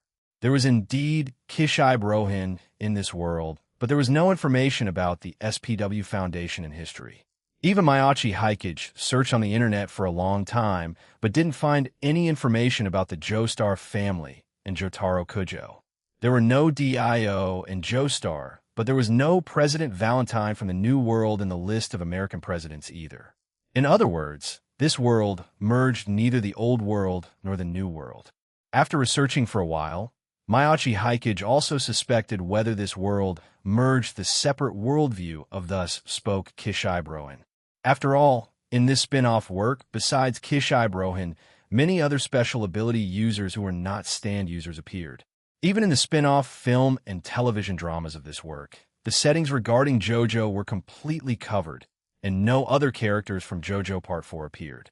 Including the origin of Kishai Brohin's stand Heaven's Door became ambiguous. It was as if Kishai Brohin in that world completed supernatural awakening and obtained the ability of Heaven's Door due to some special reason. However, according to his research, Kishai Brohin in this world was currently just an ordinary manga artist and should not have returned to Morio Town to settle down yet. But no matter which worldview it was, there were indeed a bunch of surreal things in Morio Town worth his research. If he could really get something that allowed people to awaken stands, it was also very necessary to bring it back. Moreover, Morio Town in this world was originally near Sendai. When he went to investigate Morio Town, he could also observe what that guy Kinjaku was plotting by the way. Mayachi Hikage didn't mind causing some trouble for Kinjaku at all. Chapter 273. The Mysterious Person's Guessing Commission. I've been unlucky all day. Although it's just bad luck in some small matters, I don't remember how many times I was bumped into by people while walking on the road today. 4 times almost got pooped on by birds, twice almost got hit by cars, and the lunch I ate had unwashed sand mixed in. I can only say that the power of rules is indeed the power of rules. Theoretically, only those above demigods can touch this thing. Who would have thought that this guy could barely use this power less than a month after awakening? Especially such a rare rule of fate. What a lucky kid. As long as no accidents happen in the future, relying on his talent, he is estimated to be able to possess true god-level combat power when he grows up. However, Cinchuredo the better it is to deal with future threats. Although that guy doesn't have a diary, he can be considered half a direct descendant who changed his fate against the heavens relying on the diary. After my test, he is also relatively resistant to beating. There should be no problem letting him help withstand the pressure in the front in the future. Although I just mastered the power of rules, which is not the rule of the fate system, I can at least slowly wear away the bad luck on my body. As long as I stay away from Tokyo for the time being, Cincheredo. Anyway, after staying at home for half a month, confirming that no things from other worlds continue to appear in Tokyo, and encountering nothing interesting, it's about time to go out for a stroll. Places I didn't go to because I felt my level wasn't enough before after waiting for so long, I'm almost confident enough to go and have a look now. And just right, I am in a stage of bad luck now, so trouble should be more likely to appear around me. Anyway, welcome to Guess My Destination today. I will probably enter the group once at night. If any of you can guess where I went, I will send out a mysterious small gift. I'll write this paragraph at noon first and announce the answer when I arrive at the place at night. Hint: this is the hometown of a popular manga artist, not within the 3 major metropolitan areas, and is rich in seafood. Around noon, when everyone was eating, the diary, which usually had no movement during the day, suddenly started to prompt. Kasumi Yutako. It seems that the mysterious person really suffered a lot this time, actually fleeing Tokyo directly to take refuge. Kasumi Yutako. But Hikage-kun's image at school today is indeed quite miserable. The whole school is curious about who beat him up, and even the school teachers can't care about him. Minma. I still have 2 days to come out of the barrier, otherwise I should be able to find a way to heal the injuries on Hikage-kun's body. Regarding Maiachi Hikage's current appearance, basically everyone who saw Maiachi Hikage today posted photos of him in the group. He was indeed beaten quite badly. Not only his face, but Maiachi Hikage also had a lot of redness and swelling on his body. However, fortunately, it didn't cause much impact on Maiachi Hikage's own appearance. Cincheredo waiting for these injuries to naturally subside. This was of course caused by Barato. As a Barato could use her power to generate some wounds that were difficult to heal. If it were Barato's own Barato, it could also be healed. After all, his Barato strength was 100 times that of those girls. It was just that he didn't need to treat himself originally, and keeping these injuries wouldn't affect him. As the new school bully, only he isolated the ordinary students of the whole school. Even if those ordinary students wanted to spread rumors about him, they couldn't make any waves. Comparing like this, Maiachi Hikage was bruised and swollen for 2 days, losing face, while the mysterious person was solidly disgusted by bad luck for 2 days. It looked like Maiachi Hikage suppressed the mysterious person. It could be said that this was the biggest setback the mysterious person had suffered since they obtained the diary. As the chief anti-fan of the mysterious person, Barato, plus the fact that a blonde rival snatched reading value from her daily commission, could be said to have stuck to Maiachi Hikage's side all day today, taking care of him meticulously. It made Maiachi Hikage a little embarrassed. Of course, these things were seen by Suzumiya Haruai, who sat next to Maiachi Hikage. Her judgment, which was originally only 60, suddenly rose to 80. After all, if it were just a normal classmate relationship, why would Takan no Hana like Kasumigakake Yutaha be so nervous? So Suzumiya Haruai, who had been entangled with Kasumigakake Yutaha for the past few weeks, also wandered around Maiachi Hikage chatting about various gossip when Kasumigakake Yutaha came over. However, after noon, with the release of the mysterious person's diary, the focus of discussion in the group still surged towards the mysterious guessing game newly created by the mysterious person. Because the diary was really cooperative. After this diary update, a new limited-time commission refreshed on the diaries of the first batch of diary holders. Guess where the mysterious person is now. This looked like an activity on a whim. Even if guessed wrong, there was no punishment. As long as one participated in the guessing, they could get the guaranteed reading value. And everyone had 2 chances to guess. Finally, based on the distance between the guess and the actual location of the mysterious person and the specific accuracy of the guess location, multiple different rewards would be further divided downwards. Anyway, Cincheredo. The detectives in the group naturally wouldn't let go of this opportunity and began to explore how many hometowns of famous manga artists in those manga magazines were near the sea. Although this activity had certain competitiveness because there were two chances, and as long as one guessed the specific city, one could get a lottery chance, everyone discussed quite enthusiastically. Girls who loved manga had a slight advantage in this regard, but information in all aspects was relatively transparent in this era, so investigating the hometowns of those famous manga artists was not difficult. The problem was that as an island country, Japan had many coastal areas. Nearly half of the cities in the country were coastal. Adding rich in seafood didn't filter out much information. As for manga artists, the same logic applied. There were thousands of professional manga artists in Japan, and at least 100 of them had drawn popular manga. Even if several conditions were combined, it was really not easy to select a suitable location from the remaining number. And at this time, someone in the group raised a different point of view. What if the mysterious person was lying with his eyes open again? What if the other party was still in Tokyo and hadn't left, just deliberately trying to guide them to think that the mysterious person had left Tokyo? Amidst such remarks, half of the girls in the group were thinking about whether to fill in Tokyo for one guessing opportunity.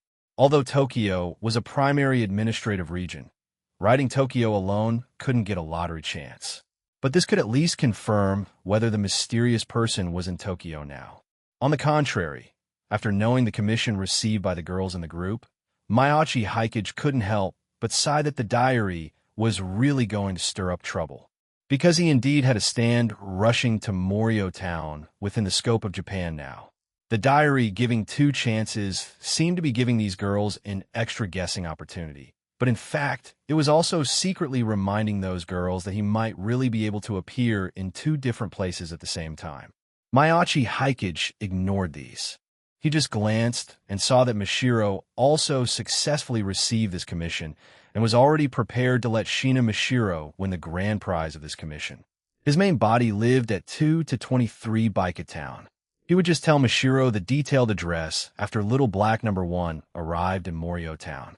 Anyway, he had asked, and this commission wouldn't expose their respective rankings, so even if Shina Mishiro directly won this jackpot, she wouldn't be exposed.